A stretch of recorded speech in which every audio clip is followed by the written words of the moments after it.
Chapter 1. Filial Piety and Compassion. It is unclear whether it is day or night. Within a castle that appears magnificently grand, yet is devoid of life. A dim golden light filters through the vibrant stained glass windows, casting its glow upon the antiquated room. The castle's interior boasts intricately carved beams and painted pillars, with halls and pavilions steeped in an aura of antiquity. In one of the pavilions, flickering candle flames dance in the shadows, while the floor is strewn with dismembered and mangled limbs, hewn by a blade. Should a hapless and bewildered stranger stumble into this place at this moment, the gust of air they bring would moan against the eaves and doors, accompanied by the incessant rustling emanating from within. The mingling of these two sounds, combined with such a scene, would surely invoke a startled reaction. The lavish decorations, gleaming floors, and dim lighting, when paired with such a desolate atmosphere, create an unsettling dissonance. However, for the slender figure illuminated by the candlelight, none of this bears any consequence. Following the flickering light, one would see a child, scarcely 3 or 4 years of age, meticulously gliding his fingertips over the wooden hand. Each gentle caress of his tiny fingers along the wood's edges sends a flurry of wood shavings swirling into the air. These seemingly lifelike wooden figures appear to be crafted entirely by his own fingers. If this is indeed the case, it is fortunate that none bear witness to this scene. For anyone with even a modicum of understanding would surely feel a sense of alarm. In the realm of ninjas, to achieve such prowess alone at this age, regardless of his actual age, none could view him as an innocuous child. Such actions, coupled with the chakra blades emanating from his fingertips, reveal him as one who has successfully refined his chakra. He is a ninja. Given his age, possessing such control over chakra marks him as a prodigious talent. To underestimate any ninja is to invite potential peril upon oneself. After all, even among the 5 great ninja villages, few can claim to have successfully refined their chakra at such a tender age. Yet, this place appears devoid of any other presence, and thus the sound of chakra blades continuously slicing the wood remains unbroken. The boy's movements are meticulous, his expression filled with sincerity and devotion. Through the flickering candlelight, one can discern the youth's features and the pale hue of his exposed skin, a clear consequence of prolonged absence from sunlight. However, this unhealthy pallor, combined with his blue-white hair and the white garb adorned with a magatama pattern around his neck, creates an oddly harmonious appearance. Beneath his elongated willow leaf eyebrows, the boy's eyes remain tightly shut. Yet, as his eyelids flutter, one can see the dark hollows where his eyes should be. He possesses no eyes. Yet this inconvenient reality seems to have been adapted to with remarkable ease. The lack of sight does not hinder his dexterity, rather, his hands move with exceptional grace. With a final stroke along the last edge, a lifelike wooden arm takes form. The boy casually places the arm upon the nearby table and then retrieves a circular wooden block. Once more, the chakra-concentrated carving knife materializes at his fingertips, and he begins to sketch the facial contours of a puppet. Beside his chair, several completed wooden figures stand waiting. These creations, crafted by his own hands, appear remarkably lifelike. Among them are the old and the young, male and female, varying in height and build. The only commonality they share is the eerie and unsettling smiles that grace their faces. Moreover, the pupils of these figures have all been hollowed out. In the dim and flickering candlelight, they resemble a multitude of eyeless beings, all gazing intently at the boy seated in the chair. The boy remains silent, his nimble fingers conjuring sharp chakra blades, continually outlining the circular wooden piece, and in mere moments, a rough silhouette emerges. Time slips away unnoticed, and the candlelight appears to grow dimmer, yet the boy does not cease his work. Every movement of his is imbued with deep sincerity, as if he is engaged in a sacred ritual. Suddenly, a gust of wind sweeps through, flinging the half-open door wide. The candlestick remains steadfast, its flickering flame dancing in the wind, yet showing no signs of extinguishing. However, this room, once seemingly devoid of life, awakens to the presence of another faint breath. A frail figure, with a head full of white hair, hunched and with hands like gnarled claws, struggles to rise. He appears in poor condition, as if merely supporting his own body requires considerable effort. At this moment, the wind causes him to erupt into a fit of coughing. "Sharon, Sharon, come here." The old man, his voice barely a whisper, opens his pure white, unblemished eyes to regard the boy diligently carving in the front hall. Only at this moment does a flicker of vitality appear within the old man's gaze. Upon hearing, Sharon pauses his work, placing the roughly carved head of the puppet onto the nearby table. "I'm coming, grandfather," Sharon declares, pushing himself off the chair and shaking off the wood shavings clinging to his clothing. He exhales deeply, raising his hand to form a hand seal. As he performs the seal and chants an incantation, it seems he is connected to something extraordinary. In Sharon's void-like mental vision, a gentle yellow glow begins to ripple, and a black and white image emerges in his mind. In this vision, everything appears calm and unperturbed. Only the flow of chakra within his own meridians and the waning chakra flame of the old man within the room can be discerned. After comprehending all this, Sharon steps forward, entering the room. With the aid of this black and white outline, the absence of sight poses little hindrance to him. In fact, he perceives everything with greater clarity than ordinary vision would afford, particularly upon witnessing the old man's chakra flickering on the brink of extinction. Sharon's tranquil heart stirs with a hint of joy. My grandfather is truly formidable. Others can barely endure for a few months, yet he has stubbornly persisted for 2 years. If not for his advanced age, he could likely hold on even longer. Such strength must surely classify him as a peak ninja or even a shadow-level figure. No wonder he could nurture the future Sharon. Sharon is not well-versed in the hierarchy or specific powers of ninjas. His notion of a shadow level is merely an estimation, not an accurate assessment. The Tsutsuki clan has long been isolated from the ninja world. Moreover, those who possess the Tsutsuki legacy hold the ninja world's techniques in low regard, compared to their own mastery of chakra. The so-called fire, water, and wind techniques require hand seals to activate, rendering them exceedingly inefficient. Yet, Sharon, who is aware of the ninja world's future, does not share this sentiment. Furthermore, he has his own ambitions to fulfill, and for that, he must hasten his plans. Thus, the remnants of the Tsutsuki clan must be swiftly eradicated, accelerating their passage into the afterlife. Only by lightening his load can he avoid being hindered. As for Sharon's parents, they were sacrificed by the clan elders at the moment of his birth. Their bloodline was used to sanctify Sharon, enhancing the concentration of his lineage, bringing him ever closer to the essence of Tsutsuki Imura. Setting aside moral considerations, in terms of their actions, the clan elders have indeed treated Sharon quite favorably.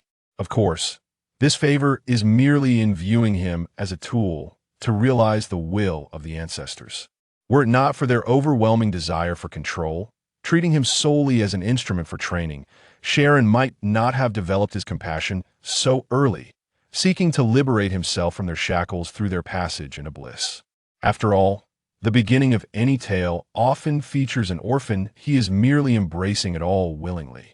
However, as he draws nearer to the old man, Sharon's emotions shift slightly. Compared to the other clan elders with whom he shares little connection, this old man is indeed his last remaining kin. Now, witnessing the flickering chakra flame of the old man nearing its end, Sharon's heart swells with renewed compassion. Crossing into the inner room, Sharon reaches out to grasp the old man's frail hand. The hollows of his eyes seem to shimmer with a hint of moisture, his tone imbued with pure filial piety and sincerity. "Grandfather, are you feeling any better?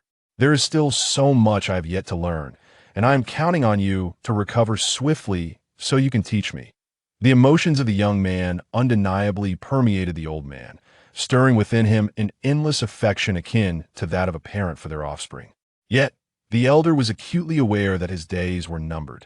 Summoning all his remaining strength, he opened his alabaster eyes, activating his bloodline limit, with veins protruding at the corners of his eyes. After scrutinizing the young man's entire being, the elder's countenance suddenly darkened, and he instinctively closed his eyes, succumbing to a fit of coughing. Cough, cough, cough. He coughed several times, covering his mouth with a silk handkerchief, a dark crimson droplet trailing down the corner of his lips. Young man, your grandfather wishes to continue guiding you, but my health is deteriorating rapidly. I fear I may not endure much longer. As if sensing his impending demise, the elder's emotions became heightened, and he grasped the young man's wrist tightly with his gnarled, wrinkled hand. Young man, regardless of what you have done to our kin, the fact that you managed to elude my notice signifies that you possess the ability to survive in this world. He continued, no matter what you aspire to achieve in the future, you must resolutely and thoroughly carry forth the will of our ancestors. A flicker of illumination, reminiscent of a final radiance, shone upon the elder's aged and withered visage as he gazed intently at the child before him, seemingly searching for something within him. However, the young man's expression revealed no sign of abnormality, only a profound sense of reluctance and compassion, coupled with trepidation at the imposition of ancestral will. Grandfather, you will recover. I assure you that I will uphold the will of our ancestors. The young man's demeanor shifted seamlessly, and even through the elder's bloodline limit, no hint of anomaly was detected. Yet, the elder, already drifting toward a state of confusion, remained oblivious to the underlying implications in the young man's words. The young man did not deny his actions toward their kin. Gradually, the elder relinquished his inquiries compared to the ultimate objective. Other matters paled in significance. Gathering his final reserves of strength, he questioned the young man, "Can you truly promise me this?" Upon hearing this, a resolute expression emerged on the young man's pale visage, and he clenched his teeth, declaring, "Grandfather, I promise you, I will accomplish it." The elder nodded and instructed, "Swear before our ancestors and the goddess of the moon." Meeting the elder's solemn gaze, the young man stood tall, forming an ancient oath seal with his hands. Ancient oath, the world created by the sage of six paths has failed. This world must be brought to an end. In accordance with the will of our ancestors, as the last descendant of the Tsutsuki clan, Tsutsuki Sharon swears, I shall devote my life to eradicating all ninjas spawned from the world of the sage of six paths, fully enacting the will of our ancestors, and bringing true nuclear peace to the ninja realm. Within the vast castle, the dim candlelight flickered incessantly, and the youthful voice of Tsutsuki Sharon resonated far and wide. It seemed as if even the depths of the artificial sun echoed with the sound of his vow. Good, good, good. Sharon, you are indeed the worthy last heir of our Tsutsuki clan. Come, I shall bestow upon you the final authority of our clan's treasured rebirth. Please, grandfather, you will recover. You must. Sharon's voice quivered with emotion, disregarding the elder's mention of authority. Seeing the young man's pure filial devotion, the elder's last vestiges of vigilance and doubt gradually faded away. Sharon, you must uphold the glory of the Tsutsuki clan. How can you weep? Help me to my feet. Yes, grandfather. Sharon wiped away the tears from his face with his sleeve, stifling his sobs, and hurriedly came forward to assist. His small frame emanated a surprising strength, and in a fleeting moment, the elder seemed to perceive within him the spirit capable of reshaping the world. The elder dispelled the clutter in his mind, and a yellow light emanated from his eyes, descending into Sharon's brow. Once everything was in order, the elder's gaze swiftly dimmed. Sharon, the ninja world is fraught with peril. You must remain vigilant. The external path's demonic statue, once suppressed by our ancestors, was forcibly summoned away over a decade ago. A terrifying power surely lurks within the ninja realm. The elder entrusted everything to the young child before him, sharing secrets known only to him. After my passing, remove my eyes and place them within the rebirth. As for your own eyes, you must venture into the ninja realm to seek the purest Byakugan of the Hyuga clan. You possess the most untainted bloodline, purified by our entire Tsutsuki lineage. By merging it with the Hyuga clan's bloodline, you will undoubtedly awaken the coveted rebirth. However, all of this depends on you. I truly wish I could accompany you for a few more years. The elder's breathing grew increasingly labored indeed. He exhaled more than he inhaled, and the light in his eyes gradually faded. His grip on Sharon's hand slackened, resting limply on the bed's edge. After a moment, witnessing the elder seemingly slip away, Sharon's weeping gradually subsided, his expression returning to tranquility, a hint of relief even gracing the corners of his mouth. With deftness, the young man picked up a vial of potion from the side and pried open the elder's eyelids. The chakra blade at his fingertips transformed into the shape of a scalpel, effortlessly extracting the two pristine white eyes and preserving their vitality within the potion. "Grandfather, ever since you removed my eyes, I have been awaiting this day," he remarked, shaking the vial gently, with a hint of compassion in his voice. "I shall not meld your eyes into the reincarnation eye. After all these years, your singular pair is of little consequence. Let them serve as my eyes for the time being." At this juncture, the young man placed his other hand upon the elder's body, sensing the surging chakra within. Thanks to the prior application of the reincarnation eye's power from the ancestral shrine, the elder's potent chakra did not fully dissipate with his passing. "As for your desire to accompany my body, though it may be aged, it remains the most formidable vessel of our Tsutsuki clan. To obliterate it would be a tremendous waste. Your grandson has prepared a means for you to remain by my side."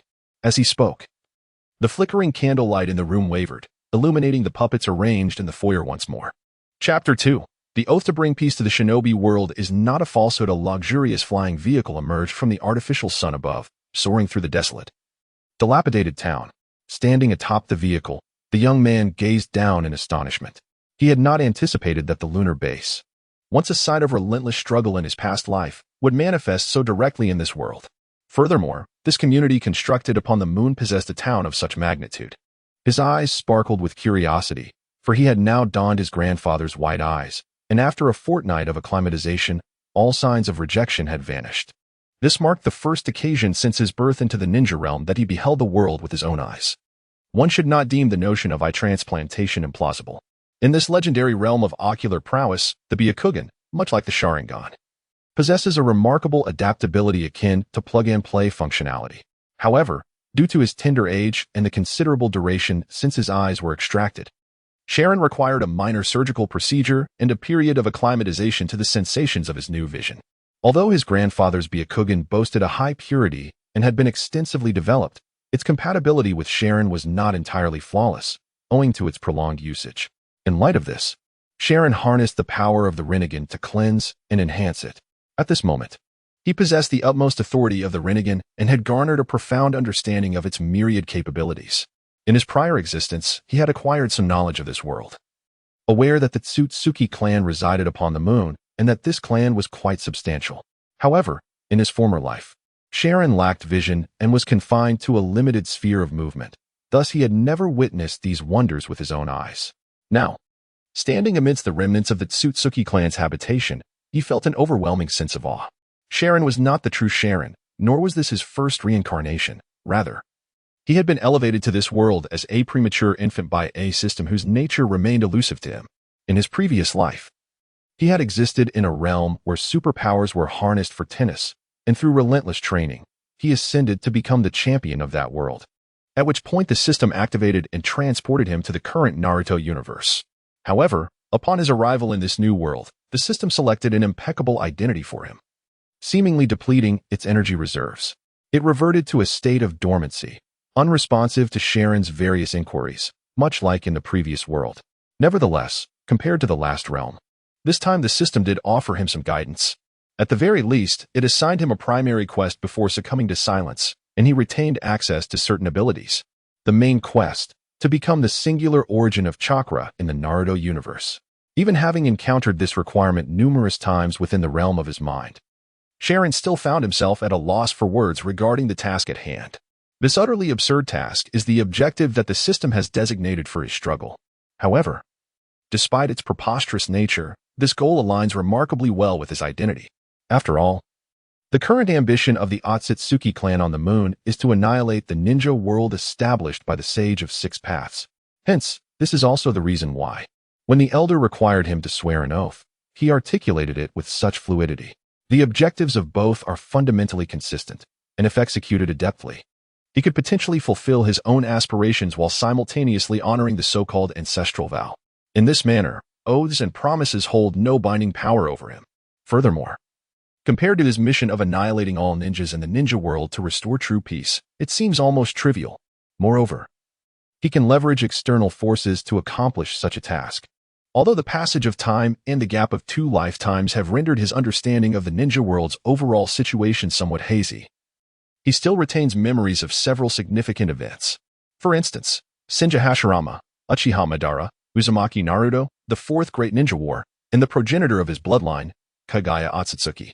Additionally, for Kaguya to regain her former glory, she must absorb all the chakra in the ninja world and initiate the infinite Tsukuyomi to bring about harmony across the realm. Thus, the simplest way for him to achieve his objective is to ensure Kaguya's success. Subsequently, he would overpower her, consume her, and absorb all of her chakra. In doing so, he would naturally ascend to become the progenitor of chakra in the ninja world, the singular source. In this manner, could it not be said that one need do nothing but assist Obito and Madara at critical moments, allowing everything to unfold effortlessly? Could he then recline in tranquility? However, such fortunate circumstances are merely fanciful musings.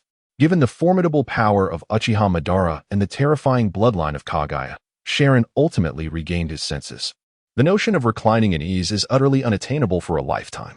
Moreover, should Kaguya truly succeed, he would likely find himself devoid of any capacity to threaten her.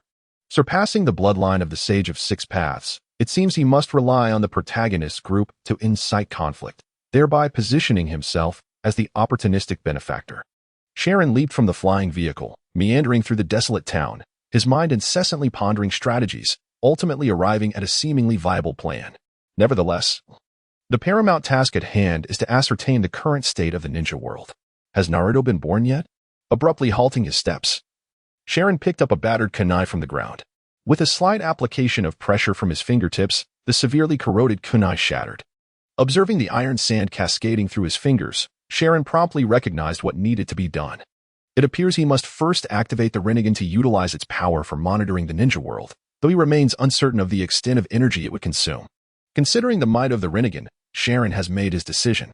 However, before undertaking any of this, he must first seek out a certain individual. Casting a glance at the surrounding edifices and meticulously scrutinizing them, he then proceeded directly towards a dilapidated temple. As he approached, the multitude of damaged structures and remnants of battle became increasingly evident. Sharon was not surprised by this, for a grievous war had indeed transpired here. The combatants were both of the Tsutsuki clan from the moon. Similar to the Hyuga clan, the Tsutsuki also possess a distinction between the main family and the branch family. Sharon hails from the branch family. This was also the reason why, before his grandfather's passing, he was compelled to seize the eyes of the Hyuga clan's main family. Only through the fusion of the main family's eyes with his own bloodline from the Tsutsuki branch could he complete his genetic heritage, drawing him closer to the traditional Tsutsuki lineage and to Tsutsuki Hagoromo. Unlike the Hyuga clan on the surface, the Tsutsuki family did not possess the curse mark of a caged bird.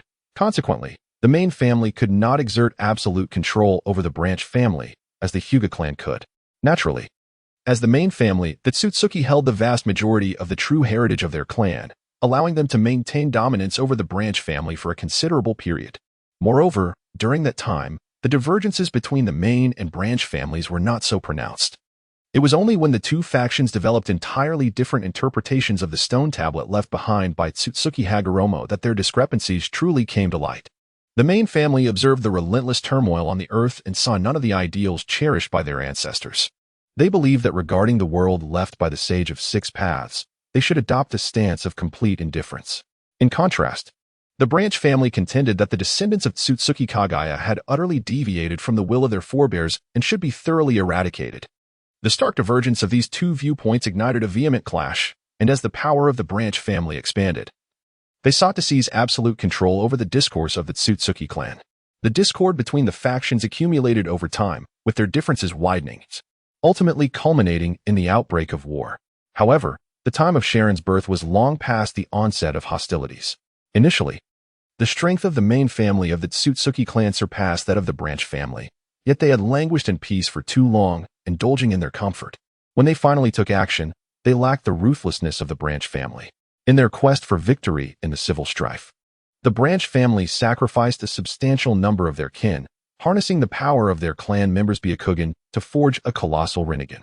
Consequently, it is reasonable to speculate that the Hyuga clan's development of the caged bird seal was, in part, a response to the looming threat posed by the Tsutsuki clan. After all, the branch family had an acute need for the Byakugan at that time. Relying solely on their own lineage might have proven insufficient. Of course, this remains merely a conjecture from Sharon, as the passage of time has obscured these dark elements, and such records have been lost to history. Once the colossal Rinnegan was successfully formed, its power transcended the boundaries of ordinary ninjas.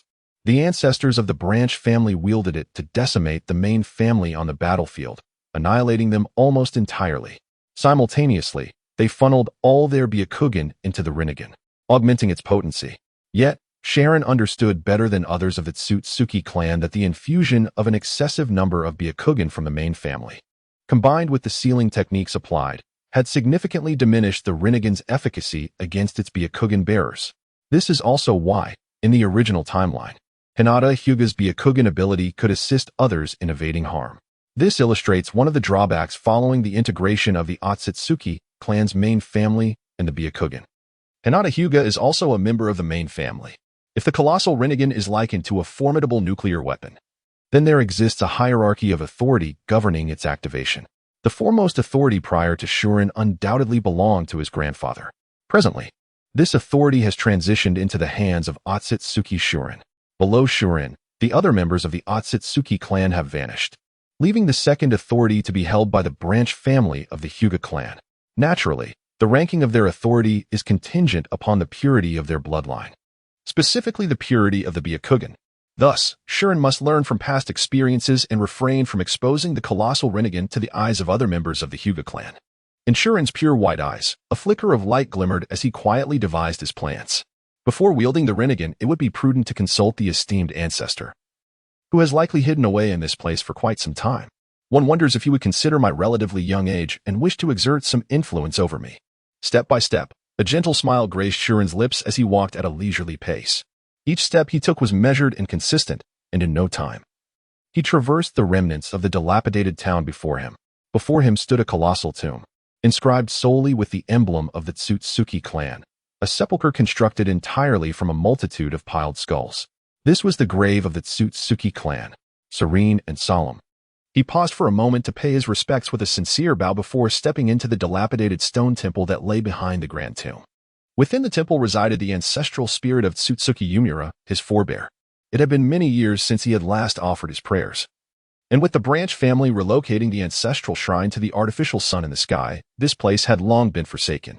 Upon the sacrificial stone furnace beside the idol, ancient inscriptions were etched, recounting a long-forgotten oath. As the cycle of reincarnation awakens, the moon's fist shall herald humanity's extinction. The clear voice resonated through the temple as he recited the vow that had irrevocably severed ties between the clan and its branches. Gazing at the completely destroyed sections, he found himself at a loss for words. The critical passages were obscured, leading to misunderstandings among kin. The term bypassing humanity could also imply neglecting the shinobi world, allowing it to evolve independently. Ultimately, the discord stemming from differing interpretations could be attributed to his ancestors, had they not left such a vague vow. This tragedy might have been averted. Unperturbed, he spoke his thoughts aloud, revealing his inner reflections to the unseen observers. His innocent musings served as the perfect guise for his current state. Chapter 3. The Chakra of Tsutsuki Yumura inside the temple. Apart from the dim flicker of candlelight and the central altar, there were no other artifacts. He retrieved the offerings he had meticulously prepared, ascending the altar to place them atop the highest platform. As a descendant of the Tsutsuki branch family, he sought to atone for the irrevocable tragedy caused by the misinterpretation of his ancestor's vow. With heartfelt sincerity, he bowed 3 times. A wave of poignant emotion washing over him, as he lamented the former plight of the Tsutsuki clan. Once he had finished his reflections and prepared to depart, a surge of gentle yet powerful energy swept through his entire being. The immense chakra, vast as the celestial sea, enveloped the body of the protagonist, filling him with vigilance and contemplation. A fleeting expression of alarm crossed his face, quickly transforming into a demeanor of calm and caution. His fingers deftly formed a seal, as if ready to invoke the colossal Rinnegan at the slightest hint of danger. The two parties remained locked in this tense standoff for an extended period. Suddenly, the altar cracked open, revealing a descending secret passage. A resounding rumble echoed. "Come forth, my descendant. good child." Upon hearing these words, the protagonist's gaze sharpened, and a surge of joy filled his heart. It was indeed wise to come here to pay homage as the sole heir of the Tsutsuki clan. Gazing at the newly revealed passage, he could not help but be astonished by the strength of the individual who once resided below. He was well aware of who it was. Every action he had taken was meticulously orchestrated for this very person. As the brother of the Sage of Six Paths, Tsutsuki Yumura was a true power of the Six Paths caliber. Moreover, unlike his elder brother, Tsutsuki Kagaya, who had prematurely dispersed her chakra among descendants and others, Yumura had evidently lived far longer. As a genuine Six Paths level entity, he could, barring any unforeseen circumstances, sustain his existence for an extended duration, even in death. The chakra he possessed could endure for a considerable time. According to the original timeline, he likely resigned himself only after witnessing the protagonist completely indoctrinated by the will of the branch family, ultimately entrusting everything to Hinata Hyuga. Using the chakra bestowed upon her by Yumura, Hinata, in conjunction with Naruto, obliterated the colossal Rinnegan, thus ending what she perceived as a calamity. Considering the protagonist's current age, there remained at least 2 decades before that pivotal moment. It was certain that Yumura's condition was better than it had been then. Consequently, the protagonist must first placate him, ensuring that Yumura would not harbor animosity towards him. Ideally, it would be best to facilitate a reunion with his brother. Otherwise, having such an ancient being watching closely, should he uncover the protagonist's intentions, one could only speculate the potential chaos that might ensue. Such uncertainty must be eradicated in its infancy. Moreover, this individual is a being of the Six Paths level, one of the mere 3 legendary figures in the ninja world to date. Even if their strength does not rival that of the Sage of Six Paths, it is likely to be remarkably close. In order for the protagonist to realize their aspirations and bring about nuclear peace to the ninja realm, possessing strength at the Six Paths level is the bare minimum requirement. Without it, all discussions are mere fantasies. However, considering the capabilities of the Otsutsuki clan, attempting to facilitate their journey through sheer force is evidently impractical. This necessitates a touch of emotional investment. This undoubtedly presents a significant advantage for the young man, and his current age possesses a deceptive quality. With that in mind, the cunning schemes directed towards Otsutsuki Sharon unfold, and the compassionate, innocent figure of Sharon reemerges. As he listens to the aged whispers resonating in his ears, the newly transplanted eyes of Sharon reveal an infinite purity. What was that? Beneath the altar lies a hidden chamber? What is the source of this calling? Why do I feel such an affinity? At this moment, Sharon's remarkable acting skills burst forth. From the perspective of others, Sharon appears to have shed his youthful maturity, and all emotional fluctuations now genuinely align with his age. A barrage of questions spills from Sharon's lips, yet he receives no answers. Nevertheless, an elusive sensation of being watched lingers around him. He is acutely aware that someone is still observing him. Sharon understands that this is not yet the end. The true trial is about to commence. His youthful face is marked by a conflict of emotions. This is indeed the sacred ground of the Otsutsuki clan, and there should be no others here. Could this voice belong to another clansman? Members of the same clan should never harm one another. Thus, I shall venture down to investigate. As he speaks, Sharon steps into the concealed passage. However, upon uttering the words that kin should not harm each other, a gentle surge of chakra briefly envelopes him, only to dissipate in an instant. Moments later, he traverses the descending corridor and arrives in a dimly lit hall.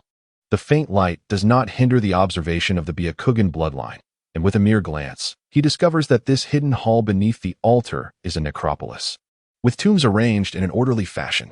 Circular graves extend into the depths of darkness, and even Sharon's Byakugan cannot ascertain how many souls lie buried here. Is this truly the ancestral tomb of the clan? Sharon's lips tremble, seemingly touched by the somber scene before him. Taking a deep breath, he bows respectfully towards the tombs. Suddenly, a figure emerges, stumbling from the shadows. Sensing something amiss, Sharon calls out coldly, "Who goes there?" The figure slowly approaches, muttering, "It is the Byakugan." Yet this is the ancestor of the branch family. Can we truly trust him? Sharon scrutinizes the peculiar entity before him, appearing to be in his 40s or 50s. Dressed in the attire of the Otsutsuki clan, he is not a living being. Yet, he seems to possess a semblance of consciousness, more akin to a puppet under some form of control. A vast chakra shields him from the ravages of time. His face bears only hollow eye sockets, devoid of eyes.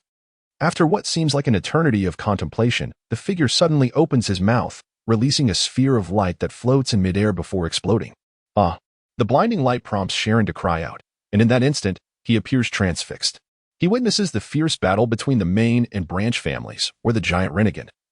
Radiating a pale purple glow, merely exhibited a fraction of its power, leading to the demise of the main family members.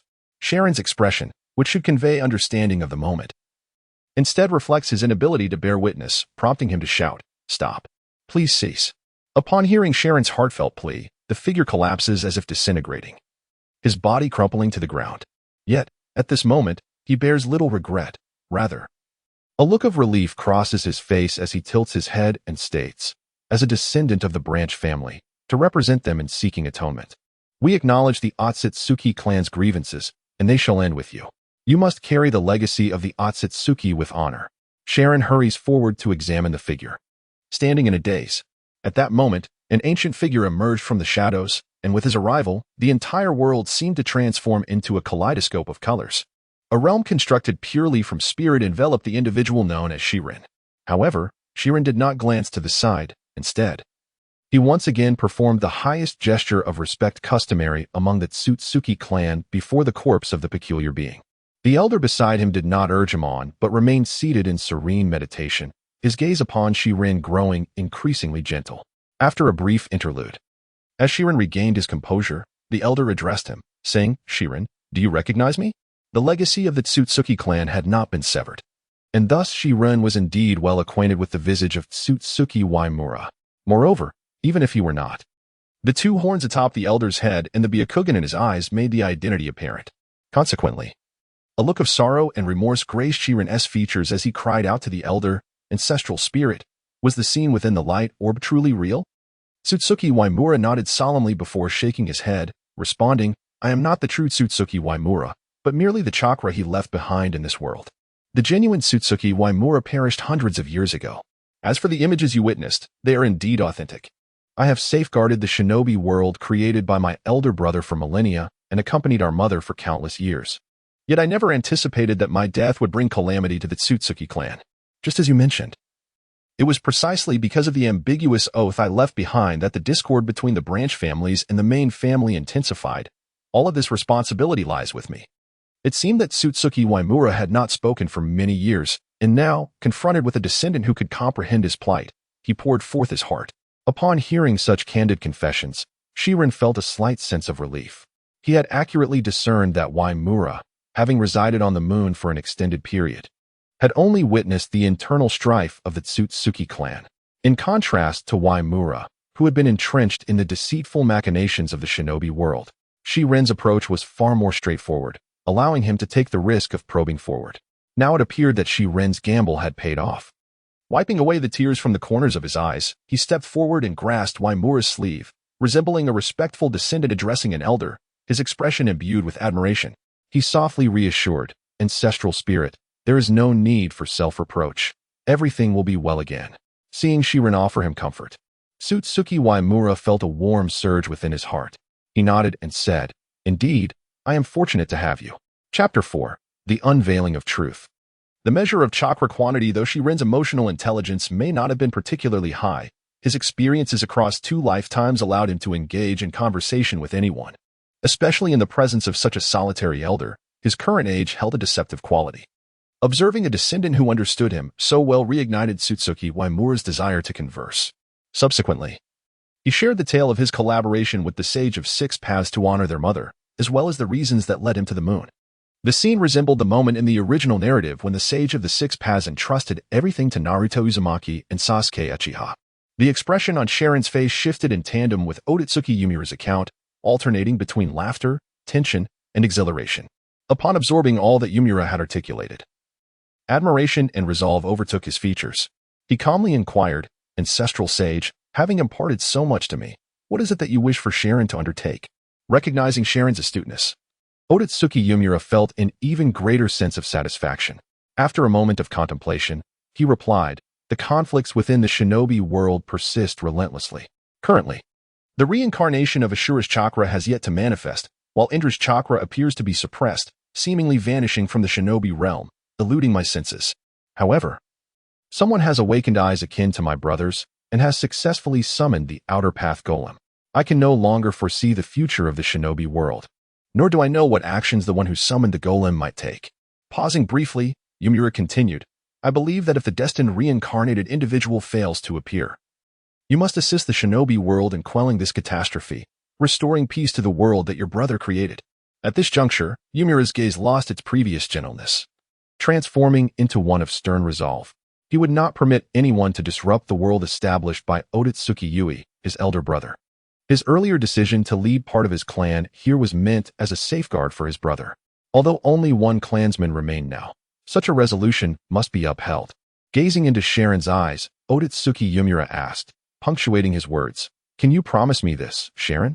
Without a moment's hesitation, Sharon responded, Ancestral sage, rest assured. I will not allow others to disrupt the Shinobi world. I shall ensure its restoration to nuclear harmony. Seeing Sharon's commitment, Yumura's expression softened slightly. He then recalled Sharon's recent oath before his grandfather and pressed further, And what of the vow you made to your grandfather? Sharon had anticipated this inquiry and replied with composure, Of course, I shall adhere to my ancestors' wishes. My grandfather and the others misconstrued his words.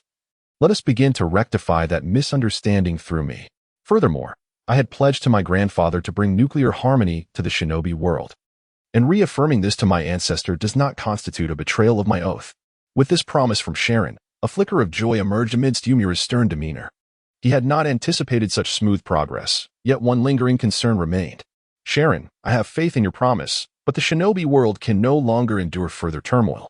Are you willing to destroy the gigantic Rinnegan of the branch family? Sharon's expression faltered momentarily. At first glance, Yumura's request seemed reasonable, by destroying the colossal Rinnegan.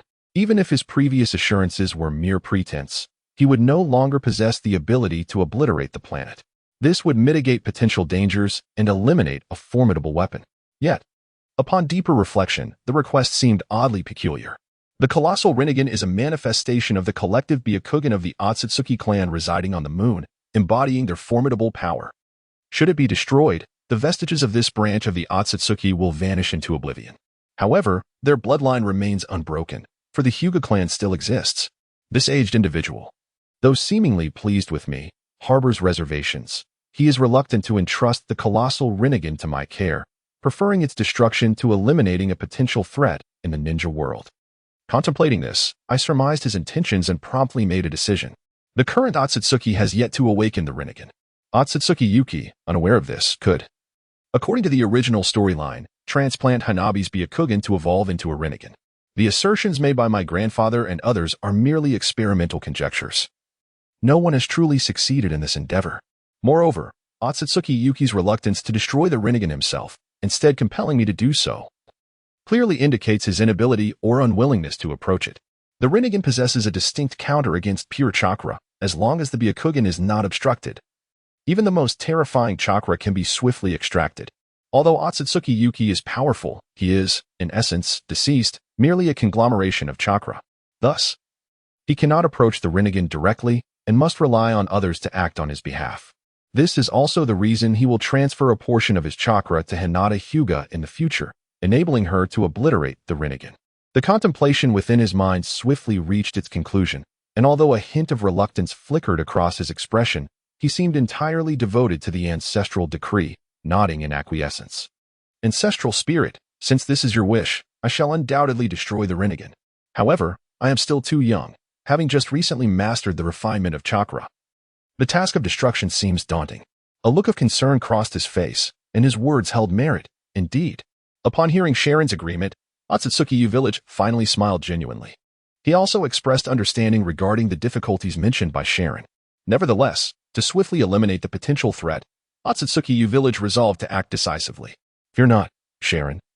I shall assist you. Come, extend your hand. Ancestral spirit?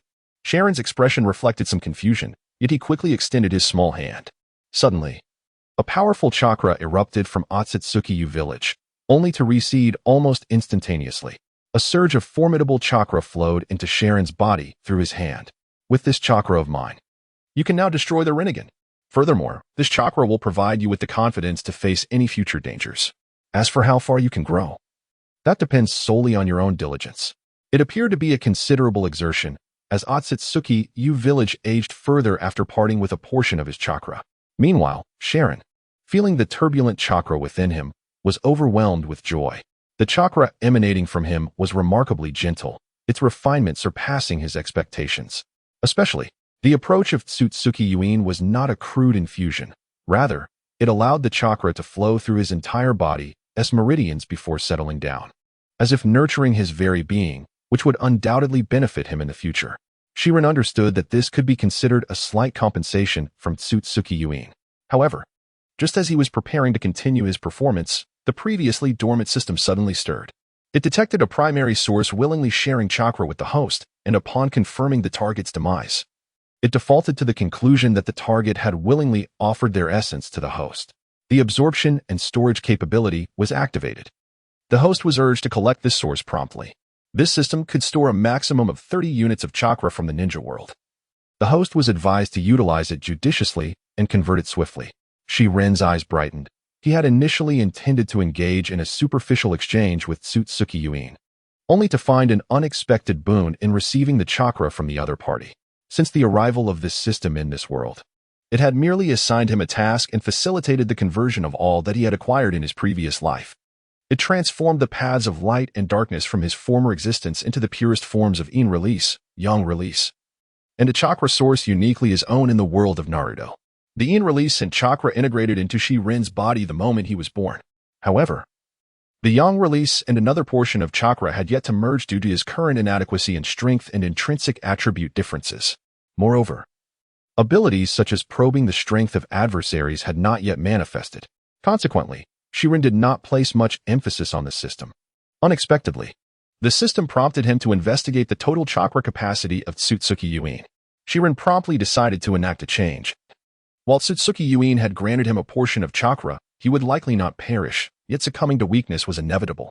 It was even possible that, over time, the chakra would continue to dissipate and gradually vanish. His chakra, in turn, would flow into the ninja world or the bloodlines of descendants, further augmenting the overall chakra reservoir of the ninja realm. Preserving the opportunity to retain his chakra, it is likely that should he miss this chance, it may never return. As Shiren's thoughts surged like a tide, the system had already completed its exploration. The chakra conglomerate from the Otsutsuki village, deceased, is identified as the chakra progenitor. Otsutsuki Kagaya's son, brother of the sage of six paths, Otsutsuki Yumura, and one of the sources of chakra branches. The total chakra capacity is capped at 35. Currently in continuous decline, now less than 20. The chakra tributaries flow towards the Hyuga clan, the Kagaya clan, and the Otsutsuki clan. Should it be collected? Upon glancing at the information presented by the system, Shiren pondered briefly and grasped its implications.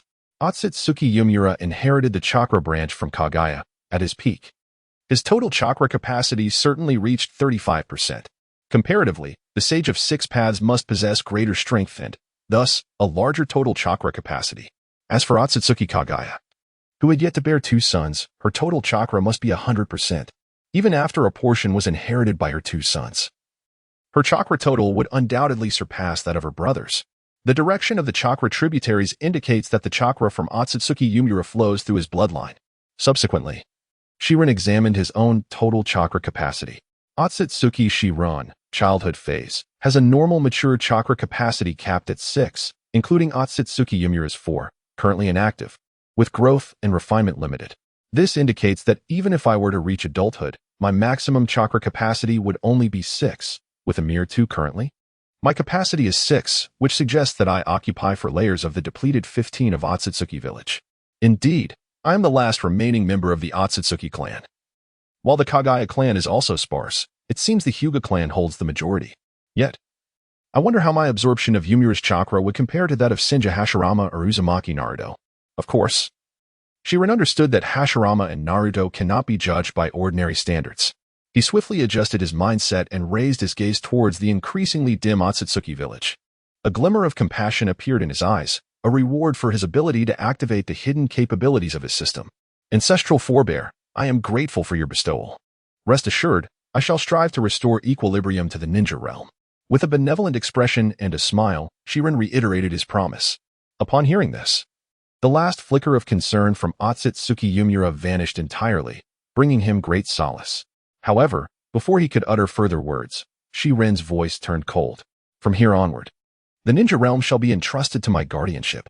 You may depart in peace. Collect. What? Before the chakra conglomerate of Otsutsuki Yumura could respond, it vanished without a trace. At that moment, within the system space visible only to Shiren, the previously empty chakra storage container surged dramatically in capacity. An emblem depicting the intertwining of sun and moon appeared within the container, gleaming brilliantly. The sun-moon motif represents the Otsutsuki clan's crest, with the main family symbolizing the sun, while the branch family embodies the moon enveloping the sun.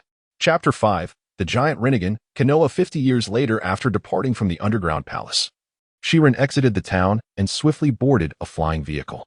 The vehicle soared towards the sun in the sky, and after passing through a barrier, he finally arrived outside the castle where he now resided. Shiren opened his Byakugan, and through its gaze, he could clearly discern the sentinels surrounding the artificial sun. However, when he directed his Byakugan towards the interior of the sun, he found that all vision was distorted, rendering everything invisible. This did not surprise Shiren. It was a testament to the Otsutsuki clan's protective measures. As a wielder of the Byakugan, they were well aware of how to defend against its scrutiny. Moreover, traversing the barrier did not guarantee a smooth passage. The dimly lit exterior of the castle was teeming with Rinnegan puppets, numbering in the hundreds. These puppets are creations of the Otsutsuki clan. Although puppetry is not their primary legacy, every descendant of the Otsutsuki lineage must undoubtedly learn and comprehend it. This elucidates the rationale behind the creation of puppets by the Shinra. In comparison to the puppet techniques of the Sand Village within the ninja world, their puppets are powered by the Rinnegan. As long as the Rinnegan remains intact, the puppets can function seamlessly.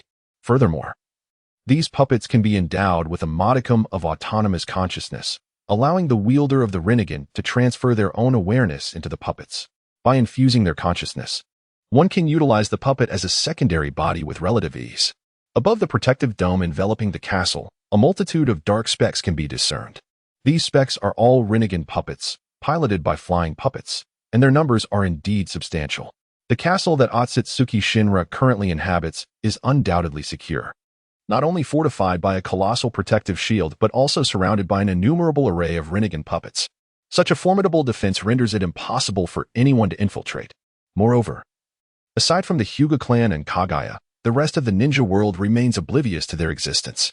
Even the Hyuga clan itself is utterly unaware of the whereabouts of this bloodline relative. The only one who likely possesses this knowledge is Kaguya, yet he would never dare to approach this place. The individual aboard the flying vehicle paid little heed to the puppets, instead directing the craft towards a specific destination.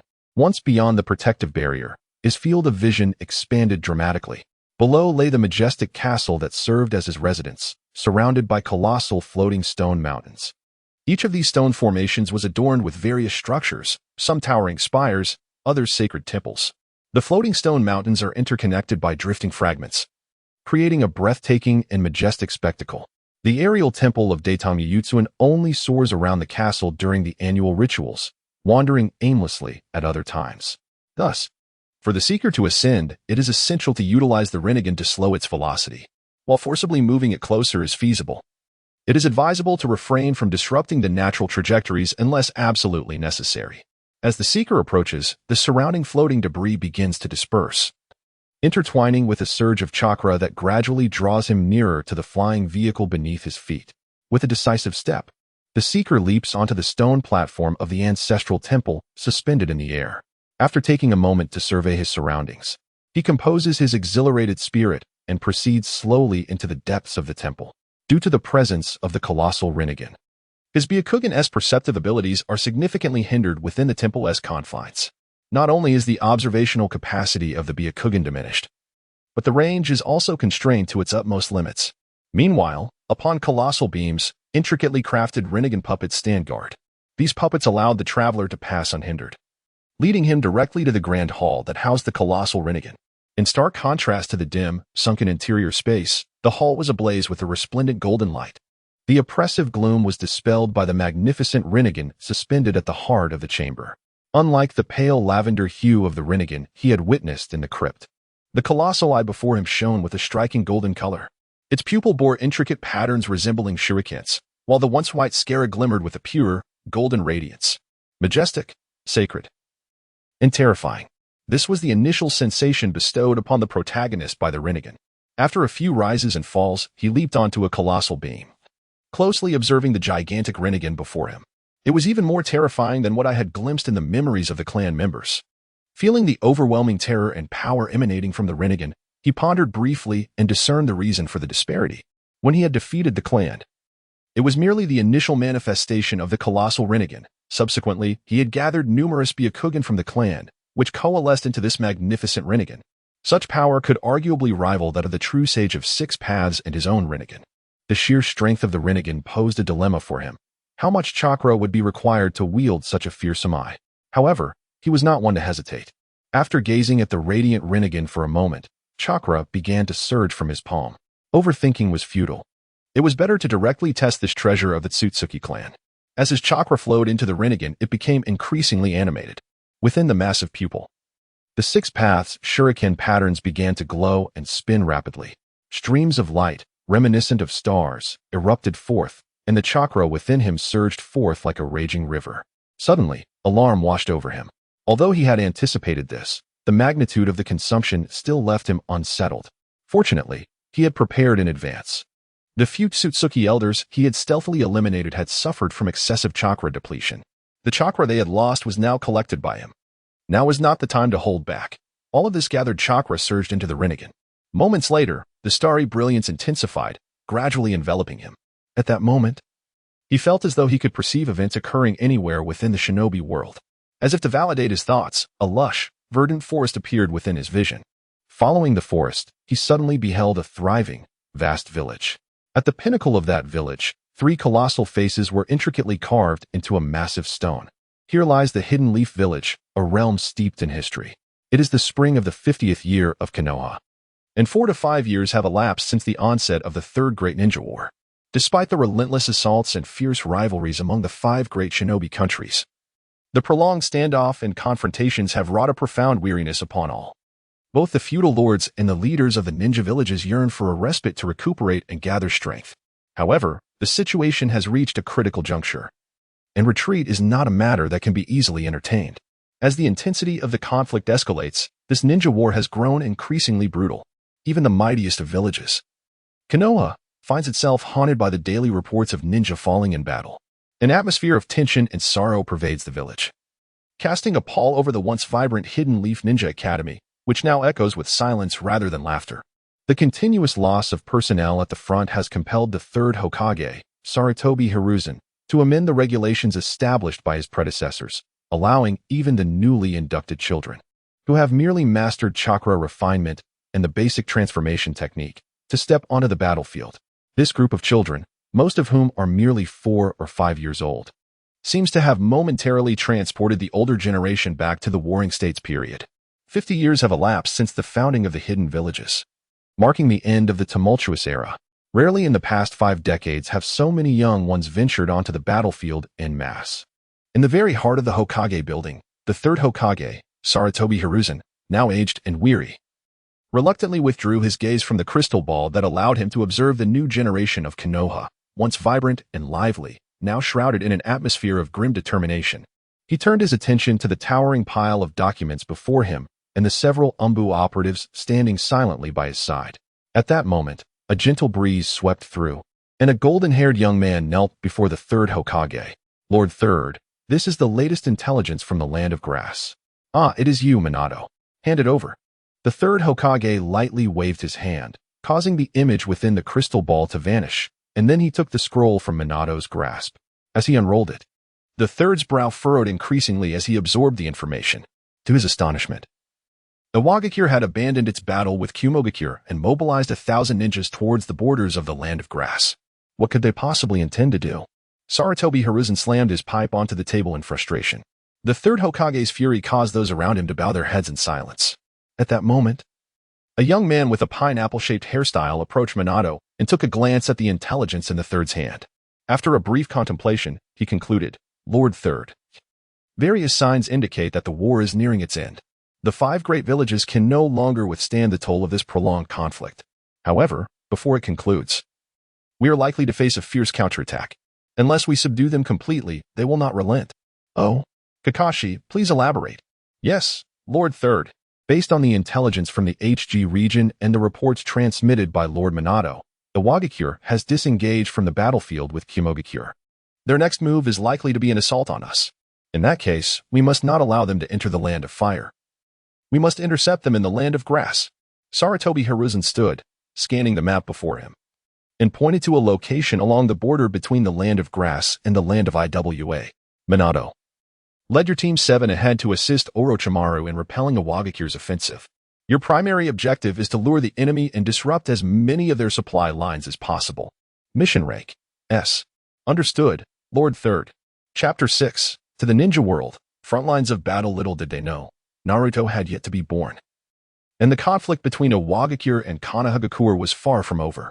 The current time in the ninja world was the final year of the Third Great Ninja War, a period marked by the most explosive events in the 50 years of Konoha's history. The chakra infusion from Shirin came to a halt, and the celestial light emitted by the colossal Rinnegan gradually subsided. The consumption was unexpectedly vast.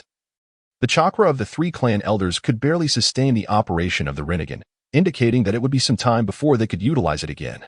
After a lengthy period of recuperation, Shirin finally regained his composure. Although it was not his first time activating the Rinnegan, it was indeed his first experience in comprehensively monitoring the ninja world. In that moment, he understood why his grandfather had insisted on the combined effort of three individuals during his own baptism at the Rinnegan. The sheer magnitude of the colossal Rinnegan rendered it nearly impossible for a single person to wield its full power. Furthermore, Shirin was not yet aware of the various power tiers within the ninja world. Had he understood, he would have realized that the colossal Rinnegan could not manifest its true might without the chakra of 3 genuine J-nin or higher. Despite the immense cost, the endeavor proved worthwhile. From Shirin's exhilarated demeanor, it was evident that he had at least ascertained the timeline.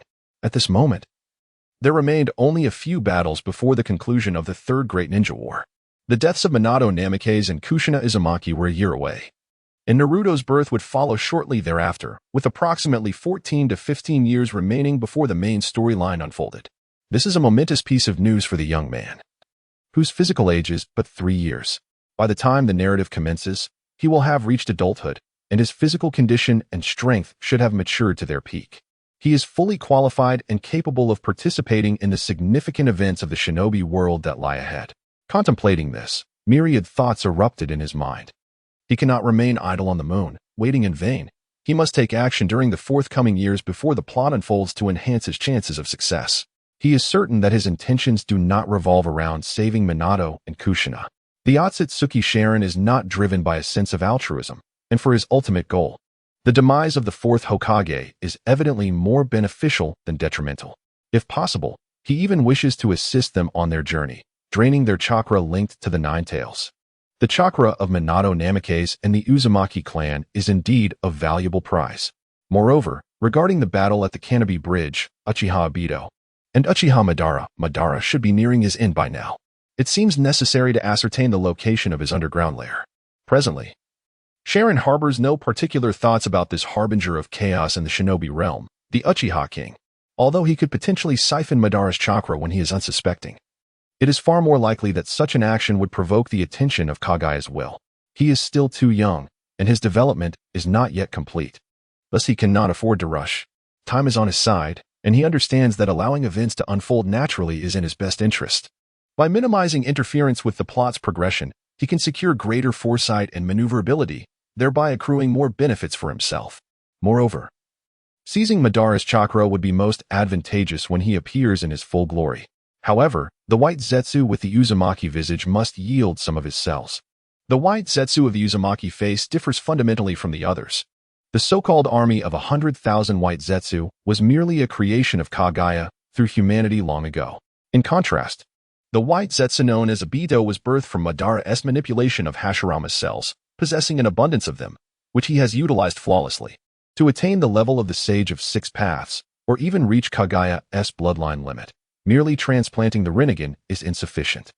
Even if he were to achieve a future version of himself, he would only barely cross the threshold of the Six Paths, and since they are not his own eyes, they would be met with substantial rejection.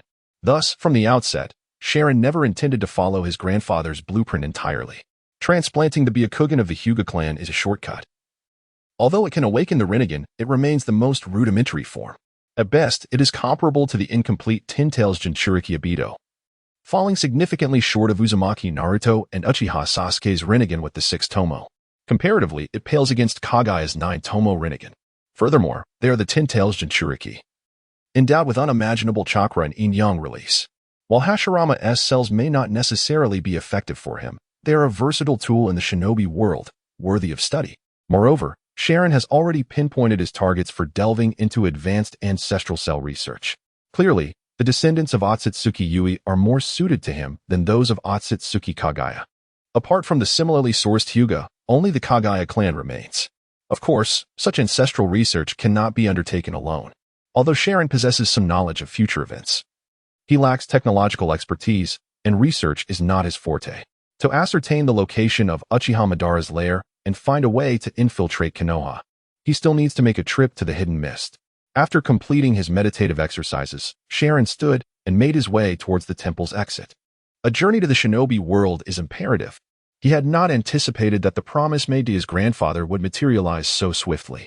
On the battlefield between Iwagakure and Konoha, a young boy clad in Uchiha attire, donning protective goggles, and merely 12 or 13 years of age, leaned against a massive rock, panting heavily. Beside him, a cute girl with 2 blue stripes painted on her face, her short hair framing her features, was employing healing techniques to mend his injuries. He seized this opportunity to recuperate his dwindling stamina and chakra, all while cautiously surveying the surroundings. As he turned to glance at the girl, he broke into a goofy smile. "Lin, don't worry, we will surely accomplish our mission. Quiet down, Obito. I need to bandage you quickly. Kakashi is still holding off the enemy. We must hurry to support him." "Oh, Lin, that guy Kakashi has already been promoted to Chunin. It won't be long before he becomes a Jonin. He'll be fine, trust me." Upon hearing Lin mention Kakashi, Obito felt a pang of jealousy, though he recognized Kakashi's prowess. After all, he was the rival he aspired to surpass. Lin was accustomed to Obito's character and his feelings toward Kakashi, so she refrained from commenting further. However, her expression grew more serious as she focused intently on treating Obito's wounds. The sooner she tended to his injuries, the less pressure Kakashi would face. Suddenly, a sharp sound of something slicing through the air pierced the tension. Startled, Obito, forgetting his injuries, instinctively shielded Lin by throwing himself at her. Just as they leapt away from their original position, a shuriken imbued with an explosive tag whizzed past them, embedding itself in the rock behind. The ensuing explosion created a massive crater in the ground. "Lin, are you all right?" "I'm fine, Obito, but your wound has reopened." With Obito's protection, Lin emerged unscathed, but upon witnessing the torn stitches of his wound, her eyes glistened with unshed tears. "It's nothing, Lin. I'll deal with them and then handle this." "Humph, these little brats are exceedingly arrogant." A grim-faced Iwagakure Chunin stepped from behind a tree, sizing up Obito and Lin. He chuckled derisively to his fellow Chunin. "Konoha truly is overconfident to send such children to the battlefield. It's as if they've forgotten the meaning of death." His companion emerged cautiously from behind the tree. Unlike the first, he was far more vigilant. Ignoring his partner's mockery, he scanned the area for any threats. Once he deemed it safe, he sighed, "Konoha's ninjas, particularly those from the Uchiha clan, shouldn't be underestimated. Let us dispatch him quickly and then regroup with the captain to take down the other white-haired guy." Upon hearing this, the Iwagakure ninja immediately reined in his flippant demeanor. Nodding in agreement, together, they charged towards Obito and Lin. "Don't underestimate us, Uchiha," Obito shouted. "Fire style, great fireball technique." Chapter 7, The Fireball Technique. Ineffective against the living, on the moon, Shirin piloted a marionette bird, accompanied by a puppet whose hands were entirely wrapped in bandages, bearing an almost identical resemblance to his adult self. This is precisely the transformation that the recluse relies upon, drawing upon the essence of his grandfather's form and other crafted puppets. However, at this moment, this particular puppet remains dormant, traversing the desolate city of the Great Wooden Tubes. Along with the forest and the sea, the recluse arrives at a coastal entrance that resembles an eye. Here lies the nexus between the moon and the earth, a realm safeguarded by the enigmatic crab monster within a bubble of space. Upon arrival, the wanderer leaped gracefully from the puppet bird. Subsequently, with the aid of his rebirth eye, he fully immersed his consciousness into this exquisite puppet, crafted from his grandfather's body, wielding its formidable power. The sensation was utterly sublime. The chakra coursing through him allowed him to attempt techniques from his lineage that had previously eluded him. His awareness traversed every nook and cranny of the puppet's form. Reveling in the surging strength within, the wanderer was filled with exhilaration. Although he had grasped the foundational aspects of his Otsutsuki heritage, his youth rendered him incapable of executing many seemingly potent techniques. Moreover, in consideration of his physical development, he had refrained from practicing martial arts. Thus, at this moment, he was merely a fledgling with a modicum of chakra, rich in knowledge yet devoid of practical combat experience. This is one of the significant reasons why he opted to rely on a puppet to venture into the shinobi world. As the sole heir of the current Tsutsuki clan, he is exceedingly cautious about preserving his life. Moreover, in the midst of the ongoing turmoil in the shinobi world, it would indeed be perilous for someone of his youth to embark on such a journey. Nevertheless, when it comes to strategizing within the shinobi realm, accumulating combat experience, and developing offensive techniques, he must prepare in advance. The inherited ninjutsu of the Tsutsuki clan is, to be frank, remarkably powerful.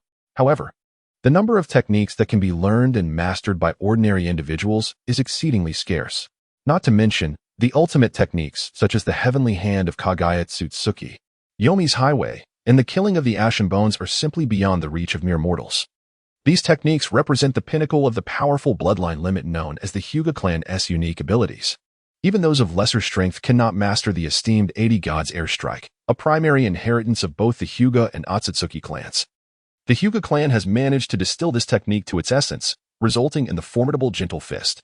This is not to imply that the Gentle Fist lacks potency, rather, it possesses the extraordinary capability to infuse chakra into an opponent's body, inflicting damage upon their internal organs and chakra pathways. Given that a ninja's internal organs are inherently fragile and cannot be conditioned, the chakra introduced by the Gentle Fist can often lead to fatal consequences. Furthermore, the Gentle Fist, derived from the 80 Gods Airstrike, incorporates elements of defense, offense, close combat, and ranged attacks. Close combat techniques include the Gentle Fist martial arts, the 8 trigrams 32 palms, the 8 trigrams 64 palms, and the 8 trigrams 128 palms. The 32, 64, and 128 palms are essentially variations of the same technique, with their effectiveness wholly contingent upon the upper limits of the Hyuga clan members' abilities. Moreover, the speed of these attacks is far from the sluggish portrayal seen in animation. They are executed in mere moments. For defense, the 8 trigrams palm return provides protection against the vast majority of physical assaults. In terms of range techniques, the 8 trigrams air palm utilizes manipulation of air currents, rendering it nearly undetectable to opponents encountering it for the first time. In conjunction with an innate immunity to illusions and the profound insight granted by the Byakugan, one could assert that the Hyuga clan boasts a remarkably harmonious configuration in all aspects, ranking them among the elite of ordinary ninjas. However, mastering the entirety of the Hyuga clan's Gentle Fist technique is often a formidable challenge. Furthermore, due to the distinction between the main house and the branch families, it is typically only the head of the clan who possesses the complete repertoire of secret techniques. The practice of these esoteric skills is not a matter of mere expediency. It demands time and inherent talent. After all, not everyone can ascend to the rank of Jonin by the tender age of 5 or 6, nor achieve the level of the 6 paths by the age of 15 or 16. Even within the original world of Naruto, true masters of the shadow rank are exceedingly rare, with villages typically harboring merely 1 or 2, or at most 3 or 4. The primary forces remain the Chunin and Jonin, while the elite Jonin represent the upper echelons of power. Should a prodigy arise within the Hyuga clan, mastering the clan's inherited techniques and possessing a modicum of chakra, ascending to the shadow rank would not be an insurmountable task. Regrettably, the Hyuga clan has not seen any particularly formidable figures for several generations. The sole individual who could be deemed a genius is from the branch family. Lacking a complete understanding of the Gentle Fist, relying solely on personal deduction and insight, ultimately falling victim to the narrative's machinations. One could say it was a matter of fate and circumstance. In contrast to the Hyuga clan of Konohagakure, the Otsutsuki clan's SH-10 has access to a far broader array of inheritances. Although he cannot yet master the 80 Gods Airstrike, he can learn a simplified version, the Gods Airstrike, along with the 8,000 Spears technique. However, any technique bearing the divine moniker, regardless of simplification, is inherently classified as a divine art of the Otsutsuki clan. Without a certain level of strength, its potency is likely comparable to basic air palms and Gentle Fist techniques. As for other divine arts, such as Takamagara, Kamitsukikon, Anitsukiyomi, and Tokitsukikes, it seems he must await the awakening of the Rinnegan to pursue their mastery. The inheritance is abundant for SH-10, yet he believes that what he truly lacks is combat experience. Perhaps, after centuries devoid of conflict, the Otsutsuki clan has allowed their ninjutsu to languish. Particularly after acquiring the colossal Rinnegan, they perceived little threat, dedicating most of their time either to honing their Rinnegan abilities for offensive maneuvers or, at other times, refining chakra or delving into puppet mastery, engaging in physical combat only occasionally out of boredom. This truly exemplifies the saying, "Those who are warlike are bound to perish," while those who forget the art of war are destined for peril. It is no wonder that in the original work, Otsutsuki Shurin, wielding the Rinnegan and adorned with the truth-seeking orb, was nonetheless left questioning his existence after being vanquished by Naruto, who, devoid of the truth-seeking orb, employed a combination of taijutsu and sage techniques, along with a measure of six paths power. This situation is particularly evident in the case of Kaguya Otsutsuki.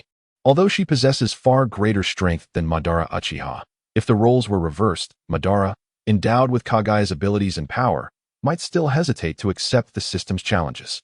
In contrast to the seasoned ninjas who have battled for years in the ninja world, the original characters, SH-10 and Kaguya, are significantly lacking in combat experience. This is also one of the reasons why the traveler must venture into the ninja world.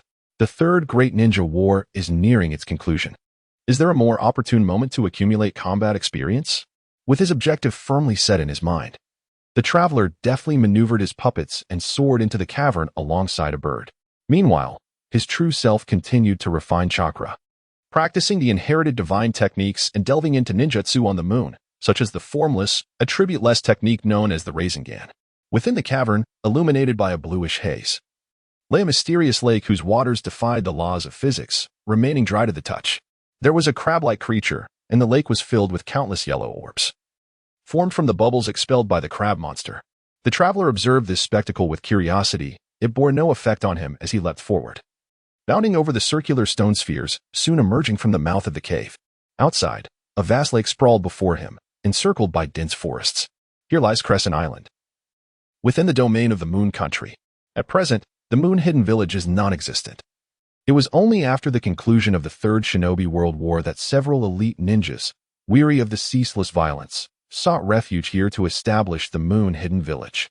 However, none of this concerned Sharon. After a brief assessment of his surroundings, he deftly maneuvered his puppet, the flying bird, toward the front lines of the battlefield. Several days had elapsed since he had witnessed the third Hokage issue the mission for Minato to join the fray. The war must have already commenced, and he hoped to arrive in time. Sharon had no intention of interfering. His primary objective was to amass combat experience, with the secondary aim of ascertaining the location of Uchiha Madara's underground lair. As he drew near to the vicinity of the battlefield, approximately 10 miles away, Sharon began to conceal himself and mask his presence. Possessing the Byakugan, he was acutely aware of its formidable detection capabilities. Yet, it was precisely this knowledge that led them to devise their own countermeasures. As Sharon cloaked his form and diminished his chakra frequency, utilizing the power of the Rinnegan to disrupt the Byakugan's line of sight, he fortuitously encountered Uchiha Obito and Noira Rin, who had just been discovered by the IWA ninja. "Do not underestimate us, Uchiha," Obito exclaimed, swiftly forming hand signs. Fire release, great fireball technique. A colossal fireball surged toward the two IWA ninjas. Your fan reveals your identity, and we have long anticipated this move." The two IWA ninjas were unfazed, effortlessly leaping aside. With a swift motion, they propelled themselves off a tree trunk, lunging toward Obito and Rin. Simultaneously, they began forming hand signs. Earth release, earth flow river.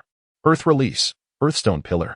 The duo executed their techniques in perfect harmony. The earth flow river softened the ground beneath them, restricting the movements of their targets. Sharpstone pillars then erupted from the earth, lunging toward the two. The scene before him nearly prompted a round of applause from Sharon.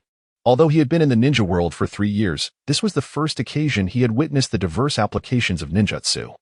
It felt as though a fantasy had materialized into reality. Nevertheless, Sharon swiftly adjusted his mindset, focusing intently on the composed Uchiha Obito as he faced the situation.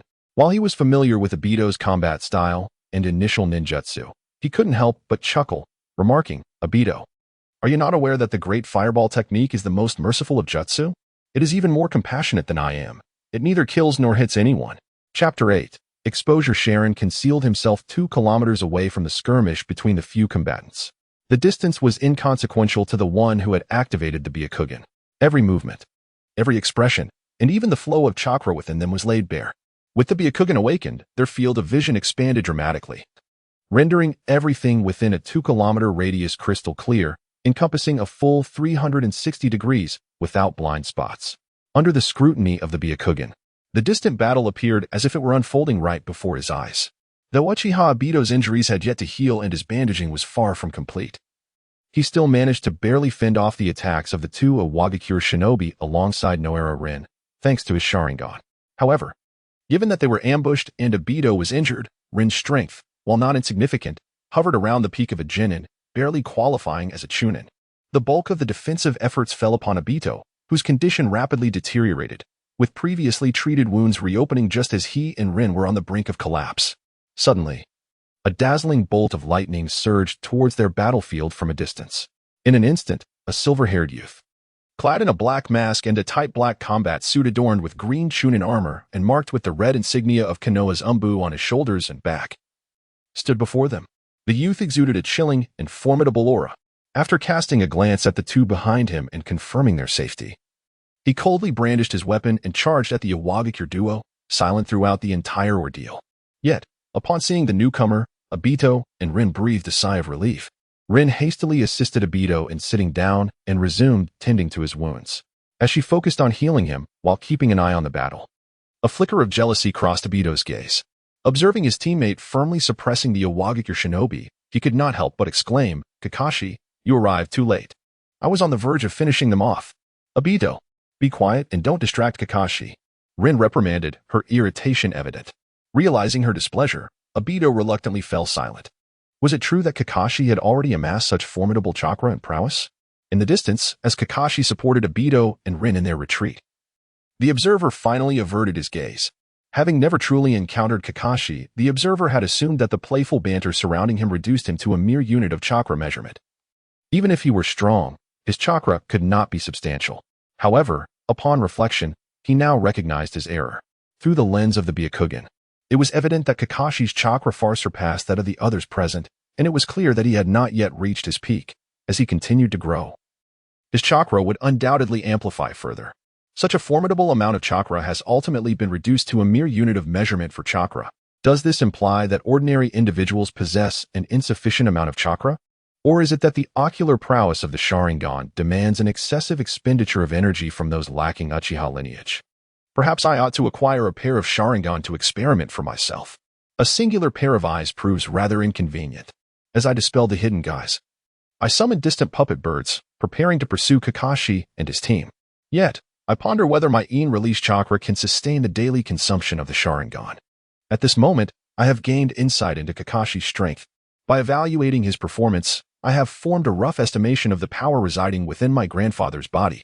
The 2 ninjas from Awagakure, before their demise, remarked that Kakashi's prowess might nearly reach the level of a Jonin. Thus, I perceive him as a peak Chunin. My current form bears no fear of him. After all, my chakra reserves are at least 3 or 4 times greater than his. As the puppet birds entered my line of sight, my vigilance eased slightly. I was poised to leap and catch up with Kakashi and his companions. In the next moment, a sharp sound sliced through the air, startling me. Simultaneously, my mind exploded with alarm. Almost instinctively, I propelled my legs, springing from the tree trunk. Oh, my reflexes are surprisingly swift. Is it the Byakugan? Regrettably, Lord Lus, although we have devised countermeasures against Konoha's Byakugan, evading the keen insight of one of the strongest bloodlines remains a formidable challenge for us.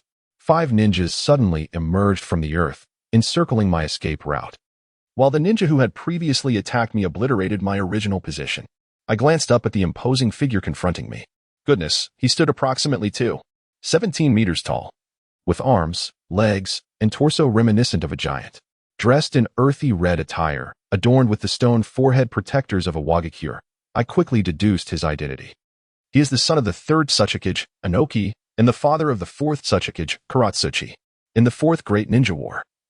This formidable man possessed the capability to suppress the Outer Path's golem with earth release techniques, even sending the tailed beast, Kinshiki, flying with a single punch.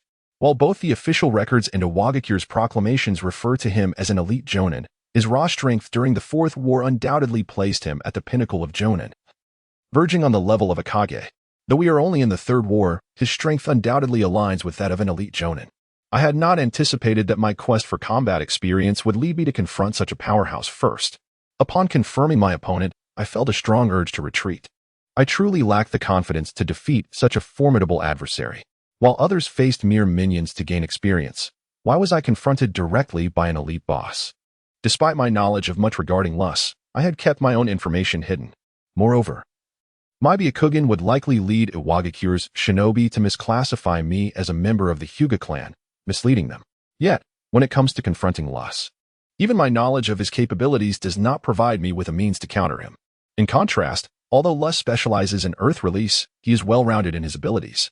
However, the rational thought of retreating that had just emerged in my mind was swiftly overpowered by a surge of fervor. What use is it to seek out weak opponents? Is there anything more exhilarating and conducive to growth than a life-or-death confrontation? At the very moment this frenzied thought was conceived, the individual who had initially intended to flee straightened his back. During this contemplative standoff, the shoulder that had been marked by the earth began to heal rapidly, influenced by the power of rebirth. Witnessing this spectacle, Huang Tu squinted. Is this a healing ninjutsu? Another ninja from the Iwagakure expressed his disappointment, saying, if only Lord Huang Tu favored poison, this would have rendered him incapable of fighting. Huang Tu shook his head, refraining from responding to this inquiry. Sensing that even poison would prove ineffective against his opponent, he waved his hand and intoned in a deep voice, no matter, you all pursue those three-leaf ninjas. I shall handle this one. Upon receiving their orders, the other four ninjas promptly complied, their footsteps barely touching the ground as they vanished like fleeting shadows. Unlike characters in a romantic drama, ninjas follow orders with unwavering resolve. In this moment, the forest was left with only the two of them, the individual and Huang Tuesday. Iwagakure Huang Tu. The individual broke the silence first, and as his words fell, the chakra that had been dormant within his body surged forth with fervor. Huang Tu appeared oblivious to the individual's actions. From the Hyuga clan of the Leaf? You have not donned your forehead protector. It seems you are engaged in some covert mission. A glimmer of insight flashed in Huang Tu's eyes as his preconceived notions began to shape a rough outline in his mind, charting a course of action for the individual.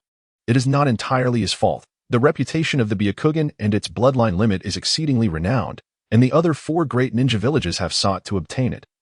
Yet none have succeeded thus far. I can sense your formidable strength. Your chakra is indeed powerful. However, the combat prowess of your Hyuga clan cannot possibly match mine. So it would be wise to surrender. Huang Tu spoke with an air of calmness, unperturbed by the circumstances. He exuded confidence, both in himself and in the pursuit of Kakashi and his companions. Steadfast as a rock, it appeared he had honed the will of stone to perfection.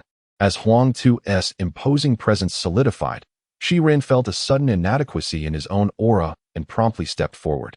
Chapter 9. The 8,000 Spear God Senior Huang Tu. I never anticipated that my first battle on the battlefield would be against such a formidable opponent as yourself. A warm smile graced Shiren's lips. It is an honor to engage with you. However, I am curious, though you may not disclose the information, how did you come to discover my presence? At this moment, he assumed a mature demeanor with a strikingly handsome visage, short blue-white hair, and pristine white eyes.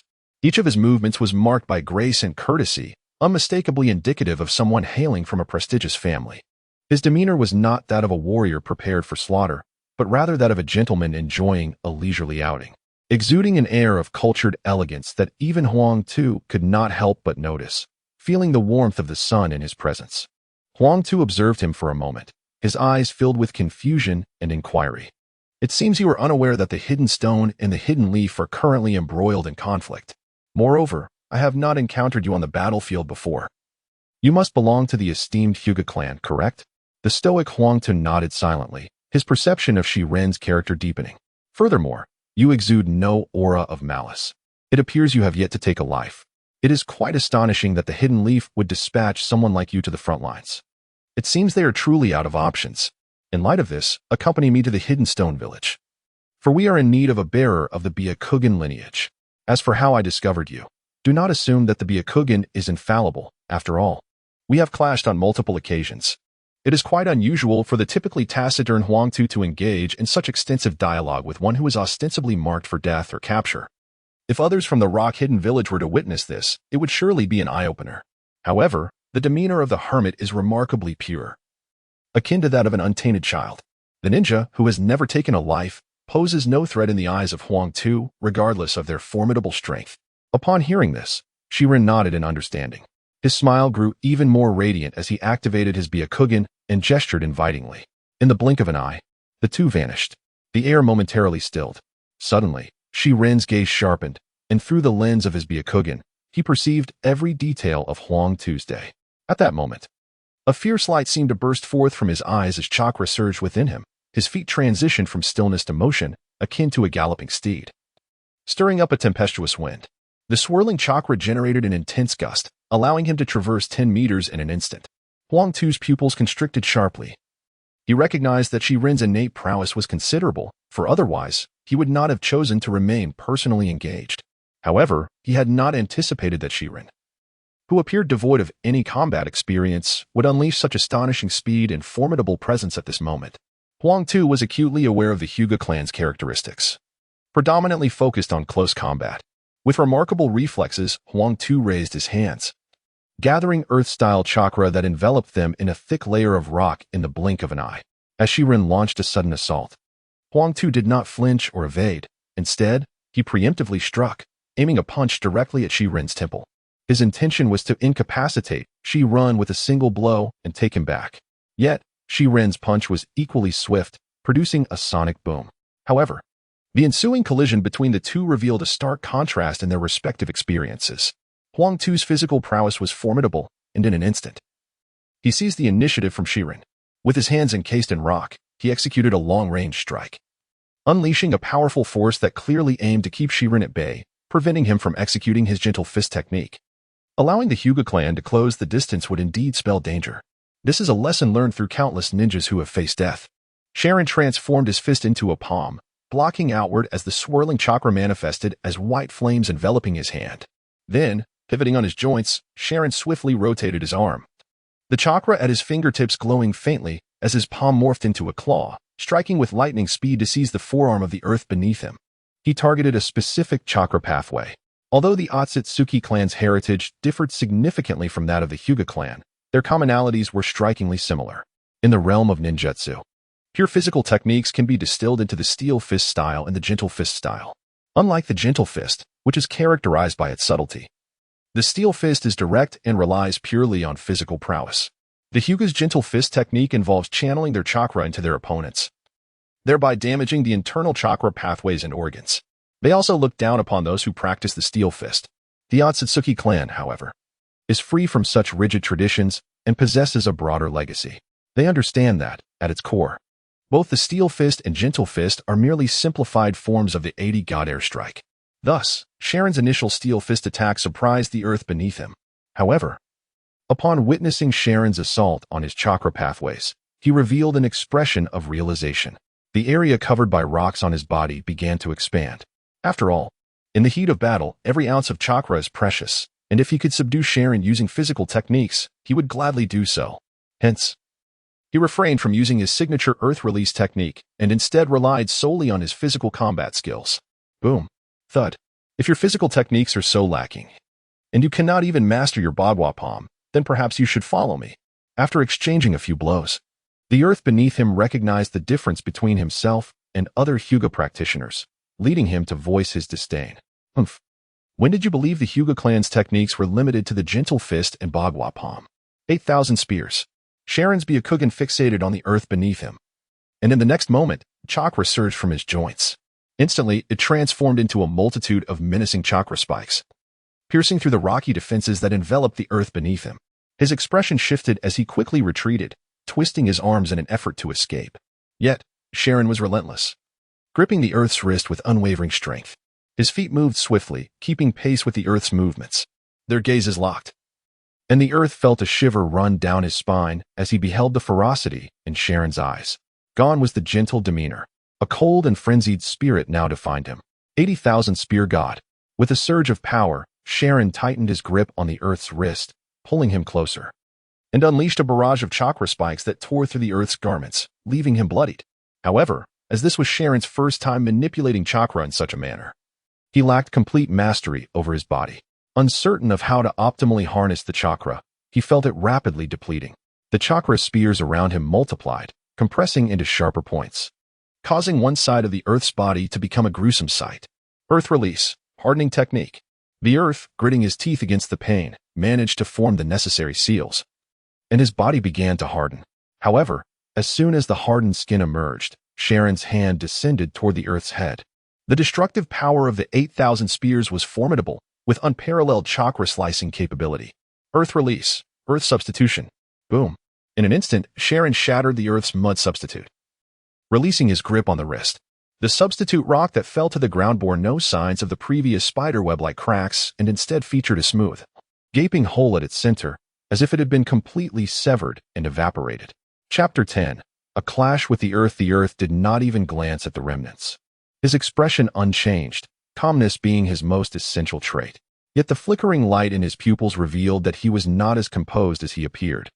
He was taken aback by the unexpected physical technique exhibited by the Hyuga clan of Konoha, wondering if it was a recent development. It seems you must be dealt with. Although Sharon's success stemmed from a disparity in information, he felt no fear. Come, I invite you to demonstrate your remarkable earth release techniques. Sharon was not belittling the earth. Despite his prideful tone, he spoke the truth. The earth was indeed limited to earth release techniques. However, Sharon was similarly confined to physical techniques. The Otsutsuki clan's profound heritage was indeed challenging to learn, and he had not had the opportunity to study the nature of chakra transformation. His body, in his former life, had never delved into such studies, and the transformation required considerable time. Unmoved by Sharon's taunts, the earth fixated his gaze on him. His half-bloodied body disregarded as he rapidly formed seals with fingers that moved so swiftly they left behind afterimages. He unleashed a vast earth release technique. Earth release, earth flow wave. The ground within a 100-meter radius instantaneously softened, transforming into a quagmire. As the earth infused chakra into it, the flowing mire surged upward, resembling torrents of water cascading down. Utilizing the drop, a deluge of mud and debris coalesced, attempting to ensnare and engulf Sharon.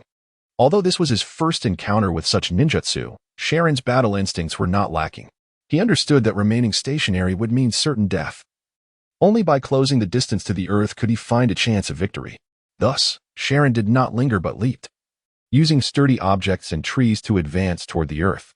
However, his movement revealed to the earth the true extent of Sharon's capabilities. Sharon's responses to ninjutsu exemplified the limitations of the Hyuga clan. The giant-like ninja's expression softened momentarily. However, the speed of the hand seals he was performing only increased. Earth release, hardening technique. Earth release, rock fist technique. The instant the seals were completed, the earth let out a thunderous roar as he slammed his hands onto the soft ground. The loose sand beneath the feet of the man known as she quickly solidified, transforming into sturdy terrain that halted his movements for a brief second. Meanwhile, the figure of Huangta barreled towards him like a freight truck, devoid of any embellishments, delivering a powerful punch straight to Shie's face. The force behind this punch was immense, its terrifying height exerting overwhelming pressure on the individual known as Shirin. As he charged forward, a sharp whistling sound accompanied his movement. Shirin's expression shifted as he sensed the magnitude of this power. He dared not confront it head-on. At this moment, his innate reflexes provided him with a fleeting opportunity. Wind, dance of the void. The chakra within him surged, and as the figure of the earthen opponent barreled towards him, the resultant air pressure created a beneficial force for Shirin. In that instant, he transformed into a sprite of the wind, his entire form swaying with the currents. It was as if he were treading upon the very edge of the wind. With a deft shift of his feet, he glided effortlessly across the hardened mire, circling around to position himself behind the earthen adversary. Without hesitation, Shirin struck down with a single palm. 8,000 spear gods. Earth release, earthen wall, crack. The mere earthen wall could not hope to withstand Shirin's assault. And the earthen warrior was acutely aware of this fact. Instead of retreating, he braced himself for the impending clash. Earth release, multiple earthen walls. Understanding the terrifying power behind Shirin's strike, the earthen warrior shouted, summoning layer upon layer of earthen barriers to shield against the onslaught. Yet, in the face of the 8,000 spear gods, such earth techniques were akin to mere wooden boards. Sensing the impending danger, The earthen warrior clenched his fists, forming the snake hand seal. With just this single gesture, he unleashed a potent ninjutsu. Earth Release, technique of mountain soil. This is the Earth Escape ninjutsu that Huangtu excels at, and it is also the technique he will wield at the pinnacle of his glory in the future. He manipulated the very ground beneath him, summoning two enormous semicircular spheres from the depths of the earth, attempting to ensnare the traveler in between. The traveler's advance was impeded, and as the colossal stones began to converge, he made a swift decision. The 8,000 spears, which had merely been poised in his hands, expanded outward in a fierce display. The massive boulders were once again shattered by the traveler, revealing a hollow large enough for a person, through which he burst forth. However, just as he escaped peril, he was met with a powerful punch from Huangtu. The traveler hastily defended himself, but Huangtu's formidable physique delivered a blow that sent him flying. Yet, this was not the end. As the traveler regained his footing, he felt a tingling sensation at the back of his head. Earth Escape, rock missile. After traversing the earthen waves, the solidified rocks transformed in an instant into a barrage of colossal fragments, each one enveloped in explosive tags, hurtling towards him with a deafening roar. Danger!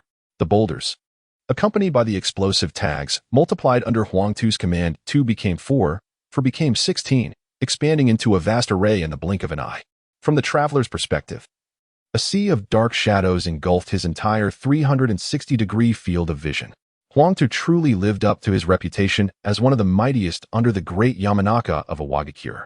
His battle experience was indeed extensive, and, most crucially, his tactical intelligence was exceptionally high, although he initially faced a disparity in information against the traveler. Upon witnessing the traveler's techniques, he swiftly devised a counter-strategy. To counter the traveler's Byakugan and his devastating physical prowess, he opted for this overwhelmingly expansive ninjutsu barrage. The technique known as the rock missile possesses the formidable capability to obliterate an entire mountain peak. Confronted with such a ferocious assault from Huangtu, Sharon instinctively shielded his face with his arms, as a robust layer of chakra enveloped his limbs, torso, and legs. This chakra, swelling with intensity, transitioned from a pale blue luminescence to a gentle crimson hue as it surged forth. In an instant, it manifested into a billowing cloak that danced in the wind, the Fire Mouse cloak. The moment the cloak took shape, a fierce gale erupted, dispersing in all directions. Countless rocks and explosive tags, which had yet to approach, shattered and detonated upon impact. Sparks flew, and the very earth trembled, as the ground beneath him was marred with numerous shallow and deep grooves. What? Is this the Lightning Shadow's lightning release chakra mode? Huangtu was taken aback. Yet his keen perception swiftly allowed him to discern the distinction between the two. The Hyuga clan possesses such techniques? Did they not only have the ability to defend against physical attacks with their Kaiten? While Huangtu was busy gathering information, Sharon was not one to remain passive. The chakra within him surged forth recklessly, intensifying the violent winds surrounding him. In the next moment, he gazed at Huangtu with an icy demeanor and waved his hand. Sky dance? Wind. As the words left his lips, the colossal boulders and explosive tags that had been hurled towards him appeared to be suspended in midair. This is a simplified version of the Tsukinike's bloodline ninjutsu, the reverse effect of wind, sky dance. Under the fierce gale, boulders and explosive tags instantaneously ricocheted, hurtling towards the direction of the earth with an unstoppable momentum. Chapter 11. Escape from Death. Boom. Boom. Boom. A tremendous explosion sent debris flying. The earth did not evade. It merely dispersed the attacking chakra of the explosive tags, steadfastly defending its vital points, enduring the onslaught that was originally meant for it. For 20 seconds, the relentless barrage rained down on the man known as Chiron, thousands of boulders striking him, yet he did not retreat an inch. However, the earth, already wounded from the initial assault, was now in a more precarious state. Damn it! The injured earth was genuinely enraged. He had already been simmering with anger from the earlier injury. Now, the person from the Hyuga clan, who he believed should have been easily subdued, had audaciously struck back. Igniting his fury, his initial plan to capture Shirin alive and bring him back to the village for breeding was now abandoned. After all, he was from the clan.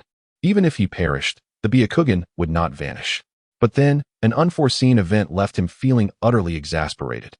Just as he prepared to deal a lethal blow in his fury, Shirin inexplicably fled. Ah, are you still the proud Hyuga clan? Running away? Fuming. The earth was unwilling to let Shirin escape and swiftly pursued him. Earth, have you lost your mind? If you can't win, why continue fighting? That's tantamount to seeking death. At that moment, Shiren had shed his earlier coldness and ferocity. His aura was rapidly diminishing. However, his feet moved swiftly towards the distant cliff. Simultaneously, he utilized his dwindling chakra to summon the birds in the sky as puppets for assistance. As he ran, Shiren continuously replayed the confrontation in his mind. It was evident that aside from exploiting the information gap to catch him off guard, he had been utterly defeated in all other aspects. Yet, despite his desire to flee, the earth was determined not to let him go. You think you can escape? Foolish dream. Suppressing his inner fury, the earth solemnly pursued Shiren's fleeing form. Meanwhile, his fingers formed seals, and he struck the ground once more.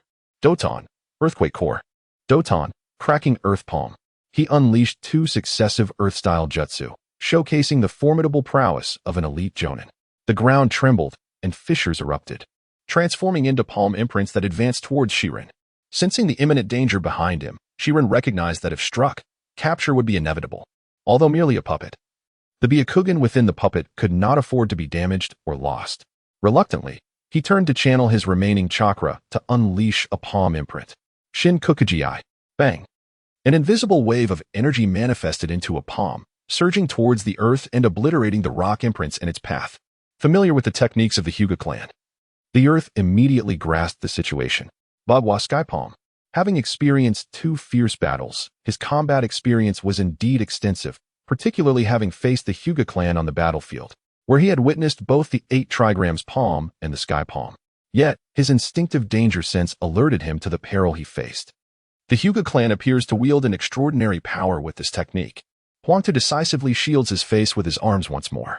Simultaneously, a thick layer of earth-style chakra manifests on his arms, torso, and legs, subsequently transforming into rock. A flurry of wind blades descends upon him like the blows of axes and knives. The rock he has become sparks as it is struck, its surface marred by countless cracks. Eventually, it shatters. In an instant, the chakra fueling the earth-style ninjutsu surrounding him seems to be obliterated. Huangtu's complexion pales, and a mouthful of blood surges forth. Has the Hyuga of Konoha developed yet another ninjutsu? Damn it, he must not be allowed to escape. Seeing that Shiren is about to flee from view, Huangtu disregards his own injuries and pursues him once more. Meanwhile, he performs the earth-style, subterranean voyage and the heart-severing technique anew. Shiren, sensing the impending danger ahead, leaps into the air, narrowly avoiding the earth that erupts beneath him. In response, Shiren channels his remaining chakra into his palm, transforming it into a blade radiating an ethereal blue light, thrusting it towards Huangtu's neck. The giant Huangtu does not flinch. Instead, he clenches his fists and employs the earth-style, rock fist to shatter Shiren's chakra blade. Seizing the opportunity amidst the chaos of flying fragments, Huangtu unleashes the earth-style, heavy rock technique. Shiren feels as though he is burdened with 1,000 pounds, and the very bones of his puppet body begin to fracture. Leave. Huangtu growls, his face twisted in rage as he strikes downwards with another rock fist towards Shiren. 8,000 spears. In this perilous moment, Shiren, disregarding everything, draws upon his last breath, summoning a sharp chakra spear from his elbow, aiming for Huangtu's armpit. The spear, however, fails to pierce flesh smoothly, instead stirring up a mire of mud. Huangtu evades the blow with a clay clone, but the rock fist of the clone still crashes down upon Shiren's nape. The sheer force shatters the rocks beneath Shiren's feet, sending him plummeting over the edge of the cliff. As Huangtu exhales in relief at the sight of Shiren falling, his expression darkens once more in the next instant. Suddenly, a puppet bird swoops down from above, catching Shiren and soaring back into the sky. At that moment, Shiren's heart finally finds peace. Puppet technique? When did Konoha acquire such mastery? Have you allied with the Sand Village? The moment he sees the puppet bird, a thought flashes through Huangtu's mind. As one of the captains of this assault on Konoha, he is painfully aware of what this implies. If Konoha and the Sand Village have truly forged an alliance, the tides of war may shift. This message must be relayed swiftly. Observing Huangtu's disheveled appearance and his constantly changing expression, Shiren surmises he may be overthinking. However, he does not intend to clarify. Though he cannot overpower him now, he is willing to hinder Huangtu in any way he can. Moreover, after today's battle, he has gained greater control over his current body. His true form remains on the moon, merely 3 years old, affording him ample time for growth. He is confident that their next encounter will not unfold as this one did. With newfound confidence, Shiren's demeanor grows bolder. Although he has exhausted his chakra, he refrains from revealing this. How could Huang Tu possibly know? Huang Tu, this time I shall spare you, but when we meet again, your head shall be mine. As he contemplates retreating or fighting to the end, Huang Tu is startled to see Sharon, confidently standing atop the puppet hovering in midair. Do you still wish to claim you haven't exerted your full strength? There's no need to wait for next time. If you possess the capability, let me challenge you once more. Earth style? When did you come to believe I was already at my limit?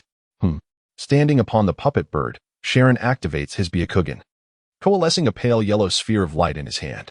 Observing Huang Tu, who is preparing to unleash another earth technique, Sharon unceremoniously hurls the sphere downward. Boom! A colossal explosion instantly carves a gaping hole into the cliffside. As the dust settles, Huang Tu sees that Sharon and the puppet have vanished into the horizon. Gazing at the fractured rock beneath him, Huang Tu silently makes his way back to the base. Chapter 12. Weakened Konoha. Escalation of war on the third floor of the Hokage building in Konoha. The third Hokage, clad in ceremonial robes, stands quietly on the rooftop.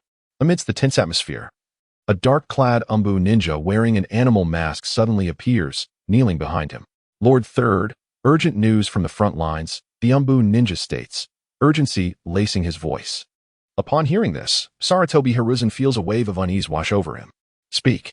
A small contingent of cloud and sand ninja has been spotted within the land of hot water and the land of rivers.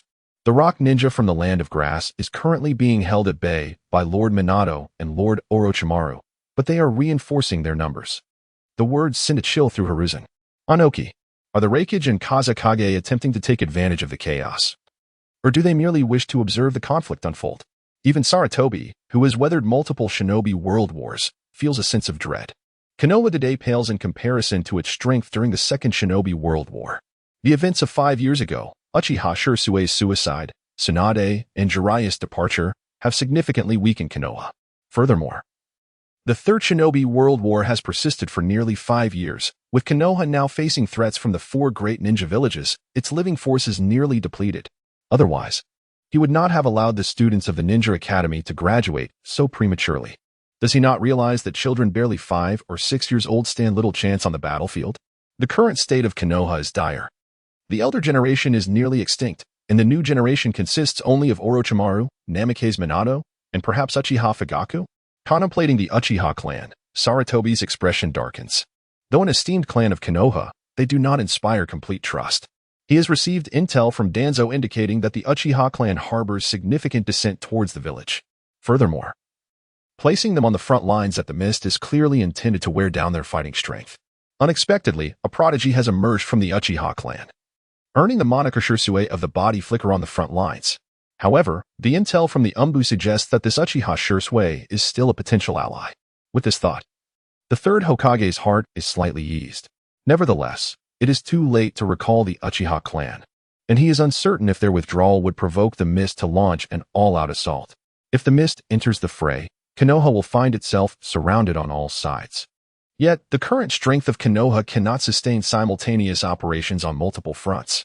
Moreover, the situation at the rock front has reached a critical juncture. It seems the time has come for the village's prominent clans and the old guard to step in. I must summon Koharu and Midokado.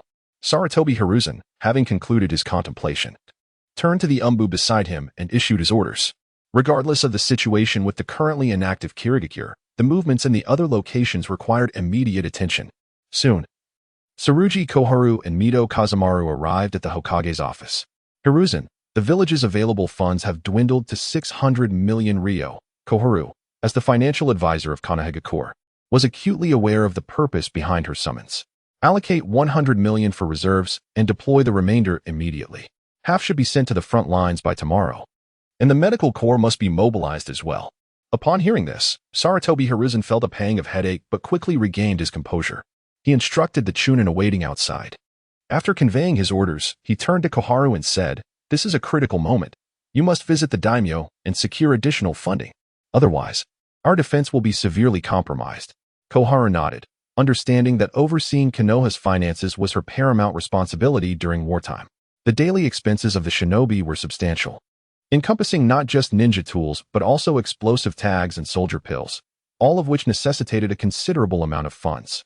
While frugality was feasible in peacetime, wartime exigencies dictated otherwise, as they pertained to matters of life and death. As Koharu departed, Mido Kazamaru opened his eyes and, glancing at Hiruzen, inquired, "What of my mission?" Hiruzen? Hiruzen, he continued, "I've just received intelligence that both Hokage and Tsunade are exhibiting unusual movements.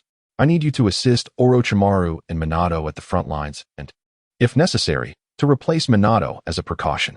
Hokage and Tsunade, those wretched foes. Leave this matter to me." Mito Kazemaru, still in his prime and capable of battle, accepted the assignment without resistance. However, just before he stepped out of the Hokage's office, he pointedly asked, "Hiruzen, I haven't seen Danzo in quite some time. Has his injury not yet healed?" Watching Mito Kazemaru and Tsurugi Kohara leave, Sarutobi Hiruzen cast a somber glance towards the direction of the route. Not long after the outbreak of the Third Great Ninja War, Kirigakure had been the first village to exhibit signs of unrest. Danzo had initially received the intelligence and, after consulting with Hiruzen, took advantage of the opportunity when the Three-Tails Jinchuriki, the third Mizukage, was isolated, ultimately eliminating the aging leader. This matter has been conducted by Danzo with great secrecy, unbeknownst to many. Yet, this decisive action to sever one of the arms of the Mist Hidden has effectively quelled their unusual movements. However, the cost borne by Danzo was substantial. He himself was on the brink of death, and 2 of the elite shinobi from Root were also lost. Although Tsunade is absent from the village, given the current medical capabilities of the village, coupled with Orochimaru's assistance in his recovery, Danzo has long since healed. Nonetheless, for reasons unknown, he has remained concealed within Root. Presently, even he is somewhat unclear regarding his own specific movements. It is only vaguely understood that Danzo has long departed from the village, and judging by his trajectory, he appears to be preparing to conspire with Hanzo in the Land of Rain. Meanwhile, Hiruzen Sarutobi is overwhelmed by the ravages of war and lacks the energy to monitor Danzo. Furthermore, Danzo's presence in the Land of Rain could be advantageous for Konoha. The Land of Rain is adjacent to the Land of Earth and the Land of Wind, and should an emergency arise, Danzo would undoubtedly take action. Hiruzen is acutely aware that the Mist Shinobi currently possess little strength. The implementation of the Blood Mist policy by the Third Mizukage has significantly weakened the Mist Hidden. Although reports indicate that the Three Tails has been rediscovered, and rumors suggest that whoever becomes the new Jinchuriki could ascend to the position of the Fourth Mizukage, the selection has yet to be finalized.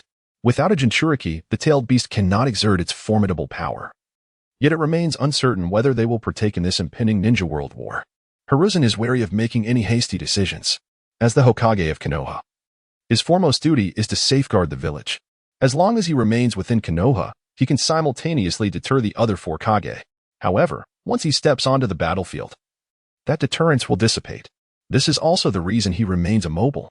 As long as he is in Konoha, it signifies that Konoha possesses remaining strength.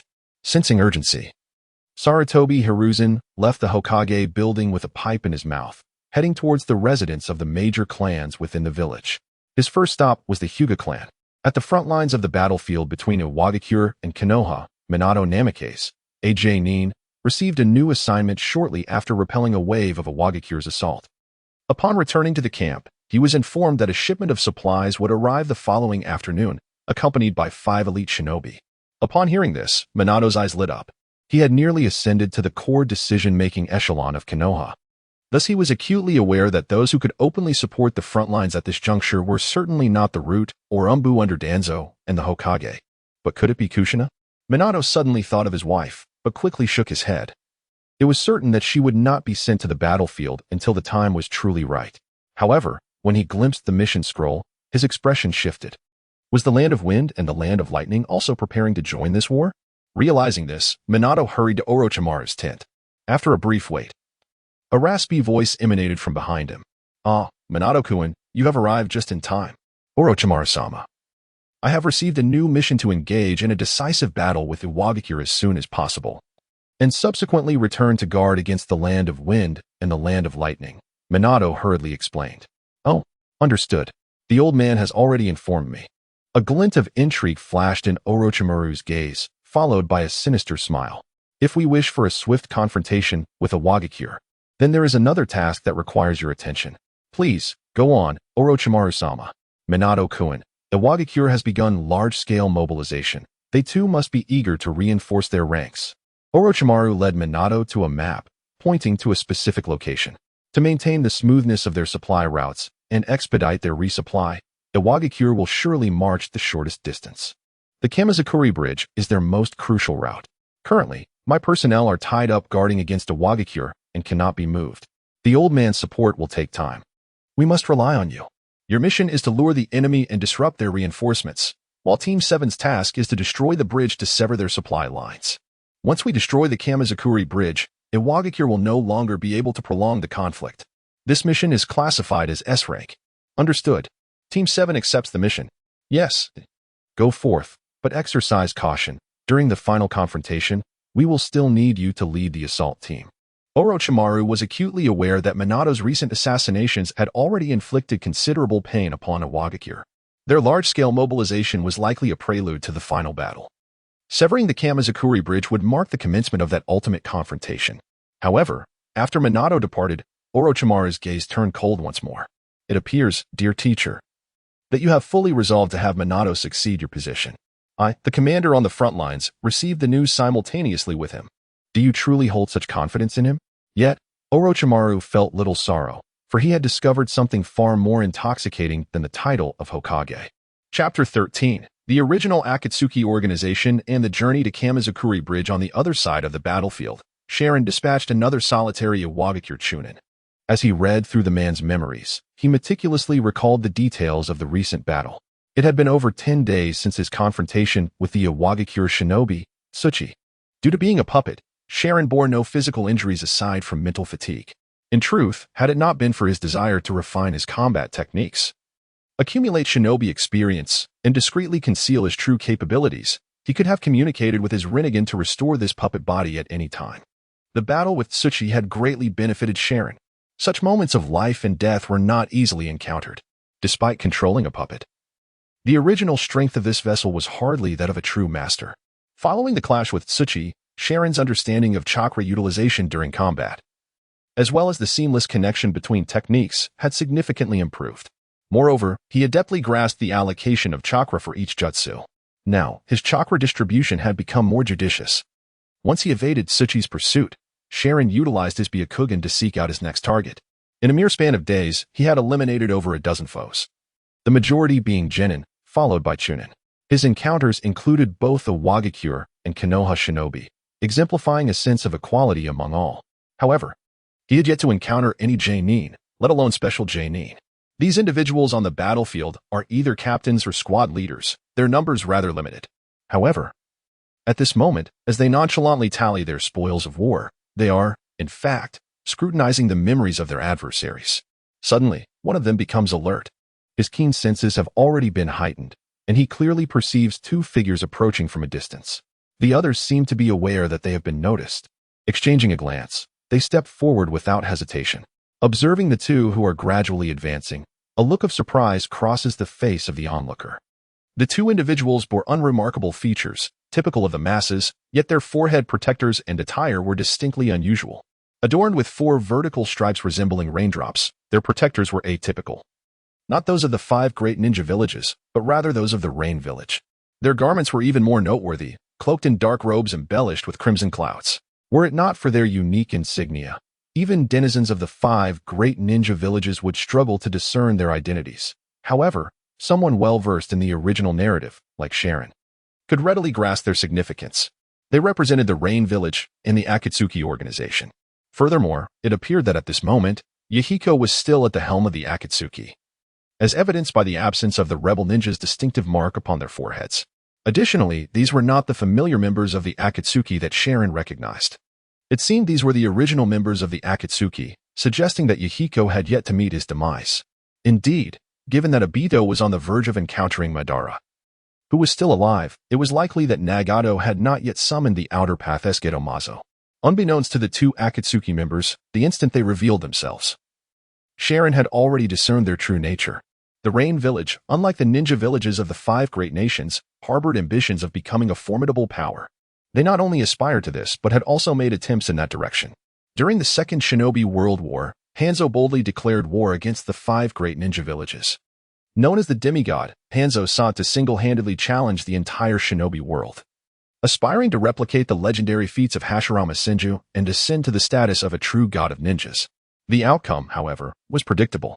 The Rain Village was swiftly reduced to a battlefield for the great nations, suffering devastating losses and leaving it in a dire state of disarray. Today, Hanzo was relegated to a corner of the Rain Village, merely surviving, or else Yahiko would never have had the opportunity to lead the Akatsuki's rise. Yet, the current iteration of the Akatsuki was subtly encroaching upon Hanzo's dominion, but that was a tale for another time. The mission of the two Akatsuki members was to fulfill a commission from the Rock Village, transporting a portion of supplies to a nearby base. After successfully completing their task and preparing to return to their village, they unexpectedly stumbled upon Sharon engaged in combat with other ninjas. Initially, they assumed it was a routine skirmish among shinobi, but upon closer observation, they realized that Sharon was unlike the others. He indiscriminately dealt with all adversaries, demonstrating no mercy, even towards his fellow Leaf Village ninjas, despite being a wielder of the Byakugan. This indiscriminate approach led both individuals to believe that the protagonist should be considered a rogue ninja, although the Akatsuki organization is not currently a refuge for rogue ninjas. They are aware that the leader is in urgent need of talent. Thus, they approach with the intention of recruiting him. The puppet, Fei Niao, once again took to the skies with the protagonist, this time heading towards the concealed forces of Awagakure. While reviewing his memories, he stumbled upon some intriguing information. The recently slain Chunin was, in fact, a messenger for an elite team tasked with relaying intelligence. Furthermore, the mission was connected to the Battle of Kanabi Bridge.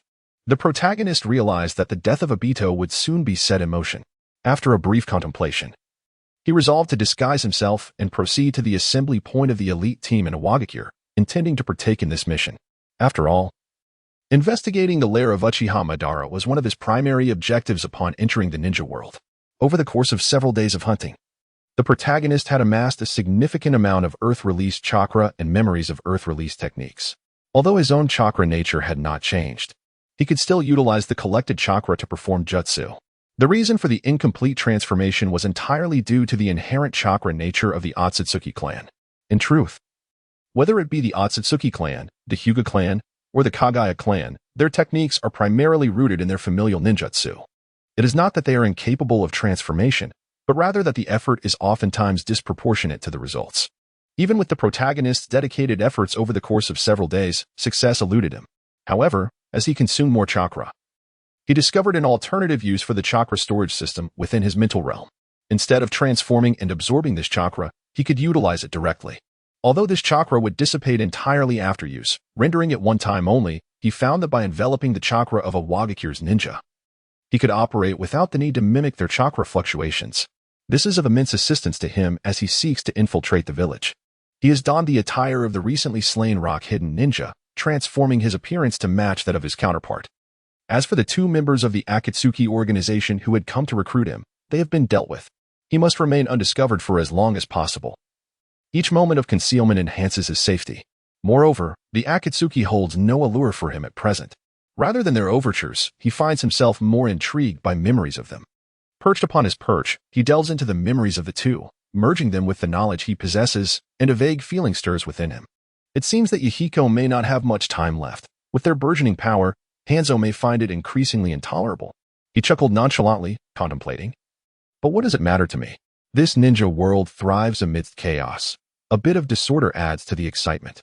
Chapter 14. Sharon's patrol mission. Who goes there? As Sharon, disguised as a rock-hidden ninja, approached the stronghold of the elite team from his memories, a commanding voice halted his advance. In the next instant, probing energy swept over his form incessantly. Secret order. Glory of the earth. Upon uttering the command without hesitation, the powerful presences that had been monitoring him dissipated, revealing a gap in the barriers surrounding the hidden base. Heavy footsteps echoed from within. Aoi, what orders do you have from Lord Tsuchi? The voice, laced with mockery and an air of superiority, reached Sharon's ears. Before him stood a man clad in a grayish-brown tight combat outfit, adorned with a matching vest. His wild brown hair resembling an explosion. His gaze was sharp, piercing like a blade, and he regarded Sharon, transformed into Aoi, with utter disdain, arms crossed over his chest. Behind him stood three others, similarly attired in grayish-brown combat gear. Lord Hokage, Lord Mosh, Lord Ishii, Lord Tsumaji. The memories flooding Sharon's mind instantly informed him of the identities and strengths of these four individuals. They comprised the most formidable assault team on the front lines of Rock-Hidden Village, each possessing the prowess of a high-ranking ninja. Understanding their temperaments, he wasted no time in presenting the mission scroll.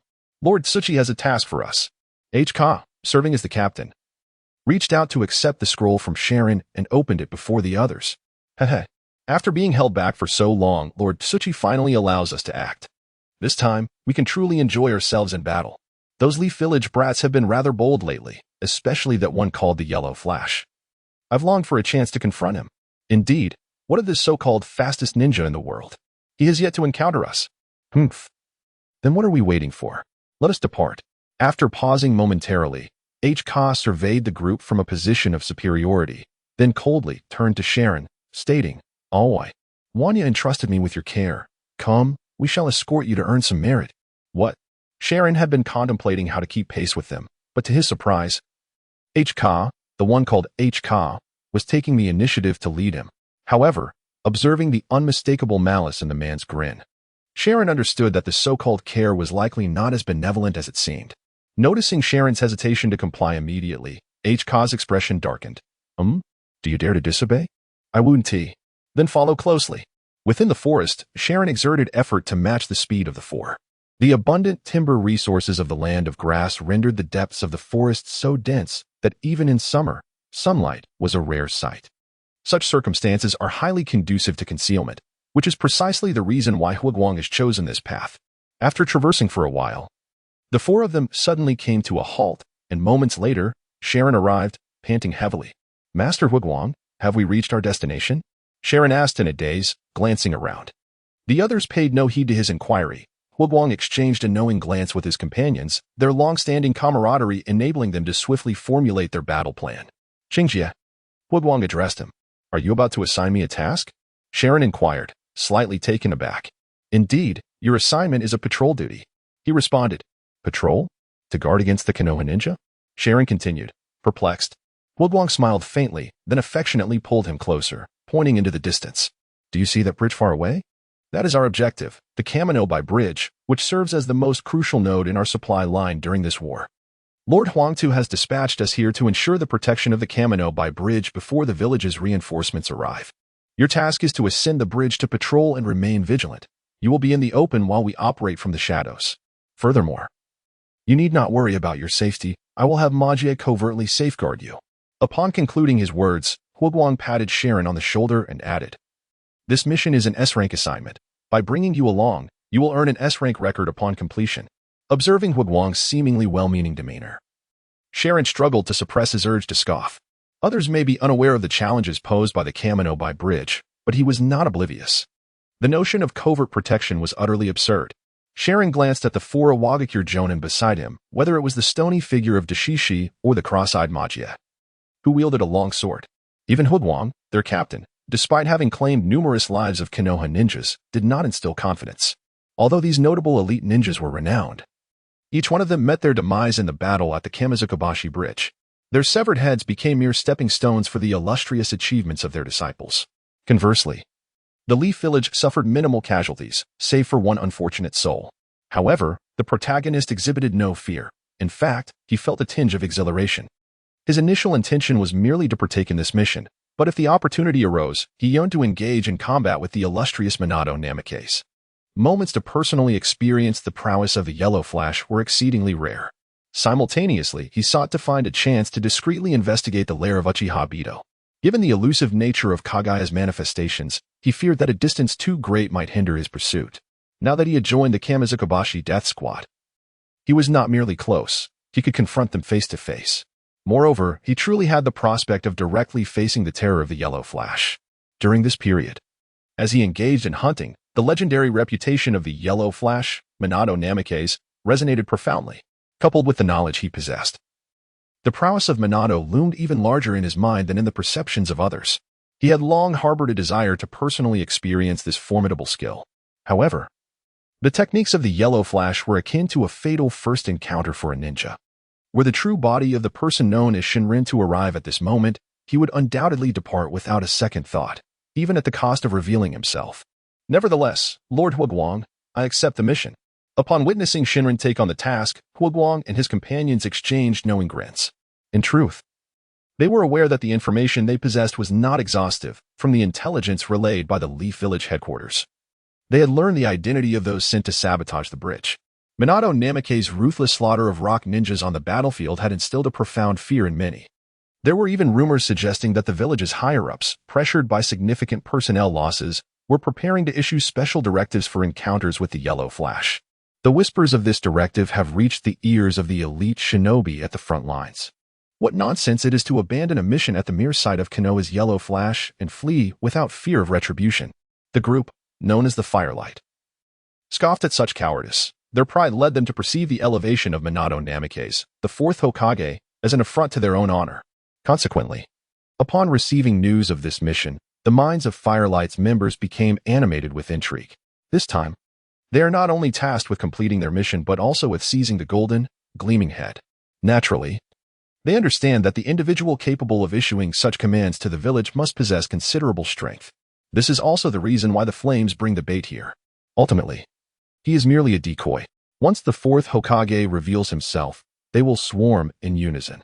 4 against 1, the advantage lies with them. The bait, of course, is oblivious to their true intentions. Even if he were aware, he would merely chuckle. Life is but a dream, each vibrant in its own way. As they all face death, a touch of beautiful imagination can alleviate their suffering in the end. Under such duplicitous circumstances, the bait stepped onto the Shinjutsu Bridge, awaiting the arrival of the 7th team, marked by a yellow flash. Chapter 15. The first intimate encounter with Obito. Lord Leech. Our land of earth possesses scant vegetation. How splendid it would be to fully incorporate the land of grass into our Wagakure's dominion. The bait reflected after completing a patrol of the Shinjutsu Bridge and reporting back to Lord Leech.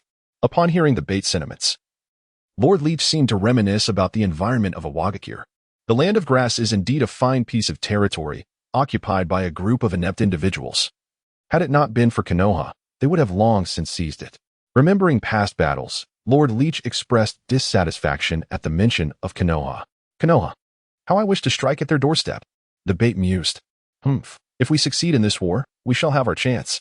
A fierce gleam flickered in Lord Leech's eyes as he gazed towards the southeast, but when he turned back to the bait, a hint of softness graced his expression, though it vanished swiftly. Very well, proceed with your patrol, and there is no need to return. We shall protect you from the shadows. The bait squinted and nodded. He merely listened to Lord Leech's notion of victory. However, the words served as a reminder that he should seek an opportunity to infiltrate Konoha on the battlefield. Otherwise, the difficulty of infiltration would only increase after the war's conclusion. As he pondered the perfect means to execute his infiltration plan, the bait's keen perception alerted him to an anomaly. Something is amiss. He abruptly lifted his gaze in a particular direction. Although his Byakugan was obscured by earth-release chakra, its perceptive abilities remained unaffected. He could sense an approaching presence, and he discreetly gestured towards Lord Leech with his hand behind his back. Huh? What? Lord Leech, who had been observing the bait, felt puzzled. Even with his own senses, he had not detected anything, yet this supposed trash of a shinobi had. A combat team of 4? What a jest. Lord Leech hesitated for a moment, deciding against immediately notifying the flames. He opted to observe further, to ascertain the truth of the bait's claim. If it were indeed true, he could assess the situation before determining their course of action. Regardless, should any unforeseen events arise, the bait, serving as a decoy, could sacrifice himself to alert the flames. They could then decide how to proceed. Should the enemy prove formidable, retreat would not pose a problem for their speed. 2 minutes later, how swift. The bait's Byakugan had already discerned the silhouettes of 4 individuals in the distance. Leading the pack was none other than the silver-haired Kakashi, followed by Rin Noera, and thirdly, Obito Uchiha. The sight of them was familiar to the bait, however. His attention was wholly captivated by the tall, blonde youth. Meanwhile, in the distance, Minato Namikaze pressed his fingers to the ground, sensing the surroundings. On the bridge, there is 1 person, near the bridge, another, and 3 more nearby. Aside from the decoy on the wall, the rest possess formidable strength. Minato directed his gaze at Kakashi. Kakashi, you handle that Nin on the bridge. I will take care of the others. Obito, ensure Rin's safety. Sensei, allow me to take that one. I can handle the guy on the bridge. Obito protested, feeling disgruntled that Kakashi always outshone him in front of Rin. Now, a mere Nin stood before him. He was hardly intimidated. Seeing Obito eager to volunteer, Minato hesitated briefly but ultimately acquiesced. In that case, Kakashi, be ready to support Obito. Understood, Sensei. Kakashi affirmed. Rin, just focus on keeping watch. I can easily deal with that opponent. Obito, do not be careless. As Minato's team allocated their tasks, Lord Leech also sensed the approaching adversaries. They are indeed real. They have truly come. A pang of regret surged within Lord Leech, sensing ninjas were rare in Awagakure. And despite being one of the village's more perceptive individuals, he had not anticipated that this greenhorn would possess such prowess. Though disappointed, there was no remedy. He raised his hand and gestured towards the distance. The flames promptly scattered upon seeing this. Their movements, of course, did not escape Minato's keen senses. He withdrew a specially crafted kunai resembling a trident from his ninja tool pouch, assessing the surroundings while silently calculating how to swiftly eliminate the foes. Meanwhile, Obito, Kakashi, and Rin hastened toward the bait's location.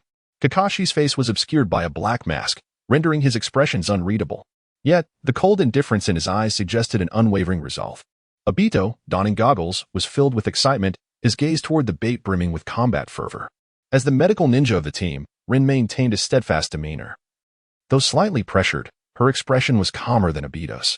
Kakashi, support me while I deal with this enemy. Obito charged forward, fingers rapidly forming seals. However, before he could complete his fire release technique, Kakashi's cold figure had already surged past him. Obito, you should cover me instead. Seeing Kakashi advance, Obito grew anxious. Kakashi, you are disregarding Sensei's orders. Sensei has also stated that I am the captain. Kakashi's resolve was unwavering, and he sensed an underlying danger from this opponent. It is the perfect opportunity to test my newly developed technique, Chidori. As Kakashi's words fell, a dazzling orb of lightning erupted from his outstretched palm. With its detonation, the surroundings resonated with a cacophony reminiscent of 1,000 birds in flight. Obito, witnessing Kakashi's transformation, was struck with astonishment. What technique is this? Wow, Kakashi is incredible. The chakra intensity is likely beyond that of a CH-Ni. Rin exclaimed, her eyes wide with amazement. This was their first encounter with the new ninjutsu developed by Kakashi. However, upon hearing Rin's compliments towards Kakashi, Obito felt displeased and activated his Sharingan, elevating his speed to an extraordinary level. The Uchiha speed surpassed Kakashi's, with fingers interlocked. He was determined to make a remarkable impression in front of Kakashi this time. Shadow Clone Technique. Fire Style, Great Fireball Technique. Two immense fireballs erupted forth, hurtling towards the bridge where the shinobi stood. Although it seemed like an eternity had passed, it was merely a fleeting moment. The shinobi, observing Kakashi and Obito charging towards him, also caught sight of the flickering lightning of the Chidori. Just as he prepared to unleash his earth-release chakra for defense, Obito sprang forth. Witnessing this familiar scene, the shinobi chuckled, "You red-eyed brat. The great fireball technique cannot kill." His voice resonated clearly in Obito's ears, while simultaneously, he hastily formed seals, releasing the gathered earth-release chakra. 10 shadow clones materialized around him. The clones swiftly formed seals as well. Earth release, rock iron cannon technique. The 10 clones opened their mouths in unison, gathering earth chakra in their throats, subsequently expelling stones the size of jujubes. The stones shot forth, rapidly enlarging. By the time they reached Obito and Kakashi, they had grown to the size of fists. Bang, bang, bang. Like a machine gun, the fist-sized stones rained down, scattering the great fireball. Seeing this, Kakashi and Obito hurriedly evaded, but the stones did not relent, instead crashing into the trees behind them. In an instant, the forest trees were pockmarked with deep craters, and wood chips flew in all directions. It must be said, Kakashi truly embodied the essence of a lightning attribute ninja, with remarkable speed and reflexes. In the nick of time, he not only dodged the attack but also helped Obito evade most of the stones, resulting in the shinobi's assault landing only 2 hits on Obito, one on his right arm and the other on his left leg, fracturing the bones but sparing his life. Chapter 16. Obito, you should call me the strongest. However, such injuries could be deemed severe. Moreover, being on the battlefield, sustaining such injuries could be fatal. As a ninja, with his right arm and left leg rendered nearly useless, Obito's combat effectiveness and mobility were drastically diminished. Damn it, IWA Shinobi, I will kill you. Obito, sprawled on the ground, could no longer maintain his composure in front of Rin, howling furiously at the shinobi in agony. Kill me? The shinobi sneered. He leaped forward, swiftly approaching Obito, lowering his gaze upon the twisted countenance of this future mastermind. Uchiha boy, do not utter reckless boasts in the face of your enemy. It only reveals your weakness. The shinobi's calm words intensified Obito's fury. You damned fool, are you jesting? Obito bellowed, his single tomo swirling in his eye, searching for any flaw in the shinobi. Yet, He found none, and the shinobi offered no chance. In a flash, the shinobi formed seals with haste. Earth release, earth flow river. Earth release, earth flow wall. Just as the earth flow river manifested, Kakashi simultaneously slammed his hands against the ground. A wall adorned with a dog-ass head sprang up, blocking the shinobi's earth flow river, shielding the vulnerable Obito behind it. Yet, the jutsu was not complete. As the earth flow wall emerged, Kakashi swiftly completed another set of seals. Earth release, inner decapitation technique. Kakashi, previously crouched, vanished into the earth, swiftly burrowing beneath the shinobi's feet. He then reached out to grasp the shinobi's ankle, intending to drag him underground. Having encountered this jutsu numerous times, the shinobi was well prepared. He leaped into the air. Water release, water chaos wave. Concealed for a long time, Rin seized the opportunity to assist Obito, launching a small wave of water towards the shinobi's neck. Although not powerful, it was sufficient to disrupt his movement. Seizing the moment, Obito gritted his teeth against the pain in his right hand and quickly formed seals. Fire release, exploding wind dance. A torrent of flames erupted from Obito's mouth, surging towards the shinobi. The trio's cooperation was impeccable, truly embodying the spirit of Team 7 from the third Hokage's era. As the shinobi descended, still airborne, he quickly formed seals. Earth release, earth flow wall. Compared to Kakashi's flamboyance, the shinobi's technique was more rustic yet effective enough to block Obito's fire release. However, just as the shinobi landed, a piercing cry echoed in his ears. Chidori. The lightning chakra tore through the earth flow wall, and Kakashi's figure appeared before the shinobi. The raging lightning, accompanied by a deafening sound, pierced through the shinobi's chest. Yet Kakashi's expression shifted. He felt not the sensation of flesh being severed, but rather the viscosity of mud. Kakashi, danger. Beware behind you, it's a substitution jutsu. Utilizing the force from Kakashi's attack, the shinobi executed the earth substitution while simultaneously employing wind release, empty dance. In an instant, his form became as light as a feather, stepping softly to appear behind Kakashi. His arm encased in stone, he struck down with force. Fire release, great fireball technique. A massive fireball shot towards the shinobi once again. In a critical moment, Obito, still harboring resentment towards Kakashi, endured the pain to save him. The fire ignited the shinobi's entire being. However, he did not evade, resolutely bringing his fist down. Yet Kakashi, like him, vanished, leaving behind only a withered tree. Amidst the blaze, the shinobi's voice emerged from the other side, somewhat astonished. Substitution jutsu? When? At that moment, the trio discovered that the individual, engulfed by the flames ignited by Obito, had once again transformed into earth and vanished. Earth clone. Rock fist technique. Kakashi's indifferent gaze grew somewhat unsightly as he realized that this individual, having utilized these two ninjutsu techniques, had already unleashed 5 distinct techniques during their confrontation. Initially believing the individual to be an easy target, they were taken aback by the unexpected challenge. Obito, however, was devoid of such reservations. Casting a grim look towards the individual and stating, "You are not even a CH Nin. I never anticipated that a J Nin could disguise themselves so effectively." Upon hearing Obito's words, a mischievous delight surged within the individual. "You are from the Uchiha clan, named Obito, correct? Allow me to impart a clever retort that one from the Uchiha should know when faced with a master such as myself. To my opponent, the CH Nin. Among all the adversaries I have encountered, your earth techniques are the most formidable. In the realm of earth ninjutsu, none surpass your prowess, and I, Obito, shall regard you as the strongest." Aside from Obito's bewildered expression, the others paid no heed to the individual's eccentric proclamations. A profound silence enveloped the scene, with only the wind whispering through, carrying away the cacophony. The lack of response, coupled with their expressions of disbelief, rendered the individual somewhat awkward. In that moment of youthful exuberance, his skin was not yet thick enough to withstand the silence. After a lengthy burst of fervor, he found both Obito and Kakashi wearing expressions of adversity, while even Rin bore a serious demeanor. This has put Sharon in a somewhat awkward position. Meanwhile, on the other side, Minato Namikaze is also facing off against 4 elite jonin, none of whom dare to make a move prematurely. The likes of Huaguang are wary of Minato's incredible speed, reluctant to expose any vulnerabilities, while Minato hopes to allow Kakashi to deal with Sharon before coming to their aid.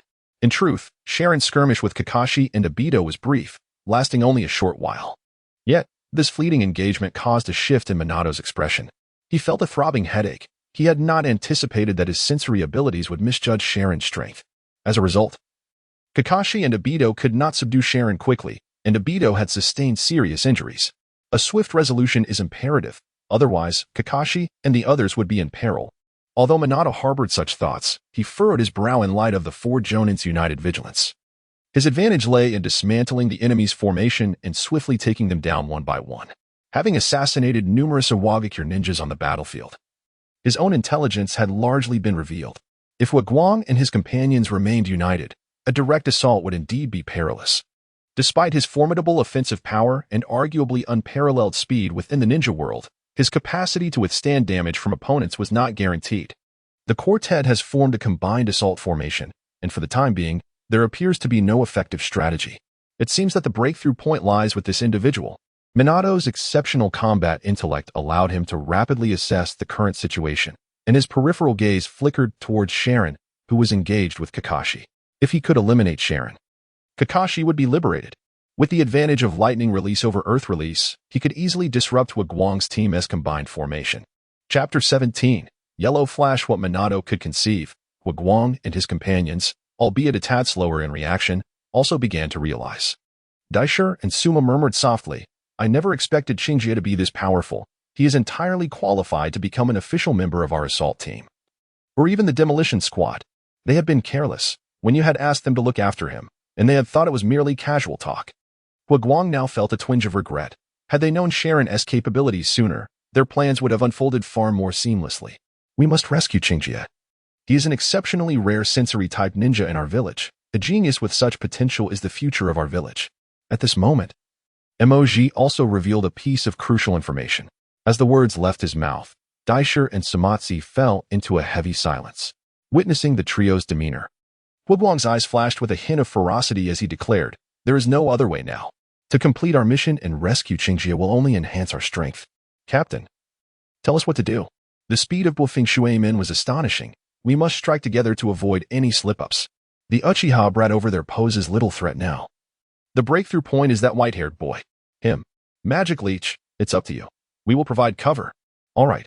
As several Jonin exchanged words, the atmosphere on the battlefield grew increasingly tense. "Lin, take care of Obito. I will handle this guy alone," Kakashi stated, but just as Obito raised his hand to intervene, Lin grasped his arm tightly. "Kakashi, be careful. We will assist you." "Understood." Kakashi's palm erupted with a surge of lightning as he swiftly charged towards Shiren. Simultaneously, he reached into his waist pouch, retrieving a shuriken and hurling it towards Shiren. "Shuriken Shadow Clone Technique," Kakashi shouted, and in an instant, 2 shurikens multiplied into dozens, hurtling towards Shiren's face. "Is this a technique developed by the third Hokage?" Shiren recognized the maneuver, though dodging it posed no significant challenge for him. With a slight shift in his steps, he swiftly evaded, yet Kakashi was now merely 2 paces away. Unfazed by the murderous intent emanating from Kakashi's eyes, Shiren rapidly formed hand seals, preparing to unleash a jutsu. However, he failed to notice that Kakashi's shuriken were anything but ordinary. Captivated by the prospect of matching wits with the Leaf's prodigious ninja, he merely sidestepped the incoming barrage, channeling chakra within him. As the trident shuriken grazed Shiren's body, Wufing Shuemin made his move. The combat synergy of Team 7 was on full display. Shuemin's figure appeared beside Shiren, his movements fluid as he seized the trident shuriken mid-flight, sweeping it towards Shiren's neck in a decisive strike. In a moment fraught with tension, the unexpected combination of Kakashi and Wufing Shuemin caught everyone off guard. Even Shiren, faced with such peril, found himself momentarily stunned. He had envisioned battling the Yellow Flash, yet never anticipated this turn of events. Kakashi and Wufing Shuemin's teamwork was extraordinary. Why did Shuemin's specially crafted shuriken end up in Kakashi's hands? Suddenly, clarity dawned upon Shiren. Kakashi's strength had surpassed that of a Chunin, and Shuemin had gifted him a shuriken. Lin had also presented him with a gift. Yet, Obito had not given anything, for he would ascend to a double tomo after this battle, preparing to bestow his eyes upon Kakashi. Despite this realization, Shiren felt a pang of frustration. Was it truly the case that the opponent the Yellow Flash sought to vanquish was beyond his reach? As the sharp edge of Shuemin's shuriken loomed near his neck, he refused to succumb to despair, channeling his own Rinnegan chakra. Wind release, dust dance. Shiren's reflexes flared, unleashing a powerful gust that stirred up a whirlwind of sand. "Be careful." Team 7 braced for an imminent attack, believing Shiren was about to strike again. Yet, As the chaos subsided, they discovered Shirun had vanished entirely, leaving behind only a pool of blood and scattered remnants of his clothing. This series of actions left everyone exchanging bewildered glances. Ultimately, it was Minato Namikaze who reacted swiftly. He stepped forward and furrowed his brow at the bloodstains on the ground. The sensation he had just experienced suggested that the opponent was not quite human. Something was amiss. Furthermore, in that fleeting moment, the adversary had managed to evade capture and even executed ninjutsu to escape at an alarming speed, rendering his presence nearly undetectable. Indeed, one must not underestimate a Wagakure. While Minato was somewhat taken aback by the unusual behavior of the individual known as Sharon, he chose not to reveal his thoughts. After all, the crisis had yet to be resolved, and he believed Sharon to be a secret weapon of a Wagakure. Observing the encroaching Wagakure Firelight team, Minato maintained his composure and confidence, raising his gaze calmly towards the front. Upon witnessing this scene, the members of the Firelight team executed their shadow clones and charged towards them. In response, Minato tightened his grip on the trident kunai in his hand, then drew 4 additional kunai, flinging them into the surrounding area. With that, his figure vanished. Meanwhile, the 3 members of Team 7, seeing Minato engaged in battle with the Wagakure ninjas, Kakashi declared, "I will assist my teacher. Kakashi, be careful." Upon hearing this, Kakashi nodded, and the brilliant lightning in his outstretched palm erupted once more, resonating like the calls of 1,000 birds in the forest. Earth release, cracking earth palm. Together, Zumo and Daisher unleashed the cracking earth palm technique, instantly altering the terrain and fracturing the ground, causing Obito and his companions to struggle to maintain their footing. Unfazed by such a disadvantageous terrain, Kakashi surged forward like a bolt of lightning. The lightning in his hand tore through the ground, shattering the fractured earth beneath him. Leaving behind a deep, smoke-emitting ravine, and in the blink of an eye, he encountered the shadow clones of the magical leech head-on. The swordsmanship of the magical leech was formidable, with his shadow clones showcasing exceptional sword techniques. Daisher, coordinating with him, replicated the very techniques that Sharon had previously employed. Earth release, rock iron cannon technique. The 3 shadow clones simultaneously opened their mouths, unleashing massive stone projectiles that grew larger against the wind. Whoosh, whoosh, whoosh. Kakashi, employing the same tactic, hurled several shuriken, striking the stone projectiles with pinpoint accuracy. Although the power of these shuriken paled in comparison to the stone projectiles, they were enveloped in crackling lightning. As the shuriken were deflected and destroyed, the stone projectiles were simultaneously obliterated by the lightning. The ninjas from Konoha are indeed impressive. From a distance, Sharon, having retreated and concealed himself, marveled at the display. In that brief encounter, Sharon had already discerned Kakashi's prowess. It was not merely Kakashi. Even Obito Uchiha, who was ostensibly the underdog, exhibited remarkable strength. Though officially a genin, his abilities far surpassed that rank. Moreover, their team displayed exceptional synergy, effectively stalling Sharon for a significant duration.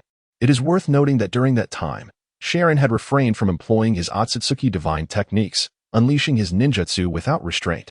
Furthermore, while evading lethal threats, Sharon had also leveraged the capabilities of his ethereal dance. Such a squad poses no challenge to the majority of elite ninjas. The most terrifying factor, the yellow flash, has yet to be accounted for. Shiren reached out to touch the shattered mark on his chest. At this moment, his wounds had already healed.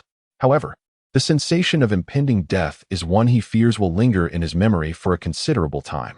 This future 4th Hokage truly lives up to the title of the most formidable Hokage to confront after an encounter. With his remarkable agility and terrifying neural reflexes, combined with an immense reservoir of chakra and the space-time ninjutsu of Flying Thunder God, it is exceedingly challenging for an ordinary individual to contend with him. In this present time, Sharon stands no chance against him whatsoever. This was also the reason for his decisive retreat. If he could not prevail, there was no point in remaining. It would only lead to his demise. Although he was but a puppet, continuing the fight would inevitably reveal more intelligence, which he was absolutely unwilling to do. However, this encounter with Team 7 sparked within him the first inklings of the necessity to cultivate allies. Yet before that, he needed to ascertain whether he had been afflicted by the ninja love technique cast by Minato. If he had, it would be imperative to eliminate it swiftly. Chapter 18. Lord Minato, I wish to take the place of the fallen Obito as your subordinate. As he marveled at the prowess of Minato's Flying Thunder God technique and scrutinized his own condition, Kakashi had already charged forward to confront the leech-like creature. The radiant bolt of lightning in his right hand, akin to an indomitable weapon, effortlessly tore apart the shadow clones. Then came the second, the third. Kakashi's speed was astonishingly swift, and the Chidori technique was sharper than one could imagine. Nonetheless, since they were merely shadow clones, the destruction of all posed no issue for the leech. Furthermore, he utilized the sacrifices of the shadow clones to discern Kakashi's vulnerabilities. Simultaneously, Minato began his preparations to reap the rewards. He materialized beside the fiery figure with uncanny stealth. However, armed with the intel gleaned from Sharon's previous gambit, the elite Jonin was well prepared. His swordsmanship, ninjutsu, and genjutsu were formidable. He barely managed to parry Minato's assault and was poised to counterattack when Minato vanished once more. In the blink of an eye, he surged towards Suma, who lacked the strength of the fiery figure and was swiftly decapitated. Upon witnessing the death of his comrade, the leech's eyes turned crimson and rage surged within him. He charged towards Kakashi, weapons drawn, and after several exchanges, Kakashi's vulnerabilities resurfaced. The leech, unyielding, struck and blinded one of Kakashi's eyes. At that moment, Sharon noticed a substantial contingent of rock shinobi appearing in the rear. The first wave of troops had arrived. Seeing this, Minato's expression shifted, while the fiery figure erupted in laughter. The leech felt a surge of satisfaction as he observed Kakashi collapse in agony. He swung his blade upward, aiming to deliver a fatal blow. However, just as the edge of the blade tore through Kakashi's clothing, slicing into his left side, Minato appeared beside him. With his left hand bracing against the ground, he encircled Kakashi's waist with his right, pulling him backward with force. In an instant, both vanished from sight, reappearing near Obito and Rin. Retreat. The three grasped hold of Minato, and in the blink of an eye, all four vanished before the eyes of the rock shinobi. So swift. After completing his assessment, Sharon could not help but exclaim in awe. Even though he had just experienced the speed of the yellow flash firsthand, he still felt as though he were lagging behind. This is the true trump card that enables the weak to triumph over the strong, allowing an ordinary ninja to infiltrate the higher echelons of battle, even in the future.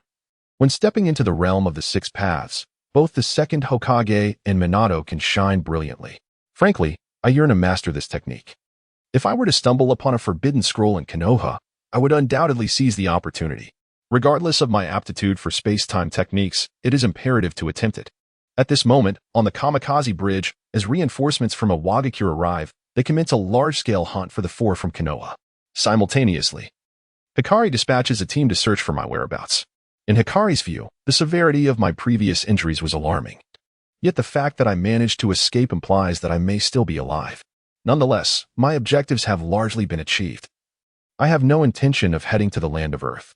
Thus, all those who come to seek me inadvertently replenish my depleted Earth chakra. A day later, with the continuous arrival of a Wagakure's reinforcements, the search party grows ever larger. To shield his students and afford them ample time to recuperate, Minato is compelled to engage in battle, relentlessly hunting down a Wagakure ninjas. After 2 days of uninterrupted healing, Kakashi's injuries are bandaged, resulting in only a slight decrease in his combat effectiveness. However, Obito's recovery is not as swift. Kakashi, take Rin and leave. This mission is destined to fail. It would be safer for you and the teacher to escape with Rin. With my presence, the difficulty is insurmountable. Obito's thoughts have turned pessimistic, but before Kakashi can respond, Rin interjects to prevent him from voicing his concerns. Just as they prepare to speak further, their hiding place is discovered by Hikari. Within the confines of the cave, only the three of them remain. Minato ventures out to eliminate a Wagakure ninjas while drawing them in the wrong direction. At this moment, with Hikari's forces closing in, Kakashi, Obito, and Rin find themselves trapped. Captain, look! A few Wagakure ninjas gestured towards the natural collapse of the cave where Team 7 was concealed. Hikari's face twisted into a sinister grin as he ascended to the highest point. Heh, little brats from Konoha, remember not to be born there in your next life. Earth-style, rock collapse. With that, Hikari unleashed a jutsu capable of causing the cave to completely cave in. Simultaneously, Daisher and Maboroshi performed hand seals and slammed their palms to the ground. Earth-style, rock house collapse. In an instant, the cave began to crumble, plunging Kakashi, Obito, and Rin into a dire predicament. As a massive boulder fell, Obito found himself with no escape. He forcefully pushed Kakashi and Rin aside, only for half his body to be crushed beneath the stone. The ensuing scene became all too familiar. I, utilizing the unparalleled vision of my Byakugan, monitored Obito's every movement. having already dispatched several Awagakure ninjas. Just as I eliminated the last ninja intent on dragging me back to the village for judgment, I caught a glimpse of a yellow flash. My heart raced. Had I been discovered? However, I had no time to ponder other distractions, for Minato's speed was truly astonishing. Almost simultaneously with the flash, a trident kunai, crackling with lightning, lunged toward my neck. Clang. Huh? Minato emitted a sound of surprise. The kunai collided with my neck, which was entirely enveloped in rock, failing to penetrate. Witnessing my evasion of his assassination attempt piqued even Minato's interest. It's you again. I can't believe your injuries healed so swiftly and without a trace. Who exactly are you? Minato initially thought he must have been mistaken, but upon closer inspection, he confirmed there were indeed no scars. Was it medical ninjutsu? Or perhaps puppetry? Does a Wagakure possess such formidable medical techniques? Or could it be Sunagakure? This peculiar occurrence heightened his awareness of the dangers posed by the rogue ninja. However, just as he contemplated taking action, the rogue stepped back to a safe distance and proactively spoke. We meet again, the yellow flash of Konoha. The rogue gestured towards the surrounding corpses, then unabashedly proceeded with an introduction. Allow me to introduce myself.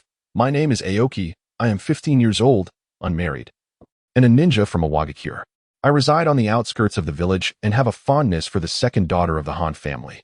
My original aspiration was to become a jonin and join the Awagakure explosive unit. However, upon witnessing your formidable strength, Lord Minato, I have decided to abandon the darkness and defect from my village to join Konoha. You are about to lose a subordinate, and I would be honored to take their place. What do you think? The sincerity in his tone, coupled with his evident admiration for Minato, made it seem as though he was genuinely captivated by the latter's charisma. The Awagakure ninjas I have slain serve as my declaration of loyalty. If that is insufficient, I am prepared to offer more. This audacious proclamation left Minato somewhat speechless. To defect from Awagakure? To join Konoha and become his subordinate? Is it appropriate to speak of such matters in this context? Moreover, to soon lose a subordinate? Unfortunate. Kakashi and his comrades are in peril. Minato has entirely disregarded the ramblings of Shirin. Furthermore, from their recent encounter, he comprehends that eliminating Shirin would require time. However, his foremost desire is to return and rescue his students. Observing the shifting expressions on Minato's face, a faint smile crept upon Shirin's lips as he continued, Lord Minato, my words possess a certain timeliness. Should you disagree, the next time I appear before you, I shall present you with quite a significant greeting. Upon hearing this, Minato cast a calm yet piercing glance at Shirin, seemingly committing his visage to memory. I cannot acquiesce to your demands or ideas. When next we meet, you shall not enjoy the same fortune as you do now. With that, Minato vanished without a trace. Once assured that his adversary had indeed departed, Shirin leapt onto the back of the flying bird puppet, restoring his original appearance. His Byakugan activated, he surveyed the distant chaos of battle, remaining unfazed by Minato's threat. Despite Minato's involvement, the overall situation had not significantly altered. The sole difference was that the original Obito Uchiha had not been maimed. Observing Minato's ferocious onslaught, he was still a moment too late. Obito lay completely ensconced beneath a massive stone, and after Minato whisked Kakashi and ran away to safety, Shirin directed his focus and insight to their utmost limits. He yearned to uncover the secrets of Madara and, subsequently, Obito's concealed lair.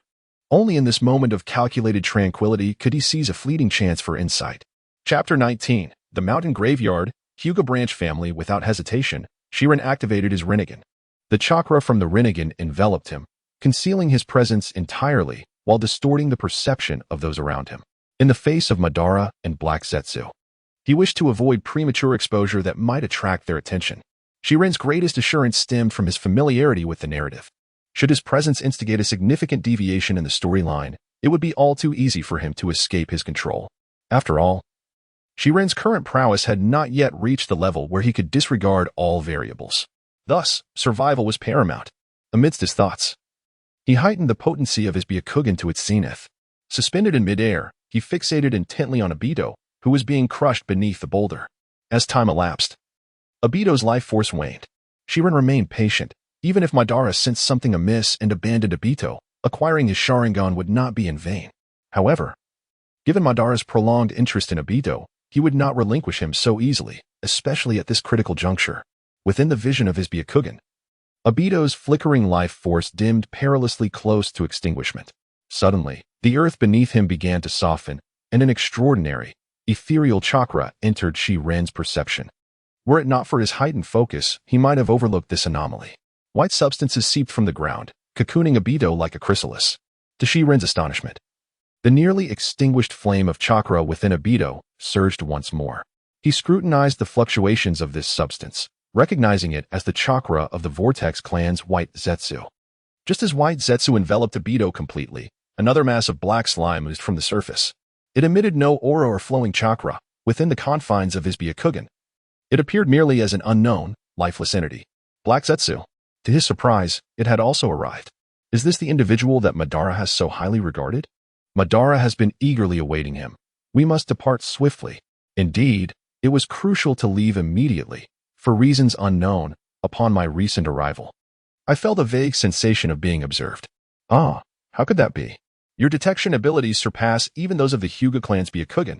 It must be a mere illusion. Nonetheless, this is not a place to linger. Let us go. Black Zetsu exchanged a few words with White Zetsu, then left behind a corpse resembling Obito's and melded into White Zetsu, who employed the flight technique to escape. The discarded body, identifiable by its attire and clan insignia, belonged to another Uchiha. However, Shiren had no time to dwell on such trivialities. After Black and White Zetsu fused, even as they enveloped Obito, their subterranean speed was astonishing. They nearly vanished from his sight in an instant. Shiren hurriedly maneuvered his puppet, the flying bird, to follow at a safe distance. The trees beneath him receded rapidly, and before long, he had exited the land of grass and entered the land of waterfalls.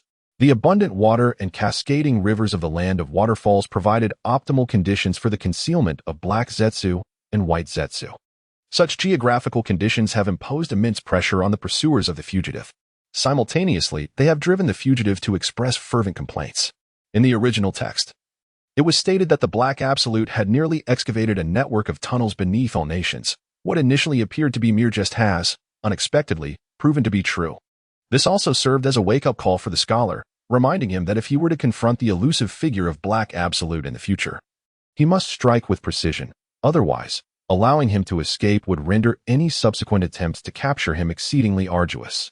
The densely intricate underground passages are truly more astonishing than a labyrinth.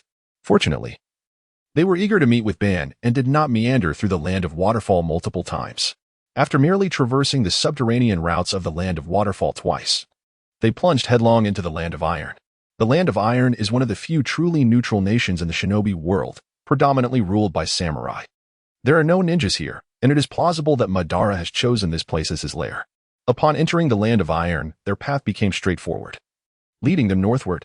Eventually, they arrived at the coastal wasteland of the land of iron, where the presence of Kagaya's manifestations vanished entirely.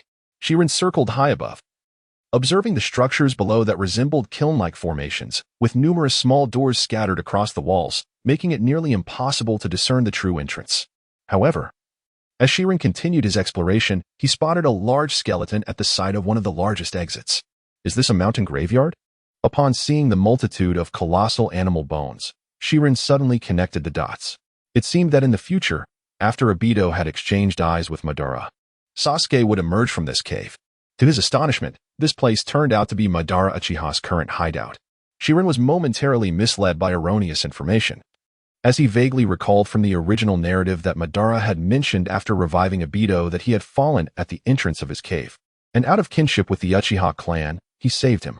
According to this account, Madara must be near the spot where Obito died in the land of grass. However, it now appeared that Madara's words were merely deceptions aimed at Obito. Moreover, considering Obito's subsequent journey to the hidden mist to rescue Kakashi and Rin, it was evident that he would not have had the time to travel from the land of grass. This indicated Obito's naivety, as he failed to notice such crucial details. A naive youth ensnared by the cunning machinations of an old schemer. Nevertheless, upon further reflection, Madara's claim that Obito fell at the entrance of his cave was not entirely unfounded. In the current ninja world, it was likely that Kagaya's manifestations had created tunnels everywhere, making the existence of such entrances plausible. The only difference was that this cave's passage was rather extensive. Shiren did not act recklessly. After a thorough observation, he sensed the limitations of his Byakugan's insight in several locations, firmly concluding that Madara Uchiha was sustaining his life through the outer path statue, which indeed required a vast cave for its massive form. The mountain graveyard was perfectly suitable for this purpose. Having confirmed the cave's location, Shirin departed without delay. It was not the time to stir the grass and alert the snakes. He would soon have the opportunity to acquire the cells of Kagaya's manifestations. After ascertaining Madara Uchiha's hideout, he returned to the front line between Konohagakure and Iwagakure. With Obito and Madara set to meet, Shirin realized that the plot concerning the Hokage was beginning to unfold. After witnessing Minato's prowess, Shirin felt the disparity in strength. At this moment, he was still considerably distant from Minato, thus he needed to rapidly enhance his abilities to have any chance of becoming a player in this game. Although he could not improve his chakra capacity, he could engage in intense battles to transform himself into the new generation's battlefield rose. Once the Third Great Ninja War concluded, accumulating such combat experience would become increasingly challenging in the years to follow. Just as Shirin returned to the front line of the battle between Konohagakure and Iwagakure, he spotted a logistics team from Konoha. The team consisted of only 2 members, lacking in strength, yet what captivated Shirin's attention was one member possessing the Byakugan. Is this a branch of the Hyuga clan? Shirin felt a momentary surprise, then charged toward the 2. He sensed an opportunity, a chance to infiltrate the allied forces of Konoha, perhaps even Konoha itself. The Byakugan was far too conspicuous. Approaching without a plan would undoubtedly raise suspicions. The limitations of transformation techniques were also considerable. The optimal strategy would be to eliminate one of the Hyuga and assume their identity. However, for a long time, Shirin had not encountered a single Hyuga. He had presumed that this clan had not participated in the current conflict or was waiting at their headquarters for the decisive battle. Yet, his estimation was correct. The Hyuga clan had indeed refrained from engaging in battle, and their presence now was due to Hiruzen Sarutobi personally leading the charge. Regardless, upon discovering a Hyuga, he could not let this opportunity slip away. Chapter 20. The Power of the Caged Bird Curse Mark. Infiltrating the allied forces of Konoha. Although the Hyuga clan's insight was not on par with Shirin's, it was still formidable. As Shirin drew nearer, the chakra leakage caused by his excitement led to his detection from over a kilometer away. Halt. What's wrong, Hayashi? The other Konoha ninja, compelled to stop, wore a grave expression and quickly assumed a defensive stance. The reputation of the Hyuga clan was significant in Konoha as one of the 2 great clans of ocular techniques. Possessing the Byakugan greatly enhanced the safety of the team. This is precisely the reason why the Konoha ninjas remain vigilant whenever they receive commands from the Byakugan. Enemies ahead. How many? 1 by 1. Can we shake him off? No, he is coming directly towards us. He has already detected our presence. Hinata Aki shook his head. And upon hearing this, the expressions of the Konoha ninjas grew increasingly grave. In that case, we must eliminate him. Before he could finish his sentence, Hinata Aki appeared as if he had seen a ghost. How is this possible? He also possesses the Byakugan. Byakugan? Could he be a Hinata too? Unclear. I have not seen his chakra. We have not encountered the enemy. This is dangerous. Their reactions were swift and their experience vast. However, the speed of the Sharon was unparalleled. He leaped directly from the bird puppet. Divine Void Strike. Without uttering a word or exchanging glances, Sharon struck down one of the Konoha ninjas with a single blow, using the force of his descent. The tree branch beneath him shattered upon impact. With a light touch upon the debris, he executed a graceful maneuver, soaring towards Hinata Aki. Upon witnessing this, Hinata Aki immediately adopted the stance of gentle fist, repeatedly demanding, "Who are you? Where did you acquire your Byakugan? The Hinata clan will not spare you for stealing it."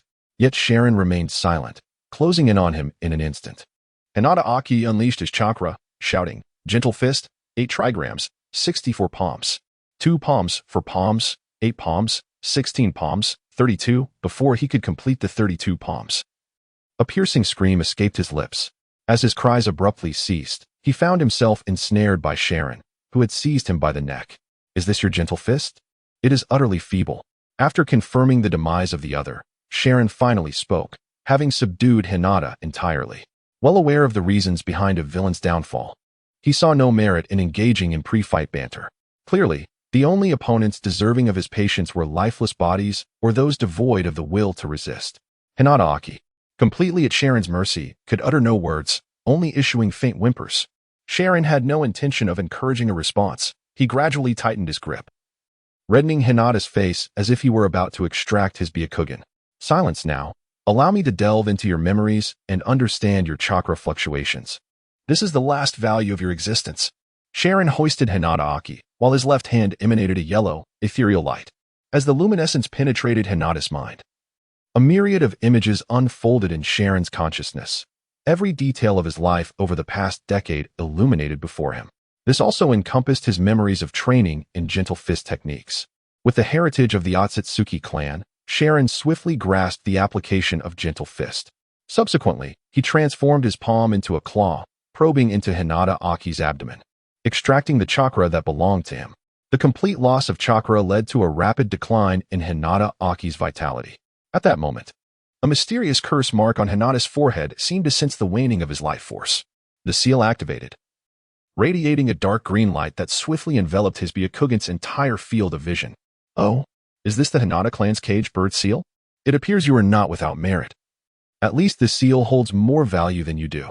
Sharon opened his Byakugan, meticulously observing the intricacies of the caged bird seal. However, upon first contact, he merely sensed the terrifying nature of the seal, feeling nothing else. Upon reflection, it was understandable.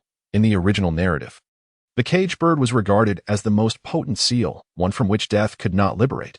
This is a direct imprint that affects the mind and even the soul. Not even the powerful technique of impure resurrection, which can bypass the restrictions of death, can evade the influence of the caged bird. With a sharp crack, Hinata Aki's eyes shattered, revealing the protective function of the Byakugan. For every branch family member on the brink of death, their eyes would be annihilated, leaving no chance for the enemy to seize. Shirin released his grip on Hinata Aki, glanced at the still-breathing figure, and transformed once more. The features that belonged to Shirin vanished, and the visage of Hinata Aki emerged. Although the body he controlled was a puppet, it was actually the body of his grandfather, modified by the rebirth to possess the characteristics of a puppet. Thus, the transformation was not merely a shape-shifting technique, but a pure metamorphosis of flesh. The essence of this transformation lay in the chakra of the rebirth eye, which explained why he could recover from injuries and destruction. His primary goal in infiltrating Konoha was to replicate the chakra fluctuations and imprint of Hinata Aki. However, with the assistance of Hinata Aki's inherent chakra, this task was not particularly challenging for Shirin. Once the simulation was complete, a genuine Hinata Aki stood before him. Subsequently, Shirin began to set the stage for battle, linking this battlefield to the Iwagakure team he had previously eliminated. Just as everything was prepared and he intended to dispose of the two corpses before heading to the Konoha headquarters, he discovered that Hinata Aki was still faintly breathing. Remarkably, he had not yet perished. Such vitality, disproportionate to his strength, was indeed a waste. Nevertheless, being of the Hyuga clan, with such robust life force, even as a branch family member, he still held research value. After completely obliterating the other ninja's corpse, Shirin seized Hinata Aki and tossed him onto the back of the flying bird puppet, which then soared toward the land of the moon. It was a rare opportunity to encounter a member of the Hyuga clan with such vitality. Shirin felt compelled to investigate further. Although he lacked the scientific genius of Orochimaru and Kabuto, who could predict what the future might hold, watching the puppet bird disappear into the horizon, Shirin stowed away his supply scroll and erased all traces. Once everything was concluded, he made his way toward the Konoha headquarters. He had dealt with the two swiftly, taking little time. The only matter requiring explanation was the disappearance of the other individual. As Shirin approached the Konoha headquarters, he opened his Byakugan, a conspicuous feature that alleviated many troubles. Moreover, through his Byakugan, he could perceive numerous hidden sentinels surrounding the base. Suddenly, a Chunin wearing a Konoha ninja forehead protector obstructed Shirin's path. Halt! By order of Lord Orochimaru and Advisor Mito Kage, any ninja entering the headquarters must be confirmed by Lord Hyuga Hayashi. Upon noticing Shirin's Byakugan, the tone of the newcomer softened slightly. The one in charge here was actually Orochimaru, yet Minato was absent, replaced by Mito Kage. Shirin gleaned valuable information from the other's words. Understood. He refrained from further discourse and proceeded toward a nearby large tent. Chapter 21. Hyuga Hayashi. Orochimaru. The fact that the Hyuga clan had dispatched Hayashi indicated that a decisive battle was imminent. As Shirin drew closer to the tent, he sensed an exceptionally pure chakra of the Byakugan. The individual inside seemed to have sensed his arrival, and a piercing gaze suddenly fell upon him. Lord Hayashi. Entering the tent, Shirin wasted no time and immediately bowed to Hayashi. At that moment, Hayashi had already opened his Byakugan, surveying the situation before nodding. Ah, it's Aki. I didn't expect you to be the one delivering supplies to the front lines. After dismissing Shirin's suspicions, Hayashi's expression softened. Why are you alone? Did you encounter any issues on the way? As the leader of the branch family, Hayashi treated his kin quite well. Moreover, although he was from the branch family, he was the younger brother of Hyuga Hisashi, making his bloodline akin to that of Hisashi. Shirin could sense the purity of Hayashi's Byakugan as well. The Otsutsuki clan naturally possessed the ability to confirm the purity of each other's Byakugan. Upon seeing Hayashi for the first time, Shirin had already established this fact. Hearing Hayashi's inquiry, Shirin did not hesitate and promptly recited the prepared explanation, reporting to Lord Hayashi. There are 6 of us assigned by Lord Hokage to transport supplies to the front lines. To ensure the smooth delivery of supplies, we divided into 3 teams. I, along with a civilian Chunin, set out first, utilizing the inside of the Byakugan to lead the way.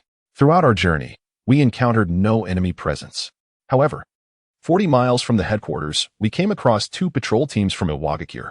To ensure the safe passage of the subsequent units, he voluntarily diverted the patrol teams. We must hurry to assist him, otherwise, his situation is perilous. Shirin spoke rapidly, articulating the premeditated information. Although there were some gaps, this was the best course of action he could devise. Thanks to the Byakugan's perceptive abilities, Shirin could not claim to have directly encountered the patrol teams, as the Byakugan could detect enemy presence at least a kilometer in advance. Encountering 2 patrol teams would typically warrant an immediate retreat for the squad. Thus, the civilian ninja's initiative to divert the enemy, ensuring the smooth passage of subsequent forces, was an acceptable rationale. As for Shirin's claim of needing to provide assistance, it was to uphold his own persona. He could not simply ignore the disappearance of the other, as it would raise too many suspicions. In weighing the 2 potential risks, he chose the lesser evil. Only in this manner could he minimize his own suspicions. Furthermore, he had already disposed of any corpses related to the Konoha and Iwagakure ninjas, leaving only traces of battle. In the ninja world, corpses could reveal information, and more often than not, they were even more dangerous. Knowing this, Shirin would never leave behind any corpses. However, upon hearing Shirin's report, Hayashi frowned slightly. Although he found certain aspects of Shirin's account questionable, he recognized that the other was merely a civilian ninja, while Shirin was his clan member. It was evident whom he favored in his heart. He nodded, neither affirming nor denying Shirin's statements. This matter is indeed crucial, but we are currently short-handed. Moreover, to proceed with the assistance, we require the approval of Lord Orochimaru or Advisor Midokage. Please relay the task to them. Understood. The gentleman bowed respectfully before Hinata, then withdrew from the tent. Hinata's reaction was largely as he had anticipated, as a prestigious clan of Konoha.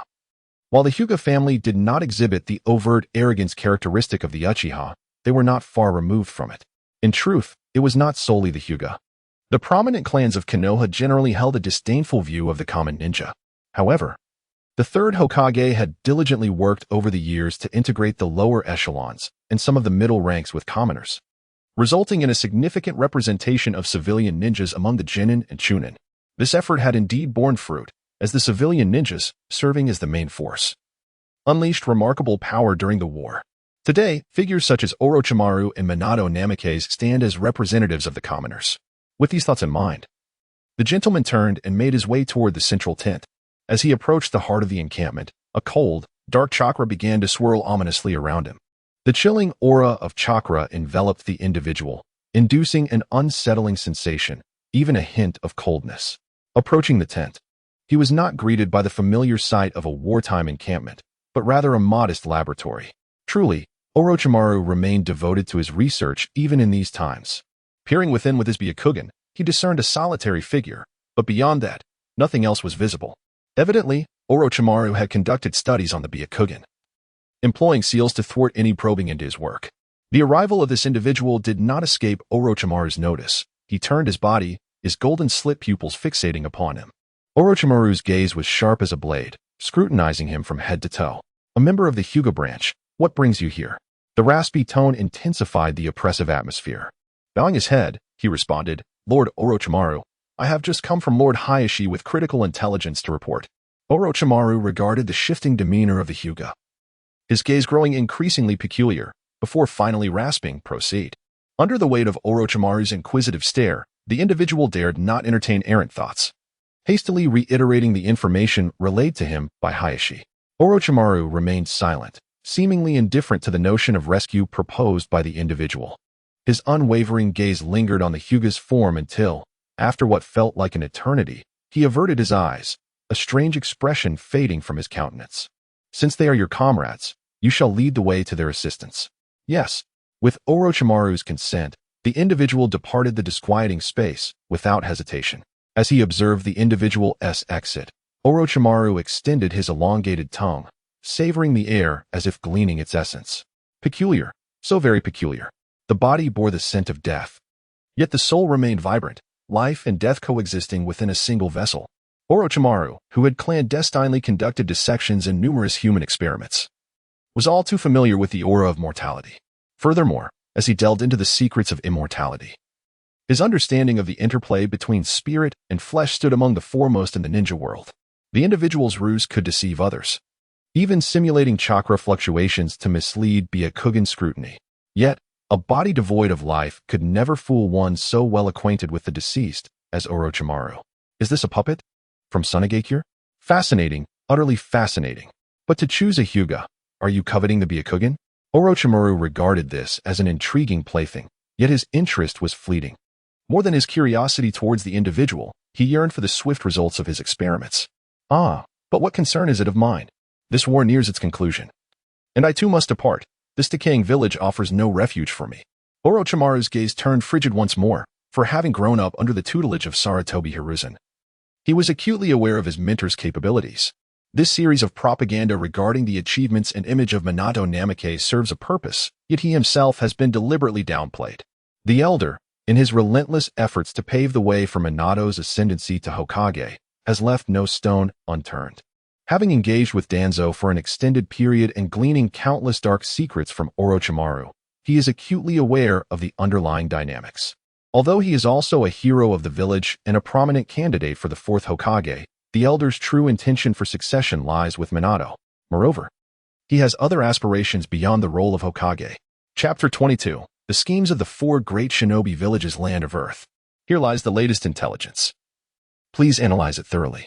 The third Suchikage floated in his designated seat, handing over the intelligence to those around him. Upon reviewing the information, they could not help but inquire. Lord Suchikage, the losses incurred from the Yellow Flash's assassination on the front lines have been devastating. We can no longer afford to incrementally increase our forces. Kumogakure is also poised to take action. We must proactively offer them an opportunity. Indeed, Lord Suchikage, let us engage in decisive battle, remarked the vice-captain of the Iwagakure Demolition Squad. Unlike the other four great shinobi villages, the authority of Inoki, the Suchikage, is unparalleled. From the first Suchikage to the present, the third Suchikage has shouldered nearly all of Iwagakure's burdens. Observing those before him, Inoki felt a sense of satisfaction, knowing that these individuals had flourished under his guidance. Very well, then let us prepare for battle. Kuro, retain your demolition squad as a reserve force. When we clash with Konoha at the front lines, that hulking brute will surely be unable to contain himself. This time, we must eliminate him. The third Suchikage, Inoki, soared from his seat, and his aged body erupted with a formidable chakra that left those present momentarily breathless. In comparison to the animosity between Iwagakure and Konoha, the treachery between Iwagakure and Kumogakure is far more severe. During the Second Shinobi World War, the Land of Lightning surreptitiously reaped the rewards of the Land of Earth's victories, which has long haunted Inoki. Particularly, the Third Raikage utilized the advantages of lightning release to exploit the vulnerabilities of Earth release, resulting in countless casualties among the IWA shinobi. This time, the Rock Shinobi are preparing to engage in a decisive battle against Konoha with 1,000 warriors, all in anticipation of the Raikage taking the bait. The village hidden in the clouds operates under the absolute authority of the Raikage. As soon as the impulsive can no longer contain his temper, the Cloud Shinobi will undoubtedly mobilize. This time, he is determined to eliminate the third Raikage. Indeed, the few individuals responsible for the decision-making in Iwagakure were equally exhilarated, for they had been preparing meticulously for this scheme for quite some time. In the Land of Lightning at Kumogakure, the Raikage secretary presented the latest intelligence to the third Raikage. Upon reviewing the information, the Raikage erupted in hearty laughter, showing no interest in consulting anyone. He decisively slammed his hand on the table, commanding the frontline forces to assemble in the Land of Hot Water. After the decisive battle between Konohagakure and Iwagakure, it would be our turn. Raikage-sama, which team shall we dispatch as the main assault force? The secretary quickly noted the orders and inquired further. Moreover, Should we consider an alliance with the wind and water countries? The Raikage waved his hand dismissively. This time, I shall personally lead the charge. Killer Bee. And Han shall accompany me. The village will be entrusted to the two of you, along with the wooden man and earth platform. As for the matter of alliances, you may decide that. Kumobakir exemplifies true military organization, and in the previous conflicts, they reaped substantial rewards. This also set the third generation of the Lei family upon the path of fervent warfare. If this opportunity to vanquish Konoha can be seized, then the village hidden in the clouds will ascend to become the most formidable ninja village of the present era, with such a prestigious title. When nearby smaller nations seek to issue missions, they will first consider the village hidden in the clouds, rather than Konoha. This is the essence of interest. In the land of wind, Suna village, the third great ninja war persisted for 5 years, with Suna being the first to regain composure. This was largely due to the inexplicable disappearance of their third Kazekage. Initially, the villagers believed that the third had merely gone off to train or to gather iron sand in the desert. In truth, after ascending to power, all such responsibilities had been delegated to Raza, as his magnet release was far more lucrative for the village. Nonetheless, the third would occasionally venture out, actively contributing to the village's prosperity. However, the prolonged absence of the third led them to conclude that he had likely met with misfortune. Furthermore, with the third's disappearance, a power vacuum emerged within the village. Compounding this situation was the tragic fate of Chiyo's son and daughter-in-law, who had led an elite team on a mission only to encounter Konoha's White Fang, resulting in their total annihilation. Presently, Suna's strength has truly fallen to the bottom among the 5 great ninja villages. What once was the mightiest Kazekage now rests solely upon the shoulders of the elder generation, Chiyo and Hai Laozan. Among the younger generation, the prominent figures are Raza, who manages the village's finances, and Yukura, the commander of the elite force. Both are strong contenders for the next Kazekage, possessing formidable abilities that rank among the best. In terms of combat prowess, it is difficult to delineate a clear superiority between the two, as they are closely matched. Neither possesses the absolute strength to guarantee victory, and compared to the third, they undoubtedly fall short, for a true Kage exerts an overwhelming dominance over elite Jonin. In this regard, both Raza and Yukura fall short. Their prowess is even inferior to that of the younger Chiyo. However, they can only be considered the tallest among the short, and both are still quite young, with ample room for growth in the future. Furthermore, they are both ninjas possessing bloodline limits, albeit having previously focused on different responsibilities. Raza undoubtedly excels in domestic affairs, while Yukura shines in external conquests. Particularly during the recent battle with the Land of Water, Yukura almost single-handedly breached the Misty defenses, earning significant accolades for her efforts. This very reason caused Chiyo and Aiz, as the remaining elders of Sunagakure, to find themselves in a quandary while nominating the next Kazekage. Chiyo supported Raza, while Aiz favored Yukura. Unable to reach a definitive conclusion, they decided to let the two demonstrate their capabilities independently. Yukura, however, was not overly concerned.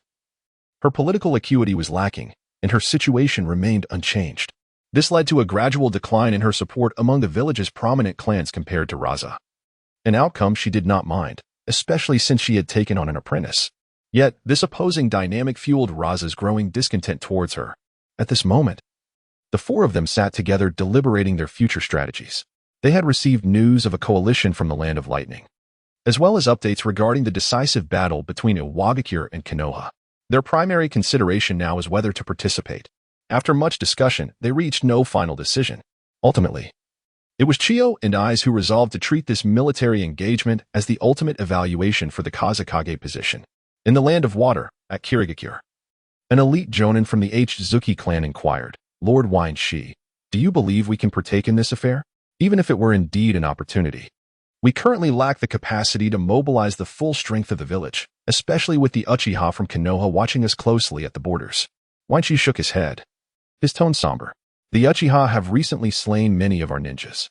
They are referred to as Shunshin no Mizukichi, are they not? Cursed Uchiha. Were it not for their obstruction, we would not have suffered an attack from Sunagakure." "Indeed, Lord Wine-shi. 2 years ago, a barrier was set up, forcibly eliminating our third Mizukichi, an act surely orchestrated by Konoha. Can we simply let this go unpunished?" The room erupted with fury at the mere mention of Konoha, with emotions running high. Yet, Wine-shi could not help but sigh as he contemplated the state of the village. Unlike other ninja villages, Kirigakure is governed by both the Mizukage and Wanshi, who share leadership. The assassination of the third Mizukage and the subsequent demise of the Three Tails have left the village in turmoil. Although Kirigakure has managed to maintain stability, it remains exceedingly fragile. The death of tailed beasts is not as dire, for they possess the ability to resurrect. Yet, currently, the host for the Three Tails has yet to manifest. Moreover, the host for the Six Tails has yet to mature, leaving them desperately lacking at least one young ninja of Kaga-level strength. Only such an individual possesses the power to alter the tide of battle. Otherwise, it would be inconceivable for Konoha's Uchiha and Yakura of Sunagakure to have claimed so many lives alone. Presently, the Six Tails host is not yet 10 years old, incapable of exhibiting the prowess expected of a Jinchuriki and requiring careful monitoring to prevent potential rampages. If Sunagakure is overtly the weakest, then in reality, Kirigakure is not far behind. However, Kirigakure's weakness does not stem from an overall lack of strength, but rather from the absence of a leader capable of unifying and rallying all Kirigakure ninjas. Kirigakure boasts the greatest number of bloodline limits. And while clans like the H-Zuki, Yuki, and the altogether deranged Kagaya are notable, they still remain influential within the ninja world. Yet, this immense power has led to a lack of cohesion among them, except during the reign of the first and second Mizukage, when their strength could enforce order. It became increasingly challenging to maintain control during the tenure of the third Mizukage. Tensions between the H-Zuki clan, the most powerful, and the Kagaya clan, known for their fierce combativeness, often erupted, particularly against the Yuki clan, who held the position of Mizukage as a Jinchuriki. Initially, the third Mizukage could suppress these factions through sheer strength. However, as he aged and potentially fell under the influence of Madara, he began to implement the policy of blood mist, which ultimately diminished the village's strength. This very policy led to the systematic targeting of the Yuki clan, resulting in massive casualties and near extinction, leaving only a handful of survivors in precarious circumstances.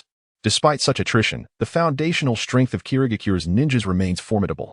The internal strife among the larger clans and the relentless bloodshed have provided opportunities for the smaller clans to rise. Wanshi has already identified several promising candidates among these smaller clans.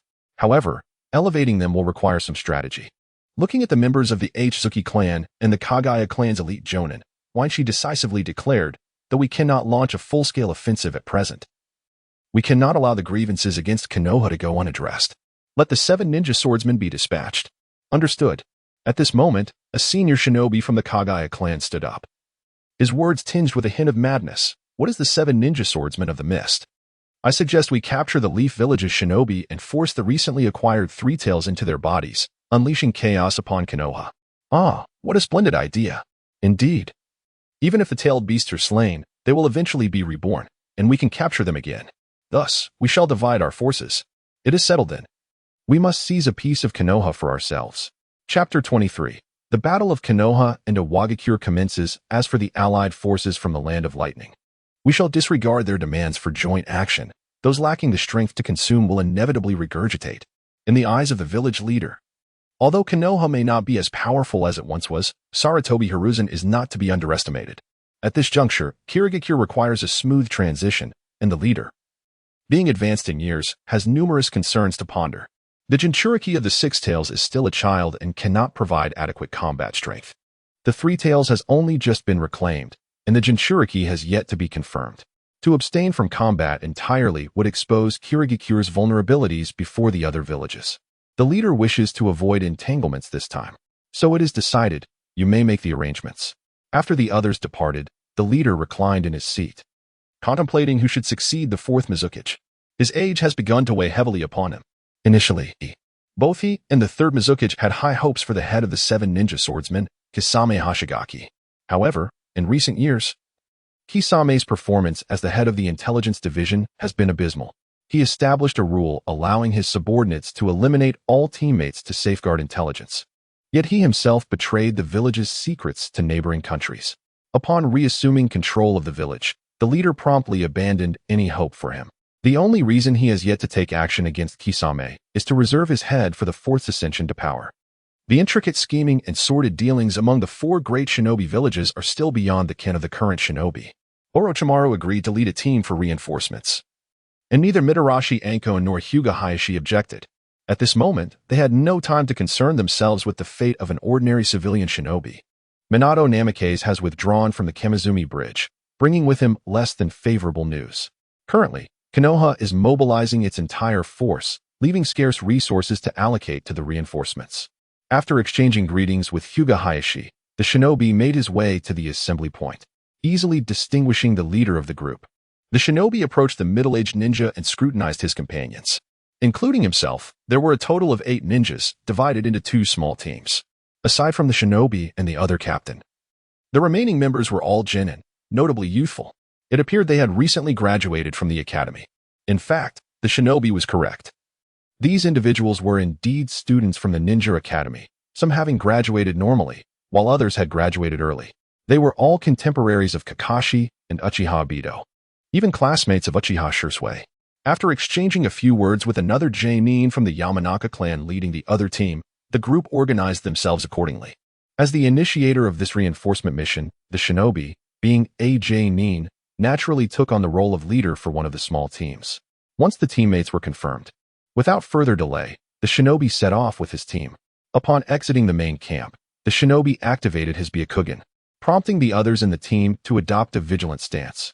The group swiftly navigated through the forest, racing towards the reinforcement point under the shinobi's guidance, all the while maintaining a solemn silence. After distancing themselves several kilometers from the main base, the leading shinobi slightly reduced his speed and quietly addressed his 3 teammates. As your temporary genin leader, I find myself unfamiliar with your backgrounds. And you do not know me either. If we encounter any enemy forces, a lack of coordination may arise. Thus, it is essential for us to familiarize ourselves with one another. Allow me to begin. I am Hyuga Aki, 15 years old, a genin from the Hyuga branch family, skilled in gentle fist and Byakugan techniques. Upon hearing this, the 3 genin exchanged surprised glances. They had not anticipated that Hyuga Aki, hailing from a prestigious clan in Konoha, would be so approachable, which endeared him to them even more. I am Takemura Saito, 11 years old, a genin proficient in intelligence gathering and taijutsu. Uzumaki Yuki, 9 years old, a genin skilled in body replacement techniques and swordsmanship. I am Mizuki, 10 years old, also a genin, adept in body replacement and shuriken techniques. I look forward to your guidance, Senior Hyuga. In truth, even before meeting the others, the shinobi had harbored a vague suspicion. Now, upon hearing their names, he had all but confirmed his thoughts. These individuals are indeed contemporaries of Uchiha Shisui. Sharon's gaze swept across the youthful visage of Yuzuki Yui. She still retained an innocent quality and lacked the strength to enter the umbu, failing to pique his interest significantly. Feiju Qingting would eventually serve in the intelligence department of the mountainous region, warranting attention. The most intriguing among them is Mizuki. He is likely an agent of Orochimaru. Yet after Orochimaru's defection, he was entirely forsaken. Could this be a ploy by Orochimaru to surveil me? Sharon furrowed his brow slightly, his heart suddenly filled with apprehension. He was perplexed as to where the issue lay. Hinata Hazashi bore no suspicion, yet Orochimaru had dispatched someone to monitor him. After exchanging intelligence, the group fell silent once more. The trio of the squad was not taken aback by this revelation. Rather, they observed their surroundings with even greater vigilance than Sharon. This is not an instance of them overreacting. Several of them are merely lower-ranked ninjas, and they are even the newly graduated lower-ranked ninjas from the front lines, whose capabilities are simply insufficient for the battlefield. Typically, they are assigned to handle logistical tasks, message delivery, and intelligence gathering. However, during a previous logistical transport mission, they encountered a patrol team from the Rock Village. Several squads escorting wounded back to the village from the front lines suffered significant casualties, had it not been for the timely arrival of a supporting jonin from the village. At this moment, the names of these individuals have likely already been inscribed upon the memorial stone. The brutal war has imparted numerous lessons to this group of lower-ranking ninjas, leading them to harbor little hope regarding their rescue mission. Another squad shares a similar sentiment. However, despite their lack of optimism, the determination of the noble Sharon from Konoha to extend aid to these ordinary ninjas is profoundly moving. Consequently, there are no complaints, and even Hinata Aki, who has undergone a transformation, exhibits a hint of cordiality. Sharon and his companions pressed on without encountering any obstacles, successfully reaching the vicinity of the previous battlefield. Something is amiss. From a distance of 1 kilometer, Sharon's keen eyes can already discern the traces of battle ahead. This represents the maximum distance that a normal jonin of the Hyuga branch family can perceive. At this moment, the trailing team caught up. What seems to be the problem? Hyuga Chunin? Inquired the leader of the second squad, a Chunin from the Yamanaka clan. There are signs of battle ahead, and not far away, traces of blood. Shirin articulated clearly what he had discerned. As these words were spoken, everyone drew their weapons, assuming a defensive stance. Could there be an ambush or traps? Shirin shook his head, replying, I did not detect any ambush or traps, but we must remain vigilant. Understood. The Yamanaka Chunin nodded, gesturing to his small team. Spread out, encircle the area, and stay alert. Observing this, Shirin also nodded to the 3 members of his team, saying, let us proceed, but prioritize your safety. Upon hearing this, warmth filled the hearts of the 3. As Shirin led the group closer to the site of the battle, they swiftly scanned their surroundings. They found no immediate dangers and thus felt reassured, beginning to gather other useful intelligence. They encountered several Awagakure ninjas. It seemed that the battle was not excessively fierce, possibly due to the overwhelming numbers of the enemy. The target has likely perished. We should return to report our findings. Just as Shirin and the Yamanaka Chunin prepared to lead the group back to their headquarters, a colossal signal flare shot into the sky. Upon witnessing this, the Yamanaka Chunin's expression shifted. The decisive battle has commenced, Hyuga Chunin. We must hasten our return. The Jinin will relay the intelligence gathered here and submit their mission. With that, he and Shirin dashed towards a common direction with all their might. Chapter 24. The significance of Namikaze Minato at the border between the land of fire and the land of grass. Orochimaru and Mito Minin led 1,000 elite Konoha ninjas, all stationed at this location. The land of grass, a small nation situated between the land of fire and the land of earth, typically serves as a buffer zone. Logically, being positioned between 2 great nations, it has historically been one of the primary battlegrounds for the conflicts between Konoha and Awagakure, and they should have learned to fortify their defenses and avoid war. However, the land of grass is an anomaly in the ninja world. It has become a true haven for desperate outlaws and wandering ninjas. Instead of shunning the conflicts between the 2 great nations, they actively accept commissions from both sides. Whoever offers the highest price receives their assistance. In fact, for a generous enough sum, they might even support both sides, engaging in battle against their own kin if encountered on the field. Faced with such exceptional mercenaries, Inoki wasted no time and allocated a substantial sum of money to enlist the grass ninjas alongside them to confront Konoha. Meanwhile, at the frontline command center of Konoha, within Orochimaru's tent, Orochimaru, Mito Minin, Hyuga Hayashi, and Namikaze Minato, who had returned to the front lines after sending his disciple back to the village for healing, were gathered together. The 4 were engaged in deliberations regarding their forthcoming strategies. At that moment, a gray-brown viper slithered to Orochimaru's desk, disregarding everyone else, and directly expelled the intelligence scroll from its mouth. Advisors, Minato, Hizashi, it seems our intention to exhaust Awagakure has proven futile. Upon reviewing the latest intelligence, Orochimaru's voice was hoarse, devoid of any emotional resonance. Oh, what has transpired, Orochimaru? Mito Minion inquired calmly, his glasses glinting with a flash of light. Beside him, both Minato Namikaze and Hizashi Hyuga remained silent, yet their gazes were fixed upon Orochimaru. Sunagakure and Kumogakure have mobilized their forces to the borders of the land of rivers and the land of hot water, poised for an assault. The teacher indicated that our village's defenses are compromised. We must conclude matters swiftly. Upon hearing this, Mito Minion meticulously reviewed the intelligence he had received, his expression growing somber. As a senior advisor of Konohagakure, he was acutely aware of the village's current strength. If they were indeed delayed by Awagakure, the village would be in grave peril. Dispatch orders for a surprise attack on the stationed ninja forces of Awagakure in the land of grass tonight.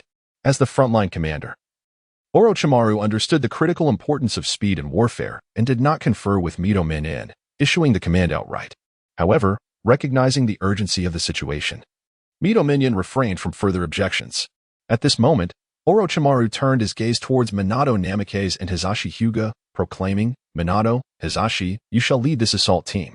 Yes. With 2 major ninja villages eyeing them warily, and the Mist Village harboring unknown intentions, the conflict with the Stone Village could not be delayed. The longer the delay, the greater the risk of spies within the village discovering Konoha's vulnerabilities and leaking detrimental information. Upon receiving the orders, Minato and Hizashi immediately set about their preparations. The reconnaissance team had long since ascertained the location of the Stone Village's ninjas stationed in the Land of Grass. Although it was termed a joint leadership, both Hizashi and Minato understood their respective roles. Minato was the true assailant, while Hizashi served as the supporting leader of the assault team. Hizashi, I will prepare now. We shall depart at the hour of the tiger. You will lead the assault team, while I take the forefront. Minato articulated his plan to Hisashi, who expressed no objections. All right, this time I shall follow behind you, Minato, to claim some credit. They both chuckled, their camaraderie evident in their harmonious exchange, indicative of a strong relationship between Minato and the Hyuga clan. However, given the wartime context, they refrained from prolonged conversation. In Hisashi's heart, he and his brother held a deep admiration for Minato's sunny disposition. At that moment, the Chunin and Jonin around the headquarters had all gathered. The shinobi returning from their missions had also returned to the main base. Following the customary procedures etched in his memory, he joined the ranks of the Hyuga clan. The familiar faces of the clan members resonated with Hisashi's recollections of Niji. As it was not the time for conversation, everyone exchanged nods of acknowledgement, patiently awaiting the departure time for the assault. At that moment, the gaze of the observer fell upon Namake's Minato, who stood alongside Hyuga Hinata. Yet he noted the absence of the remaining two members of Team 7. It was likely they were severely injured and in the process of recuperation. Observing the harmonious interaction between Hinata and Minato, the observer, though uncertain of the underlying circumstances, inferred from their evident familiarity that the Hyuga clan had essentially aligned themselves with Minato. At the very least, it appeared that the branch family of the Hyuga clan supported him. Previously, the observer had gleaned from Hinata's memories that both Minato and Kushina Uzumaki shared amicable relations with Uchiha Fugaku and Uchiha Makoto. This is indeed evident even to an outsider like Hinata Aki. Those privy to the unfolding events now find themselves viewing the situation from both the perspective of an observer and a participant.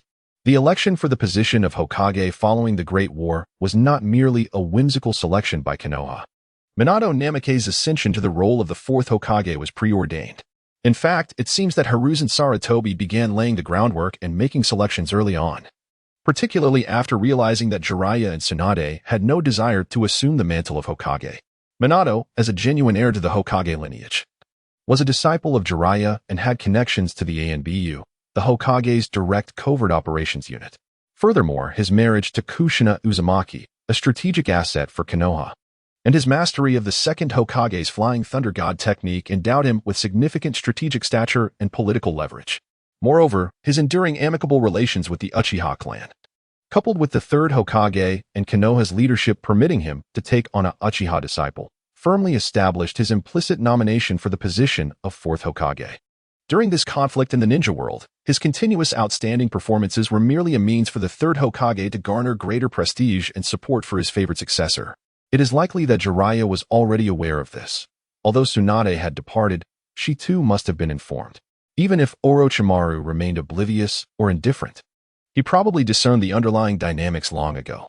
After all, within the Hidden Leaf Village, the only one truly qualified to compete with Minato Namake's was Orochimaru himself. Contemplating this, the individual was reminded of the Uchiha who had set his fate in motion, finding it somewhat amusing. To address the Uchiha dilemma, efforts had been underway since the second Hokage's era. The second Hokage took Uchiha Kagami as his apprentice, and for decades, the third Hokage maintained a delicate balance. Now, with Minato Namake's at the helm, there arose a genuine opportunity for the Uchiha to avert their extinction. The Hokage was a close friend of the Uchiha clan leader, not a rival like Hashirama and Madara. Both of their wives were also intimate friends who took in Uchiha disciples. Had Minato not perished and remained in office for a few more years, he could have collaborated with the Uchiha to stabilize the village's internal situation and expedite their genuine integration within the community. Minato was truly someone who could embrace the Uchiha without any prejudice. In such a scenario, the Uchiha could ultimately redeem themselves and gain acceptance from the entire village. Achieving all of this cannot be rushed. It requires time and patience. In the process of integration and acceptance, the power of the Uchiha clan must not be excessively formidable. If it is, they will dominate. Conversely, they must not be rendered too weak, for such frailty could incite dissatisfaction and rebellion. For this emotionally volatile group, the only binding force that can be established is one rooted in sentiment. This notion was early grasped by the second Hokage, Senju Tobirama. Initially, it was Senju Hashirama and Uchiha Madara who faced failure. Subsequently, it was the second Hokage, Senju Tobirama, and Uchiha Kagami, both meeting their demise. During the era of the third Hokage, conflicts were rampant, yet he endeavored to maintain stability while suppressing the radical Danzo. Presently, the bond is upheld by Minato and Fugaku. Extending to the next generation, including Uchiha Obito, Uchiha Shisui, and Uchiha Itachi. Unfortunately, for those like the rogue shinobi who do not wish to witness peace in the ninja world, or the further strengthening of Konoha, the critically significant Minato must perish. And perish he shall. Even if Obito fails to eliminate him, the rogue shinobi will undoubtedly exert their full strength at the opportune moment to bring about his downfall. The bond maintained through emotions constitutes an exceedingly fragile political equilibrium, easily disrupted by any arising issue.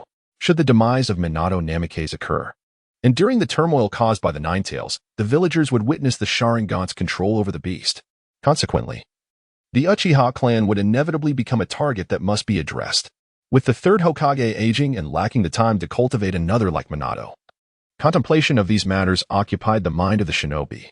By the time these thoughts settled, it was already late at night. Everyone had gathered, awaiting the commands of Minato Namikaze and Hinata Hizashi. After exchanging a glance with Hinata Hizashi, Minato vanished in an instant. "Let us go?"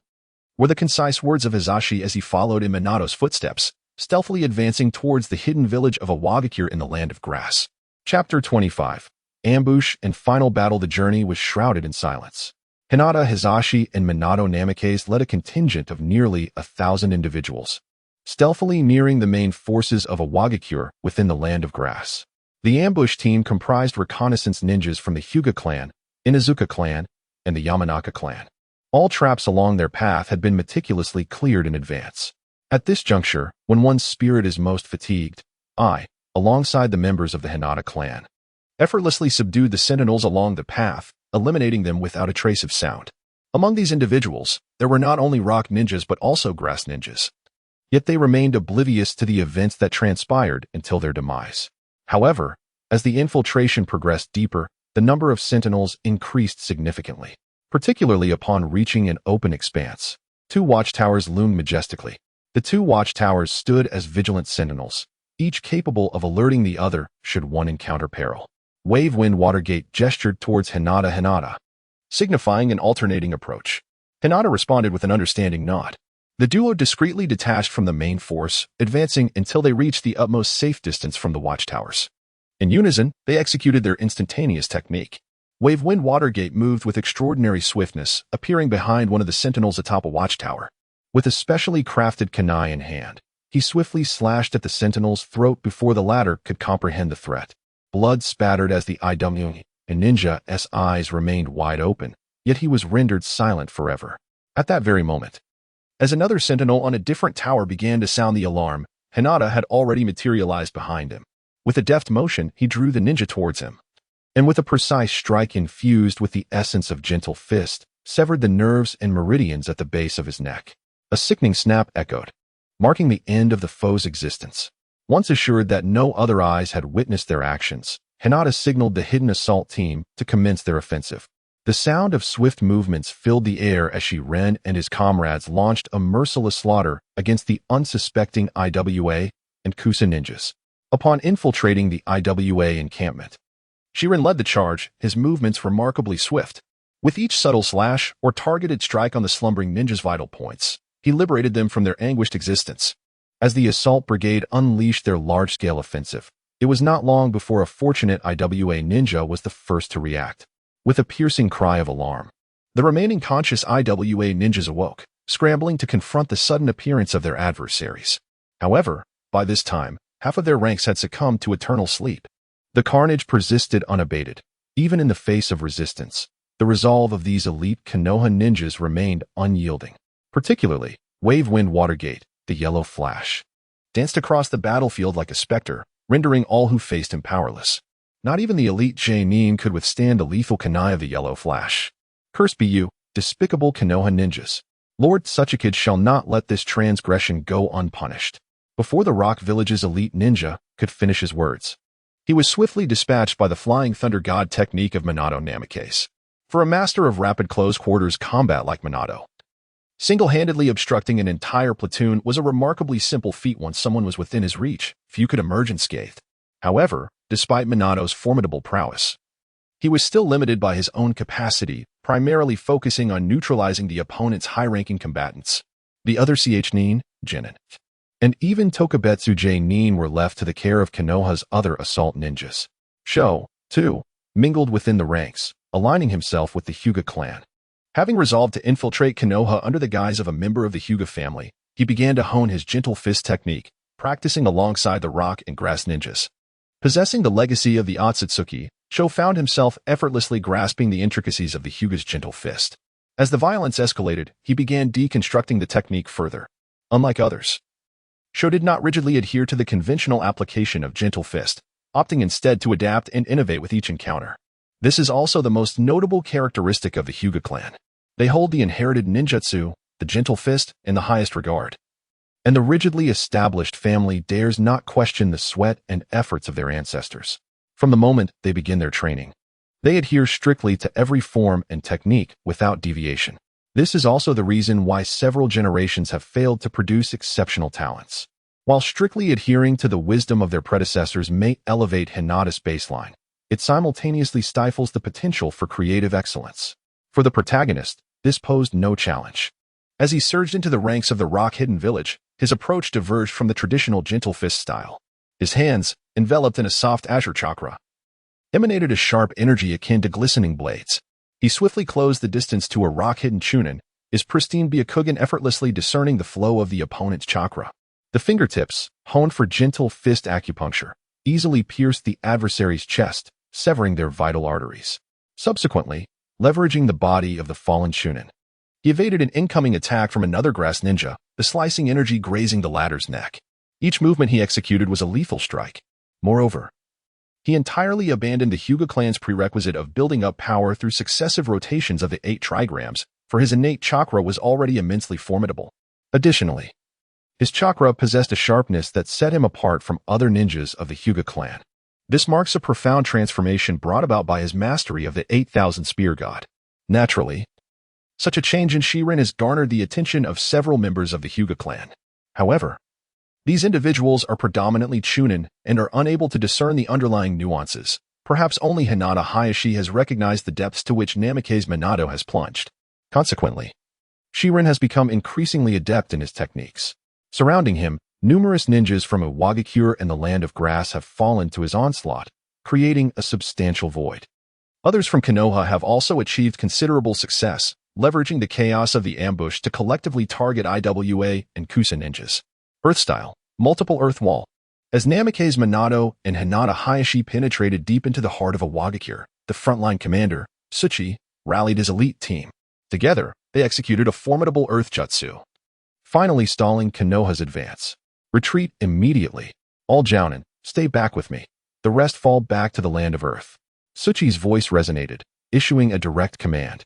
Upon hearing this, the surviving Iwagakure ninjas began to withdraw, while Iwa's Jounin leapt forth to join Tsuchi's side. Let the yellow flash of Konoha and the head of the Hyuga branch face my might. Tsuchi stood resolute like a colossal boulder, obstructing the path of Konoha's ninjas and buying precious time for the retreat of Iwa's Chunin and Genin. With Tsuchi's exemplary leadership, the morale of Iwagakure, which had been on the brink of collapse, began to coalesce and rise once more. Lord Tsuchi, we are willing to stand with you against Konoha, they declared. Indeed, we will stake our lives to halt the Konoha ninjas here. Observing the resurgence of Iwagakure's spirit, Tsuchi felt a sense of satisfaction, yet he understood that the current situation could not be altered merely by morale. Iwagakure had already suffered defeat, and moreover, Konoha's frontline commander was none other than Orochimaru. As of now, Orochimaru had yet to make his appearance. This left Huang Tu feeling profoundly unsettled. Upon encountering him, both Feng Shui men did not pursue anyone else, seemingly intent on ensnaring him here. Alas, this was not good. Huang Tu's realization struck him like a bolt, but it was too late to corroborate his suspicions. The distant sounds of a fierce battle erupted from their rear. They were being besieged from both sides. The intent of Konoha was not merely to repel them, but to ensnare every last one of them. Damn it! Retreat! Just as Huang Tu was about to issue the command once more, an ancient voice interjected. Huang Tu. It is too late to withdraw now. Water release. Water dragon bullet. Mito men, Yen led a battalion of several hundred, encircling them. The slaughter had officially commenced. Chapter 26. The true wartime shifts slightly forward, to the eve of the decisive battle in the land of Earth. Gazing out the window at the sun gradually sinking behind the mountains, the elderly man, having been seated for nearly a day, finally set aside what seemed to be an interminable pile of documents and slowly rose to his feet. Noki gently pounded his aching lower back with his fist.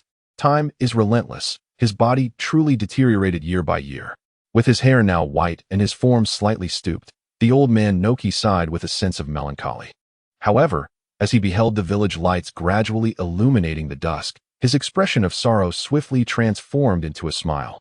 The descent of the sun ushered in the enveloping darkness of night, and the dense cluster of lights, reminiscent of a river of stars, was a sight that delighted Noki.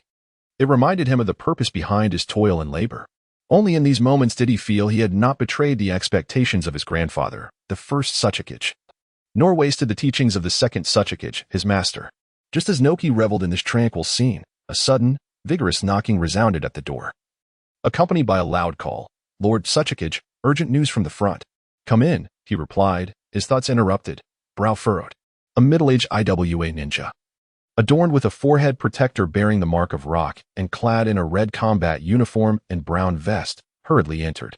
This individual is one of Naka's trusted aides and currently serves as the leader of the Iwagakure intelligence unit. "Lord Hokage, we have received urgent reports from the direction of Konoha, as well as intelligence from Lord Waitsu, and subsequent analysis from the intelligence unit." The leader of the intelligence team stated solemnly while standing before the desk. "The yellow flash from Konoha has appeared on the front lines of the Land of Grass, and our offensive has encountered setbacks. Additionally, our supply lines have been ambushed, and the Kanabi Bridge has been destroyed by the yellow flash. The resource reserves at the forward base in the Land of Grass are no longer sufficient to sustain a large-scale military operation, and a decisive battle is imminent from the Konoha side. I seek your command and guidance." "My guidance." Naka's expression darkened slightly, yet he maintained an overall demeanor of composure and calm. He had anticipated these developments, knowing that many of the ninjas dispatched to the front lines of the Land of Grass were merely bait to lure the Raikage into a trap. After a few moments of contemplation, Noki declared, "Instruct Waitsu to retreat when Konoha initiates their decisive battle. The Raikage and scouts from the Land of Wind have reported in. They too are preparing to enter the fray. We shall yield the battlefield to them." The intelligence leader understood Naka's intention. "However, Lord Hokage, Konoha will undoubtedly not allow us to withdraw easily. They may exert their utmost efforts. Our forces are currently insufficient to provide support for Lord Waitsu." Noki slowly levitated, gazing towards the Land of Grass. "I did not expect the yellow flash of Konoha to be more formidable than I had anticipated. Should complications arise, the subsequent negotiations for a ceasefire with Konoha will likely be arduous." Unlike the reckless brutes on the battlefield, Noki was acutely aware of Konoha's profound depth.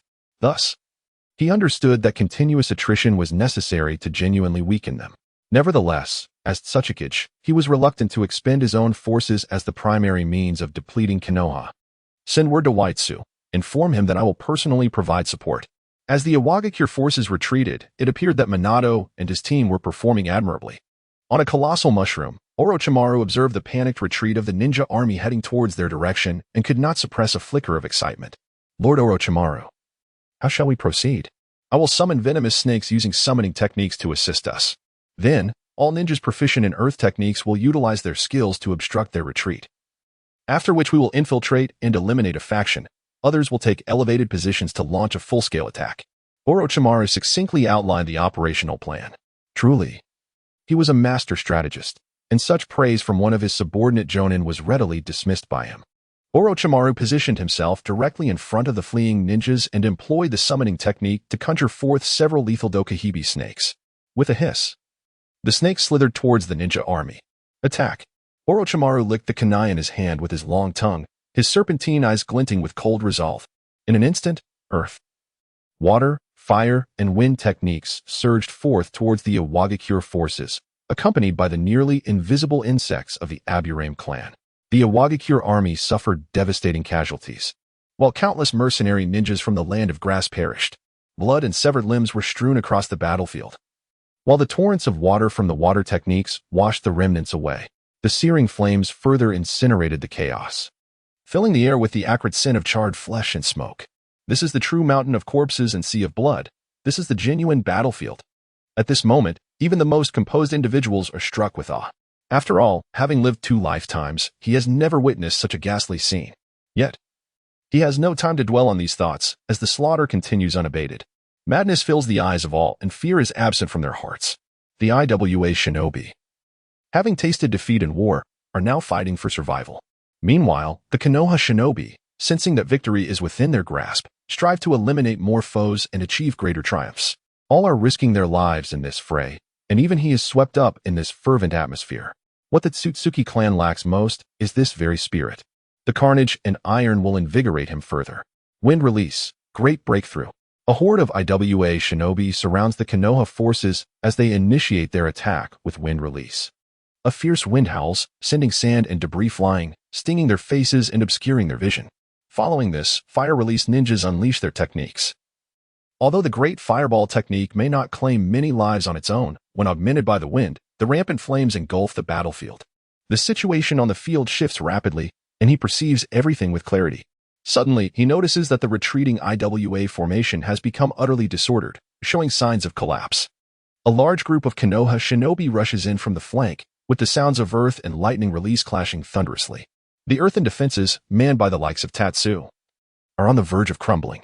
The ninja from the land of grass who could not escape have already been slaughtered, and now the IWA forces are no longer cohesive. An overwhelming sense of terror compels them to flee in all directions.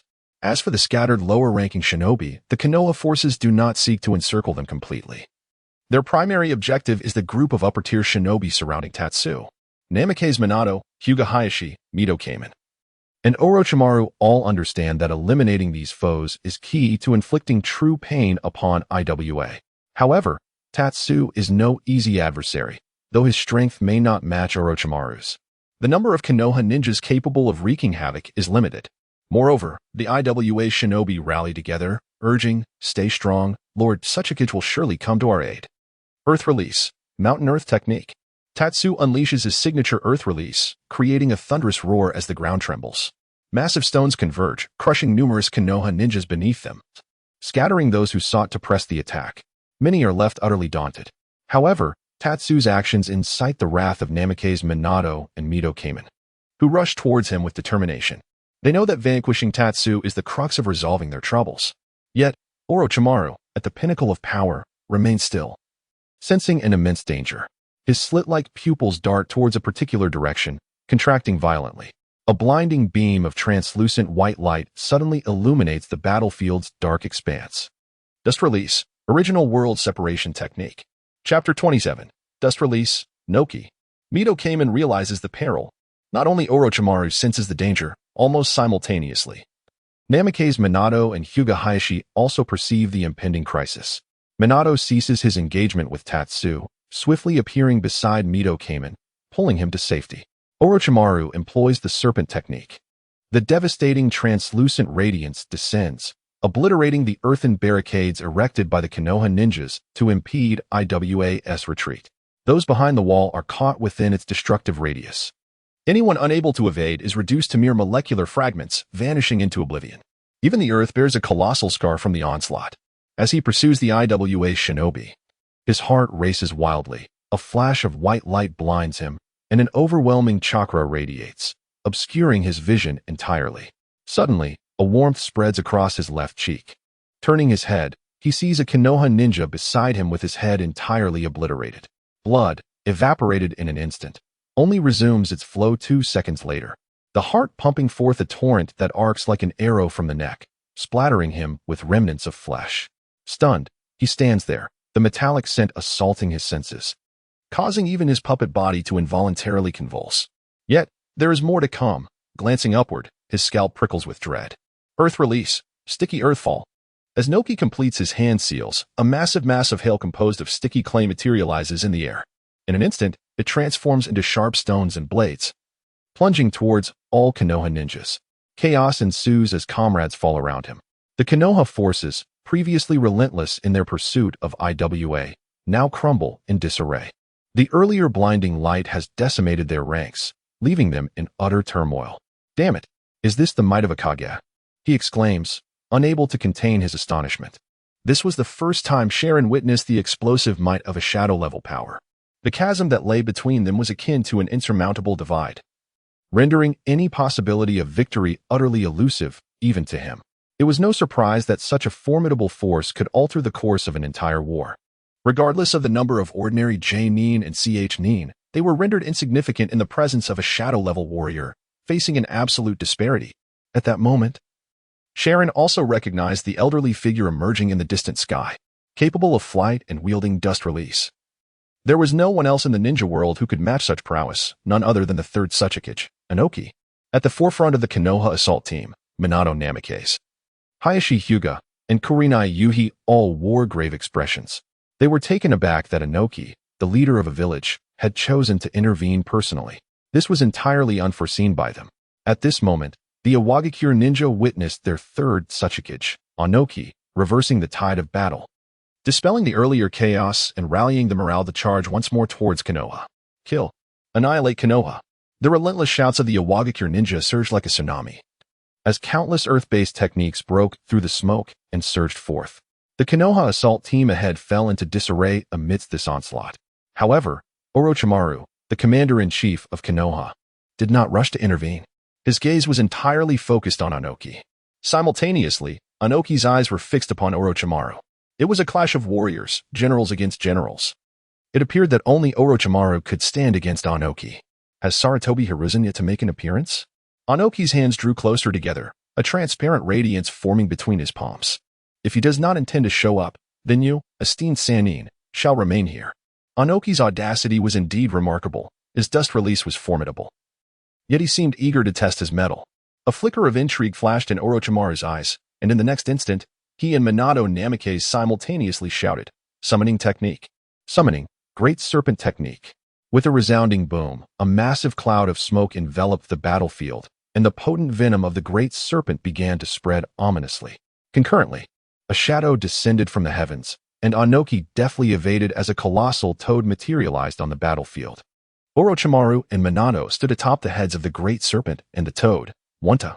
"Oh, Minato, so this time you were confronting the Hokage?" Wanta, the toad elder, exclaimed loudly, pipe in mouth. "Elder Toad, beware of his dust release. It is quite powerful." Meanwhile, the Great Serpent commenced its sacrificial negotiation with Orochimaru. A flash of white light pierced the night, as Orochimaru launched an offensive against Inoki, initiating the Shadow Snake Hands technique. Within less than a second, Orochimaru completed his hand seals, closing the distance to Inoki with the Great Serpent. The ferocious winds began to surge. Wind release, great breakthrough. Wind release, wind cutter technique. Observing this, Inoki quickly retreated, but he sensed an imminent danger and halted abruptly. "Hokage-sama, watch your back." An Iwagakure J-nin alerted him, keenly observing the battlefield above. However, this caution was largely unnecessary. Inoki was no inexperienced novice. He maintained unwavering vigilance throughout the battle. Although not a sensory ninja, his extensive combat experience allowed him to detect the murderous intent and subtle cues such as scent and sound from behind him. Earth release, rock fist technique. Earth release, ultra-lightweight rock technique. Instantly, a thick and sturdy layer of rock enveloped Inoki's left arm, and without a glance, he swiftly swung a punch behind him. A clang resounded, sparks flying as a trident kunai materialized and ricocheted off. Yet, the yellow flash vanished, and Minato reappeared above Wanta. At that moment, Wanta swung his blade downward, but Inoki easily dodged. So this is the second Hokage's Flying Thunder God technique. Inoki's pupils constricted. However, he had no time to ponder this as Orochimaru's attack was upon him. With his specially modified body, greatly enhancing his flexibility and extensibility, Orochimaru lunged towards Inoki, his limbs striking like whips. Although supple, they were sharper than any blade. The rock encasing Inoki was swiftly shattered. But Inoki retaliated with a punch that sent Orochimaru staggering back, yet the shadow snake limbs ensnared him. In the next instant, a chilling sense of crisis enveloped Inoki. Without hesitation, he clapped his hands together, completing the hand seals in an instant. Earth release, rock clone technique. Inoki utilized the clone to evade Minato's lethal strike. But this time, the kunai grazed his shoulder. With no time to dwell on this, Inoki saw that Orochimaru's attack was already upon him. Earth release, rock arm. A colossal hand emerged from the earth, seizing the Great Serpent. As an even more intense surge of chakra and danger approached, a cubic space materialized in Inoki's palm. Dust release, boundary removal technique. Danger. The cubic space rapidly expanded, disintegrating all objects that came near into minuscule particles. The closest, Orochimaru, swiftly executed the Great Snake Substitution technique. sending the great serpent back to the dragon cave, while Minato also made his escape. Wanta was returned to Mount Myaboku as well. The Konoha ninjas suffered further losses. Those Konoha ninjas who sensed the impending danger managed to survive by fleeing the area affected by Onoki's technique. Chapter 28. The attention of Hyuga Hayashi. The remaining Konoha ninjas ceased their attacks. Under the leadership of Midogate, they formed a circle, leaving the stage to Orochimaru and Minato. Faced with Onoki's indiscriminate assault, a larger number of combatants would only lead to unnecessary casualties. As Minato and Orochimaru, having sent their summons back to Mount Myaboku in the Dragon Cave, grew increasingly formidable, it was evident that they could contend with Onoki alone. Yet they could not prevent him from slaughtering other Konoha ninjas. But could they truly collaborate effectively? Minato certainly could, but Orochimaru's intentions were less certain. While he had not yet perfected many forbidden techniques, he had already researched several. Some of these techniques, though powerful, would expose him to the scrutiny of the third Hokage. With such reservations, Orochimaru could not unleash his full potential. Conversely, Minato exhibited a greater threat, having genuinely wounded Onoki moments ago. Should Onoki descend to the ground, Minato alone would not fear him. Indeed, he might even achieve greater success as the battle wore on.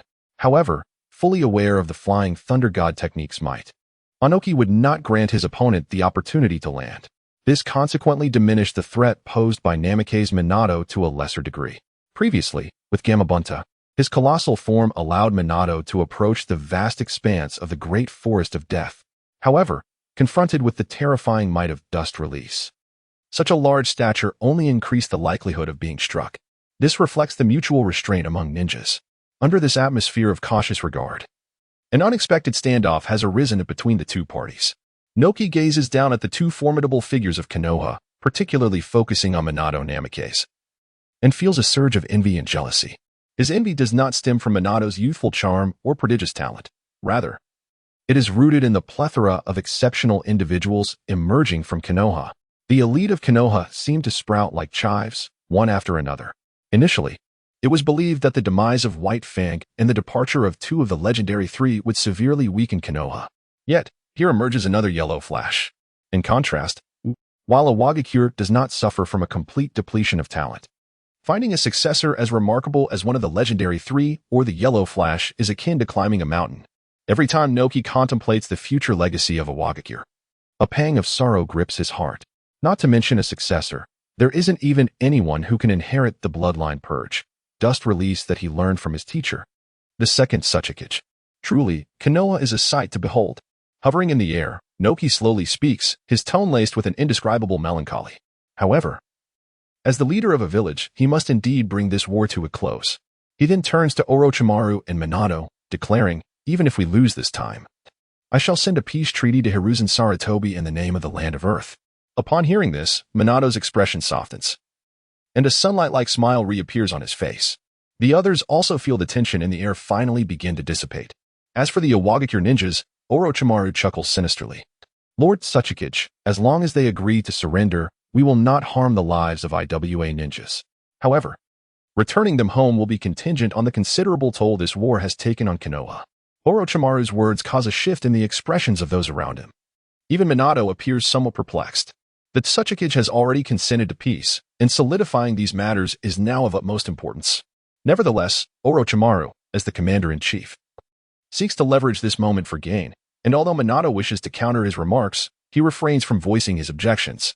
The other Konoha ninjas have mixed feelings about Orochimaru's opportunistic behavior. Some admire it, while others, like Minato, believe it is inappropriate. Many have grown weary of the war and desire to bring it to an end swiftly. Even among the Hyuga clans surrounding them, a subtle division emerges. However, regardless of the opinions of others, Minato finds no fault in Orochimaru's demands. If one does not seize benefits when in a position of strength, should they wait until defeat to pay reparations? At this moment, the contrasting styles of Orochimaru and Minato Namake's were vividly illustrated. Orochimaru's approach bore a closer resemblance to that of Danzo, while Minato's demeanor was akin to Jiraiya, reminiscent of Hiruzen Sarutobi. The surrounding IWA Shinobi, however, were in a state of utter chaos. The acknowledgement of defeat by Onoki had already cast a pall of shame over them, and Orochimaru's insistence on their surrender only added fuel to the fire. Bah! Even in death, we shall never yield to the despicable Leaf Shinobi. The enraged Iwa Nin responded defiantly. Then there is no other choice, Orochimaru sighed, preparing to engage Inoki once more. Minato, too, tightened his grip on his kunai. Although he did not wholly agree with Orochimaru's methods, he understood that his actions represented the will of Konoha. Minato resolved to give his utmost effort. As the murderous intent radiated once again from the two-leaf shinobi, a sharp glint flickered in Inoki's eyes. However, after a brief moment, he restrained himself. You are all aware of the number of us remaining. I shall discuss matters of peace with Hiruzen Sarutobi. With that, Inoki pivoted and soared towards the land of Earth. As the Iwa shinobi found themselves at a loss, Inoki's voice echoed once more. Follow me. In an instant, the Iwa Nin scattered, leaving only the Konoha and Grass Country ninjas on the battlefield. It is over. At that moment, the Leaf ninjas felt as though the skies had cleared. Orochimaru-sama, these Grass Country, Minato's inquiry was abruptly interrupted by Midō-Minen. Minato, these individuals are mere turncoats. Do not show them mercy. Immediately, Midō-Minen raised his hand and coldly issued his final command. Kill them if you can. Upon receiving the order, the shinobi charged towards the remaining Grass Country ninjas. A flash of white light ensued as the shinobi struck again, with none of the Grass ninjas managing to withstand more than 2 moves against him. Furthermore, the desperate attempts of the Grass Nin to deploy various hidden weapons, poisons, shuriken, kunai, failed to graze him even slightly. His gentle fist techniques flowed with an elegance reminiscent of a dance. Ah, Nichi, your branch family has produced another genius, Midō-Minen remarked, unable to contain his admiration after witnessing the prowess displayed by the shinobi. This sentiment was acknowledged by both Tobirama Senju and Hisashi Hyuga, particularly by Hinata Hisashi, who was elated to witness the emergence of another prodigy from the branch family, which would undoubtedly bolster the strength of the Hyuga clan. However, Orochimaru, observing the figure of Sharon, displayed an intriguing glint in his eyes. He recognized Sharon, as the latter's peculiar traits piqued his interest. Ah, a genius from the Hyuga clan? Orochimaru glanced at the excited Hisashi, a smirk playing upon his lips. The village had indeed decayed. Even the so-called noble clans had been infiltrated. Let me see what you truly intend to do. Chapter 29. Hisashi's guidance and admiration as the carnage in Konoha continued. The Grass shinobi finally succumbed to despair, seeking to surrender and willingly offering intelligence. Witnessing this scene, Tobirama Senju hesitated momentarily before acquiescing. Regarding Tobirama's decision, Orochimaru remained noncommittal, choosing instead to transfer command directly to him before vanishing. Subsequently, Tobirama ordered the binding of the surrendered captives to gather intelligence. As for the deceased bodies, Konoha would not neglect them.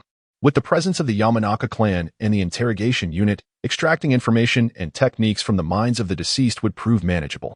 Yet, none of this pertained significantly to Sharon, who had just withdrawn from the battlefield and was summoned by Hisashi. Shortly thereafter, Sharon arrived at Hisashi's tent, which was surrounded by members of the Hyuga clan serving as guards. Is it you, Akira? Come in. A voice resonated from within the tent. Sharon respectfully acknowledged and slowly entered. Inside, a young ninja dressed in the spacious attire of the Hyuga clan sat serenely at the center. His long hair and snow-white eyes, coupled with his subtly pursed lips, exuded an aura of quiet authority. While his forehead protector concealed a design, he preferred to remain hidden. Lord Hisashi, Sharon addressed with reverence, enduring the numerous customs of the Hyuga clan as he half-kneeled, albeit with discomfort. Akira, your performance on the battlefield was commendable. I have already petitioned the clan for a reward on your behalf. You may also receive recognition from the Hokage, so cherish this opportunity, Hisashi remarked with a smile, clearly pleased with Sharon's achievements. By the way, how did the escort mission you mentioned progress? In response to Lord Hisashi, there were some complications. The civilian ninja ultimately perished in battle. Indeed, I had anticipated such an outcome from the outset, Hisashi replied, his expression remaining unchanged. As a civilian ninja, he sacrificed himself to protect you. The clan will ensure his family receives compensation. Hisashi seemed reluctant to dwell on the matter, pausing briefly before continuing. I observed your performance on the battlefield. You have developed your own understanding of the gentle fist technique, which is commendable.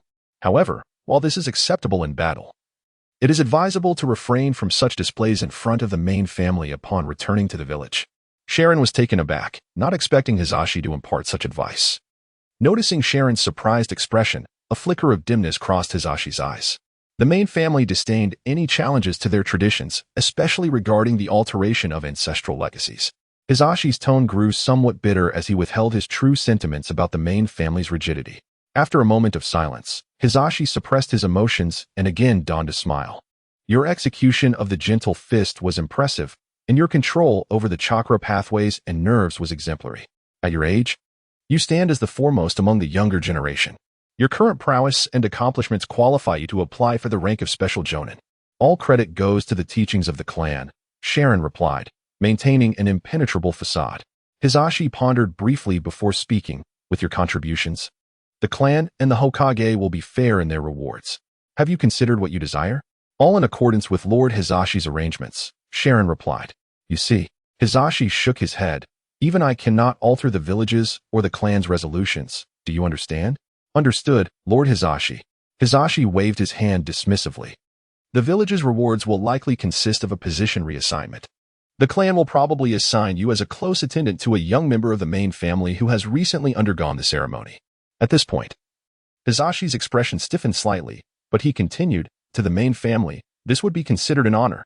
I believe you have a sister named Hinata Natsu, who lacks significant ninja talent, correct? She will also be included in the evaluation for a position as a servant to the main family heiress. Hisashi spoke rapidly, outlining the clan's most probable arrangements for Sharon. Sharon refrained from commenting on the Hyuga clan's familial dynamics and reward system, feeling indifferent. After all, he had merely utilized this identity to infiltrate Konoha. The rest held no relevance for him. Yet, even as he understood the near-desperate system of the branch family, he could not help but feel astonished. To bestow upon a young prodigy from the branch family, who had achieved merit on the battlefield, the role of a servant to a main family scion as a reward was truly unprecedented. Moreover, selecting the sister of this individual as a servant to the main family heiress was equally astonishing.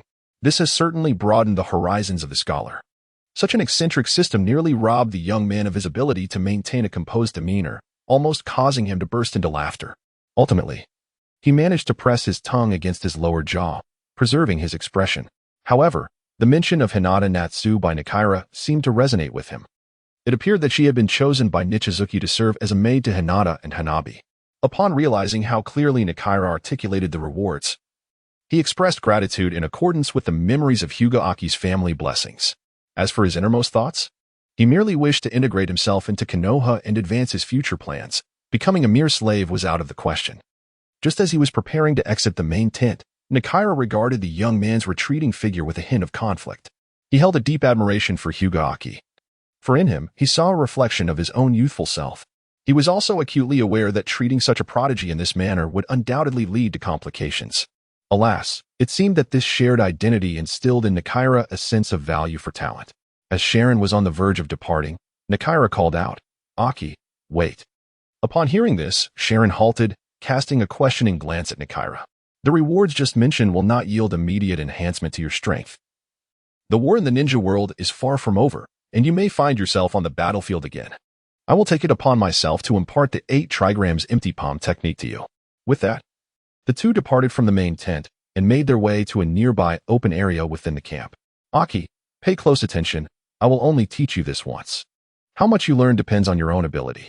With those words, Nakaira activated his Byakugan, the veins around his eyes bulging and black markings appearing in his pupils. He then extended his palm, gathering a surge of chakra within it. With a swift motion, he unleashed a fierce gust of wind that shattered a distant tree trunk. Following this, he altered his stance, drawing the severed branch toward himself. The 8 trigrams empty palm not only allows for long-range attacks, but also enables one to pull adversaries closer. Once drawn near, one can dispatch them with gentle fist techniques, effectively combining ranged offense with localized control. Did you see clearly, Aki? Upon concluding his demonstration, Nakaira deactivated his Byakugan. I saw it clearly. I am grateful for Lord Nakaira's instruction. Sharon had observed Nakaira's movements with utmost clarity. This technique is indeed quite beneficial to him, and thus, the individual expresses sincere gratitude. However, among the current members of the Hyuga clan, aside from those of the main family who seldom make appearances in the village, only the brothers Hyuga Hisashi and Hyuga Hayashi have mastered this technique to perfection. Well, having discerned this, focus on your practice and do not let the family down. With that, Hisashi departed, leaving the individual to ponder alone. Yet, It was not long before the front command post, which had just begun to ease, became tense once more. Chapter 30. The surprise attack on the Land of Fire by the Hidden Cloud and Hidden Sand villages during the most intense phase of the battle between Konoha and Iwagakure in the Land of Grass. The Hidden Cloud and Hidden Sand villages, which had originally occupied the Land of Water and the Land of Rivers, allied together, seizing the critical moment when Konoha's attention was fully captivated by the frontline battlefield. They decisively kept the bulk of their forces in place to divert the attention of Konoha's scouts. Meanwhile, the leaders of both villages, accompanied by their elite troops, swiftly bypassed Konoha's hidden sentinels and advanced rapidly into the Land of Fire. To specify, it is somewhat inaccurate to refer to both as leaders. The Hidden Cloud village is undoubtedly led by the Third Raikage, while the Hidden Sand is commanded by Raza and Yashimaru. Soon, the elite forces of the two ninja villages converged at a designated location. Following negotiations, they ultimately selected a crucial stronghold on the border of the Land of Fire as the primary target for their assault, the Mount Takagane. In the conference hall, news arrived from the direction of the Land of Grass indicating that the third Tsuchikage had appeared on the battlefield. While Konoha's Minato Namikaze and Orochimaru remained at the front lines, this was indeed a rare opportunity. The intelligence unit of the Land of Thunder promptly presented the latest reports. At this moment, the final lingering concern in the hearts of the three generations of Raikage dissipated. The presence of Inoki on the battlefield signified that Iwagakure had been entirely occupied by Konoha.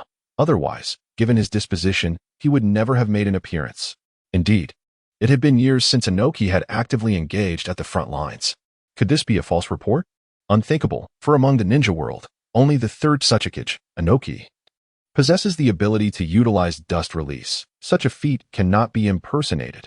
Thus, it follows that we need no longer worry about a surprise attack from the Land of Earth. With Inoki present, what remaining strength could the Land of Earth possibly have? Truly, the only concern that remains is the actions of Kirigakure. What are their intentions? The representatives from the Land of Lightning and the Land of Wind engaged in fervent discussions, ultimately steering the conversation towards the Land of Water. At this moment, all eyes turned to Yetsong. As the captain of the elite forces from Sunagakure, she had recently single-handedly breached the border defenses of Kirigakure. Noticing the collective gaze fixed upon her, Yetsong paused for a brief moment before articulating all that she knew. For Kirigakure to penetrate Konohagakure, they must first overcome the defenses of the Uchiha clan, which were currently preoccupied with their own challenges. During our last encounter, I discerned that Kirigakure was undoubtedly facing difficulties. And have they not dispatched the 7 ninja swordsmen? This must represent their most formidable combat strength. Yetsong's assessment was derived from intelligence she had personally gathered, thus possessing a high degree of credibility. At this moment, all apprehensions from the Land of Lightning and the Land of Wind dissipated as the crowd turned their gaze toward the Third Raikage. With all concerns alleviated and Sunagakure offering no opposition, he declared, "Let us gather our forces. We shall depart tonight to launch an assault on Konohagakure." The Third Raikage smiled with satisfaction, noting the absence of dissent. Meanwhile, Inoki, having suffered considerable losses with the Iwagakure contingent, returned to the Land of Earth without delay, leading his troops directly to the Land of Waterfalls. Following a brief respite, they stealthily infiltrated the Land of Rice. The Land of Rice Fields is precisely the location where Orochimaru later established the Sound Ninja Village. At this moment, an army of 10,000 from Iwagakure has gathered here, awaiting the opportune moment. When Inoki arrived at the command tent, the leader of the demolition team, Shaku, immediately excitedly addressed him. "Lord Tsuchikage, we have excellent news. Our scouts at the front lines near Kumogakure have reported that the Third Raikage has led an elite troop into the Land of Fire, and they may already be engaged in battle with Konoha. This contingent is poised to launch an assault on Konoha. Damn the Third Raikage. Has he finally taken to the battlefield?" Inoki's expression brightened. After such a long wait, he finally received a piece of good news. "Send word down to instruct the village's ninjas to rest well for now. Once the forces of the Land of Lightning and the Land of Wind have clashed with Konoha, we shall make our move. This time, we must ensure that the Third Raikage is utterly defeated." In contrast to the insatiable appetites of the Land of Lightning and the Land of Wind, Inoki appeared far more pragmatic. He was convinced that after this confrontation with Konoha, while the village had weakened, it was not something Iwagakure could simply devour. Thus, rather than seeking trouble with Konoha, he would prefer to eliminate the Third Raikage directly and seize a piece of flesh from Kumogakure. Meanwhile, in Konohagakure, a steady stream of Umbu members continued to enter the Hokage building. Following them, the heads of the major clans of Konoha hurriedly arrived at the building. Lord Azashi, Lord Shibi, you have arrived just in time. The Hokage has instructed me to inform you that you may proceed directly to the Hokage conference room without announcement. Understood. Hisashi Hyuga and Shibi Aburame exchanged a glance before entering the conference room without delay. At this moment, those who were expected to attend the meeting had largely arrived. With the exceptions of the leader of the Uchiha clan, Orochimaru, and a few others including Minato Namikaze and Mito Minen, the individuals present were all on the front line. Upon entering the conference room, Hinata exchanged nods of greeting with the others before settling into his designated seat. Everyone had arrived. The third Hokage initiated the meeting as soon as he noted the presence of the Hyuga and Aburame clans. Hokage-sama, why the urgency in summoning us? Inquired the leader of the Inuzuka clan, furrowing his brow. With the Inuzuka clan leading the conversation, other clans began to share information. The Inuzuka, Yamanaka, and Nara clans were nearly inseparable. Akimichi Choza turned his gaze toward Nara Shikaku and Yamanaka Inoichi, both of whom held significant positions within the village. Yamanaka Inoichi established a mental link with the two, his voice resonating in their minds. We can speak now. The situation at the front in the Land of Grass has been resolved, but it seems there are issues arising in the Land of Lightning and the Land of Wind. Hokage-sama summoned us to contribute. Let us first discuss how many of us should be dispatched. Nara Shikaku's voice echoed in the minds of Yamanaka and Akimichi, laying bare the intelligence he possessed. At this moment, the third Hokage distributed several pieces of intelligence to each clan leader. My friends, he began. Konoha has flourished under our care for many years, becoming our shared village. Yet, the four great nations eye us with malice. Recently, Minato and his team managed to repel the forces of IWA, but now Kumo and Suna are upon us. His voice rose in intensity as of today. The third great ninja war has raged for 5 years, and all nations have suffered grievous losses. I had anticipated the final battle, but I never expected a joint assault from Suna and Kumo. What shall we do, Konoha? After exchanging glances, Ino, Shika, Cho, loyal supporters of the Hokage, spoke first. Lord Hokage, the alliance of Suna and Kumo has seized upon our distraction with IWA. We must commit ourselves entirely. We have no alternative. Indeed. It is better to strike early than late. With this declaration, the great clans rallied in support of the impending war, leading to detailed battle strategies. Suddenly, an Umbu burst into the room. Lord Hokage, the elite forces of Kumo and Suna are attacking our fortress at Orange Blossom Mountain. The fortress has fallen, and their army is marching towards Konoha. Shock rippled through the assembly as they exchanged worried glances. They had been strategizing, unaware that Kumo and Suna had already launched an attack. Saratobi Hiruzen decisively ordered, send word to the front lines in the Land of Grass, cancel the planned rest, and summon Minato and Hinata to lead their teams to Orange Blossom Mountain immediately. He turned to the clan leaders. Our village needs everyone to unite in this effort. We, the Hyuga clan, can send 300 ninjas, declared the Hyuga representative. The Ino, Shika, Cho trio will contribute 600 ninjas. After further discussions, the assembly dispersed, and the war machinery of Konoha began to move with fervor. Chapter 31. The might of Namikaze Minato. With a creak, the gates of Konoha swung open once more. As the sun rose in the sky, more and more elite ninjas, drawn from various clans, gathered before the Hokage building, all gazing towards it. The third Hokage stood at the window of his office, observing the troops assemble, yet he refrained from offering any motivational speeches. After over 5 years of war, such words lost their impact. The only constant was the cold list of the fallen. However, witnessing the increasing number of youthful faces among the assembled forces ignited a flame within Hiruzen's heart. In the realm of Konoha, where fire thrives, the future rests upon these young souls. He entrusted them with his hopes. Retrieving his gaze, Hiruzen took a deep breath. As Hokage, he had remained dormant for too long and now felt the need to take action. With a signal, the combat units completed their assembly, and under the guidance of their respective clan leaders, they hastened towards the borders of the Land of Fire and Orange Blossom Mountain. In the camp of Konoha, Orochimaru and his companions received the order from Hiruzen to cancel their rest. Alongside this directive came news of the Suna and Kumo offensive. Mito Gate Inn and Namikaze Minato, filled with urgency, arrived at Orochimaru's tent to discuss strategies. Minato even proposed to take action immediately. Mito, pleased by Minato's dedication to the village, fully supported Hiruzen's decision to choose him as the successor. Orochimaru, not opposing their fervent calls for action, inquired about the strength of the Suna and Kumo alliance. Minato, has your instructor or advisor informed you of the leaders of this joint army? After contemplation, Mito responded, on the Suna's side. It should be Raza and Yashiro leading the charge. As for Chiyo and Kuratsuchi, we cannot be certain if they will participate. The one-tailed Jinchuriki, Shikaku, is quite aged and likely will not appear. Kumo boasts the third Raikage, and the eight-tails Jinchuriki, Killer Bee, commanding elite troops. I am aware of the AB brothers from Kumo, and they are quite formidable. I struggled to overcome them in our last encounter, particularly the elusive Killer Bee. After sharing this intelligence, Minato revealed his insights regarding the AB brothers. With this, it appears that the invading forces from Suna and Kumo comprise 7 individuals of elite or even Kaga-level prowess. The third Raikage and potentially future Raikage are among them. Orochimaru chuckled darkly. They have chosen their moment well. This may prove to be a true test of strength. His words jolted Minato to attention. Typically, those surpassing the elite ninja level are challenging for ordinary ninjas to contend with. The question remained whether Konoha could withstand such an onslaught.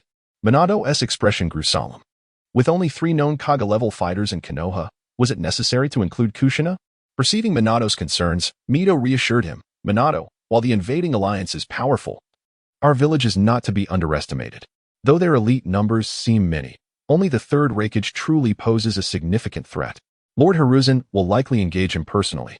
If that is the case, I can certainly hold my own against the AB brothers, and I am confident of victory. Minato's words astonished Orochimaru, Mito, and Hinata. As the sole candidate for the fourth Raikage, was renowned for his exceptional mastery of lightning techniques and taijutsu. His legacy of lightning chakra modes was fully integrated into his skill set. It was undeniable that he stood as one of Kumo's paramount figures. Yet Minato exuded confidence in his ability to triumph, even against 2 opponents. Minato, do you truly believe you can defeat the AB brothers? Mito inquired earnestly. Should Minato succeed in such a feat, Konoha would undoubtedly repel the invading forces. With unwavering resolve, Minato nodded affirmatively. Mito, heartened by this response, laughed heartily. At last, a new generation within Konoha had emerged, capable of withstanding the storm, a towering tree that could shield against the fiercest winds. Hiruzen's years of nurturing had finally borne fruit. Minato felt compelled to share this news with Hiruzen immediately. Not only him, but Orochimaru likely felt similarly. Minato, feeling slightly bashful at Mito's words, scratched his head and voiced his thoughts. Though I have not faced the third Raikage directly, I sense that Orochimaru-sensei held back during our standoff with the third Tsuchikage. Without me, Orochimaru-sensei could likely withstand the third Tsuchikage, at the very least ensuring a stalemate. Reflecting on this, it seems that the third Raikage, renowned alongside the third Tsuchikage, could indeed be withstood by Lord Orochimaru. The words of Minato Namikaze left Orochimaru momentarily taken aback, followed by a chilling smile. Your perceptiveness is truly remarkable, Minato-kun. However, you overestimate my abilities. I cannot withstand the might of Inoki and the third Raikage. Upon hearing this, Mito Minion's expression shifted, casting a profound glance at Orochimaru. His gaze tinged with something unusual. Meanwhile, Hiroshi Hayashi remained silent, his eyes fixed on the ground, betraying no emotion. Mito Minion had previously maintained a vigilant stance, aware that Orochimaru's presence could jeopardize Minato's ascension. To his surprise, Orochimaru now openly conceded that he was not a match for Minato. This declaration from Orochimaru effectively signified a verbal relinquishment of his pursuit for the position of Hokage, albeit merely in words, and not to be taken at face value. This also took Shueito Minion and Hinata, who were initially supportive of Namikaze Minato, by surprise. However, they were unaware that at the moment Orochimaru uttered these words, he had already begun to harbor some wariness towards Namikaze Minato. In his heart, this individual, who bore a resemblance to Jiraiya's somewhat foolish demeanor, truly posed a threat to Orochimaru. Orochimaru possessed a clear understanding of his own abilities. Although he was recognized as one of the legendary 3 ninjas of Konoha and was indeed a master at the level of a shadow, having undergone physical enhancements, he found it relatively effortless to deal with ordinary opponents. However, when faced with seasoned adversaries like the third Tsuchikage and the third Raikage, overcoming them remained a formidable challenge. Under normal circumstances, he could only ensure that he would not be defeated by Inoki for a brief period. To pose a genuine threat to Inoki, he would have to resort to forbidden techniques that had yet to be perfected, thereby compromising his secrets. For Orochimaru at this moment, Konoha still held value for his research. and he was reluctant to expose himself. "My lord Orochimaru, that is not what I meant," Minato, with his keen political acumen, quickly reacted and explained. However, Mito Minyan did not afford Minato the opportunity to elaborate, and, utilizing his position as an advisor, declared, "Enough of this discussion on strength. I hereby announce the command from Hisashi, appointing Minato Namikaze as the commander for the upcoming battle at Orange Blossom Mountain, leading the ninjas of the Land of Grass to the battlefield immediately. As for Orochimaru, you shall assist me in managing the aftermath in the Land of Grass. Once the injured ninjas are returned to Konoha, Hisashi will assign you a new task." Chapter 32, The Mission to the Land of Soup. "Yes, advisor." Mito Minyan instructed the three. "Now, hurry and prepare." "Advisor, wait." Minato called out, somewhat unexpectedly. "Mito, do you have something else to discuss?" "Advisor, I wish to set out early to reach Orange Blossom Mountain as soon as possible." After a moment of contemplation, Mito Minyan acquiesced to Minato's request. "As the commander, it is only fitting that you depart promptly. Let Hisashi lead the majority of the team in pursuit." "Very well, I will make the arrangements." The events occurring at the frontline base, as well as the intelligence regarding the Sand and Cloud Village's assault on Konoha, remained undisclosed. Sharon, like other Konoha ninjas, was oblivious to their imminent deployment to the second battlefield. After Hyuga Hisashi imparted the 8 trigrams empty palm technique to Sharon, he departed, leaving Sharon to effortlessly master the technique through his Byakugan and understanding of the divine airstrike. He subsequently integrated the 8 trigrams empty palm into his personal combat style. While training in the empty palm, Sharon realized that, unlike the Hyuga clan's emphasis on long-range offensive capabilities, he valued the technique's ability to control and attract opponents. By pulling adversaries directly into his range, he could combine it with his own 8,000 spears attack. Sharon felt his combat approach had become more refined. After concluding his training, he made his way back to his tent, contemplating the plans he would devise upon returning to Konoha after the war. The following years in Konoha promised several significant events for Sharon to strategize. However, upon returning to his tent, Sharon immediately sensed an unexpected visitor. Konoha had regulations in place. All members of the Hyuga clan were generally prohibited from activating their Byakugan near the village in the main battlefield tents, except under special circumstances or in a state of alert. If unrestricted, the Byakugan's formidable perceptive abilities would expose everyone in the village to their sight, leaving no secrets to be kept. Hence, after the war with the Wagakure, Sharon, believing he was about to enter Konoha, refrained from activating his Byakugan. Yet, after enduring numerous battles, his sensory capabilities were not diminished. Thus, the moment he stepped into his tent, he sensed something amiss. Who goes there? Upon closer inspection, he found a ninja clad in the uniform of Konoha's Umbu, donning an animal mask, awaiting him. "Umbu, has the Hokage sent you with a message?" The Umbu ninja remained silent, producing a mission scroll and presenting it to Sharon. "Hyuga branch ninja, Hyuga Aki, you are ordered." The Umbu ninja continued. "Due to your performance in this battle and your family standing, the Hokage has appointed you as the captain of the 9th Reconnaissance Team. Here is your mission, and the members of the 9th Team have already been arranged." Receiving the scroll, Sharon, despite feeling indifferent internally, displayed outward joy as he accepted it. "I shall never forget the Hokage's guidance." The Umbu ninja, satisfied with Sharon's response, departed without further words. Sharon then unfurled the mission scroll, eager to ascertain the nature of the tasks required of him as team leader. Moments later, he made his way to Hyuga Hisashi's tent. "That is the situation, Hisashi." Sharon respectfully bowed before the young man, presenting the mission scroll and explaining his intent. "The Hokage's reward is an important position this time?" Hisashi maintained an impassive demeanor, yet inwardly nodded in satisfaction at the appointment. He had previously speculated on what kind of reward the village would bestow upon Hyuga Aki. He had considered various possibilities, from unimportant positions to potential sealing techniques, even the prospect of recruitment into the Umbu. The village's decision, however, was beyond his expectations. The reconnaissance team was not merely another logistical or medical unit. It represented one of the true core teams of Konoha. Few from the Hyuga clan had been integrated into such roles, and most were not in prominent positions. This reward held even greater significance. By attaining this position as a member of the branch family, Aki's standing was significantly elevated. "Aki, do you grasp the true reward the village has conferred upon you?" Noticing that Sharon had not comprehended the underlying meaning of the reward, Hisashi directly inquired. "The true reward? Please enlighten me, Hisashi." Sharon's confusion was unsurprising. as he had not given much thought to this so-called reward. Witnessing Sharon's genuine ignorance, Hizashi's eyes glinted with a hint of intrigue. Under normal circumstances, the position of team leader is typically held by special jonin or jonin, yet you are but a chunin. Hizashi tossed the mission scroll back to Sharon, continuing, by successfully completing this mission and achieving further merits, I believe you shall ascend to the rank of special jonin. And it is this title that serves as your greatest reward. Through Hizashi's explanation, Sharon finally comprehended the Umbu's motivations for personally delivering this mission to him. It became evident that the Hyuga clan was gaining another significant position within Konoha. Realizing this, Sharon expressed his gratitude for the series of actions and guidance he had received. All of this is made possible by the nurturing of my family, especially due to your instruction, Hizashi. I am truly grateful.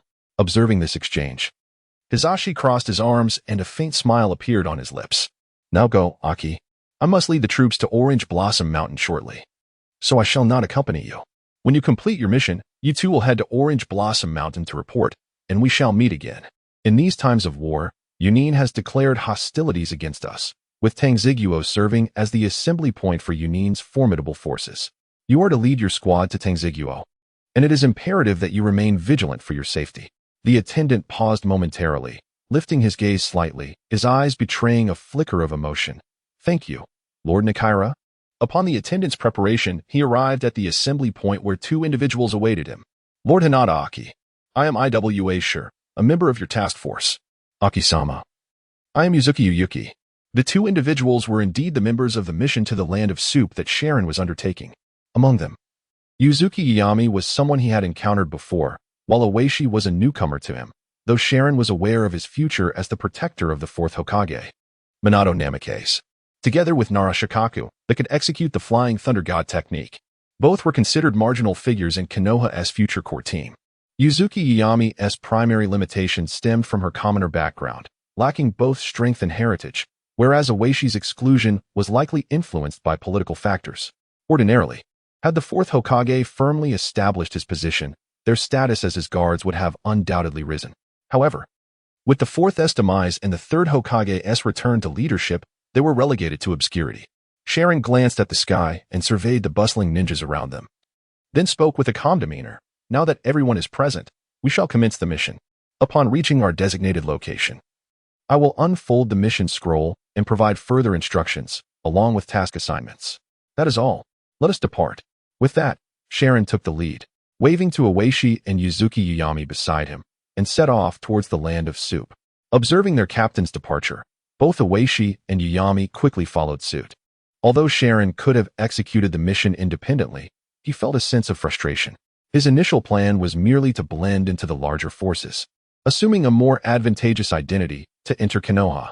To his surprise, instead of being sent back to Konoha after the battle, the ninjas were assigned yet another task. Moreover, Hinata Hizashi informed him that after concluding the mission in the Land of Soup, he would not return to Konoha but would proceed directly to the front lines at Kijun Mountain to report on the mission. Such exploitation by those in power was disheartening. All he desired was to enter Konoha openly. Why was it so arduous? Shaking his head, Sharon cast aside his grievances and hastened towards the Land of Soup. Since Hinata Hizashi and Konoha were preparing to nurture his potential, he intended to seize the opportunity. Once he attained the rank of Special Jonin, he would gain access to more resources within Konoha. Furthermore, he could undertake higher-level missions, significantly aiding his growth and strength. Ultimately, the advantage lay with him. Due to the ongoing war, in order to avoid raising suspicions about his movements, Sharon was keenly aware of the urgency, appearing as if he were hastily gathering intelligence to swiftly return to the front lines of battle. Such profound emotions towards the village momentarily moved both Yuzuki Uyaka and Tsubasa Awashi. Soon after, they steeled themselves with determination. The squad that Sharon belonged to departed from the Land of Grass, advancing towards the Land of Hot Water at a speed ranging from 200 to 300 kilometers per hour. Such speed is akin to that of a ninja army on a swift march. Yet, despite their rapid pace, the shortest distance from the Land of Grass to the Land of Water necessitates traversing the entirety of the Land of Fire. One should not underestimate the vastness of the ninja world. After all, from the memories of the Tsutsuki clan in the village of Tsutsuki Y, the divine tree extends far beyond the atmosphere itself. At such an altitude, even the shortest heights exceed 1,000 kilometers. This colossal divine tree occupies merely a small portion of the ninja world, allowing one to fathom the vastness of this realm. The protagonist, accompanied by two companions, traversed the lengthy hilly terrain of the Land of Fire without respite, taking a full 2 days to reach the borders of the Land of Fire. The trio possessed temperaments that were not inclined towards idle chatter, and the protagonist found solace in the ensuing tranquility. Silence enveloped them as they ventured into the Land of Hot Water, distancing themselves from the dominion of Konoha. Suddenly, the landscape before them transformed dramatically. Due to the incursion of the Cloud Shinobi into the Land of Hot Water, what was once a serene neutral territory became fraught with tension. In addition, the Cloud Shinobi's extensive logging to manufacture weapons and war apparatuses resulted in a devastating alteration of the scenery, shifting from vibrant greenery to desolation. The remnants of collapsed homes, stripped tree trunks, and the helpless citizens of the Land of Hot Water, now rendered destitute, were stark reminders of the turmoil. The protagonist, along with Yuzuki Uyas and Iwai, came to a halt. They could no longer proceed without caution. Utilizing his Byakugan, the protagonist discerned numerous traces of ninjas in the vicinity. Scattered bait and traps were omnipresent. As the trio arrived, their keen perceptions allowed them to sense the watchful gazes lurking from the shadows. Without needing a prompt from the protagonist, both Yuzuki Uyas and Iwai adopted a more cautious demeanor. The Third Shinobi World War had persisted for 5 years and had now reached its zenith of ferocity. Smaller nations such as the Land of Hot Water and the Land of Rivers, caught amidst the great powers, found themselves in a state of utter chaos. At this moment, the treachery of the small nation's rogue ninjas is at its zenith. As the war intensifies, the ninja villages of these minor nations are utterly incapable of safeguarding their territories and cannot bear the repercussions of mission failures. Thus, becoming a rogue ninja emerges as the simplest and most worry-free course of action. Since entering the Land of Hot Water, Shiren's Byakugan has remained perpetually activated. Countless malevolent gazes have swept over them along the way, yet it is solely their Leaf Village ninja attire that deters these individuals from acting recklessly. As the sun sets and darkness envelopes the land, Shiren leads his two companions to a location conducive to vigilance and concealment, designating it as their encampment for the night. With the flicker of a small fireball ignited by Tide Yuashur, the dim surroundings are suddenly illuminated. Mizuki Shien, Tide Yuashur, come here. We shall now proceed with the briefing for this mission. Shiren unfurls the mission scroll and lays it upon the ground. His voice is cool and composed, sending a tremor through both companions as they perk up their ears. The objective of this mission is to target the logistics and transportation routes of the hidden Cloud Village. The requirements stipulate that we must ascertain the precise locations of the enemy's supplies and their subsequent transport routes to the best of our abilities. Should the opportunity arise, we may also destroy additional supplies to assist in alleviating the pressure at the front lines of the Orange Ridge. The mission is classified as A, or S, contingent upon our ultimate performance. Upon the issuance of such a task, the lovely brows of Yu Shien furrowed in discontent, while Tai Waxi wore an expression of deep distress. It is essential to note that they are merely genin.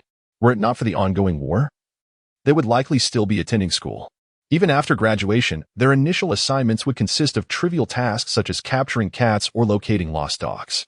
How could they have anticipated being thrust into A-rank missions, with the possibility of reaching the pinnacle of S-rank? This task is not one they should have to complete. Have you understood the instructions clearly? Observing the displeased expressions of the two, the instructor persisted with a cold inquiry. Captain, we understand. Both individuals were ninjas who prioritized the well-being of their village. Despite the daunting nature of the task, they prepared to execute it. What do you believe poses the greatest danger to the success of this mission? Suddenly, the instructor posed this question to the two, who had fallen into contemplation. Having never undergone systematic ninja training, he was curious about how the academically inclined duo intended to accomplish the task. With a slight pout, Yuzuki Saigen revealed a hint of childish indignation, remarking, aside from the survival principles of ninjas, the primary threat is likely the pursuit and retaliation from the Cloud Village after they become aware of us. I've heard that the Cloud Ninjas are a band of battle maniacs, and since we aim to destroy their logistical support, it will be exceedingly difficult to avoid detection by these lunatics. As he listened to their interpretations, the instructor remained silent, merely nodding in acknowledgement. Based on his understanding of the Cloud Ninjas, he found their perspectives to be fundamentally accurate. However, he shook his head, sighed, and closed his eyes. After a moment of contemplation, he spoke gravely. You are correct in your assessments, but not entirely. The true danger we face does not stem from the ordinary cloud ninjas, but rather from the Jinchuriki. What? What is a Jinchuriki? Uzuki Saigen and Shirta Iwashi were taken aback. As ordinary ninjas from Konoha, lacking familial legacies and being mere genin, they were entirely unaware of what a Jinchuriki entailed. Noticing their bewildered expressions, the instructor realized his indiscretion. He had committed the error of presuming knowledge. The vast majority of ordinary ninjas in the shinobi world were oblivious to the existence of tailed beasts. Furthermore, as a village's secret weapon, the information regarding Jinchuriki was classified at an exceptionally high level. Even ninjas like Uzuki Saigen, who had reached the Chunin rank, were not privy to such knowledge. Only those who attained the special Jonin rank might have a chance of understanding it. Seeing the confusion in their eyes, the instructor was suddenly tempted to eliminate the two. Otherwise, when they returned to submit their mission report, should they mention this term, he would undoubtedly become a suspect. Chapter 34. Divergent Attitudes. The instructor silently resolved to act. Simultaneously, as he regained his composure, he recalled the vague fragments of memory that surfaced in his mind. In the original narrative, the first detailed description of Jinchuriki was provided by Chiyo. While discussing Jinchuriki, she also elaborated on the existence of the nine-tailed beasts. At that time, Haruno Sakura was a disciple of the future Hokage, a member of Team 7, and a genuine Chunin. Yet her performance demonstrated that even ordinary Chunins were completely unaware of tailed beasts and Jinchuriki. Moreover, regardless of the village, Jinchuriki were typically ostracized and isolated. In this regard, Naruto exemplifies it, Gaara embodies it, and initially, Killer Bee was no different. This fundamentally differs from the fact that the entirety of the ninja world later came to know that Uzumaki Naruto is the host of the Nine Tails. The bonfire blazed brightly, casting shadows that enveloped half of the hermit's face in obscurity. Beneath the tranquil night sky, the only sounds were the crackling of burning branches and faint, distant cries that seemed to drift through the air. The hermit's silence rendered the three companions quietly encircled around the fire. Yet the confusion in the eyes of Uzuki Yuin and Tsuji Iwashi remained unmitigated. The hermit glanced at them, a gentle smile gracing his lips. As he began to impart knowledge unknown to ordinary ninjas, the so-called Jinchuriki are the clandestine weapons of the 5 great ninja villages. A consensus known only among the elite clans and village leaders. I, too, became privy to this information ahead of time due to my impending promotion to Special Jonin and my lineage from the Hyuga clan.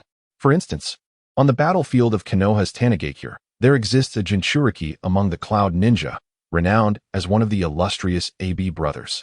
Now that you are aware, it would be prudent to distance yourselves swiftly from such individuals in the future, keeping the secret locked within your hearts.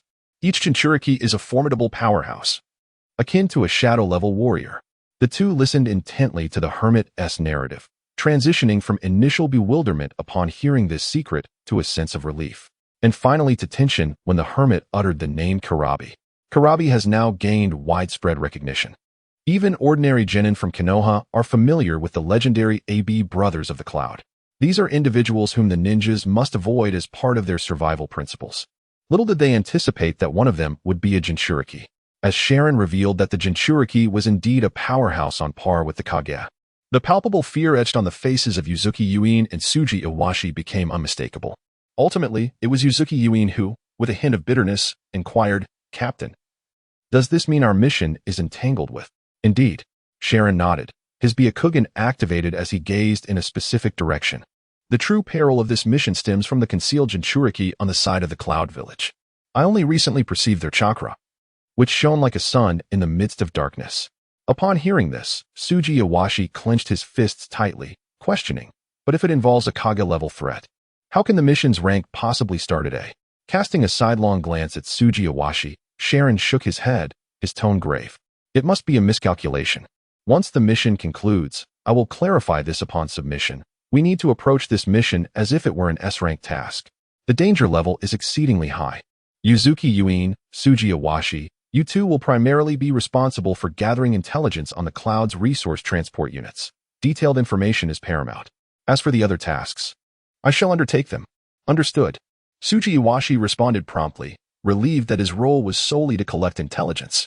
However, Uzuki Yuin expressed reluctance, stating, "Captain, this mission belongs to our trio. I cannot allow you to face the risks alone." Tsuji Iwashi, observing Uzuki Yuin's demeanor, felt a sense of confusion. Such an overt defiance of the captain's orders is explicitly prohibited in the ninja manual. Little did he know that Uzuki Yuka had already undertaken a mission with Sharon for the second time. During their previous assignment, she had cherished Sharon's approachable demeanor and the kindness he had shown by offering her guidance in both swordsmanship and ninjutsu. Unlike the other scions of prominent clans in Konoha, who seemed to inhabit an entirely different realm, Sharon appeared to be a refreshing anomaly.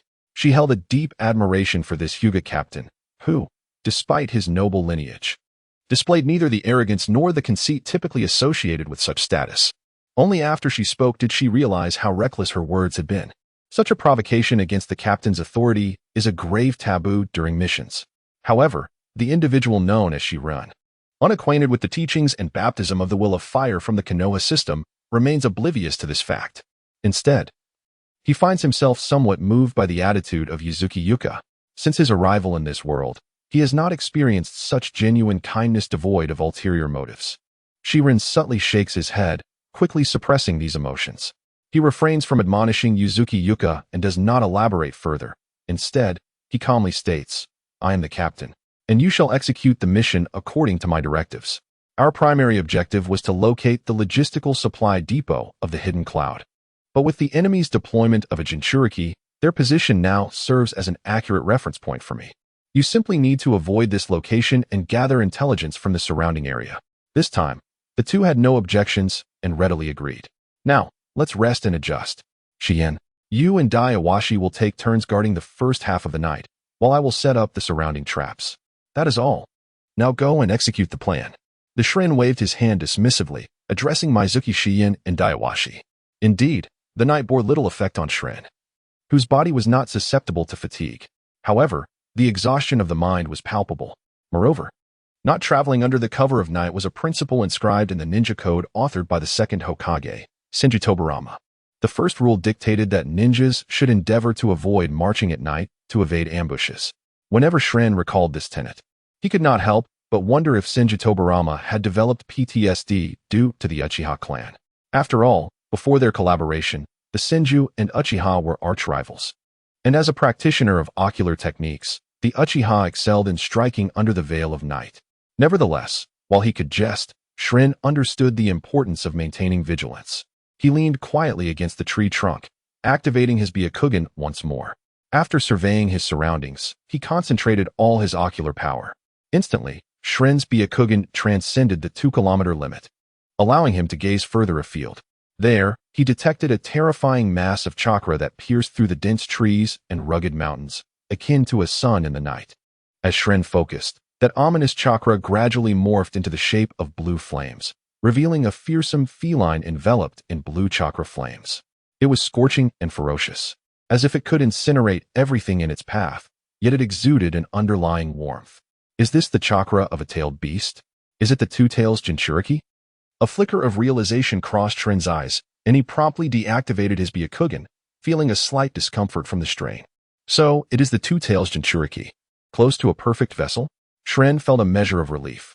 While the Two Tails Jinchuriki was formidable, she was but a year younger than Kakashi. Even as a Jinchuriki, her current strength was limited compared to what she would become. Chapter 35. The Two Tails Jinchuriki, the land of hot water, is renowned for its hot springs, with the entire nation seemingly resting upon an enormous riverbed, viewed from the moon. The topography of the land of hot water is entirely enveloped by towering mountains and deep valleys. The journey from the land of fire to the land of hot water transitions from hilly terrain to mountainous regions. Consequently, the multitude of mountains and valleys makes it exceedingly easy to amass troops in the land of hot water, which also facilitates bandits and marauders in claiming dominion over the land. Upon the arrival of the Union forces in the land of hot water, they seized strategic locations and eradicated the surrounding bandits and mountain thieves. Thus, by simply blocking the vital checkpoints along the border between the land of fire and the land of hot water, they could effectively conceal their movements. However, such concealment proved futile against the Byakugan's bloodline limit. A massive concentration of chakra gathered in one location, akin to a star in the night sky. Impossible to overlook, especially when it pertained to the existence of a tailed beast Jinchuriki. As the Union army advanced into the land of fire, the number of ninjas remaining behind noticeably dwindled. Moreover, as the forces of Konoha were drawn into the front line at the Kaiki Mountain by the Land of Lightning and the Land of Wind. The logistical team from Yunin felt considerably less pressure, especially with the presence of the Two-Tails Jinchuriki in their camp. This serves as an additional layer of assurance for them, instilling a sense of security among the Yun hidden ninjas tasked with vigilance. In contrast to the stern and domineering Third Raikage and A, the Yun hidden ninjas hold a deep fondness for the two Jinchuriki, Killer Bee and Waimatsu. Killer Bee, with his formidable strength and quirky rapping, has garnered the trust of numerous ninjas. On the other hand, Waimatsu captivates with her distinct personality, although she often displays an air of arrogance, reminiscent of a queen. Those who take the time to understand her will discover her empathetic nature, gentle demeanor, and formidable prowess. Such female ninjas, to the rugged men of Yunin who revere strength above all, are nothing short of devastating. At this moment, in the outpost of the Yunin logistics warehouse, beneath a grand tree, two ninjas clad in Yunin attire, with long swords at their backs, are leisurely roasting meat. Nearby, a slightly younger Yunin, observing this scene, furrows his brow and speaks, "Senior Omi, Senior Soroi, we are on guard duty. Is it truly wise to be so lax in our vigilance?" "Fried, you are overly anxious," replies the older Yunin, Omi, with an air of calmness. He tears off a leg of rabbit and tosses it towards Fried, who catches it. Omi then elucidates. "The entirety of the land of soup is under our watch, with soup ninjas we have employed keeping an eye, along with our own people hidden among them. While our post is indeed significant, we will receive immediate signals upon detecting any danger or commotion. In fact, our position is relatively relaxed. Moreover, didn't T-Lady Murin escort supplies just the other day? With her presence, no ninja from Konohagakure dares to stir trouble." As Omi chews on the rabbit meat, he speaks with ease. However, when he mentions the two Murin, a hint of admiration colors his words. His sentiments resonate with Soroi and Fried. The two Murin are regarded as legends within Yunin. At merely 2 years of age, she became the host for the Two-Tails. At that time, she was viewed much like Naruto and Gaara in their respective villages, objects of disdain. Yet, even in such circumstances, Murin persevered in her training, ultimately maturing to the point where she could transform into the tailed beast at will, freely controlling it. Although she may not be a perfect Jinchuriki like Kurabi, her dedication and prowess have earned her the respect of all Yunin ninjas. This is also the reason why, at such a tender age, she can be compared to Kira, one of the prominent members of the Hidden Cloud Village. Upon hearing Omi's mention of the wooden figures, Floyd felt a sense of relief wash over him. Indeed, with the presence of the wooden elder, there would undoubtedly be no cause for concern. After saying this, Floyd contentedly began to savor his rabbit leg. However, he wondered how long the wooden elder would remain and whether he would be deployed to the front lines. Who knows? Lord Raikage has entrusted the wooden elder with the village's defense. This time, he has come to escort supplies. And he also took the opportunity to enjoy the hot springs of the Land of Hot Water. At this moment, Soroi quietly added, "It is likely also a precaution against Konoha. Should any situation arise, the wooden elder can provide prompt support." His words were met with agreement from the other two. Yet, amidst their lively conversation, none noticed a figure had stealthily approached within mere meters of them.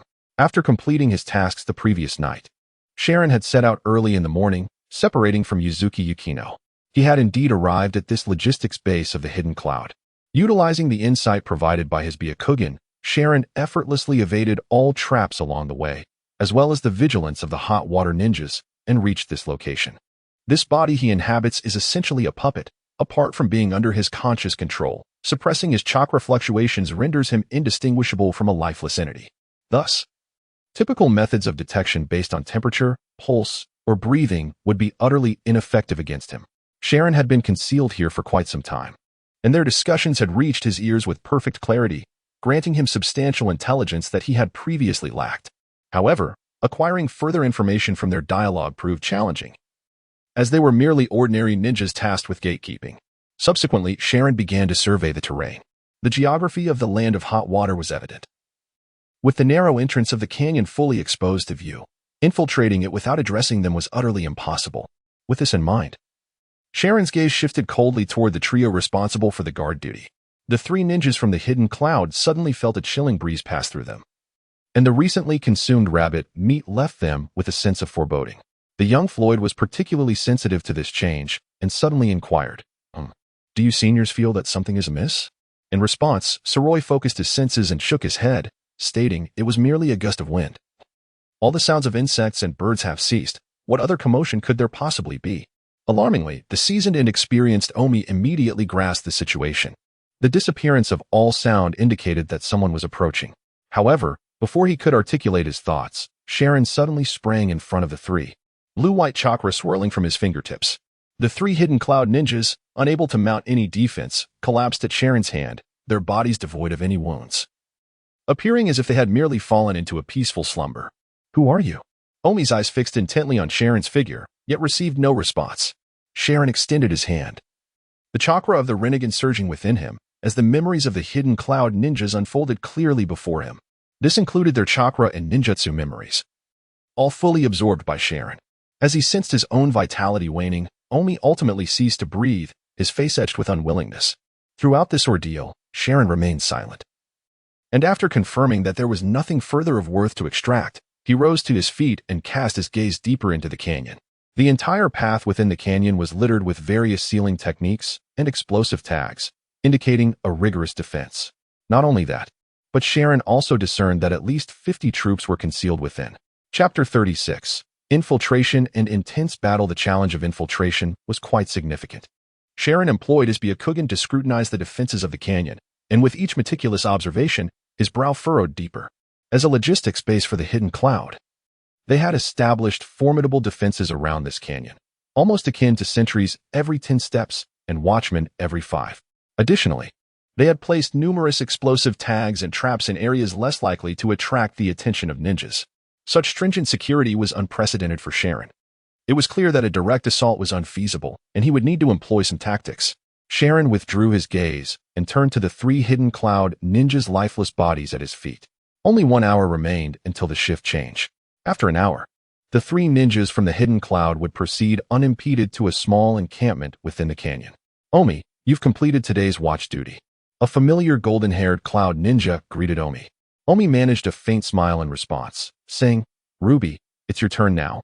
Make sure not to sneak a drink and let us down." "Humph. I won't drink while on duty." The resurrected Omi and his companions were, of course, Sharon's transformations. He had absorbed numerous leaf ninjas and possessed a profound understanding of the transformation technique taught in ninja academies. Thus, creating 2 shadow clones was no arduous task. However, such a simple transformation technique could only allow him to blend in with the most peripheral of the replacement ninjas' encampment. To delve deeper into the canyon, he lacked the necessary clearance as this identity. After exchanging pleasantries with a few acquainted cloud ninjas, Sharon returned to his resting place. The 3 members of Omi's team resided together, which afforded Sharon a degree of protection from being discovered in the short term. Upon seeing Omi and his companions enter their wooden cabin, the other cloud ninjas exhibited no surprise. After all, it was entirely normal to rest after such a lengthy watch. Yet, Sharon was uncertain how long he could maintain this ruse. The longer he lingered, the greater the risk of being uncovered. Thus, he needed to act swiftly. As darkness fell once more, enveloping the surroundings, Sharon, feigning slumber on the wooden planks, reopened his eyes. With a poof, 2 clouds of white smoke erupted, and the shadow clones he had transformed into cloud ninjas reappeared. This time, the 2 clones pushed open the door and dashed off in opposite directions. After such a lengthy period, it seemed that the scholar was merely resting. However, the probing gaze of the Baiyan was not something that mere structures could obstruct. He had long memorized the rotation patterns of the concealed guards within the canyon. Yet, this knowledge alone was insufficient. Being but a solitary figure, he needed to divert as many of the surrounding Yunrin as possible to infiltrate the vicinity of the material warehouse. He hoped that the shadow clone would endure a bit longer. Although the shadow clone technique was convenient, its drawbacks were evident. It was easily dispersed upon receiving an attack. At that point, the Yunrin would swiftly realize that a strategy to lure them away had been employed. Just as the scholar waited in silence, a sudden cacophony erupted from within the canyon. Amidst the cacophony, the shouts intertwined with the explosive sounds generated by the release of ninjutsu. At this moment, the sound was exceedingly jarring. The commotion startled the ninjas stationed at the defense camp, prompting them to emerge from their quarters. Shirin followed suit, stepping outside. As he was more familiar with those on guard, the others, who were less acquainted, did not immediately notice the absence of his 2 companions. What had transpired? Had any leaf ninjas infiltrated? How many were there? Those wretched leaf ninjas would surely receive a lesson this time. Standing at the rear of the crowd, Shirin concentrated intently on sensing the status of one of his shadow clones. The lightning technique's assault was entirely unavoidable. Any direct contact would reveal his position. At that moment, the shadow clone was deftly evading the attacks from behind, gradually drawing some of the cloud ninjas away. However, a significant number of them remained stationary. At this moment, another hidden shadow clone made its move. The strategy devised by the protagonist was straightforward: to utilize two clones to divert a portion of the guards, thereby minimizing the defenses surrounding the supply depot. Only through such a tactic could the protagonist's ambush pose a genuine threat to the resources of the hidden cloud. He was confident that if he could accomplish the majority of this task, his promotion to Special Jonin would be assured, especially with the support of the Hyuga clan. From the outset, he had no intention of involving Yuzuki and the others in this mission. Thus, he directed them to gather intelligence away from this area. One of his shadow clones successfully lured a group of hidden cloud ninjas away, but this also heightened the vigilance of the remaining guards. Teams of hidden cloud ninjas began to disperse and initiate a search. Observing this development, the protagonist hesitated no longer. The second shadow clone surged forward, hurling several kunai affixed with explosive tags into the throng of hidden cloud ninjas. The valley erupted in a cacophony of violent explosions, claiming the lives of several ninjas and igniting a fury among the survivors. As fervent devotees of war, they charged at the shadow clone with cries of vengeance for their fallen comrades. The clone, however, was not reckless. It swiftly changed direction and fled. Chase. Do not let that damned fool escape. Avenge our fallen brothers. The two shadow clones exerted their power in unison, transforming the once tightly guarded valley into a landscape rife with vacuums of opportunity. The smoke and dust from the detonations still swirled through the valley, causing disarray among the remaining guards of the hidden cloud.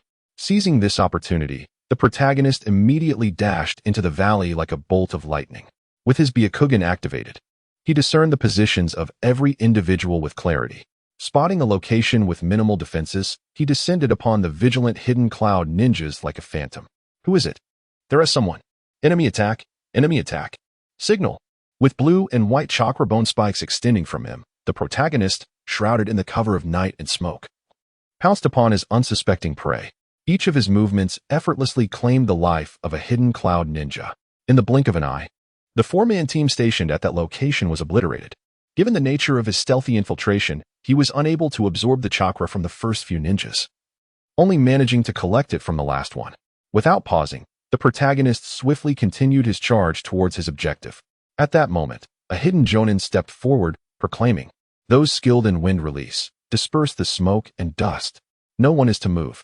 Anyone who does shall be deemed an intruder and shall face dire consequences." With this clear command, all movement ceased, and the ninjas proficient in wind release commenced a collaborative hand seal, unleashing a grand wind release technique that effectively cleared the obscuring haze.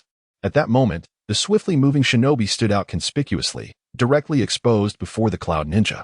"Everyone, follow me." With clear directives, the cloud ninja advanced rapidly, encircling the shinobi. Such commanding ninjas truly posed a significant challenge. It seemed that eliminating Yu was imperative. The shinobi's gaze fixated intently on the leader orchestrating the cloud ninja's actions, as chakra surged within him like an unbridled torrent. With hands interlaced, he swiftly began to form seals. In the next instant, the earth trembled violently. Earth-style, earth-flowing river. Earth-style, earthstone pillar. The immense chakra allowed the shinobi to extend his techniques over a vast area, resulting in a cacophony of anguished cries. Amidst the cries of the cloud ninjas, the shinobi leaped toward the commanding ninja, unleashing a tempestuous current from his palm. Air palm. The unsteady cloud ninja commander was instantly drawn toward the shinobi by the force of the air palm. The blue-white chakra spikes pierced through him, leaving him lifeless beyond recovery. Chapter 37. The shinobi's ruthless combat style. Having dispatched the commander, the shinobi did not relent. His time was invaluable, a matter of seconds and minutes. Glancing up at the encircling cloud ninjas, aside from the two groups that had been diverted, there were still 20 remaining. The two foremost ninjas, judging by the strength of their chakra, were undoubtedly elite jonin. Despite the initial chaos among the cloud ninjas, under the leadership of the two jonin, the shinobi's previous lethal strike did not intimidate them. Instead, it ignited their fury, and in their rage, the cloud ninjas closed in around him. It appeared that they must be dealt with swiftly. Otherwise, when the other cloud ninjas joined the fray, escape would become impossible. The shinobi's eyes glinted coldly. He had no concern for the other ninjas, but he needed to be wary of these two elite jonin. At this moment, one of the leading cloud ninja, a formidable jonin, sneered as he addressed the encircling group. "Ah, it is the young Hyuga from Konoha.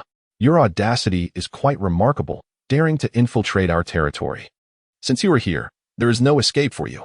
We of the Cloud Village have a pressing need for your Hyuga bloodline. Seize him. As long as he remains alive, it matters not if he is left incapacitated." The words of this elite ninja profoundly reveal the hidden Cloud's yearning for the Byakugan. This is precisely why they dared to abduct Hinata during the subsequent negotiations. For a village like the Cloud Ninja, which primarily relies on physical techniques and swordsmanship, the Byakugan's ability to probe chakra pathways and provide assistance is immensely advantageous. However, such remarks left Sharon feeling somewhat unsettled. After all, this was the second time he had clearly heard someone express an intent to capture him for the purpose of transmitting his bloodline. Though he did not harbor any aversion to such matters and secretly welcomed the notion, the coercive undertone was too pronounced, and he despised being passive. With a swift series of hand seals, Sharon refrained from engaging in idle chatter with the nameless extras. As his chakras surged, a tempestuous wind began to swirl around him. The opponents were ninjas from the land of lightning, and utilizing earth or water techniques against them would be counterproductive. Hence, wind techniques emerged as the optimal choice. Although the wind chakra Sharon had gathered was limited, it sufficed to deal with these foes. Wind release, great breakthrough. Wind release, violent wind dance. Fire release, fireball technique. The ferocious wind-based chakra, in conjunction with the fire technique, amplified the flames, transforming what was once a modest fire technique into a raging inferno that engulfed all the cloud ninjas. This is not the end. In an instant, the scholar vanished after unleashing his ninjutsu. The expansive coordination of elemental ninjutsu employed in this manner may prove effective against ordinary genin and some chunin. Yet it is utterly futile against jounin. Indeed, this was the case. The two jounin from the village hidden in the clouds deftly evaded the attack from the man known as Sharon by utilizing their body flicker technique. As they leapt into the air, their fingers swiftly formed hand seals. Lightning release, lightning pillar, lightning release, thunderstrike. Two bolts of lightning instantaneously struck the position where Sharon had stood. However, the ever-prepared Sharon had already advanced to within 2 meters of the two jounin. Upon realizing this, both jounin were taken aback. Nevertheless, being jounin, their reactions were remarkably swift. One of them directed a hand towards the ground, causing the ethereal blue lightning to transform into an expansive net that enveloped Sharon and his feet. Simultaneously, he swung his long blade in a deadly arc, embodying the intent to exchange lives and to strike against Sharon. The other jounin materialized behind Sharon, his body radiating with the power of lightning chakra once more, enveloping the trio in a small lightning barrier. Lightning release, lightning binding. The synergy between the two was flawless, as if they had rehearsed this maneuver hundreds of times. The moment Sharon made a move, he unwittingly stepped into their meticulously set trap. Die, you Hyuga brat. Lightning release, sand lightning needle.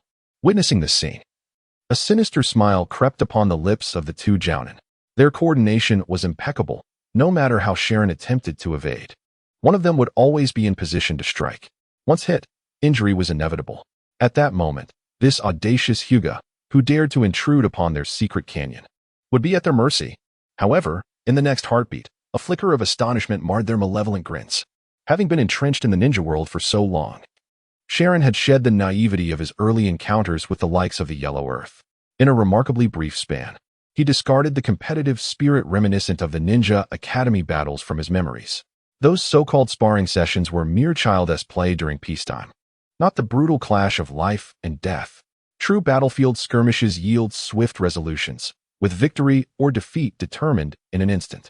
Initial clashes of physical techniques reveal whether one can dominate through sheer physicality. Failing that, one must contemplate tactics and chakra synergy. For ordinary ninjas, even jounin, chakra is a precious resource. Typically, a genin can execute 1 or 2 offensive ninjutsu, complemented by physical techniques and body flicker techniques, to be deemed competent.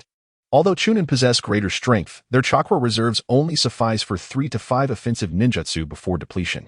The chakra levels of jounin and ordinary jounin are quite similar in this regard. They may wield a slightly larger repertoire of jutsu due to a somewhat greater chakra pool, but it is inconceivable for them to exhibit the reckless, unrelenting prowess of characters like Naruto Uzumaki or Hashirama Senju, who could unleash jutsu without constraint. Not every ninja possesses infinite chakra. Thus, many prioritize precision in their attacks over sheer area of effect. Even in the original story, despite having absorbed Orochimaru and surpassing the average Kage level with his white snake form, Sasuke's chakra could not sustain such reckless displays. More often than not, strategic and tactical approaches were favored, utilizing physical techniques to exhaust the opponent and skillfully evading their ninjutsu, seizing the opportune moment to achieve victory. This is the true essence of the ninja combat style. After recalibrating his cognitive biases, the protagonist has become accustomed to the life-or-death nature of ninja skirmishes. After all, those who survive the battlefield seldom engage in elaborate duels. While it may be exhilarating to function as a stationary artillery piece, a ninja is anything but a stationary target. Unless one's chakra is elevated to the level of Hashirama Senju, or, to take a step back, reaches the chakra reserves of Naruto Uzumaki in his Nine Tails mode, one would inevitably resort to a barrage of firepower. At that stage, even if the precision of the attacks is lacking, the sheer force of the residual blasts could easily obliterate the majority of ninjas. As it stands, the chakra contained within the protagonist's puppet is akin to that of an average J-nin, rendering him an ordinary ninja for the time being. However, he possesses an advantage not available to typical ninjas. Observing the Cloud Ninja descending upon him with a blade, a sardonic smile curled at the corners of his mouth. This is your own doing. What? The protagonist stands his ground against the descending longsword, extending merely a hand to block it. The sharp blade slices effortlessly into his arm. In response to this assault, he channels his strength, embedding the sword firmly into the bone of his arm. Meanwhile, his other hand strikes decisively at the Cloud J-nin. 8,000 spear gods. With a piercing sound, a blue chakra spike once again penetrates J-nin, transforming him into a spiked porcupine. Damn it! This scene caused the hidden shinobi behind to feel a surge of rage. Yet he also recognized the ruthlessness and tenacity of the one before him. Gazing into the endless chill emanating from the wide eyes of his adversary, he desired to flee. However, his opponent would not grant him such an opportunity. As the muscles in his arm relaxed, the long blade embedded in his very bones fell away in an instant. With a swift motion, the adversary pivoted, his right hand expertly catching the descending weapon. In a graceful arc, he swung the blade downward with precision.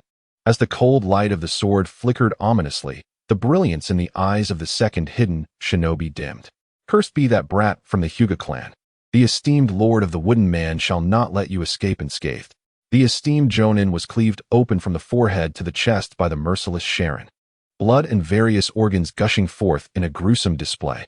In his final moments, he managed to utter a few harsh words before succumbing to the void. Chapter 38. Success. Withdrawal. With a resounding clang, Sharon released the long knife from his grip, exhaling a deep breath of fatigue. The entrance to the valley ignited in flames. Surrounding Sharon, apart from the two Kumo Jonin he had dispatched himself, all the remaining Chunin were consumed by the inferno. Their demise was horrific, resembling charred corpses, their bodies grotesquely incomplete. Sharon paid them no heed, his footsteps relentless as he hastened deeper into the valley, leaving behind a scene of devastation that bore witness to the fierce battle that had transpired. Meanwhile, not far from Sharon's location, in a serene hot spring, a stunning woman with long, chestnut-colored hair was indulging in a soak. Languidly reclining in the warm waters, her hair cascaded freely, a stark contrast to her usual braided style that fell to her waist. She was one of the two Jinchuriki of the Cloud Village, the host of the Two Tails. And neither she nor her companion, the Earth Pillar, had been summoned by the Third Raikage to partake in this conflict, primarily to guard against a potential ambush from a Wagakure. This time, she arrived in the Land of Hot Water with a mission to transport supplies from the rear of the Land of Lightning to the front lines. The Land of Lightning is the most distant of the four great nations from the Land of Fire, completely devoid of any border, separated by several smaller nations. Relying solely on rear transportation for supplies would result in an excessively lengthy supply line. Thus, the Land of Hot Water serves as an excellent logistical base. The request for transporting supplies to the Land of Hot Water came from Yuki, not because Yunin was lacking personnel, but rather due to her discomfort in remaining in the rear. Though inherently gentle, she harbored a fervent enthusiasm for combat that rivaled that of her male ninja counterparts. As a Jinchuriki, her fervor was likely even more pronounced. Additionally, the Land of Hot Water is renowned in the ninja world for its hot springs, which are beneficial for the skin. Yuki viewed this mission as a delightful respite. However, necessary precautions must still be taken, especially given the ongoing conflict with Konoha. While she luxuriated in her surroundings, faint sounds of battle reached her ears. The two-tailed beast, Nibi, was particularly sensitive to the presence of violence and promptly alerted her. "Ha, Yuki, it seems you cannot remain idle. Someone seeks to wreak havoc." Nibi's voice, soft as a cat's, resonated within Yuki. In truth, Nibi was a cat demon. And after years of companionship, they had nearly acclimated to one another as presents. For now, I shall disregard it. If they cannot handle it, they will certainly call for me. I might as well enjoy the hot springs while I can. There will be no such comfort when I return to the village. At just over a decade old, Yuki had yet to attain the maturity she would later possess. In that moment, she resembled a rebellious young girl, akin to a cat lounging on a salted fish, seeking to indulge in laziness. However, her desire for idleness was short-lived, as a sudden flurry of footsteps shattered her tranquility. Outside the hot spring, a Yunin ninja urgently called out, "Lady Yuki, trouble. Konoha ninjas are attacking our supplies, and our valley has suffered heavy losses." As he spoke, several figures appeared at the entrance, standing motionless like statues. If not for the slight rise and fall of their chests, one might have thought them lifeless. After a brief silence, the wooden door to the hot spring swung open. Yuki, leisurely adjusting her attire and tidying her hair, remarked, "Konoha ninjas? Have they taken the bait?" "Indeed, Lady Yuki." The moment she posed the question, the heads of the assembled individuals rose in unison, their movements perfectly synchronized. "If they have taken the bait, then you shall go and deal with them." Yes, the individuals in question are an elite team led by a wooden figure, with most possessing strength above that of a CH Nin, including several exceptionally skilled J Nin. At this moment, the protagonist has arrived outside a supply warehouse in the canyon. Along his journey, he has eliminated all remaining Kumogakure ninjas stationed in the valley, achieving a flawless infiltration, at least in his own estimation. At this juncture, no one can impede his intent to destroy the warehouse. The mission is nearing its conclusion. Quietly murmuring a phrase, he forms hand seals before his chest. With his Byakugan activated, he gazes at the military supplies, ensuring he has not erred in his target. Subsequently, a surge of chakra emanates from him. Fire release, Fireball Jutsu. Although the Great Fireball technique may not be particularly effective for taking lives, it is more than sufficient for obliterating supplies. Just as he believes everything has come to an end, a series of chakra signatures suddenly appear within his line of sight. Several figures, visible to the naked eye, swiftly encircle him. Have reinforcements arrived so quickly? Is that direction occupied by the wooden figure? It is time to depart. With the Byakugan, he can easily foresee impending danger. And he is not the type to complicate matters unnecessarily.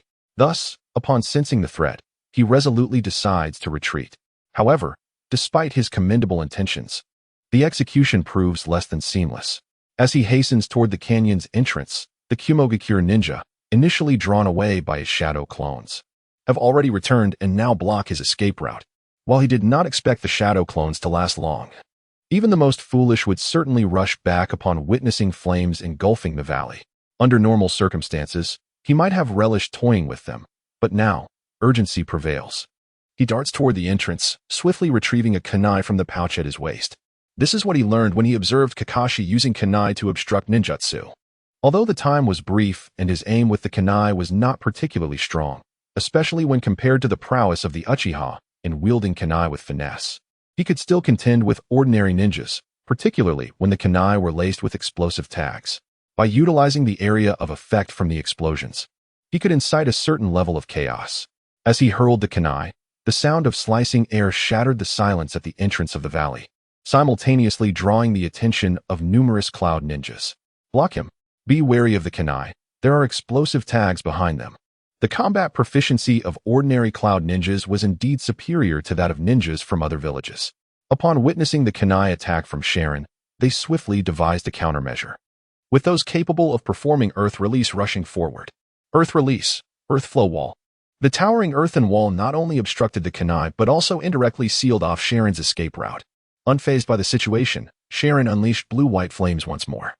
Just as the kunai pierced the earthen barrier, divine void strike. Boom, boom, boom. The successive thunderous impacts, generated by concentrated air currents, penetrated the wall blocking his path. By the time the cloud ninjas realized the danger and looked up, a barrage of kunai, each affixed with explosive tags, had already surged toward them. Boom, boom, boom.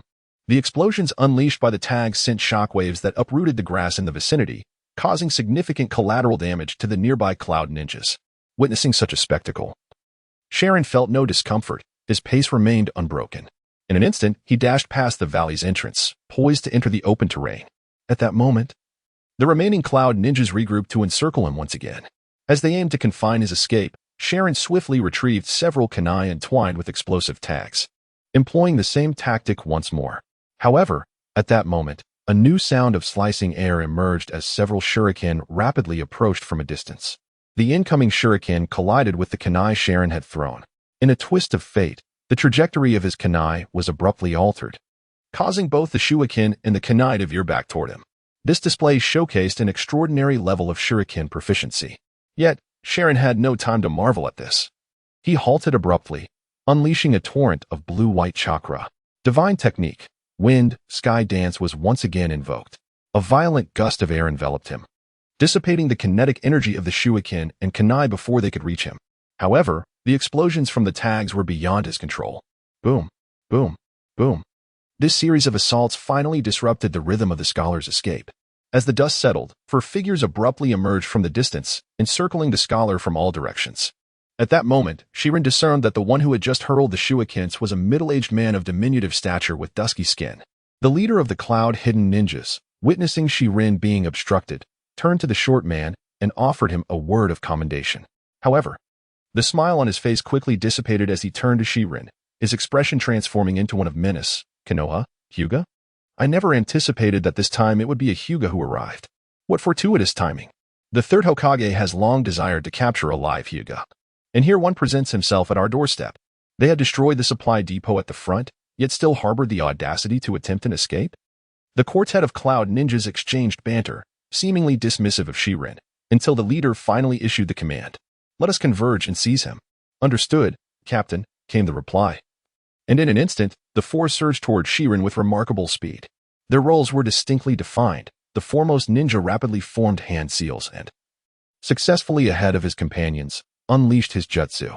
Water release, great exploding water wave. This expansive water technique was effortlessly executed from his hands. Shirin was no stranger to this water release technique. The technique of water release ninjutsu resembles the fire release's great fireball, as it involves expelling a substantial volume of water that swiftly surges outward. Simultaneously, akin to the great fireball, inflicting harm upon the adversary is secondary. The primary objective lies in crafting an environment conducive for the execution of water release or lightning release techniques. It is a universally acknowledged truth that water conducts electricity. Indeed, as anticipated, following the application of water release, the leading Cloud Ninja successfully performed the necessary hand seals. Thunder release, lightning wave. Is this the technique of Darui? While pondering his countermeasures, the ferocious electric current began to surge toward him through the water beneath his feet. Should he be struck, it would likely ensnare him in this predicament indefinitely. Aware of this, the protagonist did not remain idle. Though temporarily trapped, he believed that once he created an opening, escaping with his strength would be relatively effortless. With swift movements, he formed hand signs, recognizing that if his opponent could guide lightning through water, he too could manipulate the terrain. Earth release, earth flow wave. Earth release, hardening technique. In an instant, the terrain constructed by the adversary's water release was dismantled by his earth release. However, rather than being taken aback, the quartet of ninjas, witnessing his earth release, reacted with a sense of exhilaration. They drew forth their long blades, their edges gleaming with brilliant arcs of lightning. As they swung their swords, the lightning obliterated the hardened earth, piercing through all obstacles as it surged toward the protagonist once more. Such changes are but fleeting moments, lasting merely a few breaths. The quartet unleashed a tempestuous assault upon the individual known as Shirin. Yet, as the earth around them was ravaged by their onslaught, Shirin, honed through countless battles, discerned a glimmer of opportunity. As the intensity of their skirmish escalated, the ground beneath them, shaped by the earth release chakra, was utterly obliterated, enveloping the entire canyon's periphery in swirling dust. Seizing the moment, Shirin invoked his divine technique, wind release, dance of the void. His figure twisted and shimmered like leaves dancing in the breeze, suddenly appearing 5 meters away from the four adversaries. Earth release, dance of sand. In the blink of an eye, Shirin completed his hand seals, transforming the shattered earth into a tempest of flying granules, which, under his command, surged forth like projectiles towards his foes. Yet, Undeterred by the temporary constraint he had imposed, Shiran did not retreat. Instead, he charged directly at them. The first of the Cloud Ninja, who had initially attempted to thwart Shiren's advance with shuriken, sensed the peril that loomed. An overwhelming aura of menace locked onto him. His gaze fixated on Shiren's movements as he readied another shuriken. However, as he hurled the shuriken towards Shiren, a sensation akin to the world turning upside down engulfed his mind. To his astonishment, the very shuriken he had thrown inexplicably reversed course and embedded themselves into his own body. With a shattering sound, like the breaking of glass, the illusionary veil was forcefully cast aside. At that moment, Shiren stood before him, a faint smile gracing his lips as he uttered, "It is over." With a swift motion, he severed the head of the ninja, leaving it to tumble lifelessly to the ground. Was this the work of Genjutsu? A fusion of gentle fist techniques with illusionary arts? The severed head, wide-eyed in shock, gazed towards Shiren as he advanced upon the others, desperate to warn them, yet rendered mute. With a final thud, his head joined the rest upon the earth. Illusionary technique. Hell's Gaze. This is the sole illusion technique that the Sharin has mastered. A skill acquired from the memories of a special jonin from the Leaf Village, whom he vanquished on the battlefield of the Grass Country. In the realm of ninjas, illusion techniques are not exclusively wielded by those possessing unique ocular bloodlines. As long as one possesses in-release chakra, or has developed it to a certain extent, they can perform such illusions. The most direct manifestation of in-release chakra refined to its utmost is, after all, the Sharingan. This also explains why the Uchiha clan, despite their innate lack of proficiency in illusion techniques, can still perform basic Genjutsu. Although Sharin does not possess the Sharingan, he wields the Byakugan and possesses an exceptional mastery of in-release. Through his deliberate study and exploration, he has managed to manifest this illusion technique as his first non-Otsutsuki inherited ninjutsu, utilizing his own chakra. However, Sharin sees no need to elucidate this to the Cloud Ninja. After dispatching the curtain, Sharin seized the long sword and extracted the chakra from its owner before turning his lethal intent towards the remaining three. Curtain. Damn it. Do not hold back. Eliminate him, roared the enraged leader of the Cloud Ninja, his expression twisted with fury as he charged at Sharin. His swordsmanship was formidable.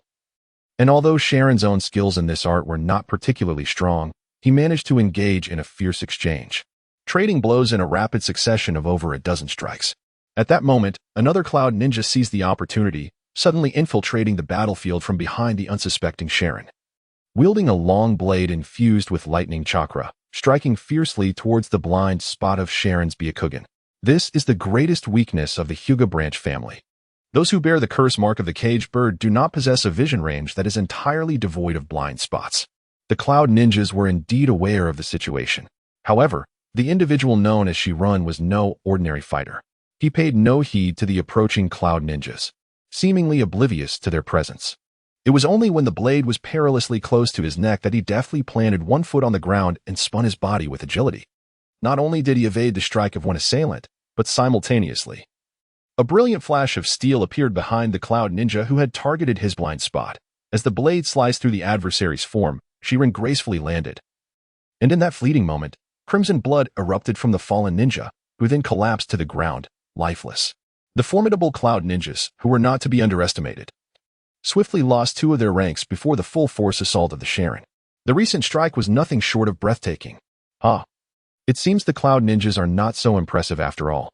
Now, you should be contemplating how to avoid falling victim to my blade. Just as Sharin prepared to press on and eliminate the remaining two, a terrifying roar reverberated across the battlefield, its sound traveling from afar, covering vast distances in mere moments.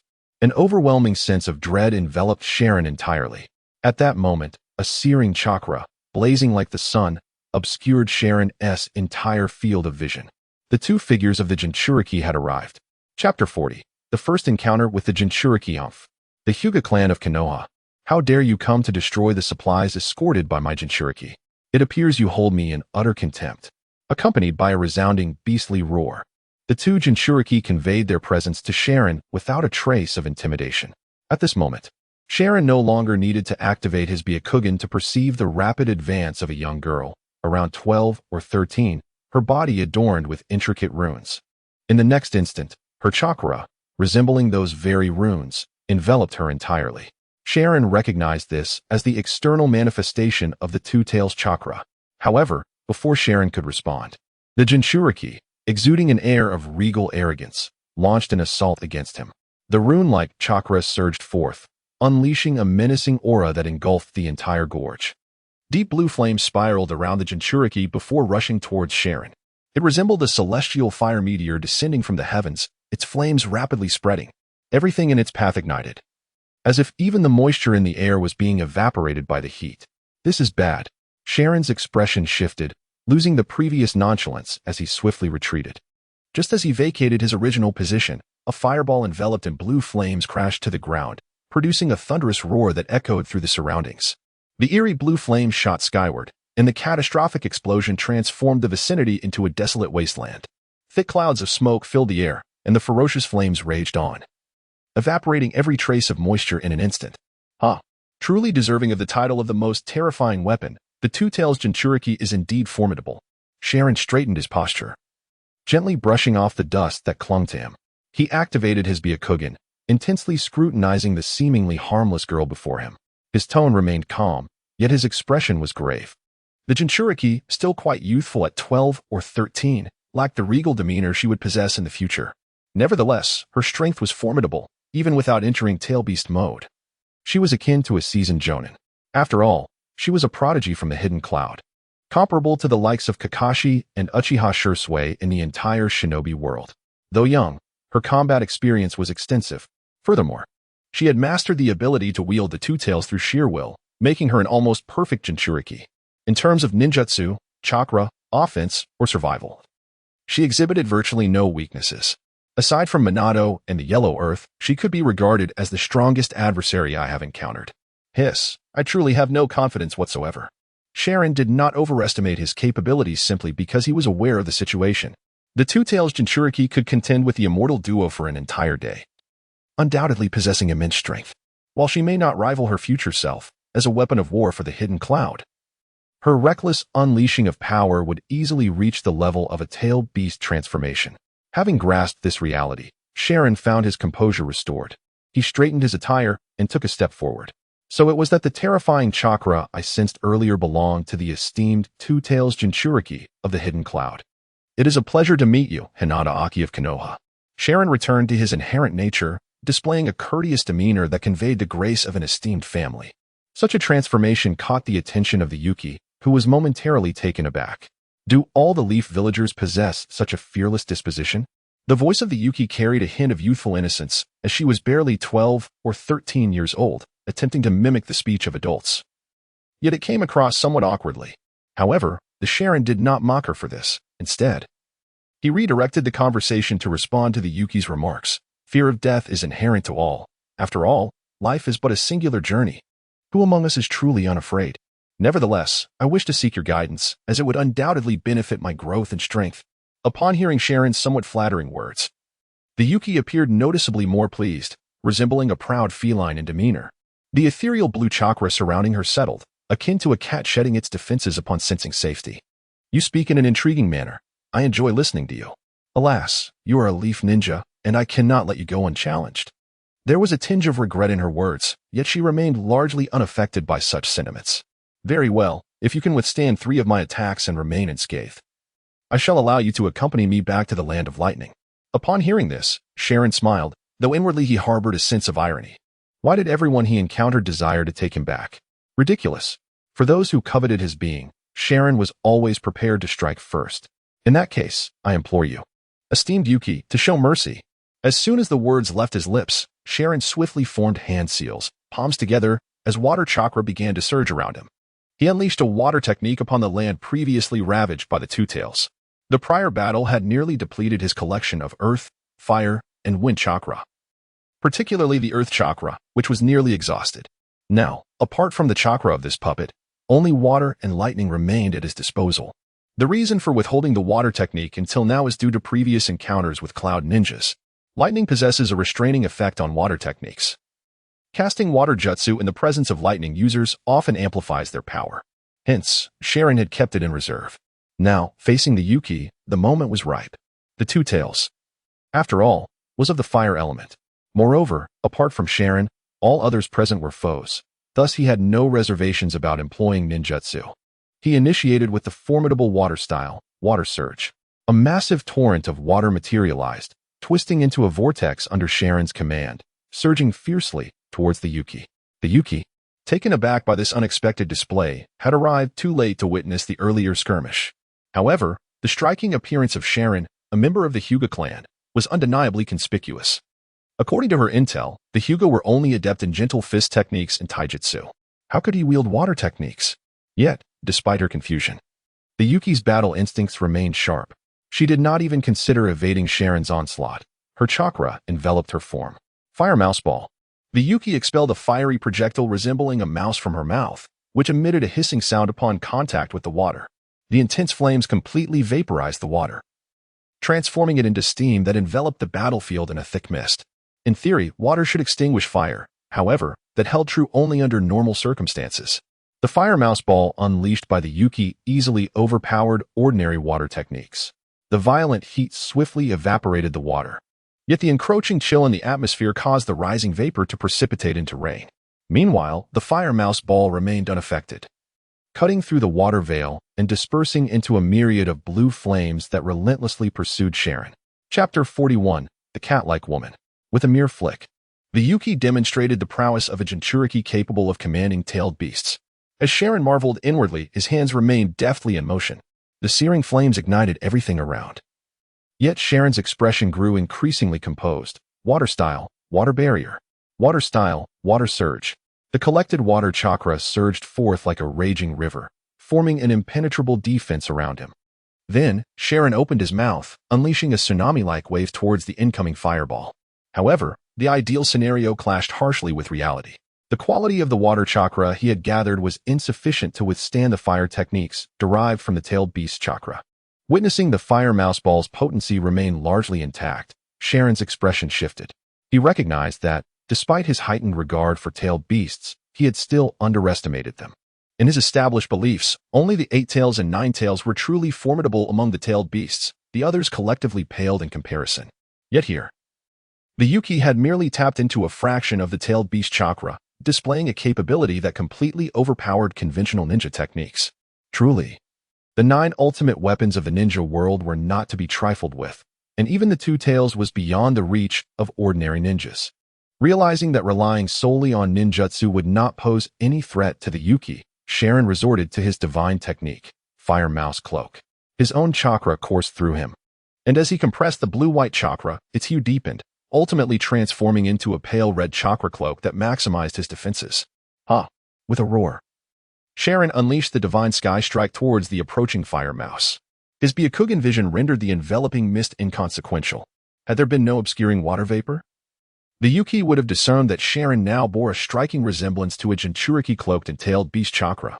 However, while the Jinchuriki were enveloped by tailed beast chakra, Sharon had merely compressed and expanded his own. In an instant, the fire mouse, having traversed multiple water techniques and significantly weakened by the divine sky strike, reached Sharon.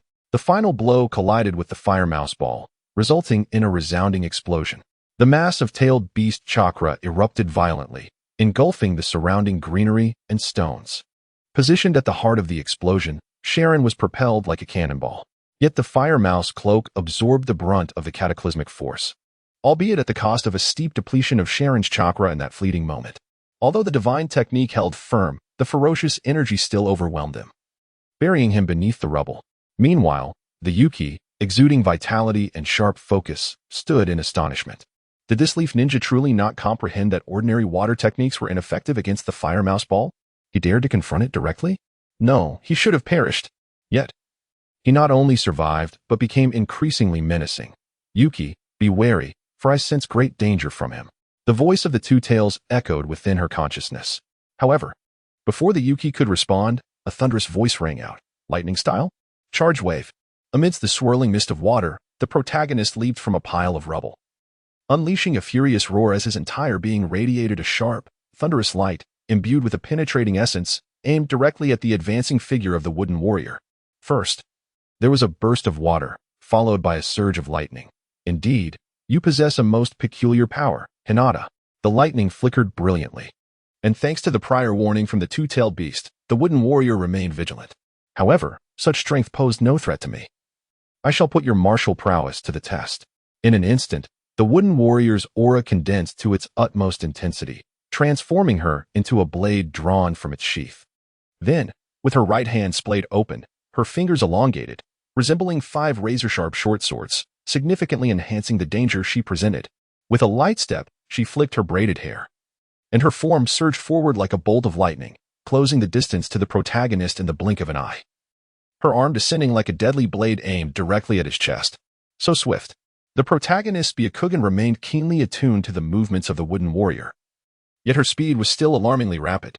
The humanoid feline claws in the air transformed into a dazzling and lethal streak of light. Wind dance. The air currents generated by the wooden warrior's charge were deftly harnessed by the protagonist. With his current mastery over the puppet, he barely managed to keep pace with the wooden warrior's actions by leveraging the wind's force. The protagonist lightly tapped the ground with his toes, his body dancing through the air as he evaded the lethal strike, swiftly retreating. Simultaneously, his hand reached out, drawing 3 shurikens from nearby, which he launched with great speed. Upon witnessing such an assault, the two-tailed wooden warrior's gaze revealed a hint of disdain. In that moment, she resembled a humanoid cat demon, her balance astonishingly impeccable. Even while dashing forward, her body twisted in ways that defied logic, leaning to the side, lowering her head, bending at the waist. The protagonist's attempts to create distance with his attacks had no impact on her advance, as she effortlessly dodged the shuriken. Once more, she surged toward the protagonist, her gleaming claws poised to strike at his chest. 8,000 spear gods. This time, the Sharon did not shy away. The distance he had just created was sufficient for him to mount a counterattack. His palm, enveloped in blue and white chakra, transformed into countless chakra spikes that shot toward the wooden figure. The tailed beast possessed an extraordinary sense of impending danger. Just 1 second before the icy chakra spikes were about to pierce through, the wooden figure executed an extreme twist of her waist. With her toes swiftly descending and her heels striking the ground, she leaned back forcefully, narrowly evading the onslaught of the 8,000 spears. The Sharon, seizing the advantage, wasted no time. As the wooden figure bent at the waist, he instantly transformed his spikes into a smashing assault. Chakra spikes proliferated at the joints and then forcefully descended toward the wooden figure's abdomen. Sensing the imminent danger, the wooden figure remained composed. She had her own rhythm of attack. Having already been at the waist, she utilized the momentum of her backward lean, supporting herself with her hands, and with a powerful thrust from her waist and knees, executed a graceful backflip. Her long legs traced a crescent arc from below, and in that fleeting moment, she seemed to morph into a feline, her hands transforming into sharp claws and her toenails elongated like daggers. As her legs swept through the air, they resembled 2 deadly blades, slicing toward the Sharon's torso. The combination of her long legs and slender claws granted the wooden figure an expansive range of attack. The Sharon swiftly adjusted his stance, the chakra spikes from the 8,000 spears fiercely defending, while he harnessed the power of the wind to retreat rapidly. In a moment where life hung in the balance, he managed to create distance once more. However, a gash was left in his pocket from the claws, and his abdomen bore a wound, exposing a trail of blood. As for the wooden figure, only the tips of her toe claws were severed by the 8,000 spears. Chapter 42. Tailed Beast Ball. Upon witnessing her severed claws, the wooden figure's pupils constricted sharply. She was acutely aware of the hardness of her nails. No chakra-conducting weapon could rival their strength. At that moment, her gaze toward the Sharon lost all traces of playfulness, replaced by a chilling realization. Had she been careless and not evaded, the consequences would have been dire. Simultaneously, the second tail sealed within the wooden figure also sensed the peril. Its previously languid demeanor vanished in an instant, akin to a furiously agitated cat, for it had truly felt the threat. Wooden figure! Wooden figure! The second tail's voice, tinged with a hint of authority, now turned sharp. Beware of this individual.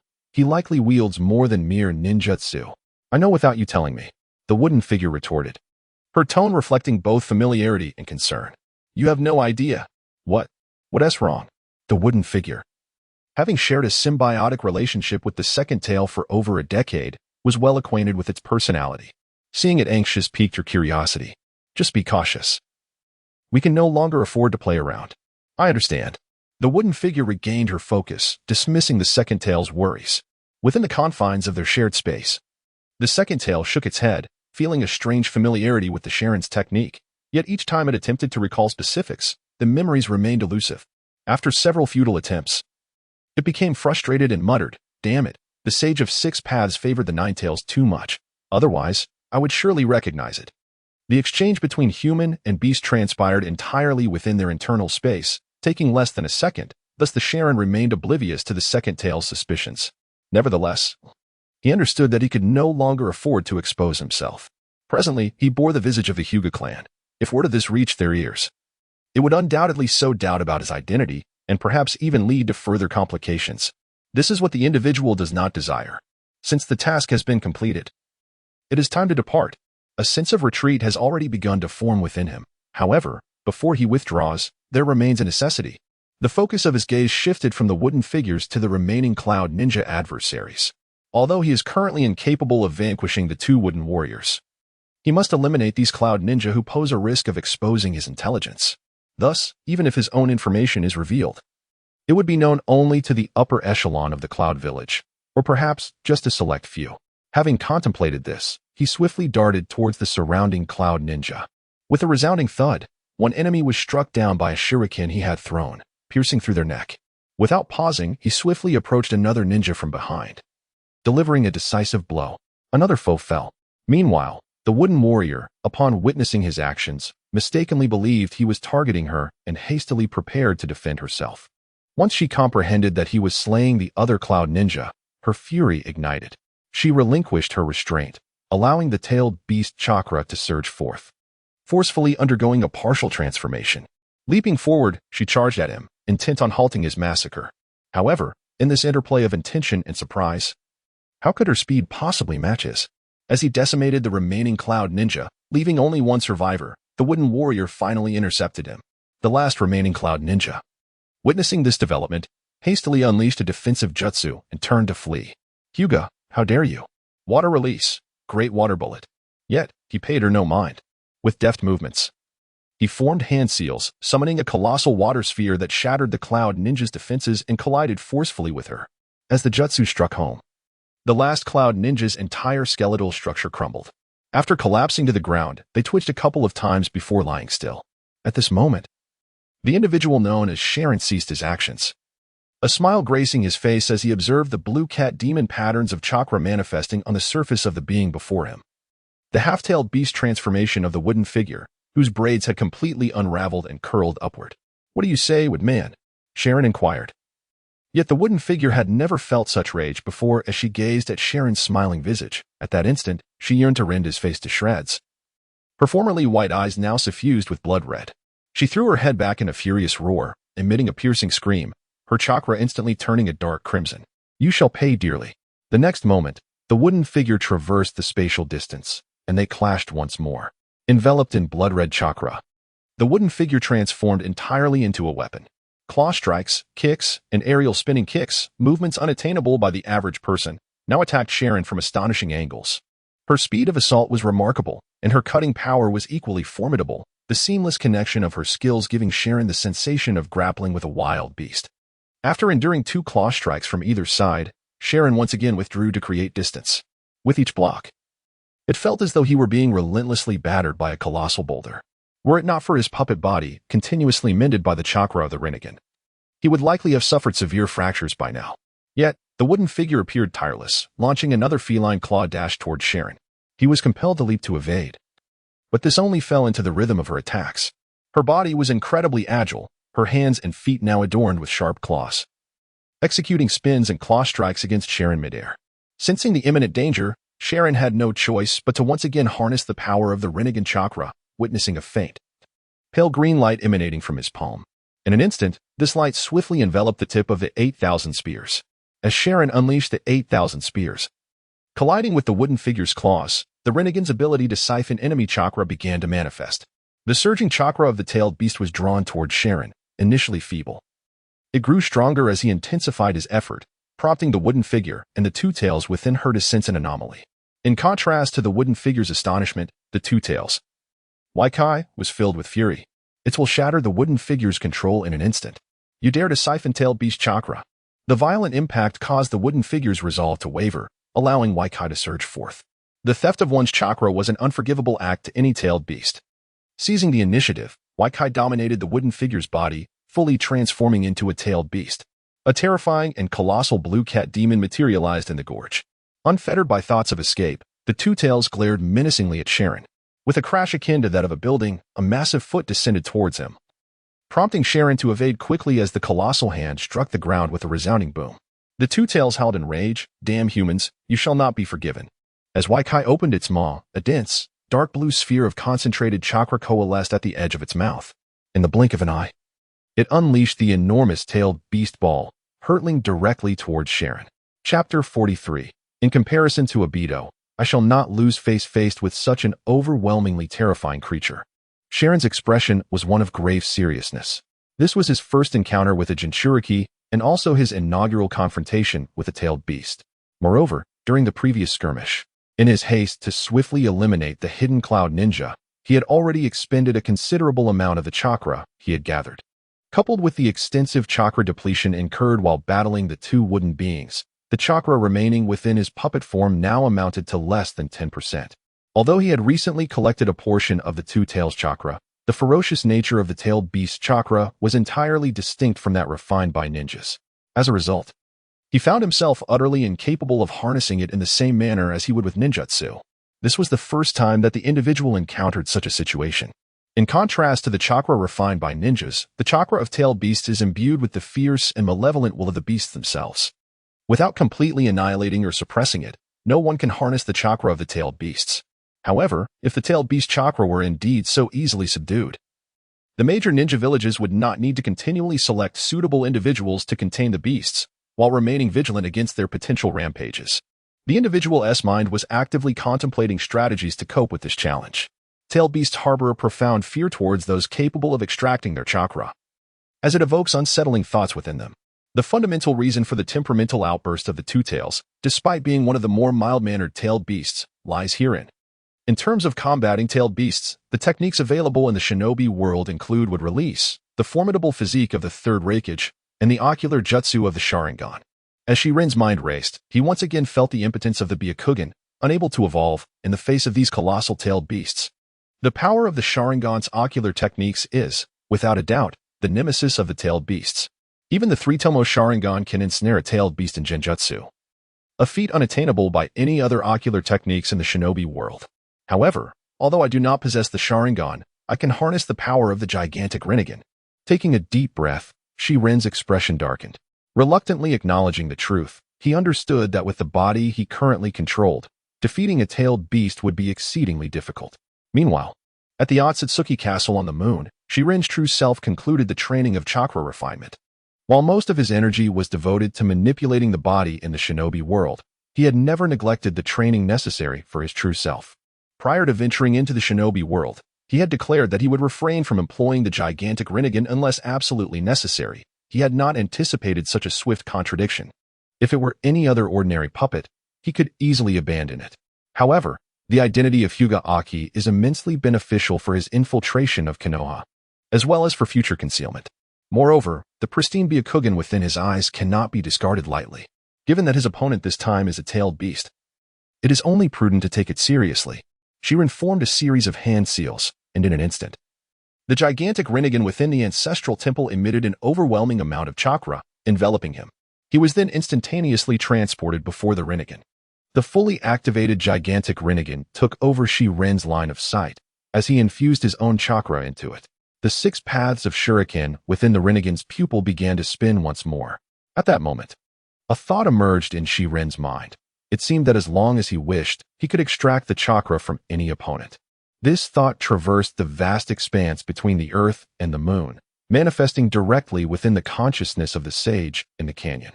As he gazed upon the colossal tailed beast ball that hovered before him, the fear in his eyes dissipated, replaced by the familiar warmth of chakra enveloping him once more.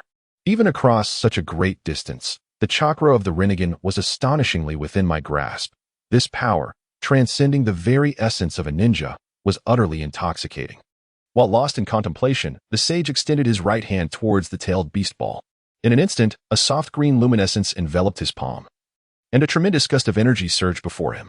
The oncoming tailed beast ball was halted, and as the energy manifested, the ball, which had been on the verge of explosion, began to diminish.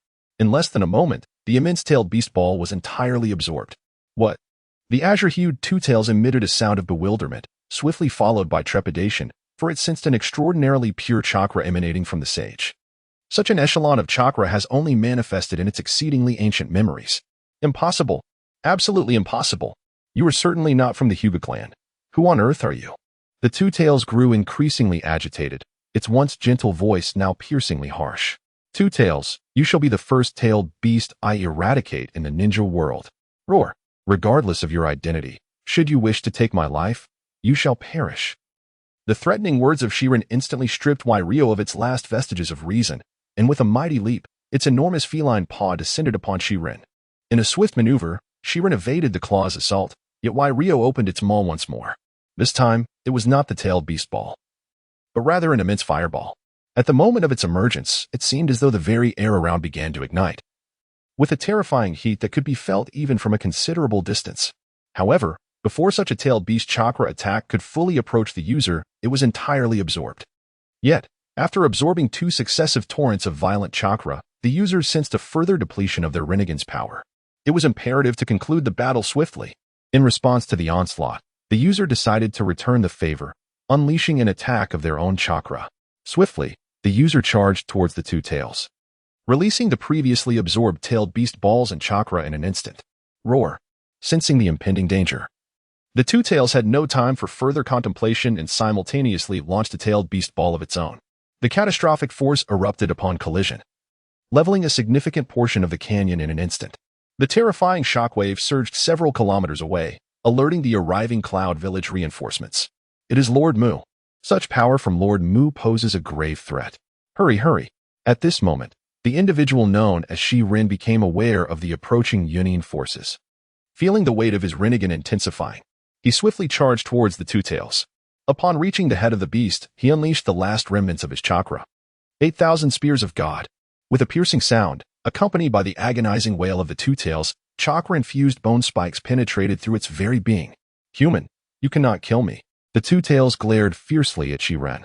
Even if you slay me, I will return swiftly. I have memorized your scent. Upon hearing this, a faint smile emerged on Shirin's otherwise cold visage. You make a valid point, Two Tails. Indeed, you can resurrect. However, if you were left as nothing but an empty shell, would that not render you in a state of neither life nor death? Might you find yourself in a slumber? Witnessing the malevolent grin on Shirin's face, the Two Tails shivered in trepidation. Human, what are you planning to do? The sight of the tailed beast, usually so fierce, trembling in fear, only served to amplify Shirin's smile. Oh, nothing much. The tailed beasts are conglomerates of chakra, thus, it is quite feasible for me to maintain you in a state of half-life. With that, a soft green light erupted from the palm of Shirin, and a terrifying force began to draw the chakra from the Two Tails' body, penetrating into every nook and cranny. The chakra within the Two Tails was extracted with the ferocity of a river bursting its banks. Stop. The Two Tails attempted to resist, but the overwhelming suppression of the Rinnegan rendered its efforts futile. As the extraction continued, it grew increasingly feeble. At this moment, the sealing technique within the wooden figure unleashed its formidable power once more. The weakened Two Tails was sealed again, and this time the sealing was exceedingly thorough. Having nearly exhausted 9/10 of its chakra, the Two Tails could no longer stir any tempest and fell into complete silence. However, the state of the puppeteer on the moon was equally dire. Within a mere span of seconds, he was already gasping for breath.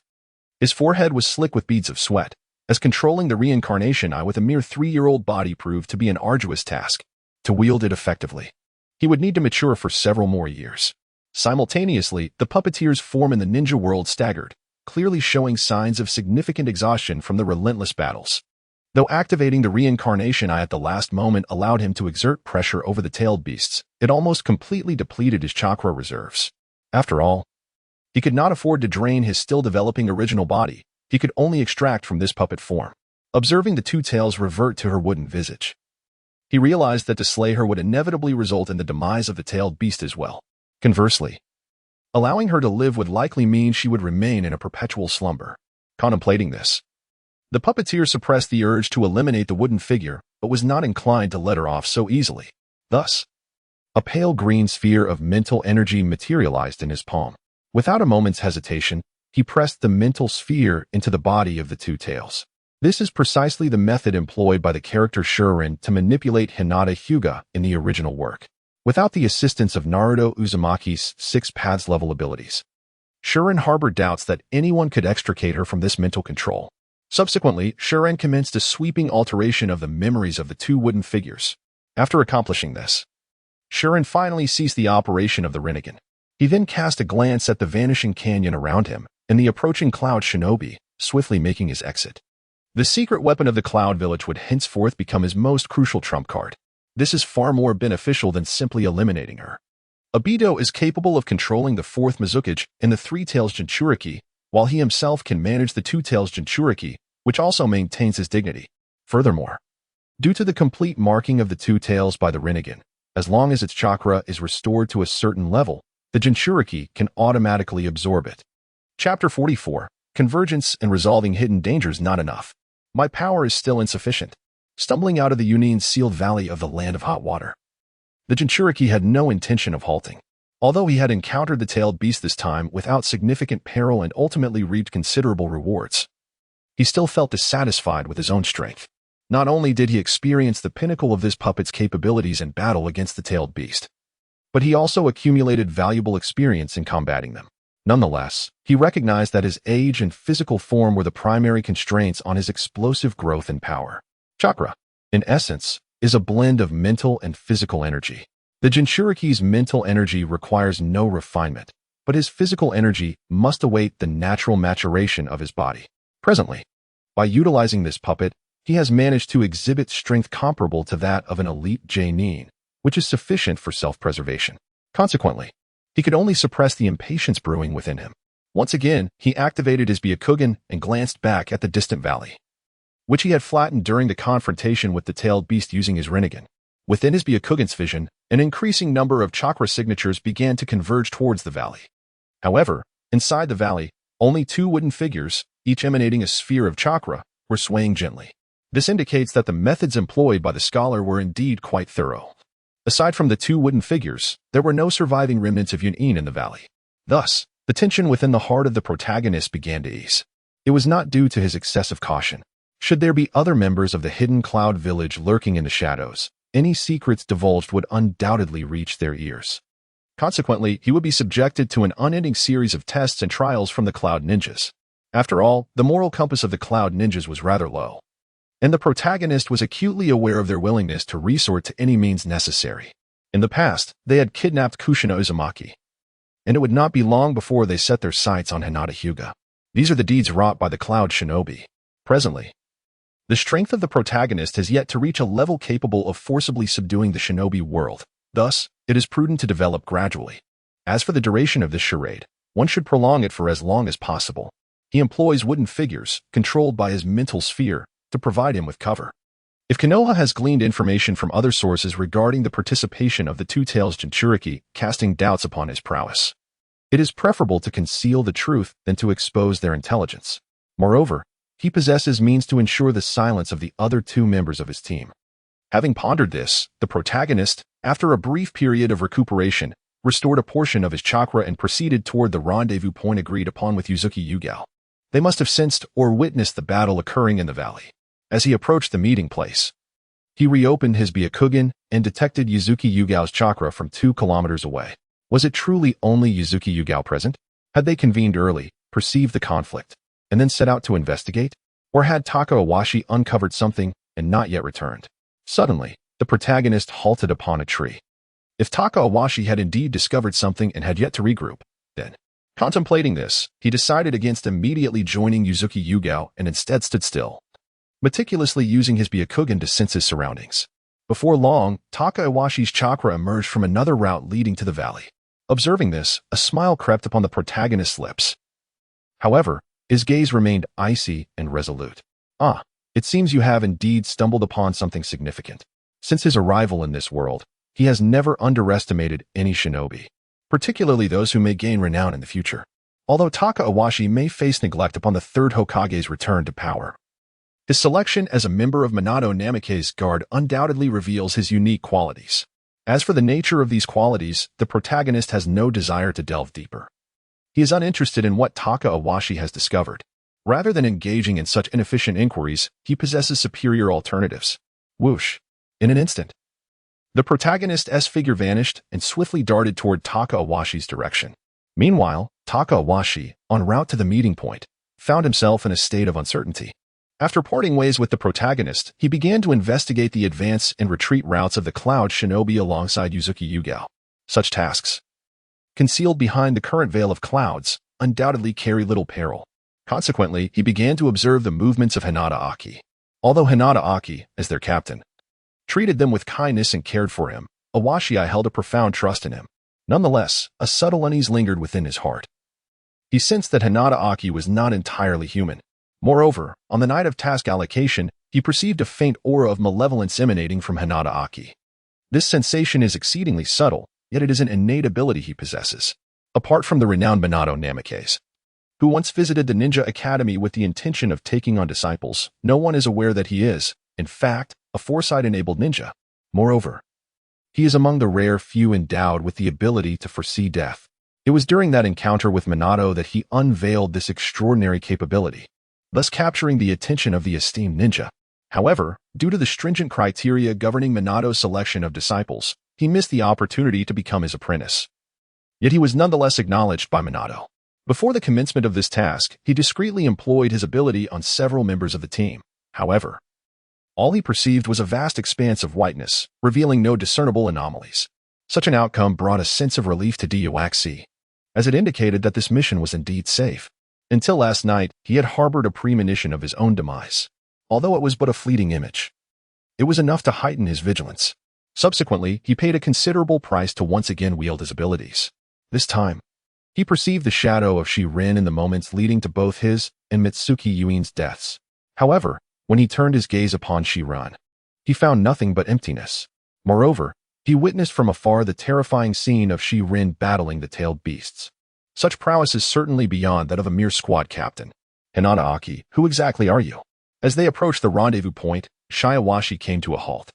Just ahead lay the meeting place. Having harbored doubts, he felt compelled to swiftly report back to the village, for this is the foremost duty of a ninja. Resolute in this thought, Shiawashi reached into his waist pouch and retrieved a slip of paper on which he began to write. He then whistled towards the sky. Moments later, a carrier pigeon circled above his head. Just as he prepared to attach the information to the bird's leg, a familiar voice suddenly resonated in his ear. "Can you tell me when you began to suspect me?"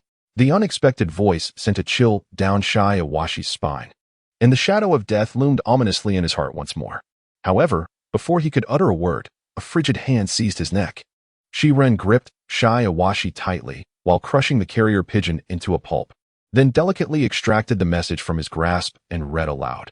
Hinata Aki conceals his strength against tailed beasts, instilling a murderous intent in his teammates. After perusing the contents of the note, a radiant smile spread across Shi-Rin's face, and with a slight surge of chakra, the paper was obliterated. Only then did Shi-Rin turn his gaze towards Shiawashi. "I must concede, your intuition is remarkably keen. What you have stated is indeed factual, devoid of any exaggeration. With a ninja of your caliber in Konoha, how could one not thrive? Yet, your knowledge is too extensive. Allow me to witness your capabilities, if possible. I shall require such power." As the chakra of the rebirth coursed slowly, Shiawashi's memories unfolded entirely before Shi-Rin. "Ah, I see. It appears your abilities cannot be utilized for my purposes. Since you have foreseen your own demise, you may depart in peace." Extracting his chakra, Shi-Rin unleashed a barrage of chakra bone spikes, swiftly annihilating all remnants of Shiawashi's life force. Throughout, Shiawashi had been unable to utter a single response to Shi-Rin. Gazing at the ashes that remained of Shiawashi, Shi-Rin shook his head. It seems the Fourth's guards truly require a change. With that, he made his way towards the rendezvous point where Yuzuki Yugao had been waiting. Meanwhile, the Cloud Ninja tasked with the search were also closing in on the meeting location. Regarding the establishment of strength and vision, the power dynamics in Naruto are quite intricate. Aside from the fluctuations that may arise during the Genin and Nin stages due to secret techniques, chakra, bloodline limits, and even the will to fight, such discrepancies largely diminish beyond the Nin level. Each tier of strength exerts absolute dominance over those of lower ranks. For instance, an elite Jonin overwhelmingly surpasses a standard Jonin, a Jonin eclipses a special Jonin, and a Kage-level ninja similarly dominates elite Jonin. In the original narrative, Kakashi, as an elite Jonin, found himself immobilized merely by the murderous intent of Orochimaru upon the latter's second appearance in Konoha. This exemplifies sheer oppression. Likewise, a formidable Kage will dominate even those at the pinnacle of standard Kage levels, and the same applies to Super Kage levels. The likelihood of a weaker individual triumphing over a stronger one is exceedingly rare, contingent upon the disparity in strength not exceeding a single tier and full disclosure of intelligence. A quintessential example is Shikamaru, an ordinary Jonin, successfully defeating the elite Jonin-level Haiden. As for the so-called external powers, such as Tailed Beast Chakra, Cursed Seals, Kamui, the power of the Rebirth Eye, Indra and Ashura's Chakra, the Chakra of the Hagoromo, and the gifts from the Sage of Six Paths, their influence is significant.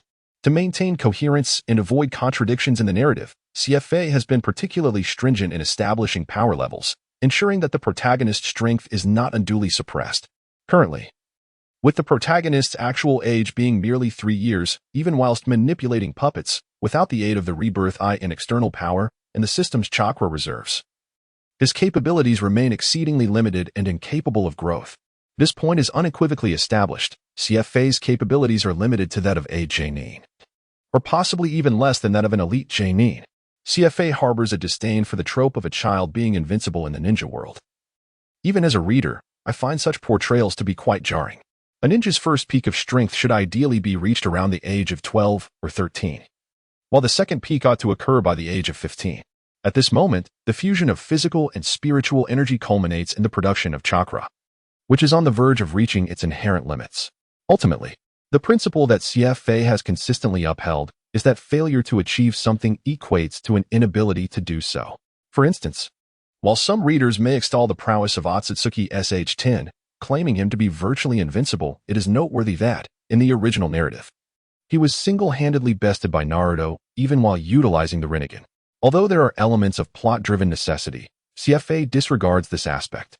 Since SH10 could not attain invincibility in his adulthood, it signifies his inherent limitations, thus following the original trajectory of events without interference.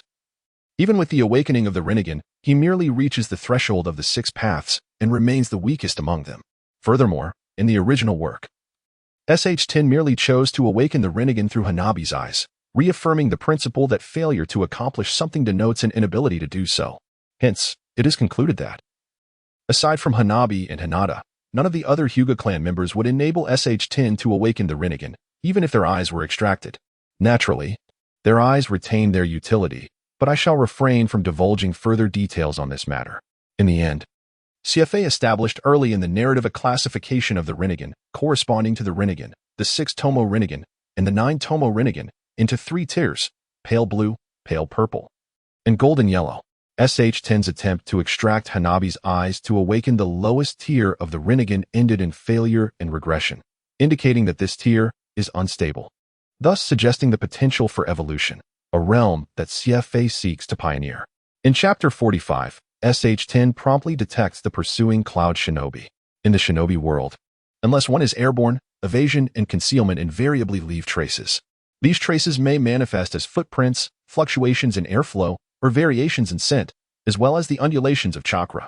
Typically, ordinary ninjas remain oblivious to these signs. However, specialized ninjas tasked with tracking possess the ability to interpret such indicators into actionable intelligence. When Shirin departed from the canyon, he inadvertently left behind a considerable number of traces. At that moment, he was compelled to flee rapidly due to the substantial depletion of chakra from his puppet, while the cloud-hidden ninjas were fast approaching, compounded by the fact that he had already employed certain techniques on the wooden figure. Consequently, in his hasty escape, he failed to adequately erase the remnants of his passage. At this juncture, upon witnessing the surprising swiftness with which the cloud ninjas had caught up, a vague notion began to stir within Shirin's mind. This time, he led the team alone, regardless of how the mission concluded. For a captain of a reconnaissance squad, the loss of even one member signifies an incomplete mission. Should the entire team perish, compounded by the demise of his comrade in the land of grass, it may be understood by Konoha as a consequence of war. However, an inconspicuous investigation would undoubtedly ensue. Moreover, Shiro is the most vulnerable to scrutiny, as he remains uninformed of the methods employed by the Umbu or even the Root. Even if, for the sake of argument, the village refrains from investigation due to his current affiliation with the Hyuga clan, he could easily be labeled as someone who does not value his comrades. While this stigma bears little weight for Shiro, maintaining a respectable image is essential for navigating within the village of Konoha. Otherwise, gaining access to significant positions and secret techniques would prove challenging. Perhaps, I can leverage the abilities of these cloud ninjas. Shinobi Akugan fixated on the distant figure of Yuzuki Yugao, who lay concealed in the shadows, awaiting their rendezvous. While the approaching cloud ninjas closed in behind him, causing his spirit to wane rapidly. Meanwhile, Yuzuki Yugao, who had been lurking in the darkness for some time, felt a swell of anxiety. At present, she was not yet a candidate capable of succeeding Uchiha Itachi in the Umbu's 6th Division. Although she had graduated hastily from the Ninja Academy and had participated in the Third Shinobi World War for several months, most of her missions had been confined to the Land of Fire, primarily involving logistics and reconnaissance. This was her first venture into the Land of Hot Water. Furthermore, she was now confronted by the Cloud Hidden, who had already declared war on Konoha. Had she not been sufficiently astute, she would have been discovered during her earlier reconnaissance. Upon completing her mission and arriving at the predetermined meeting point, she could feel the tremors from the explosions in the distant canyon, even from a dozen kilometers away.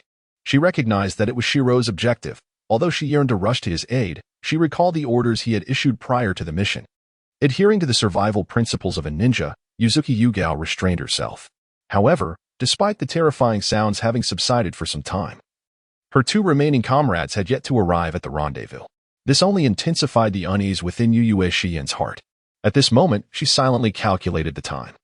If the designated hour arrived and her teammates had yet to appear, she would have no choice but to depart. Just as she anxiously surveyed her surroundings, a faint and delicate sound pierced her ears. Who could it be? In an instant, Yuzuki drew the long blade from her back, directing it towards a specific direction.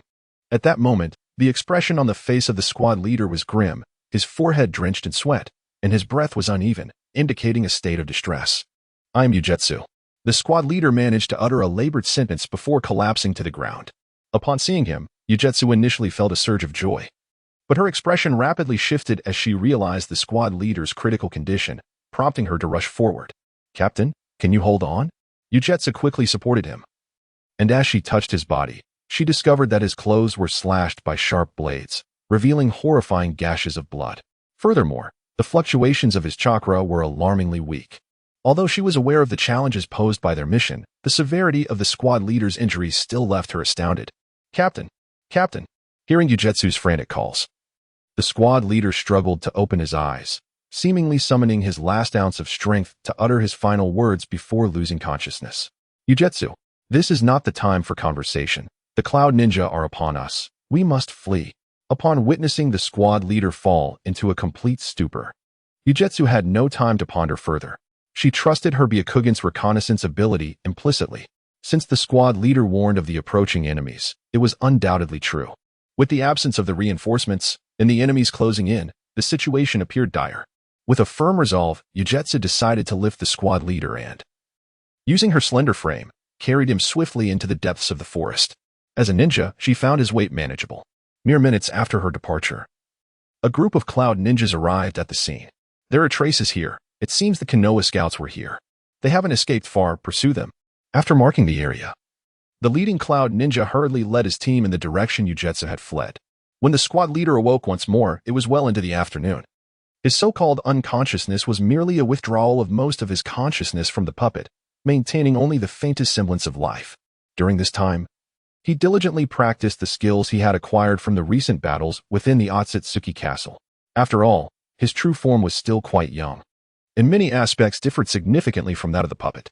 Thus, to fully assimilate these gains, he needed to make subtle adjustments, such as the angles and speeds of his attacks. Every few days, he would repeat this practice, preventing any significant dissonance from arising. The sound of the squad leader's awakening jolted Yujetsu from her reverie. Upon seeing him, her previously grave demeanor brightened instantly. "Captain, you have finally awakened. Your chakra has been severely depleted. I was beginning to worry." She quickly covered her mouth, halting her words, and discreetly stuck out her tongue, hoping the squad leader would not notice her unintended disrespect. The squad leader, in his weakened state, paid little heed to such matters.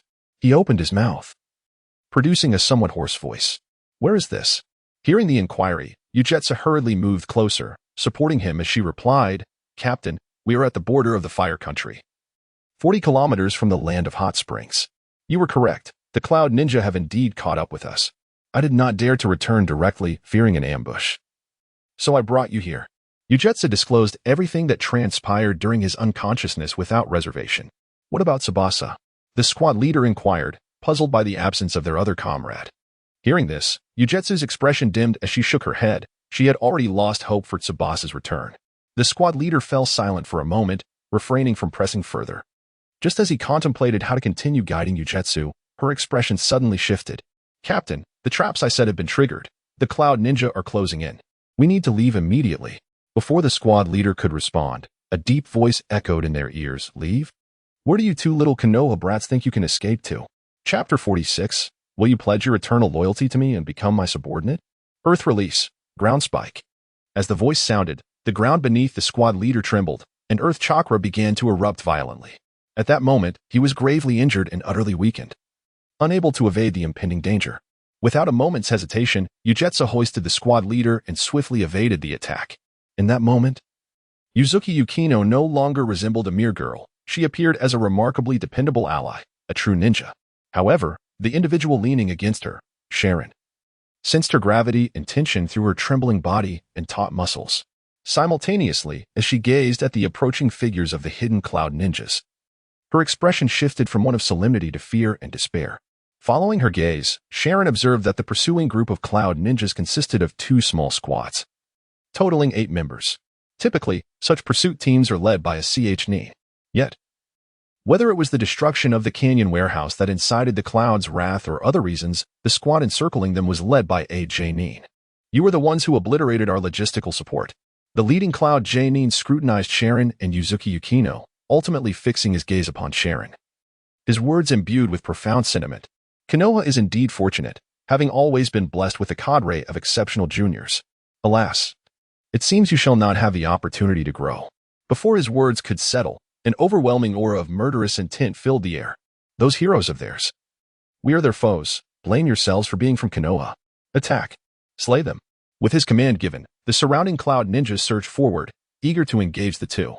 As the Cloud Ninjas charged, the previously trembling Yuzuki Yukino suddenly quelled her fear. Drawing her long blade, she declared coldly, "Captain, I will protect you until my last breath." Taken aback by her words, Sharon cast a surprised glance at Yukino. "You should abandon me and seize the chance to flee. The Ninja Survival Manual states that those who forsake their comrades during a mission are the most despicable." At that moment, she seemed to grasp the profound meaning of that statement, resolutely asserting, "Thus, even in death, I shall not flee." Upon hearing Yukino's vow, Sharon fell silent, surveying their surroundings. "If that is the case, neither of us will escape. Let me go and flee, Yukino." "Captain," moved by Sharon's persistent insistence that she escape. Yukino's initially innocent and youthful visage gradually transformed into one of resolute determination. Sensing the looming specter of death, all her previous doubts and uncertainties vanished, leaving her spirit ethereal. The innate and formidable shadow manipulation bestowed upon Sharon endowed him with immense mental fortitude. He immediately recognized the shift in Yukino. "I did not anticipate such potential. It is regrettable that her humble origins limit her potential." Sharon understood all too well what it takes to become a true powerhouse in this world, the legacy of ancestors. A gifted physical form, unwavering perseverance, and an innate understanding of chakra. These 4 paramount qualities, possessing even one renders one a formidable force, with the bare minimum being a seasoned elite ninja. To embody 2 of these traits elevates one to the pinnacle of the ninja realm, transforming them into a true shadow. This is not a mere whim of the individual known as Shirin. Although he is of the Tsutsuki lineage, he is not a native of the ninja world, and thus, he does not harbor any disdain for others.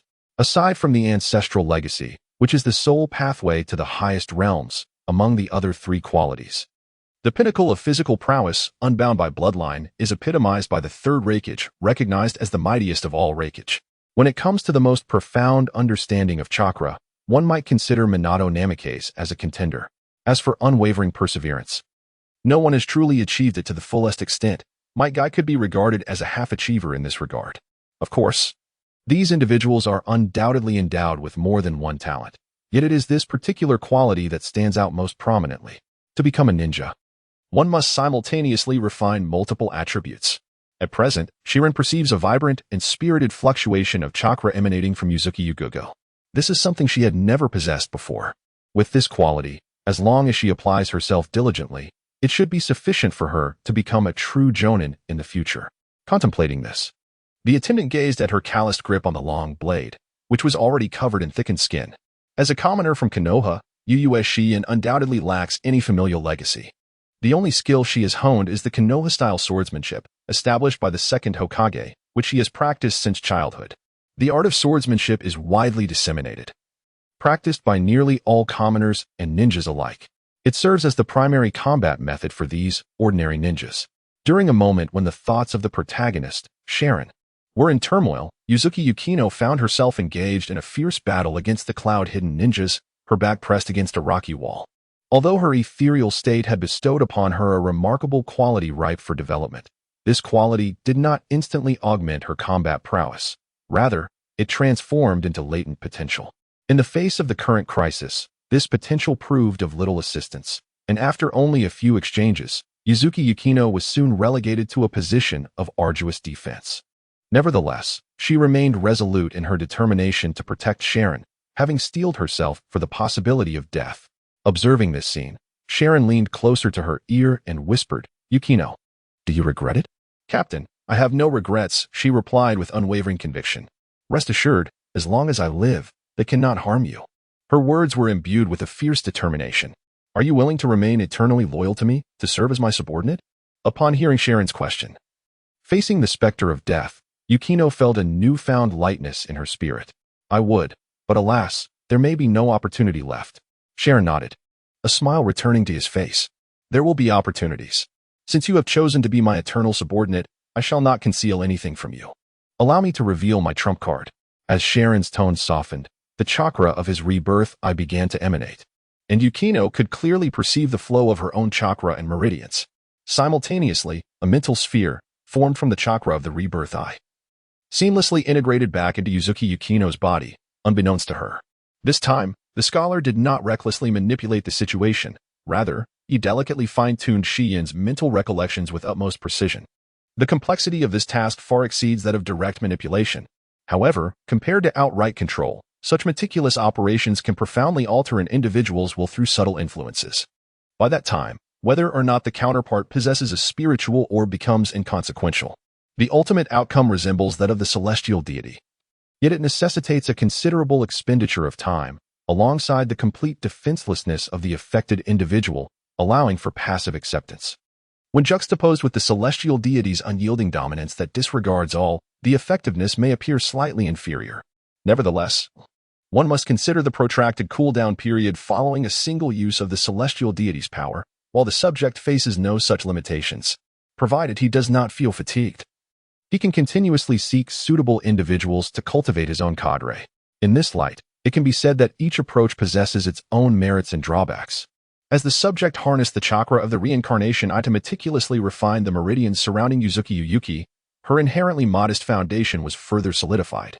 Even her nearly depleted low-quality chakra was rapidly replenished and began to undergo a passive transformation. The speed is astonishing.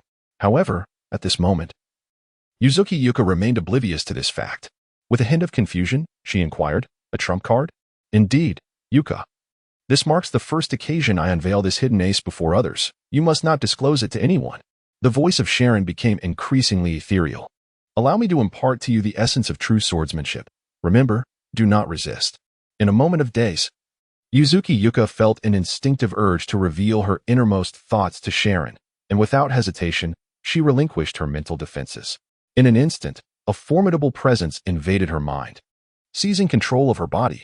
At that moment, she felt like an outsider, trembling from the sidelines. "Do not be afraid. Pay close attention, Captain." Upon hearing Sharon's voice, the fear within Yuzuki Yuka was subdued. Yet now, with Sharon manipulating her like a puppet, her gaze suddenly turned icy as she faced the incoming blade. Sharon's control over Yuka's body had markedly improved. Chapter 47. The first subordinate with Sharon and Yuzuki Yuka cornered in such a dire predicament. Especially after witnessing their inadequacy to pose any threat, the leader of the cloud, Shinobi, finally felt a sense of relief wash over him. However, observing Yuka's unwavering hope in the face of adversity, the leader of the cloud, Shinobi, couldn't help but feel a tinge of admiration. Amidst his appreciation, he remarked with a light chuckle, "At such a tender age, carrying a burden like Hinata, you managed to endure solely through physical prowess for this long. It seems you are indeed a prodigy of the new generation of Konoha. Capturing or eliminating someone of your caliber will lessen the blame we face from the Raikage regarding our logistical shortcomings." At this juncture, Sharon had taken complete control of Yuka's body.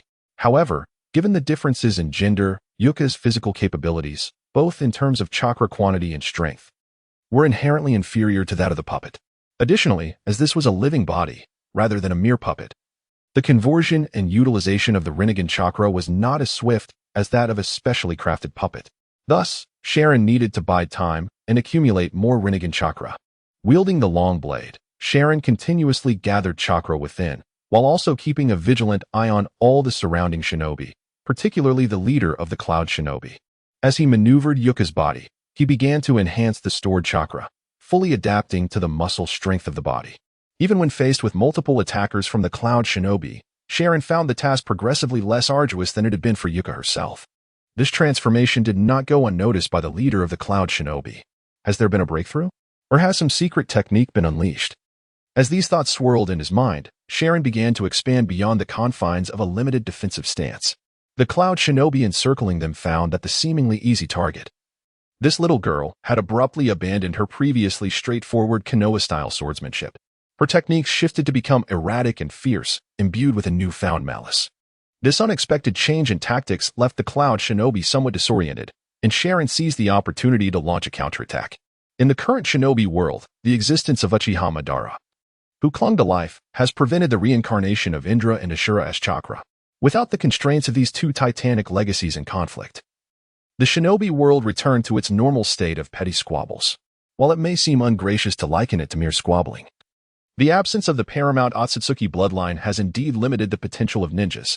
Generally, the combat styles of ordinary ninjas revolve primarily around taijutsu and the 5 elemental ninjutsu.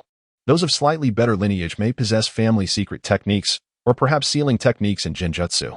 These various methods fundamentally encompass all ninjas, among which physical techniques and the 5 elemental ninjutsu represent the largest categories.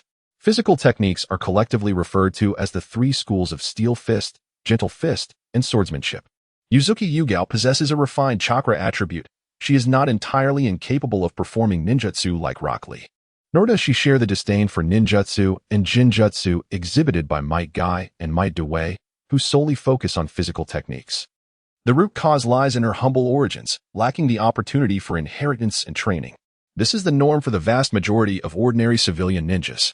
Ninja schools do not teach any ninjutsu beyond physical techniques, substitution techniques, shadow clone techniques, and transformation techniques. This is a ninjutsu that can be freely acquired by commoners.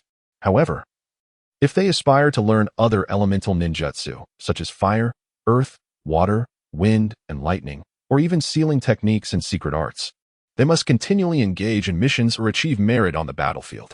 This is due to the fact that such ninjutsu are predominantly controlled by the prominent clans and the Hokage. To gain the opportunity to learn, one must rely on the favor of the Hokage. Generally, even if a common ninja completes numerous missions, they can ultimately only exchange for a single ninjutsu.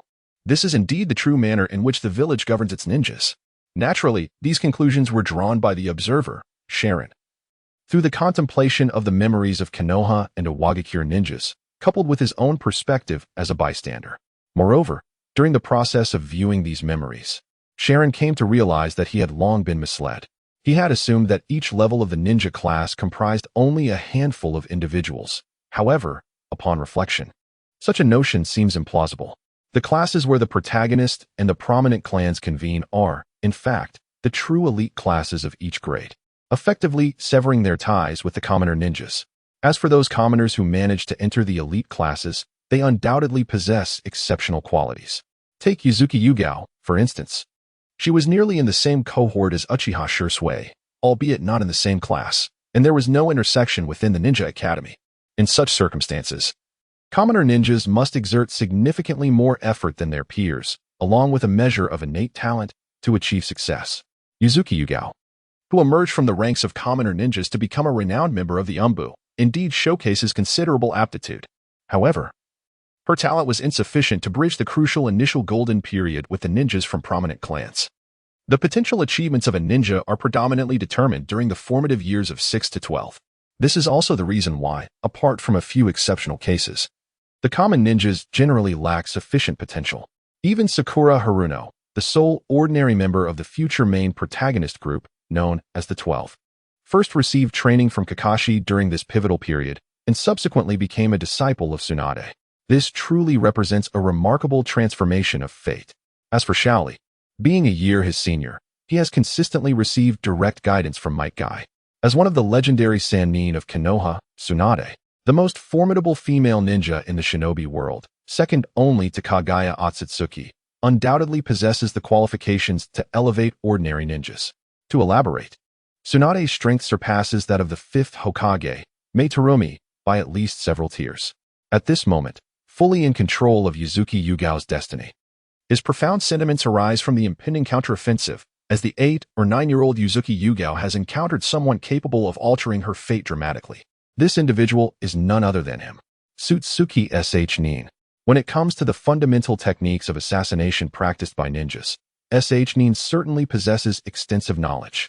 Both the Hokage and Tsutsuki clans place immense importance on the training of physical prowess. However, Sh Nin's study of swordsmanship is rather limited. Although the Tsutsuki legacy includes such teachings, both the Tsutsuki and Hokage clans do not place great emphasis on the art of the sword. The clan that holds a closer affinity for swordsmanship would be the Kaguya clan. Nevertheless, having absorbed the memories of numerous ninjas, Sh Nin has indeed acquired a wealth of experience and knowledge regarding physical techniques and swordplay, while he has not actively pursued this study. When combined with his own Tsutsuki heritage, he is certainly more adept than Yuzuki Yugao at the fundamental techniques of the Konoha style of swordsmanship. At this very moment, as Sh Nin engages in combat with the Cloud Ninja, the advantages and insights regarding swordsmanship from those memories begin to coalesce within him. An endless surge of inspiration erupts. And the sword techniques that once eluded his understanding during the selection of legacies now become clear. In the face of life and death, there is immense terror. Yet there can also be profound transformation and significant growth. This is also why the protagonist, after a brief period of adaptation, began to counterattack. The enemy, the Cloud-Hidden Ninjas, observed the protagonist's initially clumsy swordsmanship rapidly evolving, their expressions varying in response. The leader of the Cloud-Hidden Ninjas furrowed his brow slightly, pondering, could this individual truly undergo such transformation? Is her secret technique truly this formidable? The protagonist's swordsmanship, along with the unusual state of her body, gradually caught the attention of Tsukuyomi Yuin, who was concealed in the shadowy recesses of the mental realm. Her voice, soft and velvety, seemed to whisper in the protagonist's ear, "Captain, is this truly your swordsmanship? It is remarkable, and it appears to differ from that of the Leaf Village. Are you truly willing to teach me?" The protagonist smiled gently and replied, "Of course, I intend to teach you. Moreover, what you have just witnessed was merely me familiarizing myself with these techniques. What follows will be the true essence of swordsmanship. Yuin, you are my first subordinate. Should your abilities be lacking, it would reflect poorly on me. Watch closely, for this is the swordsmanship I shall impart to you, and as it is for you. I have named it Tsukuyomi." Chapter 48. Resolution. Upon hearing the protagonist name this technique after her, Yuin felt a surge of excitement. Influenced by the spiritual sphere, her perception and emotions towards the protagonist were continuously refined. In an instant, she experienced an impulse to die for someone who truly understood her. However, Yuin suppressed this urge and refrained from inquiring why the name was chosen. She simply nodded earnestly, concentrating her spirit to meticulously observe her body's movements and the flow of chakra. After instructing Yuin, the protagonist's steps began to advance toward the leader of the Cloud Ninjas. Noticing this shift, the Cloud Ninja's expression hardened, and a glint of cold light flashed in his eyes. He commanded the 3 unmoving Cloud-Hidden Nin behind him, "No need to hold back. Eliminate them." The captain has finally come to a realization. Let the Leaf Brats meet their demise. Upon receiving the order, the 3 Cloud-Hidden Ninjas sneered and swiftly positioned themselves in front of the protagonist, forming a series of hand seals. In the blink of an eye, a flurry of lightning surged into their hands, poised for action. Lightning release, scatter strike. The advantages of this lightning release technique are akin to those of the lightning blade, as it also concentrates lightning chakra in the hands. However, unlike the lightning blade, this maneuver does not stimulate cellular metabolism. Instead, its effects radiate electricity outward. It is a small-scale offensive ninjutsu, when employed simultaneously by 3 individuals. This limitation of scale is effectively mitigated.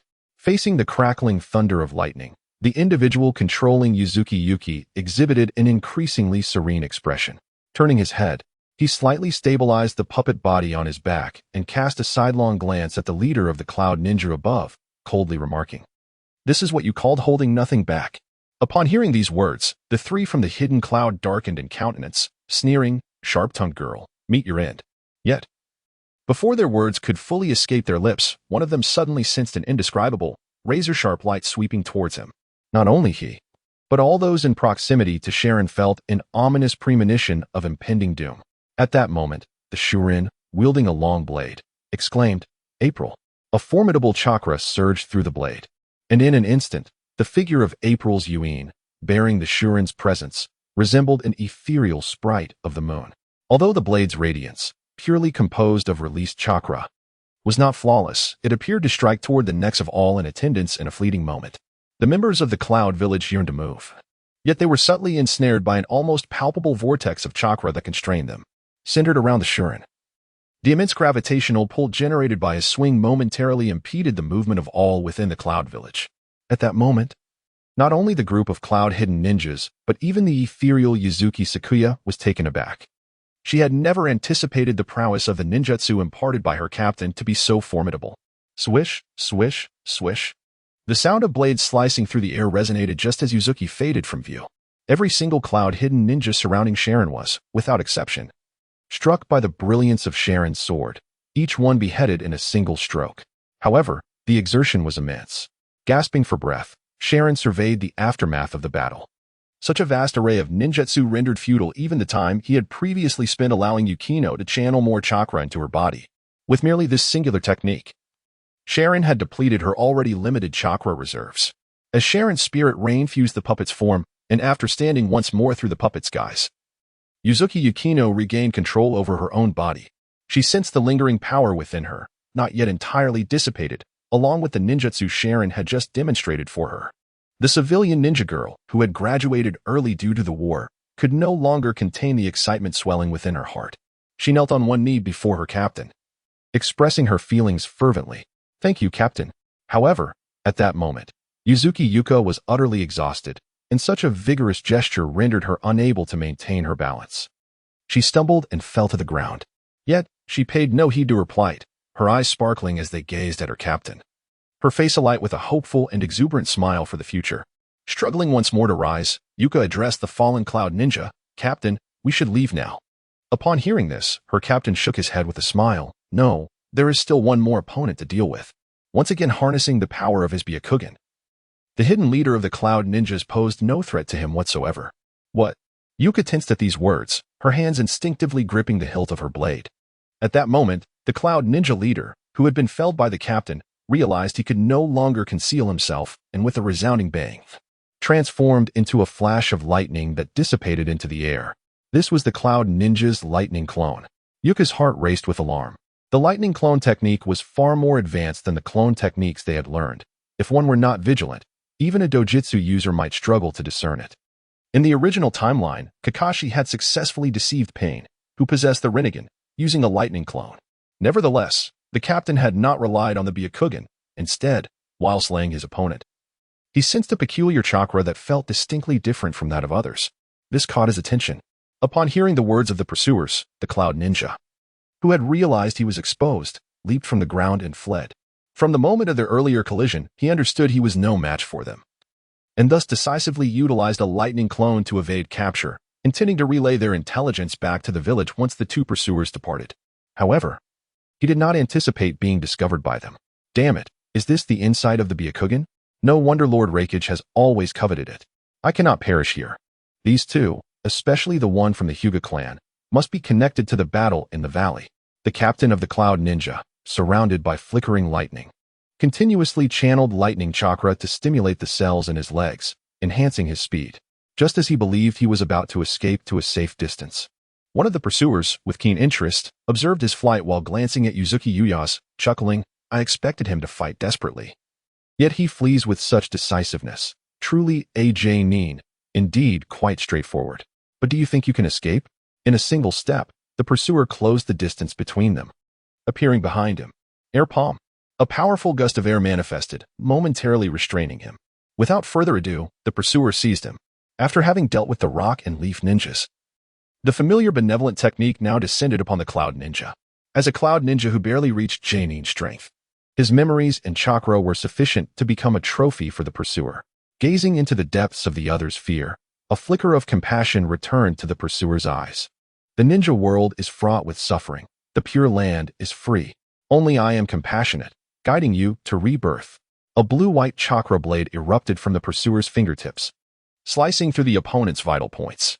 At this moment, the path to the Pure Land was unveiled, and he could no longer feign ignorance. Not far away, Letsu Yuin observed this scene with keen eyes, yet she displayed no signs of unease. After confirming the absence of additional threats, the attendant beckoned to the slightly rejuvenated Yuin to commence the cleanup of the battlefield, gathering the valuable items left behind by the Cloud Ninja.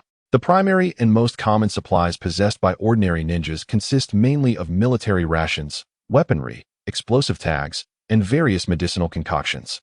These resources are quite valuable for the current identity of the protagonist. Previously, during the perilous mission in the valley, he had forsaken all of them. The newly arrived team of Cloud Shinobi, assigned to the front lines, is well equipped with ample supplies. For a civilian ninja like Yuzuki Yuin, the consumption of resources is significant, and many items are deemed precious, particularly strategic materials such as explosive tags, which she has yet to utilize. However, upon seizing such a bounty, she hesitated not at all, promptly securing all the spoils from the Cloud Shinobi into storage scrolls and presenting them to the protagonist. He observed this with growing satisfaction in his gaze towards Yuin. Some matters can be gradually influenced through the power of the spiritual sphere, yet such instinctive reactions are the most genuine. Chapter 49. I require your strength and loyalty. Yuin noticing the protagonist's gaze, Yuin felt a twinge of panic, yet she forced herself to maintain composure, stating, Captain, you have already been exceedingly kind to me during this mission, imparting such formidable ninjutsu. I cannot accept these items. Please, you keep them. The protagonist did not accept the sealing scroll she offered, but instead met her eyes with a profound gaze. Yuin, do you recall your recent promise to me? Upon hearing his inquiry, Yuin felt an inexplicable unease, yet the memories of life and death moments were indelibly etched in her mind. I remember, Captain. No, my lord. I shall be your subordinate from this day forth. Her words were earnest, but lingering questions danced in her mind, leaving her at a loss for how to articulate them. A moment of hesitation ensued.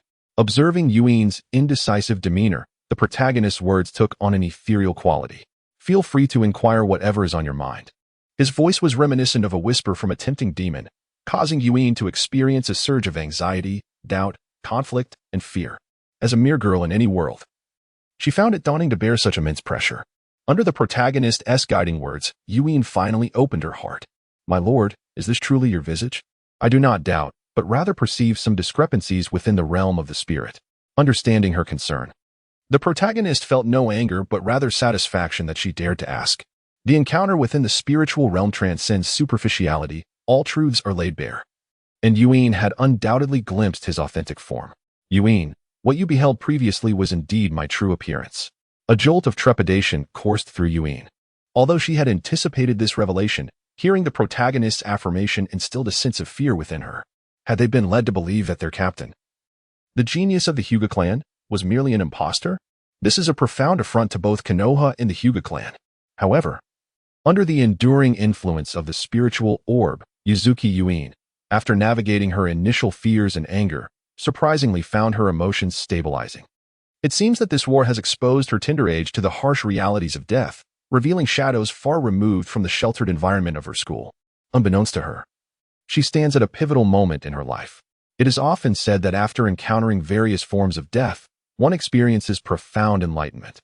While Yuzuki Yuin has not yet achieved such enlightenment, she is undoubtedly engaging in contemplation about life, her village, and her own existence, especially under the intentional guidance of Shojin. Had circumstances unfolded normally, after the war's conclusion, she and her fellow students who hastily rushed to the front lines would, upon regaining tranquility and stability, gradually relax. Once the tension of battle subsided and they basked in the village's beauty, they would undergo a period of immersion in the will of fire.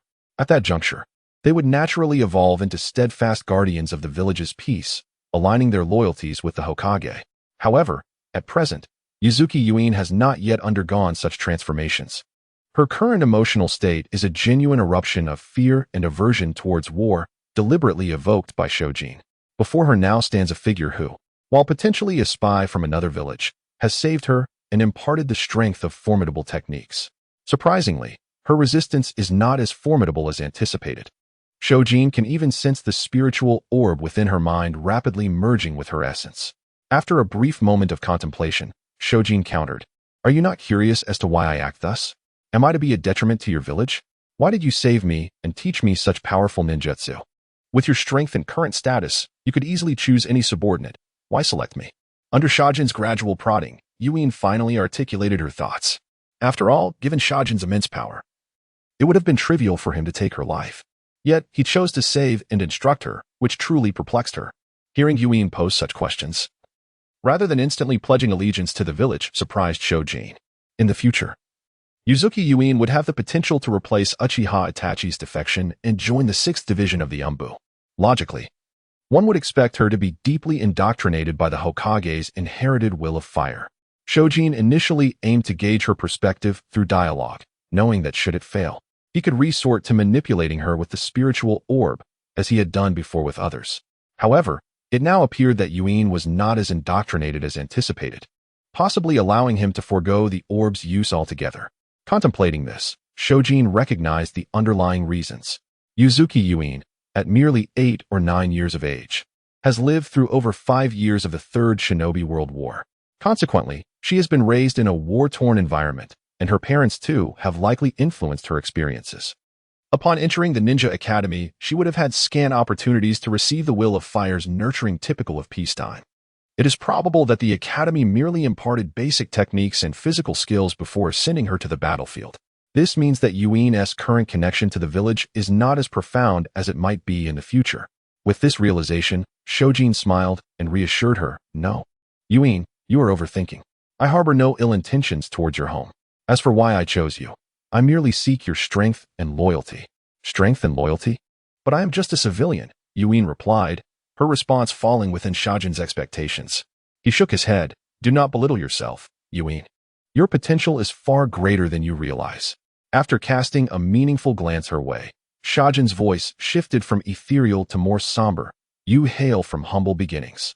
And as one of the few female ninjas, you must have grasped the challenges faced by women in striving for recognition amidst this war." Upon hearing Shojin's words, young Uzuki Yuin trembled, her eyes reflecting memories of female ninjas during the conflict. As a female ninja, she could relate deeply to this struggle. Her instructors had made it clear that, often, their bodies were their greatest assets. War serves as a crucible where malice erupts, exposing unspeakable atrocities on the front lines. This is also the reason why some ninjas, after the conclusion of the Third Great Ninja War, developed an intense aversion to conflict, abandoning the great nations to establish the Moon Ninja Village. Lacking the prestigious lineage and formidable strength of Tsunade and Jiraiya, these ninjas are regarded merely as expendable resources. As a civilian ninja, she is even more acutely aware of this reality. The voice of Shirin resonates like a devil's whisper, gradually unraveling the layers of shackles that bind Tsukino Yuka. As a civilian ninja, you possess a talent unmatched by other bloodline clans. What you lack is an opportunity, a fair chance to pursue the esteemed bloodline families. Such an opportunity cannot be offered by Konoha, nor by the Hokage, and is certainly unattainable from the bloodline aristocracy. Other ninjas will merely regard your aspirations as foolish delusions. Shiren's voice escalates in intensity, and amidst his persuasive rhetoric, Tsukino Yuka feels an overwhelming pressure. This suffocating sensation compels her to take a deep breath and bow her head in submission. Just when she feels utterly crushed, Shiren's tone softens once more. "However, this fairness I can grant you. Yuka, become my strength, and let us strive together for the future of civilian ninjas and ordinary people." In that moment, Shiren exudes an air of strategic composure. As if everything is under his control, "I can even assure you that my intentions are not directed against Konoha, nor do I wish to jeopardize the village. My goal has always been to eliminate the disparities between bloodline aristocrats and civilian ninjas, to manifest genuine fairness, even to achieve a state of equilibrium within the ninja world. For this dream, Yuka, I require your strength." Under the influence of the reincarnation eyes chakra, Shiren's image is deeply etched into Tsukino Yuka's soul. After enduring the weight of Shiren's imposing aura for so long, Yuka now resembles a drowning person grasping at a straw. As if she has finally glimpsed a glimmer of light in the boundless darkness, Such noble aspirations and pursuits ignited a fervent desire within her heart to be recognized by a kindred spirit. Observing the profound transformation in the spirit of Mizuho Yuyuki, a glimmer of brilliance appeared in the eyes of the attendant. I shall inquire once more. Are you willing to become my subordinate, dedicating your strength and loyalty to me? I am willing, my lord. Chapter 50. The Progress of War. Danzo takes the blame in the Land of Fire, at the Tachibana Mountain. Within the wooden defense stronghold of Konoha, with the collaborative assault of Kumogakure and Sunagakure capturing this crucial stronghold on the front lines of the Land of Fire, they expanded their influence to the surrounding outposts. This fortress has now become the most significant encampment for Kumogakure's raiding forces within the Land of Fire. Simultaneously, it serves as a launchpad and stronghold for both Kumogakure and Sunagakure in their offensive against Konoha. Naturally, Konoha would not permit such an affront to persist. Since the era of the second Hokage, Konoha has consistently upheld a doctrine of confining warfare within the borders of smaller nations. Rarely has any shinobi village dared to lead a substantial force onto the territory of the Land of Fire. However, this time, Kumogakure and Sunagakure seized an opportune moment. While the attention of Konoha's populace was captivated by the front lines of the Land of Grass, the decisive strike by the Third Raikage allowed Konoha to experience the genuine sensation of invasion, exposing their vulnerabilities to Kumogakure and Sunagakure. Consequently, after achieving initial victories, Kumogakure and Sunagakure pressed forward with remarkable speed toward the hidden village of Konoha. It was during this critical juncture that the attendant received a new mission from the Land of Soup, as Kumogakure and Sunagakure were nearing the doorstep of Konoha. In this moment of crisis, the third Hokage, alongside the prominent clans, fought valiantly to hold the line. For decades, the esteemed leader of Konoha, often referred to as the strongest Hokage, has once again revealed his formidable nature. At the age of 56, Sarutobi Hiruzen, though aged and diminished from his prime, remains more potent than when he faced Orochimaru in his twilight years, ultimately succumbing to defeat. Presently, he still embodies the grace of a powerful ninja, having single-handedly thwarted the combined assault of the Third Raikage and Chiyo during the defense of the village. Such remarkable feats have only amplified his reputation as the strongest Hokage. However, Hiruzen's prowess cannot alter the inexorable decline of Konoha. The immense strength of the Third Raikage, bolstered by Chiyo's support, has effectively nullified Hiruzen's intimidation over other ninjas. The entanglement of Hiruzen with the Third Raikage and Chiyo signifies the absence of any other elite ninja within the village. In such a dire situation, the AB brothers, composed of Ai and Karabi, led the elite shinobi of the Cloud Village like ferocious dragons crossing the river, engaging in a brutal clash with the prominent clans of Konoha. Simultaneously, under the command of Rashi and Yakumo, the Sand Village relentlessly exterminated numerous Konoha ninjas. Faced with such a formidable coalition, many Konoha shinobi fought valiantly, yet could only strive to repel the advancing forces of the two great ninja villages. The circumstances remained exceedingly perilous, with Konoha teetering on the brink of collapse. In this critical hour, the Yellow Flash arrived promptly. He single-handedly restrained the AB brothers, the most significant threat to the Konoha forces, allowing the clan leaders to redirect their efforts against the Sand Village. The balance of victory shifted dramatically with the arrival of a single individual, underscoring the importance of a Hokage-level presence. Minato Namikaze fully demonstrated his elite capabilities before all in Konoha.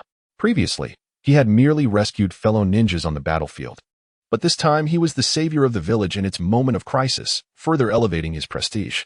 Soon after, reinforcements arrived at the front lines, and sensing the potential for losses, the Third Raikage decisively led the Cloud forces in retreat. The Sand Village followed suit, as their strength paled in comparison to both Konoha and the Cloud. Konoha, too, suffered significant losses, having just emerged from one battle. Their ninjas were utterly fatigued as they re-entered the fray. However, to expel the Cloud and Sand coalition from the Land of Fire, Konoha dared not rest for long. Although the Cloud and Sand had captured the Orange Ridge, they advanced directly towards Konoha, demolishing all outposts and forward bases along the way. Even though they had not occupied them, they firmly established themselves on the Orange Ridge, setting up numerous watchtowers and strongholds for support. To reclaim this territory and thoroughly drive them away, Konoha would need to gradually eliminate these threats. Thus, both sides engaged in a continuous campaign of conflict, the slaughter persisting for 6 days. Ultimately, benefiting from their home field advantage, Konoha managed to resolve nearly all outposts around the Orange Ridge within those 6 days, leaving only the most formidable stronghold remaining. Both sides entered a brief standoff, as the attacking coalition awaited the arrival of additional supplies and reinforcements to compensate for prior losses. Konoha also hastened their recovery. At this moment, both Sarutobi Hiruzen and Minato Namikaze, along with the major clans of Konoha, were in a state of urgency. The surprise assault from the cloud and sand had starkly exposed their vulnerabilities, while the lurking mist and stone villages remained watchful. The Umbu scouts had long since reported the movements of the 7 ninja swordsmen of the mist to the command center, and at that moment, the 7 were actively hunting down Konoha ninjas within the borders of the Land of Fire. In such circumstances, Sarutobi Hiruzen was particularly apprehensive about a potential alliance between the Hidden Mist and Hidden Rock villages, reminiscent of the past collaboration between the Hidden Cloud and Hidden Sand. Should this occur, Konoha would undoubtedly struggle to withstand the onslaught. Amidst this anxious anticipation, Shuren returned to the main forces with Yuzuki Yugao and submitted a report on their mission. Almost simultaneously with Shuren's return, the 7th squad led by Minato Namikaze, including Kakashi Hitaki and Rin Noera, successfully executed a sabotage operation against the supply lines of the Hidden Sand and the Land of Rivers. The arrival of these 2 favorable pieces of news finally afforded Konoha's higher-ups a moment to breathe. However, in stark contrast to Konoha's elation, the coalition forces were in disarray. At the Kirinoyama encampment, the 3rd Raikage was in a furious uproar. Today marked the 6th day since they commenced their offensive against Konoha. Yet the supplies and reinforcements that were supposed to arrive had not fully materialized. Through messages from the delayed reinforcements, they learned that Konoha had dispatched personnel to conduct a theft. What was Murin doing? Tasked with escorting the supplies and ensuring their safety, was this her method? Not only had a critical supply depot been destroyed, but it also incited a furious rampage. Fool, once I return, I shall certainly deal with her properly. Amidst the 3rd Raikage's rage, AI and several elite squad members, along with a few commanders of the Storm-released ninja, grasped the reason behind the Raikage's fury. Upon receiving such news, even the typically nonchalant Kaibai Jinchuriki, Killer Bee, wore a rare expression of gloom. Lord Raikage, an important secret warehouse, has been completely annihilated. All stationed Cloud Ninja have perished, and the almost perfect Jinchuriki, Murin, has been provoked into a frenzy. The Raikage's aide compiled and analyzed the intelligence. Lord Raikage, do you believe Konoha might possess hidden forces? Upon hearing this, the head of the Cloud's intelligence division replied directly. Our scouts have reported no signs of additional hidden forces in Konoha. After all, Sarutobi Hiruzen has already mobilized. No, interjected the 3rd Raikage, along with the other dignitaries. Konoha indeed harbors hidden strengths. Do not forget, Shimura Danzo, the shadow of the ninja world, has yet to make an appearance. At that moment, a chilling voice unexpectedly resonated from the rear of the Yunin elite team. Upon hearing it, all eyes turned towards a remarkably mature female ninja. Despite her tender age of merely 15, her maturity was not solely attributed to her composure and intelligence, but also to her striking figure. A short blade was sheathed at her lower back, and her delicate features bore an expression of icy indifference. With her short, light golden hair and striking aquamarine eyes complementing her fair skin, she commanded attention even amidst the male ninjas of Yunin, effortlessly dispelling any notion of being merely ornamental. Naturally, the Yunin members were well aware of her formidable prowess. As the disciple of the 8-Tails Jinchuriki, Killer Bee, Samui, known by her codename Han, had already ascended to the rank of a genuine jonin. In such a setting, she was equally entitled to voice her thoughts. Her words swiftly captured the attention of the Yunin ninjas. Han was correct. That scoundrel Danzo had yet to make a move. There was no doubt that the recent ambush on our hidden warehouse, coupled with the rampage instigated by the wooden golem, was orchestrated by Danzo. Curse Danzo, curse Konoha. Amidst the heated discussion, the blame was seamlessly placed upon Danzo. After all, he was notorious for such underhanded tactics, having left many villages reeling from his schemes. Even the 3rd Hokage's son, AI, slammed the table in exasperation, coldly declaring, "Humph, Konoha, Danzo, always resorting to devious methods." Chapter 51. Uchiha. With the identification of the mastermind, the majority of the Yunin ninjas were seething with rage. At this moment, the deputy commander of the Konoha offensive, the secretary of the Raikage, was filled with unease. It was not surprising that Konoha had discovered the location of our supply warehouses. After all, the transportation of goods is difficult to conceal. However, the complete annihilation of our defensive forces and the subsequent rampage of Lord Mato was no trivial matter. Upon hearing this, the 3rd Raikage refrained from speaking. He intended to delegate authority to A, allowing him to manage the situation. They understood this well. Although the ninjas of the Cloud Village were often perceived as brawn over brains, he was not without intelligence as the future fourth Hokage. He recognized that achieving such a feat was no easy task. After pondering for a moment, he rapped his fingers on the table and inquired, "Has your intelligence department gathered information on which skilled fighters from Konoha have yet to appear?" One of the ninjas from the intelligence department stood up and replied, "According to reports from our spies within Konoha, among the renowned experts, only the leader of the Uchiha clan and other powerful members of the Uchiha, along with Shimura Danzo and Uzumaki Kushina, have not made their presence known." The head of the intelligence department took over the conversation, continuing the analysis throughout this war. Whether in the land of grass or now, the Uchiha have been conspicuously absent from the battlefield. It seems they have all been constrained by Sarutobi Hiruzen at the front lines of the Mist Village, which is highly irregular. Furthermore, there are conflicting reports indicating that the Uchiha clan and Shimura Danzo are at odds, while there are also strong ties between Namikaze Minato and the Uchiha. The stark differences in these narratives suggest that Konoha is deliberately diverting our attention to mislead us. Thus, we can thoroughly suspect that the recent incidents in the rear are the handiwork of Danzo and the Uchiha. After listening to the discussions, the third Hokage finally spoke. "If this is the case, then Konoha has undoubtedly sabotaged our supply lines and will not spare the Sand Village. As for what comes next, I fear it is time for Konoha to retaliate. Inform the Sand Village to prepare for a counterattack. This time, we must crush them." Understood. On the front lines between the Land of Fire and the Land of Water, at the Uchiha encampment, the current leader of the Uchiha clan, Fugaku Uchiha, observed the vigilant Uchiha clansmen outside the tent and commanded, "Tetsuhira, summon all the Jonin to my tent for a meeting. Also, bring Shursui along." Hearing the leader's orders, Tetsuhira appeared somewhat surprised, but upon considering Shursui's prowess, he merely nodded in acknowledgement. Yes. At the rear of the Uchiha encampment, the sound of shurikens slicing through the air resonated in the modest training area. Having just returned from patrol, Shursui headed directly to this spot.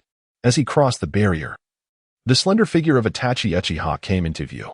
At that moment, Itachi, who was training with shurikens, sensed someone approaching and quickly held his breath. Gripping a shuriken in his hand, eyeing the entrance warily. When the familiar figure came into focus, Itachi joyfully exclaimed, "Shursui, you're finally back." Seeing Itachi eased the tension in Shursui's demeanor. However, almost instantly, the smile faded from his face, and he solemnly asked, "Itachi, you're still so young. Who allowed you to come to the front lines? Do you know how worried I was when I heard from the clan members that you had arrived at the front?" Upon hearing Shursui's reproachful tone, Itachi felt no discontent. Instead, he looked up at Shursui with admiration. "Shursui, it was father who brought me here. Moreover, I've heard about your growing reputation on the battlefield. The clan members my age are all envious of you. You're doing this for the village. There is nothing to boast about. As long as we hold back the forces from the Land of Water, the pressure on the village will lessen." Shursui affectionately ruffled Itachi's hair, smiling as he led him to the resting area of the training ground. After settling down, Shursui conveyed some of the will of fire to Itachi and then said earnestly, "Itachi, the front lines are still too dangerous. You should have the clan leader send you back as soon as possible." Upon hearing Shursui's words, Itachi's expression reflected defiance. "Shursui, don't underestimate me. My strength is no less than others. No one in school can match me." Seeing Itachi's determination, Shursui refrained from arguing and simply nodded with a smile. He regarded Itachi like a younger brother, and seeing him brought a sense of relief from the tensions faced on the front lines. Sensing Shursui's demeanor, the precocious Itachi understood that his elder did not take his so-called strength seriously. Realizing this, Itachi suddenly adopted a serious tone.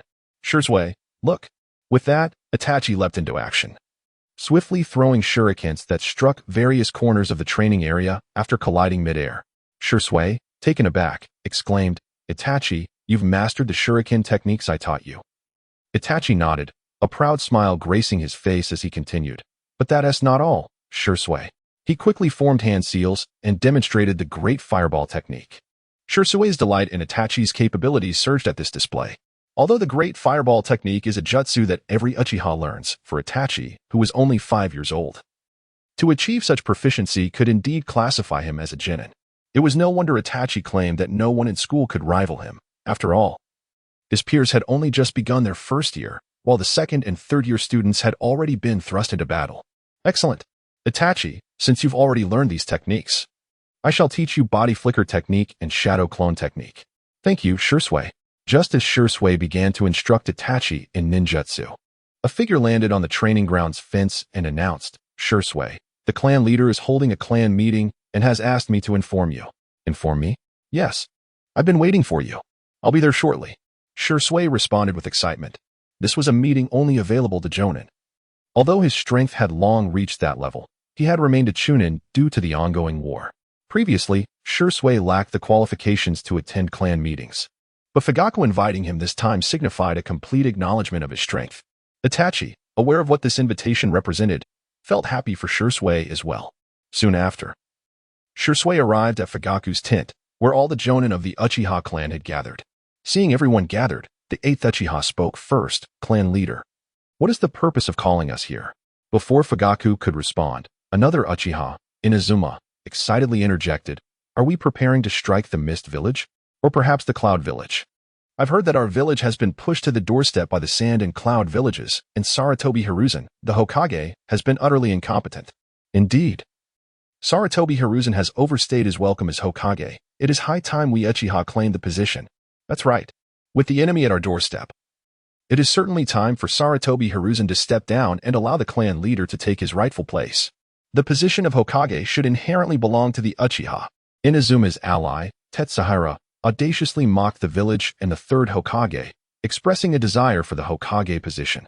This left Shursui, who was attending the clan meeting for the first time, feeling quite uncomfortable. He held a deep reverence for the village and the Hokage, as well as a profound affection for his family. However, at that moment, the demeanor of Tetsuhiro, coupled with the lack of opposition to his words, instilled in Shursui a profound sense of disconnection. Just as he found himself at a loss, Uchiha Fugaku spoke up. "Mind your words, Tetsuhiro. We Uchiha are integral to Konoha, being one of its founding families. The assaults from Kumogakure and Sunagakure are tantamount to a provocation against us Uchiha. The 3rd Hokage's vigorous support for Minato's ascension effectively determines the 4th candidate, and I stand in agreement with him." Uchiha Fugaku opened his Sharingan, casting a fierce glare at Tetsuhiro and Inaharu, silencing them. Witnessing the clan leader Fugaku so fiercely defend the village, Shursui, despite still feeling a surge of anger, felt his respect for Fugaku soaring to new heights. Indeed, Minato Namikaze is commendable, yet as a commoner, his rise to power is far preferable to that of the 3rd Hokage or Danzo and Orochimaru. Around Shursui, several individuals engaged in hushed discussions. He absorbed their words, slowly closing his eyes. The sentiments of his clansmen towards the village left him with a profound sense of alienation, compelling him to stabilize his emotions. After an indeterminate period, he suddenly heard Fugaku calling for him. "Shursui, in light of the recent ambush by Kumogakure and Sunagakure, the 3rd has sent word for us to dispatch a portion of our forces for reinforcement. Therefore, I have decided to assign you and Hakadai to lead a contingent back." Upon hearing Fugaku delegate this mission to aid the village, Shursui readily acquiesced. "Yes, clan leader." Noticing his compliance, Fugaku nodded in satisfaction. He was well aware of some clansmen's sentiments towards the village and the misunderstandings the village harbored regarding the Uchiha, but such perceptions stemmed from prior policies.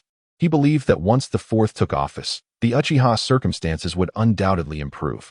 This reflects his trust in Namikaze Minato. Chapter 52. Once again on the battlefield front at the front lines of Konoha, within the Hokage's tent, a figure adorned with a ninja hat and clad in a form-fitting black combat uniform, complemented by green Jainin armor, suddenly appeared, respectfully bowing to the Hokage. At this moment, the 3rd Hokage was engrossed in a succession of intelligence reports. Even upon noticing the visitor, he paid no heed, silently puffing on his pipe. The ever-observant Yugao, recognizing the gravity of the situation, refrained from interrupting and stood respectfully, awaiting instructions. This individual was none other than Yugao's father, who could be considered the father-in-law of Sarutobi Uzumaki. However, as Sarutobi Uzumaki had yet to wed Yugao, their relationship remained strictly one of superior and subordinate. After a prolonged silence, the 3rd Hokage set aside the intelligence report and retrieved a fresh bundle of tobacco from a nearby pouch to refill his pipe. With a flicker of faint fire-based chakra, the pipe in his mouth ignited, releasing a plume of white smoke. "Yugao, what are your thoughts on the mission brief submitted by Hige Niji and Kakashi?" In response to the Hokage's inquiry, the ever-loyal Yugao displayed a demeanor of respect and seriousness, pondering for a brief moment before replying. "Hokage-sama, The tasks they submitted underwent immediate scrutiny by the intelligence team, and no issues were detected. However, considering that Hokage Niji's team faced the formidable defense of the Two-Tails Jinchuriki and managed to complete the mission with only a single casualty, I must admit such an accomplishment is beyond my capabilities. Yugao's report was devoid of personal conjecture. He presented a cold, hard fact. Yet, this was precisely the calm and objective perspective that Sarutobi sought. Indeed, you are a Nin, and you too would find it unachievable. As one of the two prominent clans of Konoha, they had adhered to the policy since the second Hokage's era, ensuring that their power never burgeoned to a level that could threaten the village. Although such a policy cannot be deemed hostile, it undoubtedly continues to undermine the strength of both parties and their influence over the village. After all, both the Hyuga and Uchiha clans are excessively insular and conservative. It is utterly impossible for the village to extend its reach into their inner sanctum. This has been the reason for the persistent sense of estrangement between these two prominent clans and the village. However, in comparison to the Uchiha, the Hyuga clan tends to exhibit greater deference towards the Hokage lineage. Reflecting on this, the third Hokage felt a slight sense of relief and subsequently inquired, "Why Hokage? Are you familiar with Hinata Aki?" Upon hearing the third specific mention of this name, Hokage was not surprised. As an instructor for both the Genin and Chunin of Konoha, Hokage had provided guidance to these individuals before they stepped onto the battlefield. Hinata Aki, who was 3 years senior to Kakashi, graduated at the same time as him, becoming a Genin at 11 and a Chunin at 13, now at 15. Although he initially possessed only Chunin-level capabilities, he demonstrated extraordinary prowess on the front lines of the Land of Grass, catching the attention of Hinata Hayashi, who personally mentored him. A talent from the branch family of Hyuga, his current abilities have undoubtedly reached the level of Jonin, and he presently serves as the leader of the Reconnaissance Unit's 9th Squad. Following the completion of this mission, he is anticipated to be promoted to Special Jonin. Hokage quickly relayed all the information he knew, as this news was quite transparent. Hearing Hokage's words, Sarutobi Hiruzen sighed, revealing a complex expression, such a prodigy, yet merely a member of the Hyuga branch family. Unlike the Uchiha, the Hyuga clan's requirements for awakening their bloodline limit are relatively low. With a lower threshold than that of the Uchiha clan, the overall potential for talent is generally diminished. While awakening the Sharingan signifies an absolute genius among the Uchiha, the awakening of the Byakugan can only be regarded as possessing ninja potential, despite being born into prominent families. Ordinary Hyuga members are often inferior to regular civilian ninjas, relegated to the status of servants to the main family. However, a talent like Hinata Aki, while enjoying slightly better treatment, still faces limitations. Nevertheless, I shall approve the mission's conclusion. Hinata Aki's promotion to Special Jonin is hereby sanctioned. The third Hokage, pipe in hand, issued the command, then shifted the conversation to reassign the position of Sharon. Since he managed to survive the rampage of the Jinchuriki, it indicates his considerable strength. At this critical juncture, we urgently require combat power. Let him join the front line and refrain from reporting to the reconnaissance team for the time being. Understood. When Sharon returned to the rear base, he promptly took Yuzuki Yugao to report on their mission. The individual responsible for intelligence verification questioned both of them before allowing their departure, unaware that he would subsequently contact Hokage. Of course, even if Sharon had known, it would not have concerned him. After parting ways, the two sold a portion of their spoils. Once all concluding tasks were completed, Sharon separated from Yugao. Unlike others who merely needed to report to the Hokage, as a member of the Hyuga clan, Sharon was required to report to his family as well. However, he had grown accustomed to this when facing Hinata Hayashi on the front lines of the Land of Grass. Moreover, he deliberately delayed his return. By now, the news should have already been disseminated. Navigating the familiar terrain, he arrived at the camp of Hinata Hayashi. Before he could enter, a member of the Hyuga branch family suddenly appeared before him. Hinata Aki, Lord Hayashi is not here, but he has instructed that upon your return, you should proceed directly to the clan leader's tent. The clan leader? The clan leader has also come to the front lines?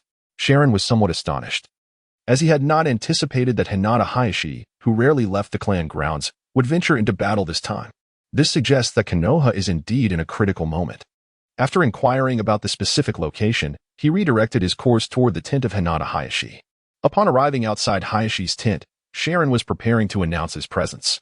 At that moment, a servant from the family emerged to greet him. The visitor first performed a respectful bow and then spoke, "Lord Shio, both the family head and Lord Richa are awaiting you inside." The servant, upon hearing this, was somewhat taken aback. This marked the first occasion when he was addressed as Lord by someone other than Yuzuki Yuin, and the speaker was none other than a Chunin from the Hyuga clan. Upon entering the grand tent, the attendant's gaze fell upon the radiant Hinata Nichi, who was observing him intently. Seated to his right was the clan leader, Hinata Hayashi, whose appearance was strikingly similar to his own. Honorable clan leader, Honorable Nichi. The attendant performed a traditional greeting befitting the esteemed Hyuga family. The atmosphere within the tent fell into a profound silence. After scrutinizing him for a moment, the clan leader, Hinata Hayashi, nodded slowly. Nichi has already briefed me on your matters. You have performed admirably in this mission, showcasing the strength of the Hyuga clan to the village of Kumobikure. Please, have a seat. Receiving the leader's consent, the attendant rose and positioned himself at the lowest seat. Your praise is unwarranted, clan leader. My achievements are solely attributable to the nurturing of our clan, your esteemed guidance, and the mentorship of Lord Nichi. I dare not claim credit for them. Hayashi nodded, seemingly pleased with the attendant's demeanor. To accomplish a mission amidst the chaos of a Jinchuriki's rampage is no small feat. Such ninjas are rare indeed. Nichi has already discussed your reward with me. Regarding your sister, Hinata Natsu, I shall appoint her as an attendant to my soon-to-be-born daughter. She shall care for her. Note, with their Byakugan, they possess remarkable medical prowess. As for you, the Hokage has issued a directive for you to refrain from returning to the reconnaissance unit for the time being. You will accompany Nichi to the front lines. Soon, the grandson of the clan's elder, Hinata Sahei, will also be dispatched to the front for training, and you shall serve as his attendant. The attendant furrowed his brow. Clan leader, it is exceedingly perilous for members of the main family to engage in battle. You, Hayashi, interrupted the attendant, stating firmly, for years, the branch family has fought valiantly in the field. The main family is well aware of their struggles. We are all one family and must support each other. The main family should not remain solely in the rear. As the leader of the prestigious Hyuga clan, Hinata Hayashi was undoubtedly well-versed in the art of balance. Over the years, he is certainly aware of the resentment harbored by the main family towards the branches. Furthermore, the branches have been continuously striving on the front lines. And indeed, some formidable new talents have emerged. In contrast, the main family has not achieved much, thus necessitating a balance in this matter. Otherwise, if the branches continue to flourish, the growing discontent towards the main family will become increasingly intolerable for the Hyuga clan. This is also the reason why the main family arranges for individuals to take to the battlefield. Nichizu provided little explanation and offered Sharon scant opportunity to speak. He issued a direct command. Sharon was to immediately accompany Nichiza to the front lines, obeying the orders of Minato Namikaze. And once the heir of the main family arrived at the front, he would proceed to serve as a guardian. Alongside him in this protective duty were 3 other members of the Hyuga branch family. After all, while the main family was prepared to enter the fray, they were not Navi. They understood that their Byakugan would undoubtedly attract the attention of others. Thus, each member of the main family was invariably accompanied by several branch family guardians. At this moment, the scholar also recalled. At this juncture, the heir of the Hyuga clan, who was about to step onto the battlefield, is none other than the unfortunate soul who lost an eye to the misty-eyed Ching, Snt. Hinata Jihiko. As he followed the departing Jiraiya, found himself incessantly reciting this name in his mind, feeling a sudden wave of discontent. How could a man on the verge of losing his sight rightfully bear the name of Jihiko? If one must suffer a loss, I shall claim your eye for my own. Chapter 53. Against Sunagakure the troops had long since assembled, awaiting Hinata Jiraiya's command to advance. A formidable contingent of nearly 500 men, under Jiraiya's leadership, hastened towards the direction of the Tachikake Mountain. After a brief encounter with Hinata Jiyasu, Jiraiya and the attendant did not engage in further discourse. The attendant was unaware of the conversation that transpired between the 2 brothers prior to his arrival, which had evidently left Jiraiya in a state of indignation from the onset. However, as the unit set forth, Jiraiya's emotions swiftly tempered. As the leader of the squad, he understood the gravity of the situation. They were at war, and danger could lurk at every corner. Should his personal turmoil lead to losses, it would be a grave embarrassment for the Hyuga clan. Death is trivial, but disgrace is monumental. Though the distance from the rear camp to the forward headquarters was not extensive, the attendant followed the main force for half a day before reaching the frontline encampment. At this point, he could behold the Tachikake Mountain from afar.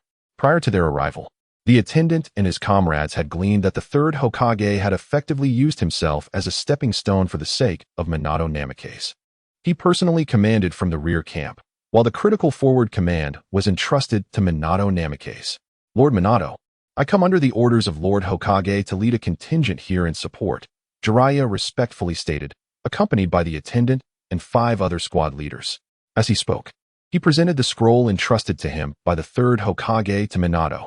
Upon reviewing the scroll, Minato arranged for personnel to take over the troops brought by Jiraiya. But he retained the attendant. While perusing the intelligence documents, Minato gazed at the attendant with a smile. You must be Hinata Aki, correct? Your recent mission in the Land of Soup was commendable, having destroyed the supplies of Kumogakure. They shall find it difficult to sustain themselves now. Continuing. Minato's expression shifted to one of curiosity as he inquired, I've heard that only you and another named Yuzuki Yugao returned alive, while the fate of the other ninja, Tadagami Iwashi, remains unknown? Yes, Lord Minato, the attendant replied with a respectful bow, sincerely recounting the events of the mission, including the decisions made and his thoughts at the time. During our separate actions, after we destroyed the Kumogakure warehouse, I barely escaped thanks to the rampage of the Jinchuriki. Just as I reached the rendezvous point, Kumogakure's reinforcements pursued us. We truly evaded them for quite some time, and I did not see Iwashi along the way. His fate is uncertain.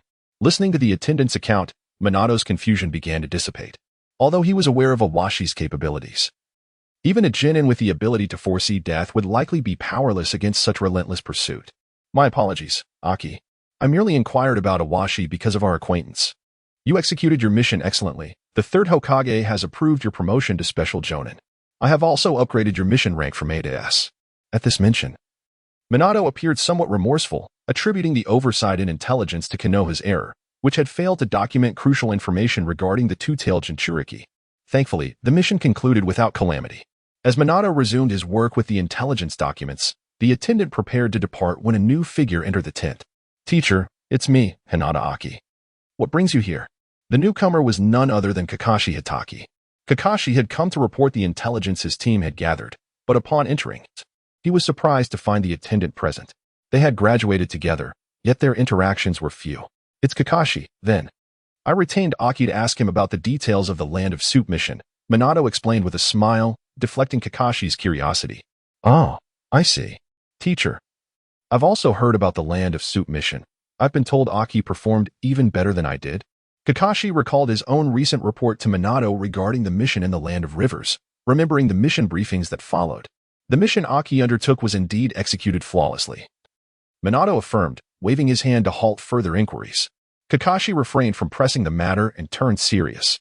Teacher, Sunagakure has begun mobilizing. They may launch an operation tonight. Tonight? You say? While Kumogakure remains inactive, they will likely be prepared as well. Jiraiya, you've arrived just in time. Aki, summon Jiraiya immediately. Upon hearing Kakashi's report, Minato quickly deduced the situation and issued his command. The attendant wasted no time in seeking out Jiraiya, activating his Byakugan to effortlessly locate him. After explaining the circumstances, they both made their way to Minato's tent. In a brief span, the clan leaders of Inuzuka, Nara, Yamanaka, Uchiha, and the Shimura clan gathered at the forward encampment, alongside the Hyuga clan.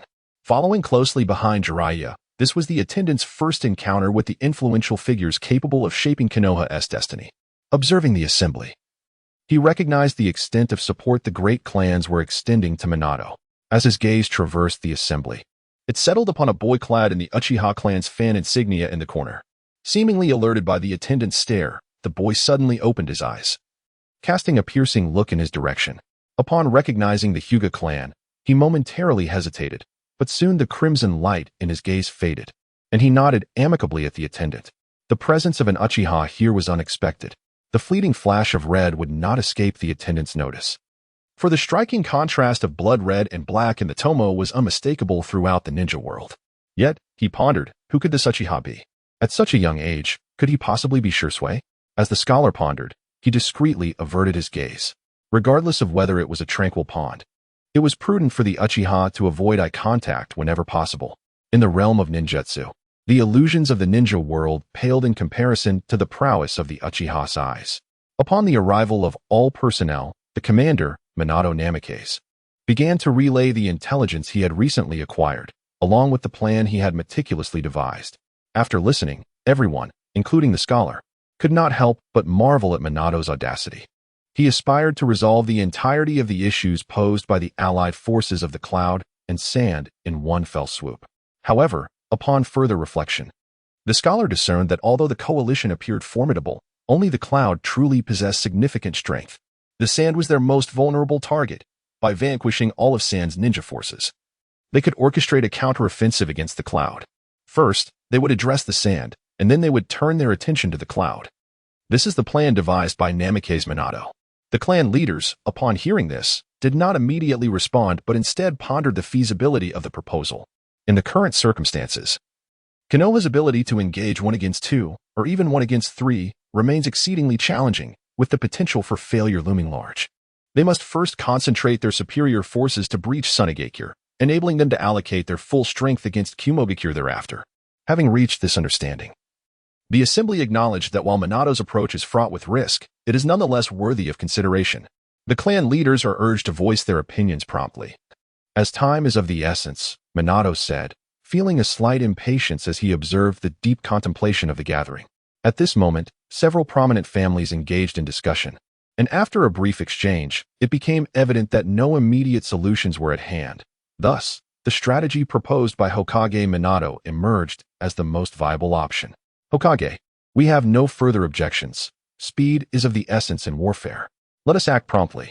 Minato felt a surge of joy at the unanimous agreement from the esteemed families. Yet he was also acutely aware of the weight of responsibility resting upon his shoulders. He then made a solemn vow. Rest assured, I shall take the lead and shield you all from the threat of Yunin. With Minato's assurance, the families felt a renewed sense of confidence and rallied together, declaring, let us drive both Yunin and Sunagakure out of the land of fire. The atmosphere within the tent was charged with a fervent spirit of battle, to which even the support personnel responded with enthusiasm. After the rallying cry, the support personnel, under the guidance of Nakaira, received their assignments and departed from Minato's encampment. Chapter 54. The complete Nine-Tails Jinchuriki within the borders of the Land of Fire, at the base of the Kiyomi Mountains. The Sunagakure Nin and Jinin forces had completed their preparations and were fully assembled, with Rasha positioned at the forefront as the temporary commander. Meanwhile, the elite assault unit of Sunagakure awaited orders from Yakura. At that moment, both commanders stood in silent anticipation of the final hour to arrive. Although their recent raid on Konohagakure had ended in failure, it had nonetheless succeeded in revealing the true state of information concerning Konoha to the entire shinobi world. Sunagakure had certainly sensed Konoha's vulnerability. Such vulnerability cannot be feigned. Since the conclusion of the First Shinobi World War, Suna has never experienced such weakness emanating from Konoha. Moreover, under these circumstances of frailty, Konoha can essentially be regarded as engaging in a three-front conflict. This undoubtedly struck them as a heavy blow. As denizens of Sunagakure, they could profoundly comprehend the nightmarish consequences following a tri-front battle's failure. During the First Shinobi World War, they had experienced a similar tri-front conflict, resulting in a devastating defeat that relegated them to the lowest rank among the 5 great shinobi villages. At this moment, Konoha appeared to be on a parallel trajectory, as perceived by the people of Sunagakure. Thus, recognizing the rarity of this opportunity, they resolved to seize this once-in-a-lifetime chance and gamble everything. At the very least, they aimed to secure the base at Orange Blossom Mountain, which, while not as bustling as the cities in the interior, was a veritable paradise compared to the arid expanse of the Land of Wind. The Wind Country was predominantly desert, with scant greenery in sight. In contrast, Orange Blossom Mountain boasted an abundance of timber resources, lush vegetation, and flowing rivers in the vicinity. In such an environment, if it were the Land of Thunder, they would remain indifferent. However, Sunagakure is utterly envious. Such a superior environment, if bestowed upon them, would undoubtedly excite the people of Sunagakure. Consequently, Sunagakure no longer perceives this conflict merely as a raid or a means to gain an advantage. Instead, they intend for this battle to determine the future fate of their village. Should they triumph alongside Kumogakure against Konohagakure, even the least favorable outcome could grant them access to the Land of Fire, enabling them to threaten the safety of the Hidden Leaf Village at will. In this manner, Sunagakure can assertively express its stance during negotiations with Konohagakure. The benefits derived from this endeavor are sufficient to compensate for the losses suffered in previous wars. Conversely, should they face defeat, Sunagakure would be left utterly incapacitated, unable to participate in any future conflicts within the ninja world. The so-called one of the 5 great ninja villages would become a mere shadow of its former self. However, this time, Sunagakure feels a significant advantage. The Leaf Village has struggled to respond to their prior ambush. Although Minato Namikaze led his troops to their aid unexpectedly, they did not falter. Moreover, this time, they have the backing of Kumogakure. The only concern lies with the Iwagakure defense line. Nonetheless, due to the successful confidentiality measures of this operation and the precise timing, Konoha had already engaged in battle with Iwagakure prior, significantly exhausting their resources. This has allowed them, particularly Kumogakure, to maintain a tenuous standoff with Konoha. Yet, in the world of ninjas, no secrets remain hidden. Both Kumogakure and Sunagakure have conspired to ensure that the third Tsuchikage, Noki, remains oblivious to any signs of their plans. The battle at Takajangzen cannot be delayed any longer, especially now that both sides' logistical supplies have been compromised. Almost simultaneously with the gathering of Sunagakure's forces, Konoha's ninjas had also assembled. The primary leader of this campaign, Minato Namikaze, stood at the forefront, flanked by Hizashi Hyuga and Shikaka Nara, who had arrived from the third Hokage. Other clan leaders, along with members of the Hyuga clan and other prominent families, stood quietly behind their respective leaders. Beside the assault team, several members of the ANBU, adorned with animal masks, stood behind a woman with flowing red hair.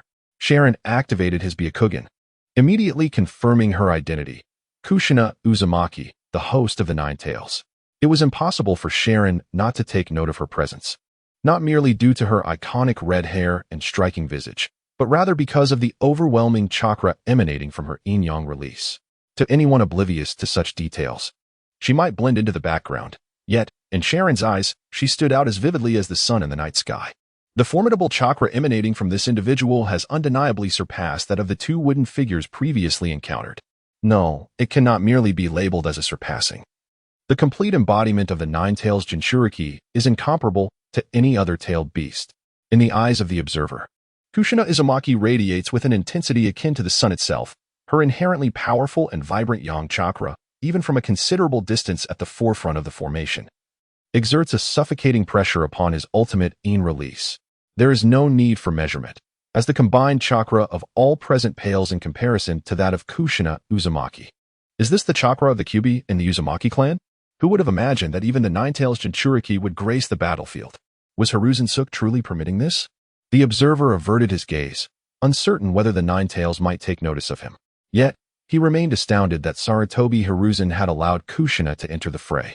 It seemed that Konoha had indeed reached a desperate juncture. Otherwise, her presence would be unfathomable.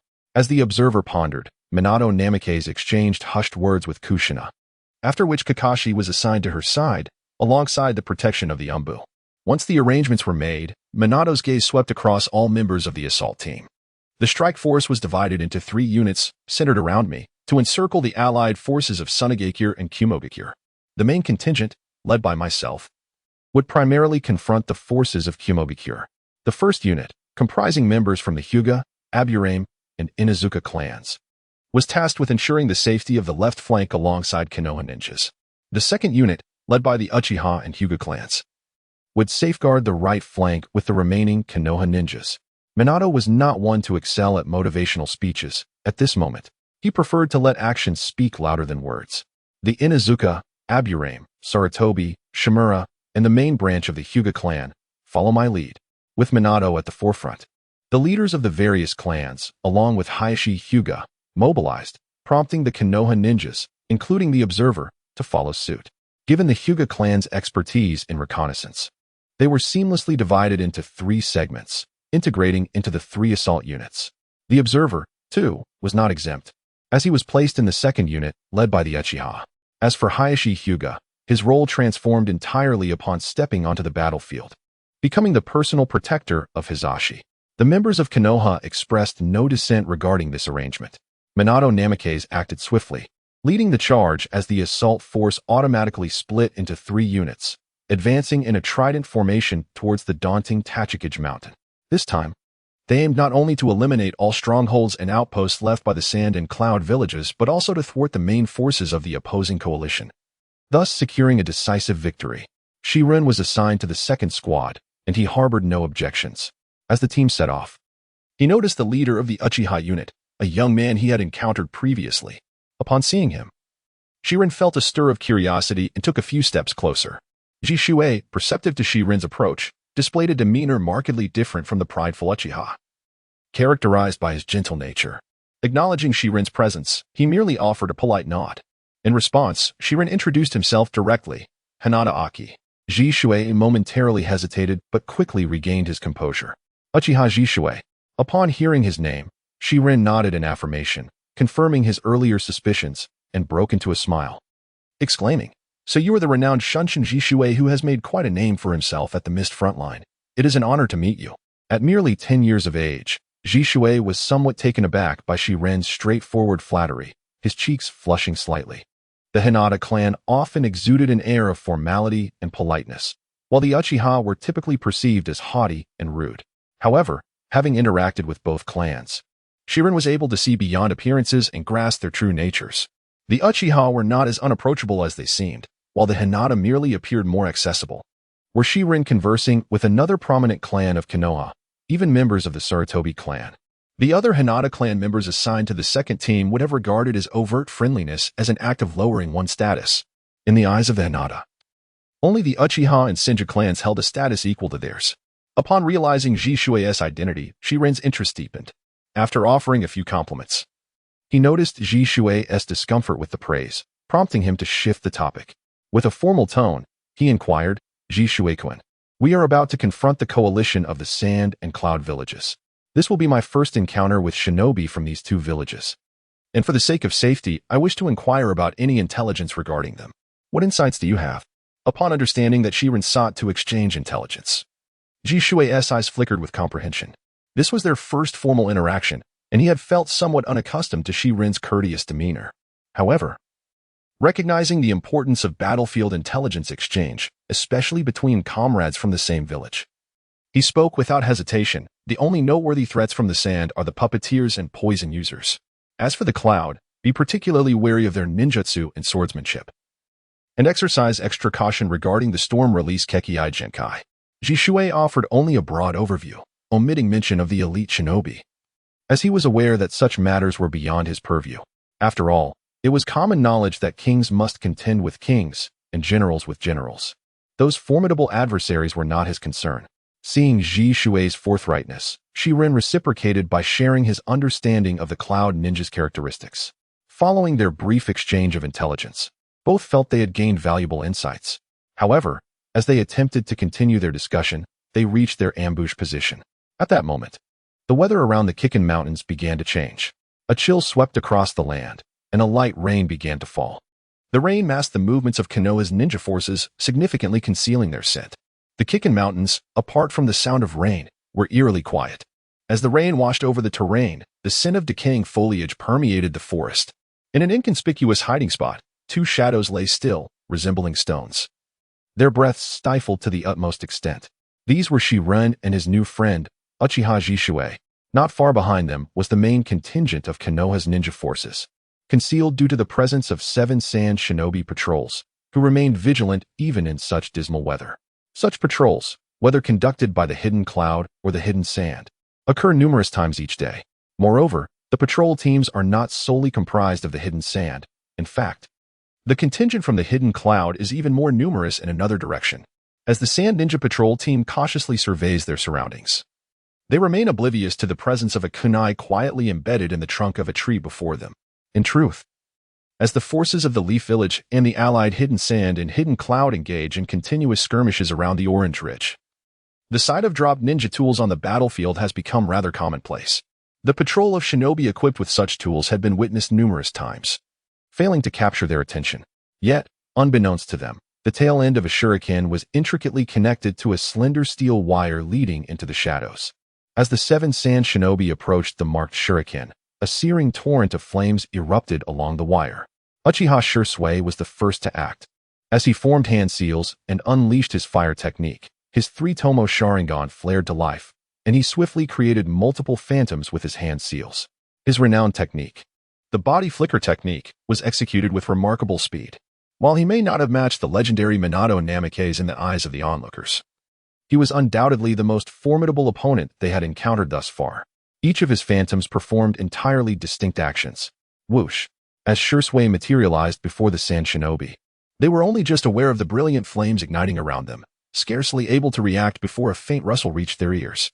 The three phantoms created by Uchiha Shursui seemed to transcend the barriers of space, appearing directly behind two of the shinobi. Each wielding a shuriken that sliced through the throats of their unsuspecting targets. The final phantom drew forth his own tanto, expertly severing the trachea and cervical spine of the third adversary. The swiftness of these actions was unparalleled. By the time the three sand shinobi comprehended the unfolding events, blood surged forth from their hearts once more. Accompanied by a gushing spray of crimson, the trio clutched their throats, gasping twice before collapsing to the ground, lifeless. At this moment, the other four sand shinobi finally reacted, showing no hesitation or concern for their fallen comrade, and swiftly charged towards Uchiha Shursui with remarkable speed. Concurrently, one who appeared to be the leader of the Sand Shinobi team immediately retrieved a signal flare from his pocket. Did he intend to signal? An empty palm. Wham! A fierce gust of wind enveloped him, propelling his body uncontrollably forward. Just as his hand rested upon the flare's fuse, Shursui's right palm, infused with the power of the void palm technique, instantaneously shattered his skull. In that instant, his figure seemed to drift like a wisp of cotton, materializing before another Sand Shinobi. The left hand, which had previously unleashed the vacuum effect, reached out once more, wrapped in a bluish-white chakra glow. Shursui deftly seized the wrist of the other Sand Shinobi. The chakra, unique to the Byakugan, began to transform. In an instant, the originally blue-white luminescence surged, morphing into an expanding serpent's head at Shursui's palm. The serpent's head, with its venomous fangs bared, injected its venom as chakra threads, resembling fine silk, penetrated the Sand Shinobi's entire body. The Sand Ninja felt a numbing sensation swiftly spreading from his wrist throughout his entire body. He was utterly unable to utter a sound. Merely a slight convulsion of his body severed all connections to his nervous system and vital energies. At that very moment, another shadow seized the opportunity to strike. The Sand Ninja's own blade descending towards the head of the unfortunate victim. How could the Byakugan user, with its all-seeing gaze, possibly miss such an assault? Without even a glance back, he summoned forth the serpent of blue and white chakra, which flashed through the air, severing the arm that wielded the ninja blade amidst the agonized cries of the Sand Ninja. The sheer force of the blow sent the severed limb spiraling through the sky. The grace of the Byakugan user unfolded once more as he executed a kick upon the airborne arm and blade. In a dazzling flash, the Sand Ninja's weapon found its new home embedded in the chest of its former master, who wailed in despair. Moreover, propelled by the force of the kick, the Sand Ninja's body soared into the air, piercing through the last of the Sand Shinobi behind him.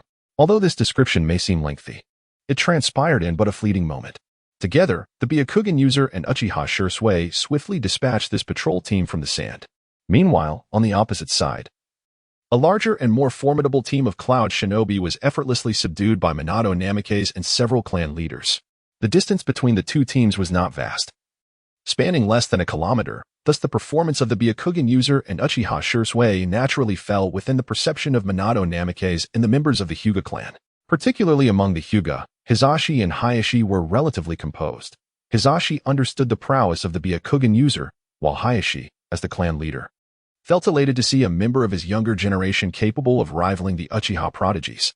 However, the other senior members of the Hyuga clan did not share this sentiment. Notably, among them were a few from the previous generation. Though termed the previous generation, their ages were not significantly advanced. Hizashi and Hayashi were merely in their 20s, while their predecessors were only in their 30s or 40s. In today's society, such an age is certainly not considered old. However, in the ninja world, where the average lifespan is considerably shorter, individuals in their 30s or 40s can indeed be regarded as elders. The individuals present, upon witnessing the actions of the outcast, did not exhibit joy at the prospect of their kin competing with the Uchiha clan. Instead, they were filled with rage. Is this what Nietzsche said was a genius? This is no genius, it is sheer rebellion. Indeed, to recklessly alter the family heritage and to dismantle and utilize it at will, what does he intend to achieve? Does he believe himself superior to the ancestors of the clan? As a branch family member, to dare to act so audaciously, altering traditions now, what will he dare to do in the future? I shudder to contemplate it. Nietzsche, such a person must be dealt with severely.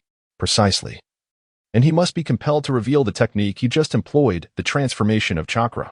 Was it not already decided that he would follow Zonyin? After this match, let him go. Furthermore, it is imperative to ensure that his considerable strength and hidden rebellious spirit are contained by imparting the caged bird seal's secret words to Zonyan. The group paid no heed to the displeased countenance of Hinata Nichi, as they incessantly instilled the thoughts of the main family into Hinata Nichi. Although Nichi was reluctant in his heart, his youth rendered him lacking the resolve to alter traditions that had persisted for a millennium. He certainly noticed the expression of his younger brother, yet surrounded by the main family, he could only feign ignorance. Very well, I understand. I will ensure that Hinata Aki delivers the techniques he has researched to the main family, and I will also teach the secret words to Zonyan. The Hinata's caged bird seal is not knowledge that just any member of the main family can possess. After all, if every branch family had access to such secrets, chaos would ensue.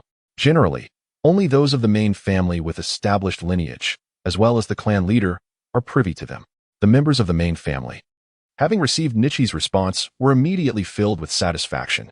At this moment, they also noticed the expression on Nichi's face, and one of them suddenly became enraged. Nichi, do not presume that just because you are the leader of the branch family, you can show us disrespect. Be mindful of your station. As he spoke, several of them cast glances at Nichi's elder brother, their eyes clearly urging him to discipline Nichi. I'm sorry, brother clan leader. Be aware of your status. Yes. Chapter 56. The Battle of Jujing Mountain. The disgrace brought upon the Hyuga clan by Nichi was unbeknownst to Sharon. Of course, even if he were aware, he would remain indifferent. He was not a Hyuga. He merely wished to leverage this identity to engage in more matters while concealing his own presence.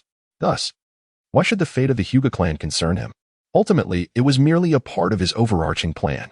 However, after Sharon dealt with the four Sand Shinobi, his seemingly effortless defeat of the enemies not only provoked the Hyuga but also ignited a spark in Uchiha Shirsue's eyes.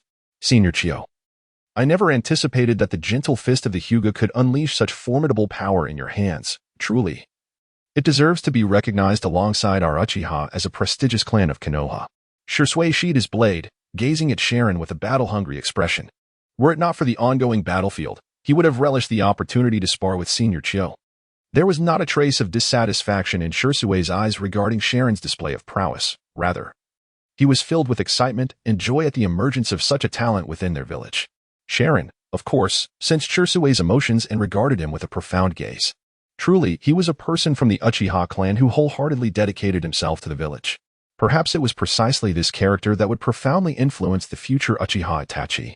Regarding these two rebels within the Uchiha clan, Sharon felt no particular sentiment. However, upon noticing the three-tomo Sharingan within Shirsue's eyes, he recalled his earlier desire to collect the Uchiha clan's Sharingan. To him, Shirsue's eyes possessed considerable value for collection. Although he had not yet awakened the Mangeki, it would not be long before he did. With myriad thoughts flashing through his mind, Sharon did not reveal his true emotions. He looked at Shirsue and said with a gentle smile, Shirsue-kun, I have heard of your prowess before, and witnessing it today, it is indeed extraordinary.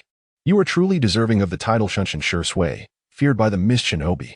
No one excels in body flicker technique more than you. Sharon's words of praise brought a smile to Shirsue's face. After all, he was often lauded by many, yet few of his peers possessed the strength of Sharon.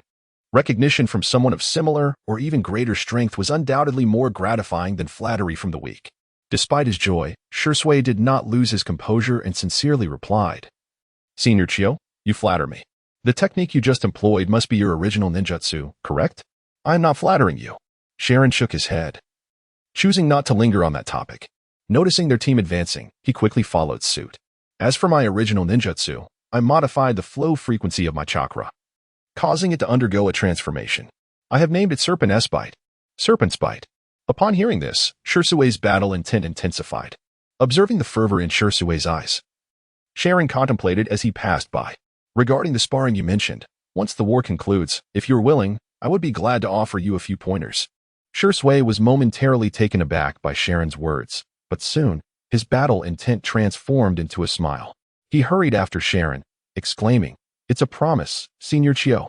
At Jujing Mountain, within the Sand Shinobi encampment, as the Konoha ninjas continued to ambush and eliminate the patrols of the joint forces from the two villages. Even though Konoha's actions were meticulously executed, it nonetheless alerted the two major ninja villages.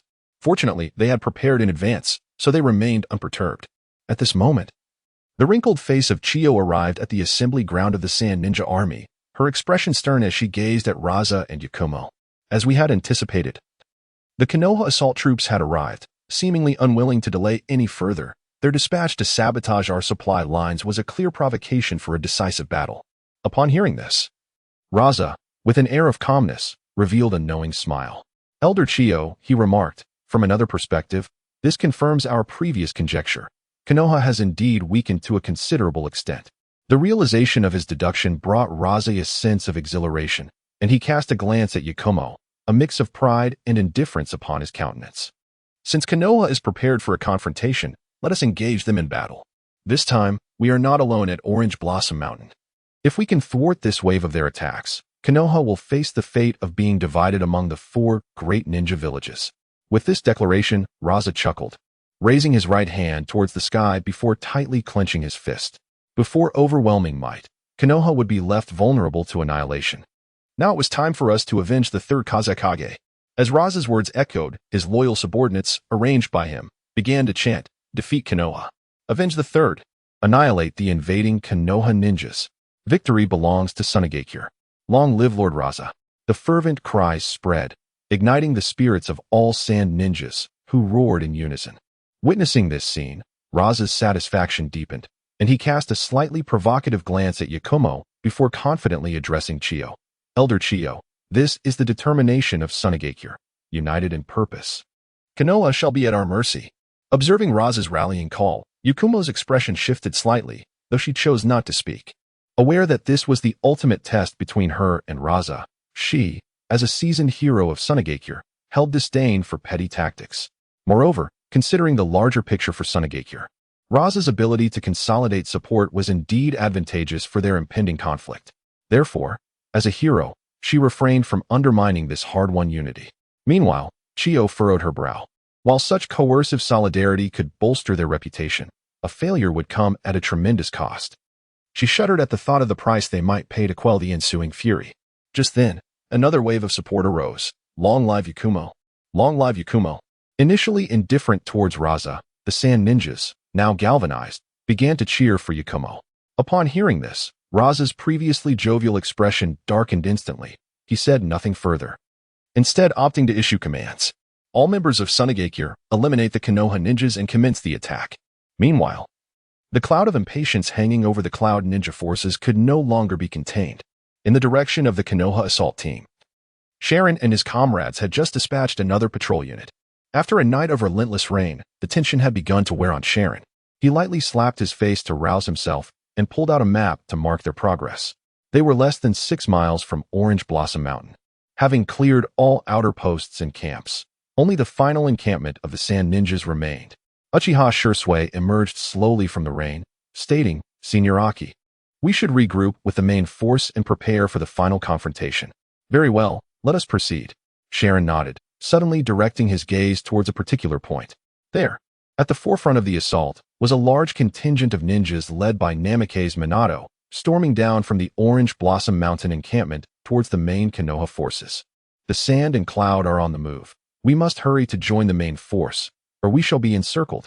Upon hearing Sharon's warning, the Uchiha clan members instantly adopted serious expressions, a mix of excitement and concern. Despite some disdain towards the Hyuga clan, Sharon had earned their respect through his previous displays. Moreover, the Hyuga's Byakugan gave them unparalleled reconnaissance abilities, even surpassing that of the Uchiha. As the news of the Sand and Cloud's mobilization reached them, the Uchiha, having observed Sharon and Shursue's prowess, were now eager for action. Excellent. These pests can no longer contain themselves. Let us eliminate them. What began as a mere alert from Sharon ignited the battle cry among the ranks, as they charged forward with fervor. Chapter 57. Demons of the battlefield. The night of relentless rain gradually subsided, clouds dispersing to reveal a hint of blue sky. On the muddy mountain path, the morale of the Konoha forces had reached its lowest ebb. The mingling scents of mud and vegetation were beginning to lull many ninjas into a drowsy stupor. However, as the commander, Namikaze Minato's countenance shifted dramatically upon detecting the scent. Simultaneously, both the Oil and Hyuga clans raised the alarm. There is poison in the air. The Cloud and Sand Coalition has arrived. Meanwhile, at the second combat unit's location, Sharon shouted, halt. Instantly, all complied. The ninjas present were seasoned lower ninjas, well-versed in the art of war. Beneath Sharon's feet lay a gentle hillside, a suitable battleground. His Byakugan had already detected anomalies ahead, where a vast number of chakra signatures were converging. In an instant, Sharon's voice resonated in the ears of all present. The Hyuga and Uchiha clans swiftly dispersed to conceal themselves. Behind the main Konoha forces, the medical and sensory units, unlike the combat troops, were not adept in battle. Following the main forces were 30 medical ninja, accompanied by 2 squads of sensory ninjas. Currently, the advanced technology of the Yamanaka clan could not match that of the Fourth War, which provided real-time updates to every member. Only the Jonin and the leaders of the medical and sensory squads were connected. Report: the main combat unit is engaged in direct confrontation. Report: the first combat unit is engaged in direct confrontation. At this moment, Sarutobi Hizashi, stationed at the rear, received intelligence from the front lines, alongside several information unit ninjas who were rapidly analyzing the situation. The sensory barrier displayed a clear depiction of the ongoing conflict. Report: the second combat unit is engaged in direct confrontation. Minato reacted swiftly, as did the leaders of various clans. Upon hearing the alarm from the Hyuga and Oil clan leaders, the ninja responsible for signal transmission immediately launched a flare into the sky. As the flares ascended, a flurry of shuriken and kunai flew towards the Konoha army. Sharon and Uchiha Shursui, situated in the second combat unit, found themselves directly severed from the main force by the coalition. Seeing the incoming shuriken, Sharon and Shursui simultaneously warned, "Explosive tags. Brace yourselves. Enemy attack." Boom, boom, boom. The moment the voices of the two resonated, the battlefield erupted with a cacophony of explosions. Countless detonating tags burst in midair, enveloping the sky above the Konoha forces in billowing clouds of smoke. Saren, the first to discern the presence of the enemy, retreated cautiously to the rear of his formation, remaining vigilant. Within his line of sight, a formidable battalion of sand shinobi had encircled them. Kill. Annihilate these Konoha scum. Swoosh, swoosh, swoosh, swoosh, swoosh. An array of shuriken and kunai flew from the hands of the sand shinobi, compelling the once tightly knit formation to scatter in a desperate bid to evade danger. In the face of such an assault, both the Hyuga branch and the Uchiha ninjas understood well. Only by closing the distance and engaging in close combat could they avert the peril of a concentrated attack. Thus, without the need for communication, Saren surged toward the enemy lines. In his wake, other ninjas from the Hyuga branch followed suit, alongside their Uchiha comrades. Swoosh. Yet another trio of shuriken arced through the air towards Saren. Humph. Only now do you realize the futility of evasion? How naive. Saren's feet shifted slightly, allowing him to deftly dodge the projectiles, which failed to touch him. Simultaneously, his movements were swift. What had once been a considerable distance was traversed in an instant as he maneuvered through obstacles to position himself behind what appeared to be the captain of the Sand Shinobi. His unique chakra transformation manifested once more, as azure and white chakra coalesced from his palm into the form of a great serpent, swiftly ensnaring its target. The captain of the Sand Hidden, a figure of considerable stature, was effortlessly subdued by the attendant before uttering a single word. Such a scene left the remaining subordinates utterly astonished. Yet, being on the battlefield, the remaining sand ninjas did not forget their duties. They swiftly turned their forms and charged towards the Konoha forces. Many of them, with eyes aflame, converged toward the direction of the fallen comrade, seeking vengeance for their captain. They yearned to tear apart this group of Konoha scum. Meanwhile, Shursui's expression shifted dramatically after swiftly dispatching his opponent with a single strike. He hurriedly formed hand seals to unleash his ninjutsu. Fire style, great fireball technique, utilizing the cover of the fireball. The pace of the fallen comrade quickened as he dashed towards a sand ninja. The meticulously sharpened chakra once again penetrated this individual's body, severing all the chakra pathways within. The ninja felt a tingling sensation coursing through his body, rendering him completely rigid. As he continued to eliminate his foes without pause, his Byakugan allowed him to perceive the flow of every sand ninja's chakra with remarkable clarity. At that moment, he appeared to transform into a demon of death upon the battlefield. With every flicker of blue-white chakra, an enemy succumbed to his might. The relentless slaughter perpetrated by him soon attracted the attention of a sand-hidden Jonin. After mercilessly dispatching a member of the Hyuga branch, the Jonin severed the victim's head and hurled it towards him. Observing this, he momentarily halted his advance before leaping to the left. The seasoned Jonin, well-versed in combat experience, had anticipated his movement. Wind release, sand bullet. Wind release, wind cutter technique. A tempest of sand bullets instantly thwarted his every action, followed closely by the wind cutter technique. which effectively sealed off all his escape routes. An onslaught of razor-sharp wind blades surged towards him, ready to slice through all in their path. The terrifying force effortlessly cleaved the earth and trees before it into fragments, exhibiting an astonishing level of destruction. In this moment of crisis, the expression on Sharon's face remained unyielding. Although he could not invoke his most potent defensive technique as a member of the Hyuga clan, having witnessed the main family's use of the reversal several times, it was entirely reasonable for him to grasp its essence. Reversal, with a flurry of activity. A vibrant blue and white chakra erupted once more, enveloping Sharon in a protective semi-spherical barrier that deflected all wind blades, casting them aside completely. In that instant, the number of individuals injured by the wind blades rebounding from Sharon was incalculable. Seizing this fleeting moment, Sharon launched another palm strike, momentarily halting the movements of the sand-hidden Jonin. However, being a Jonin, he was not so easily drawn in as others had been. Yet, this brief moment of control was sufficient. At the instant he resisted the pull of Sharon's palm, Sharon had already materialized before him. Upon witnessing this scene, the sand-hidden Jonin's pupils constricted sharply, a fierce instinct for survival igniting an explosive reaction within him, barely managing to evade Sharon's lethal strike aimed at his vital points. He swiftly leaped backward. "You were too slow." 8,000 spears. However, before the airborne sand-hidden Jonin could touch the ground, Sharon's cold voice echoed ominously in his ear. At that moment, he realized that the individual who had been vehemently attacking him had instantaneously transformed into a wisp of white mist and dissipated. Prior to the assault, the assailant had anticipated his opponent's movements, seizing the fleeting moment when the seasoned shinobi exposed his vulnerability mid-air, delivering a decisive blow that pierced through him. The shadowy clone struggled to utter its final, unwilling words, while the gaze of the sand-hidden shinobi instantly lost its luster. Another life to be extinguished. Such formidable strength caused the sand ninja, who had originally surrounded the shinobi, to halt in their tracks. Though they harbored intentions to eliminate him, they were not foolish enough to disregard their own lives. Having effortlessly dispatched 2 captain-level missions, one of which involved an elite Jonin leader, it was clear that the shinobi was beyond their capacity to handle. However, did they believe that by refraining from confronting him, their lives would be spared? Witnessing the shinobi unleash his might, the Uchiha clan's ninjas were instantly galvanized, their Sharingan spinning rapidly. Even Uchiha Shursui was no exception. Genjutsu, Sharingan. Although the Uchiha were few in number, they unleashed their illusions in an instant, ensnaring all the sand ninja who met their gaze, rendering them immobile. Fire release, Great Dragon Fire Technique.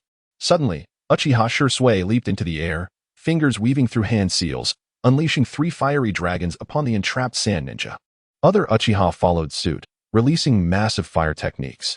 Countless sand ninja, caught in the grip of illusion, were incinerated.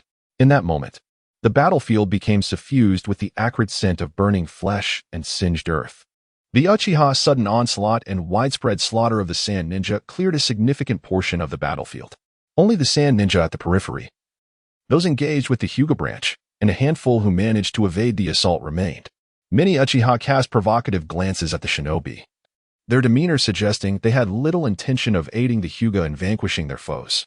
Uchiha Shursui was well aware of this, taking a moment to catch his breath after expending considerable chakra. Although Uchiha possessed a greater chakra capacity than the average shinobi, it was still not comparable to the Senju or Uzumaki clans. Thus, after unleashing such a wide-ranging fire technique, while he still had energy left, his breath had noticeably quickened. Approaching the shinobi, he spoke with a hint of apology. "Senior Aki, let us work together to swiftly eliminate the enemies here and support the main force." The shinobi narrowed his eyes slightly, fully aware that Shursui's intentions were solely for the village's benefit, yet the Uchiha's haughty attitude irked him. Everyone seemed to carry an air of superiority, exuding an aura of pretentiousness. "There's no need, Shursui." The shinobi rejected Shursui's goodwill, swiftly flipping his wrist to produce 10 shurikens from his pocket. The Byakugan's gaze instantly locked onto the enemy, and with a flick of his wrist, he launched the shurikens at the sand ninja entangled with the Hyuga branch, resulting in the swift demise of over a dozen foes. What an impressive shuriken technique. I had no idea that Senior Aki was not only formidable in hand-to-hand combat but also in shuriken proficiency. The shinobi paid no heed to Shursui's praise, instead focusing on the remaining sand ninja. "Let us see who is faster, Shursui." Before his words had fully left his lips, the shinobi vanished into the midst of the remaining sand ninja. All right. Hearing the challenge, Shursui was equally exhilarated, manifesting several shadow clones that surged toward the sand ninja. The air filled with screams as, through their combined efforts, Shui and the Shinobi dispatched all the sand ninja that separated them from the main force. Observing the battlefield that had been cleansed in an instant, many from the Hyuga branch and Uchiha stared at the Shinobi in awe. They were entranced by the scene, reminiscent of a hellish battlefield. At that moment, the dawn broke, casting golden rays across the land, and the Shinobi, clad in white, was now completely stained crimson. Standing amidst the pool of blood, his shadow stretched long. From the crowd, an unknown voice murmured, "I never expected the Hyuga to produce such a formidable individual. This carnage truly resembles that of a demon born for the battlefield." The Byakugan, being their bloodline limit, was indeed fitting for one meant to be a harbinger of destruction on the battlefield. In the exchanges among the Uchiha, a nickname unique to the Shinobi began to circulate. While not every ninja in the Shinobi world possessed a moniker, those who did were undoubtedly distinguished in some manner, such as the Yellow Flash, Konoha's White Fang, the legendary Three Nin, and Shui of the Body Flicker technique. Even the later copy ninja, Kakashi Hatake, belonged to this esteemed category. Now, the Shinobi too had taken his step into this realm. However, for the moment, this title was tied to his current identity, Hyuga Aki. After swiftly dispatching the small contingent of sand ninja that had surrounded them, the Shinobi and Shui did not pause but instead hastened toward the direction of the main force. Navigating through the dense woods, they soon encountered a torrential river. The waters were laden with the corpses of Konoha, Sand, and Cloud ninjas, drifting downstream. The distant sounds of battle echoed loudly. Even from afar, the Shinobi could hear their cries. "Attack! Eliminate those damned Konoha ninjas. We must advance into the land of fire. Why should Konoha occupy the most fertile lands in the entire Shinobi world?" TSK, TSK, TSK.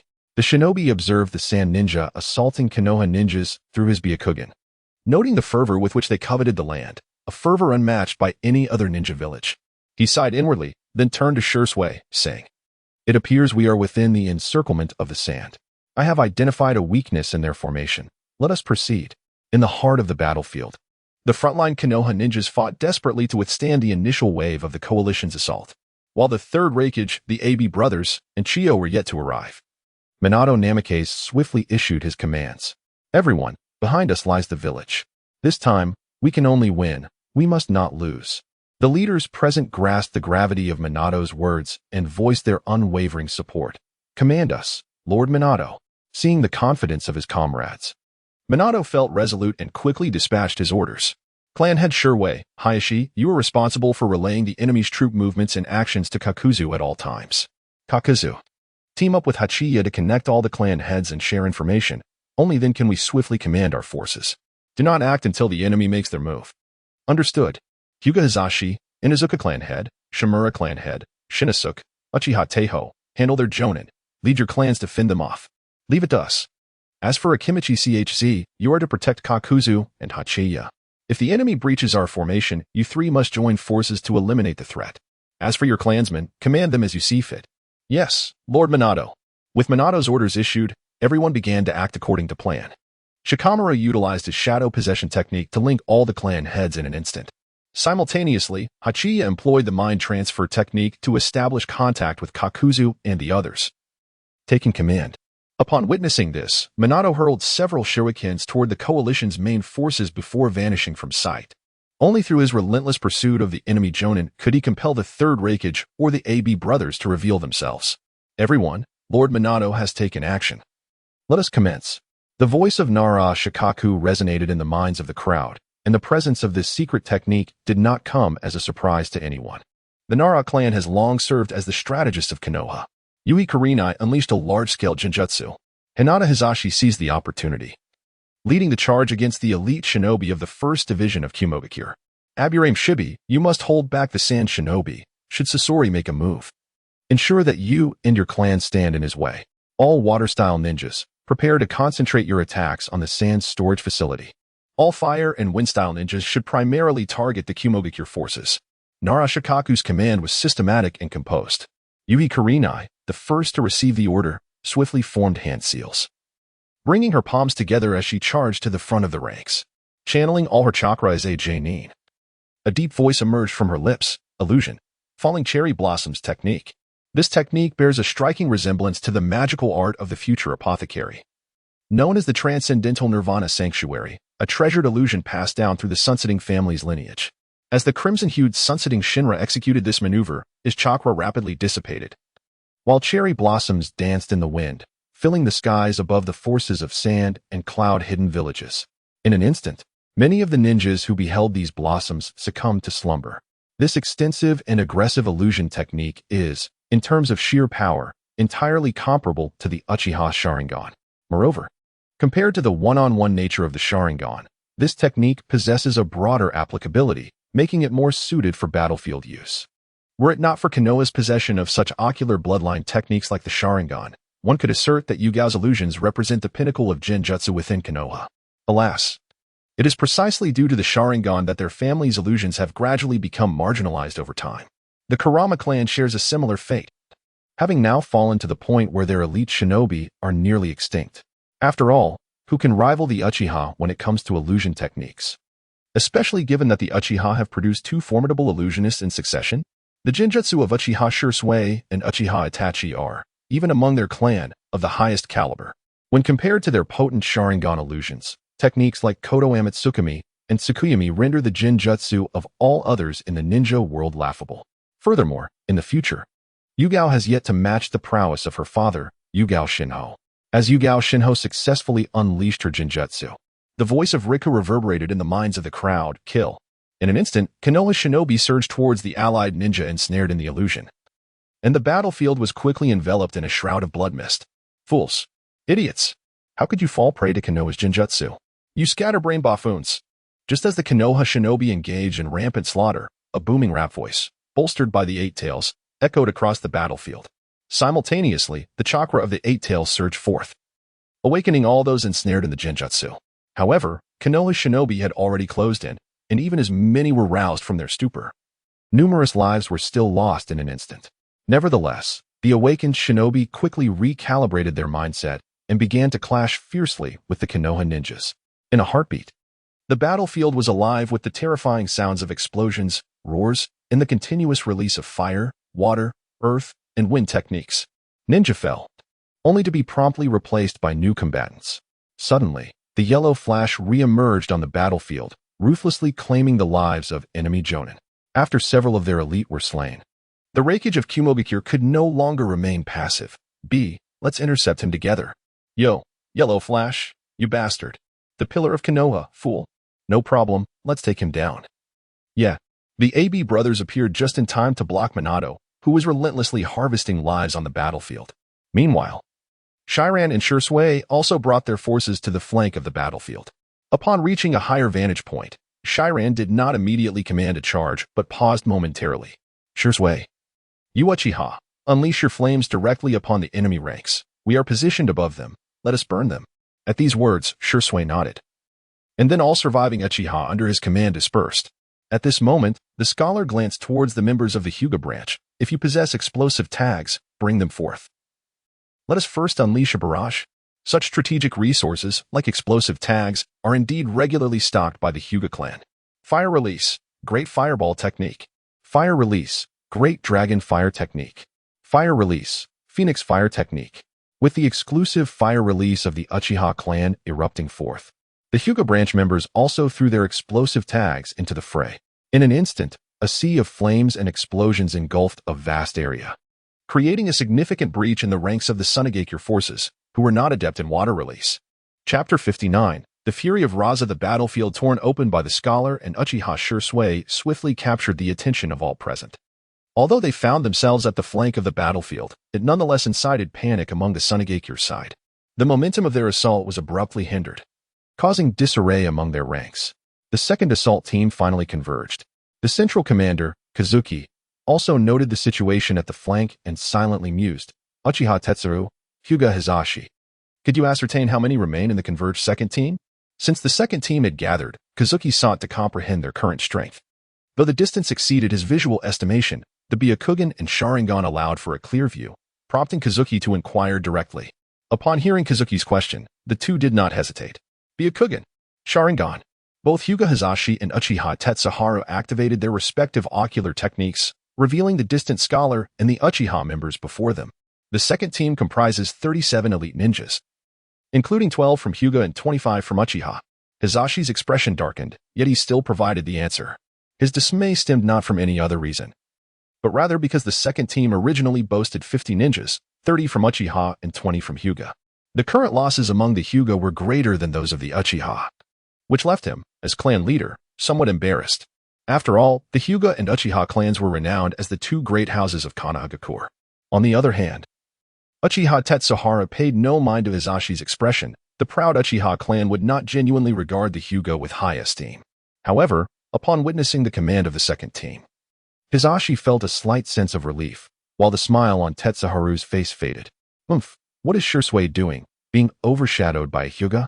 Although Hisashi had previously been swayed by the clan elders, he was genuinely pleased that Hyuga Aki had been granted command of the team, directing the Uchiha clan. The subtle rivalry between the two prominent ocular clans of Konoha had gone unnoticed by the general populace. After hearing Hisashi's report on their numbers, Kazuki nodded. 37 remaining.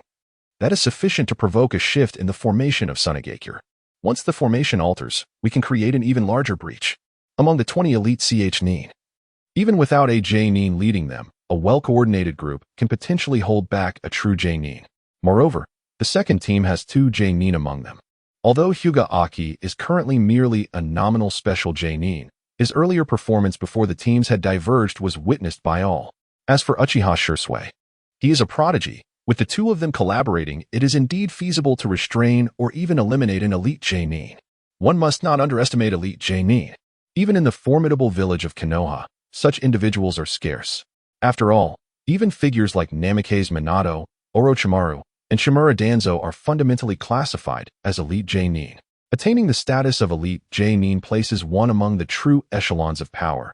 Such individuals can generally command or influence battles devoid of Kage-level participants. Some minor clan leaders have not even reached the level of elite Nin. Therefore, even amidst the blood-soaked battlefield of Tachikawa, the overwhelming majority remains composed of Genin and Nin. Just as the scholar and Shisui tore through the formation of Sunagakure, Raza, the commander at the Sunagakure headquarters, could no longer remain idle. Yakura, swiftly lead the third elite team to intercept them. We must not allow them to join forces with the main Konoha contingent. Understood.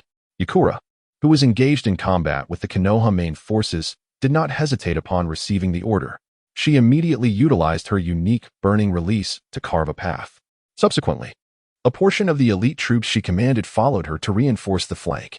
However, as Yakura sought to act, the other Konoha ninjas would not permit her to depart easily. As the first and only developer of the burning release bloodline limit in the ninja world, Yakura was still in the process of exploration and had yet to fully harness her creation. Nonetheless, she had already become a formidable weapon on the battlefield. Each time she unleashed her scorching steam technique, she effortlessly claimed the lives of numerous Konoha ninjas. Seeing her proactively exit the Sunagakure formation, Kazuki seized the opportunity to issue commands. Sarutobi Shino, you take a team to intercept Yakura. Uchiha Tetsuharu will provide support. Do not allow her the chance to assist the flank. Yes. As soon as Kazuki's orders were given, a young ninja clad in Konoha's signature green Nin armor dashed swiftly towards Yakura. As the eldest son of the third Hokage, Sarutobi Hiruzen, and the designated successor of the Sarutobi clan, he was also the father of Sarutobi Kinoamaru and the brother of Asuma Sarutobi. Sarutobi Shino's prowess was certainly commendable, placing him firmly within the elite Nin ranks. However, attempting to stop Yakura single-handedly was still a formidable challenge.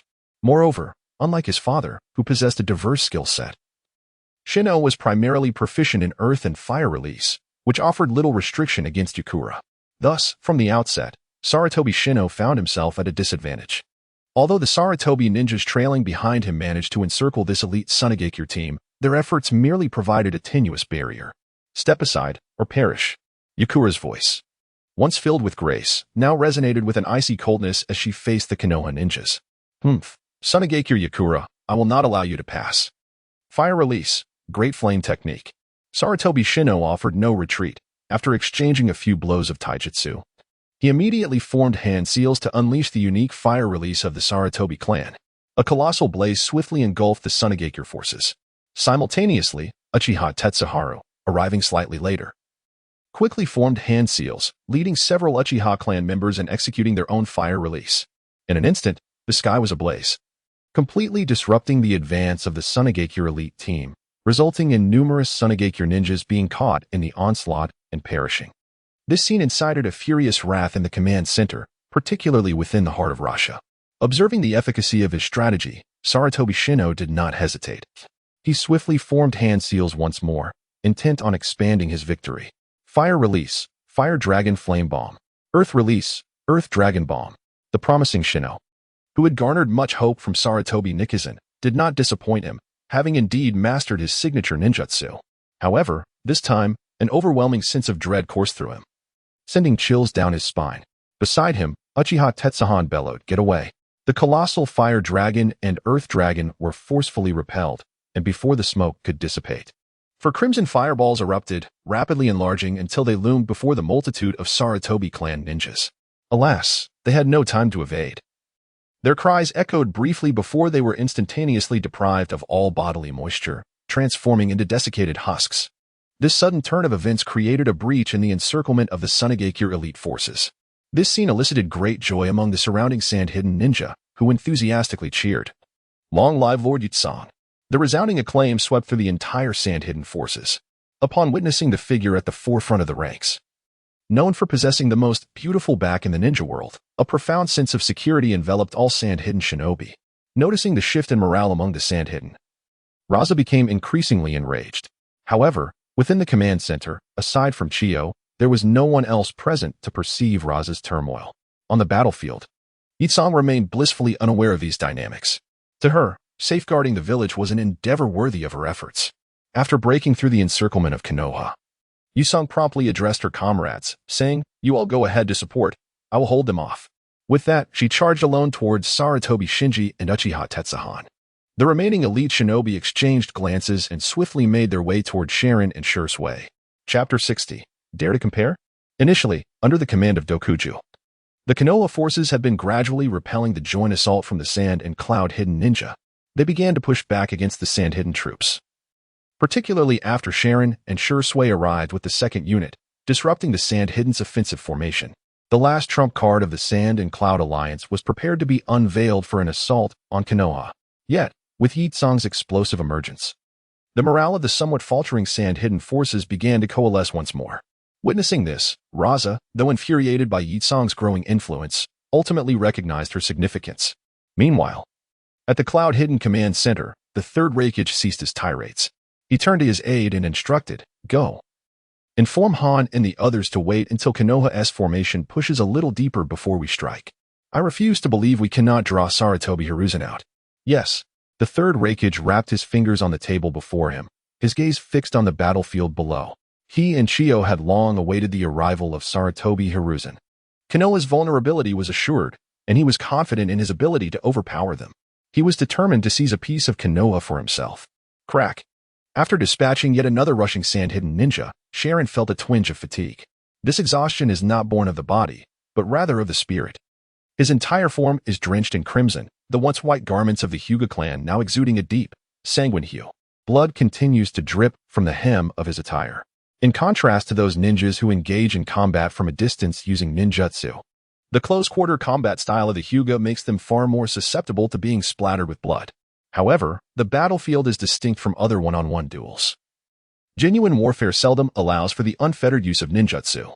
As he relentlessly engages in combat, his understanding and application of chakra steadily improves, particularly in terms of its utilization. Chakra is a precious commodity on the battlefield, and at this moment, the chakra contained within his puppet body is insufficient to execute numerous ninjutsu techniques. Faced with an overwhelming tide of foes, without vast reserves of chakra and the capability for wide-reaching destructive ninjutsu, physical techniques and swordsmanship emerge as the most pragmatic approaches in the theater of war. This is evident from Uchiha Shursui, who closely follows the protagonist. In the protagonist's Byakugan, Shursui's chakra reserves are not insignificant, certainly surpassing that of an average jonin. However, aside from employing fire release techniques at specific moments, he predominantly relies on the body flicker technique and genjutsu to manipulate his adversaries, subsequently dispatching them with his swordsmanship. This narrative unfolds in a time before the disappearance of Shinja Hashirama and Uchiha Madara, and prior to the emergence of the Six Paths of Pain, depicting one of the most prevalent forms of combat on the battlefield of the ninja world. The techniques exchanged in the Ninja Academy are merely sparring, not true slaughter. However, When compared to conventional combat styles, those who possess foresight regarding the future evolution of the ninja realm and the authentic fighting styles of formidable warriors, like the protagonist, undoubtedly favor a more sophisticated and decisive approach. Currently, the only limitations on his chakra are his physical form and chakra reserves. Chakra is generated from the balance of physical and mental energy. He harbors no concerns regarding his mental energy. Having arrived in the ninja world with the benefits of his past life, his spirit is inherently robust. Moreover, he possesses the ultimate in-release chakra derived from the system, leaving him unperturbed in that regard. However, the energy of his physical body cannot be hurried. It requires natural growth. At present, his puppet body has been developed to its utmost potential. Without revealing his hidden techniques or the chakra from his Rinnegan, he has reached his limits. After all, this body is merely a puppet and cannot facilitate further chakra growth. Nevertheless, in the current battleground of Jujutsu Mountain, the strength of a Jonin is already considered formidable, allowing him to face the majority of opponents without fear. With a clang, he discarded the already dulled ninja blade, taken from an unknown Sunagakure ninja, and stood back-to-back with Uchiha Shursui. After taking a few deep breaths, he inquired of the approaching Sunagakure forces, "Shursui, do you think we can hold on?" "Absolutely, Senior Chio." Shursui replied, exhaling deeply as he positioned his kunai horizontally, the tomo in his eyes spinning rapidly. Following their earlier fierce skirmish, a wide circle of Sunagakure corpses lay around them. Although they appeared somewhat disheveled, neither of them had sustained any injuries.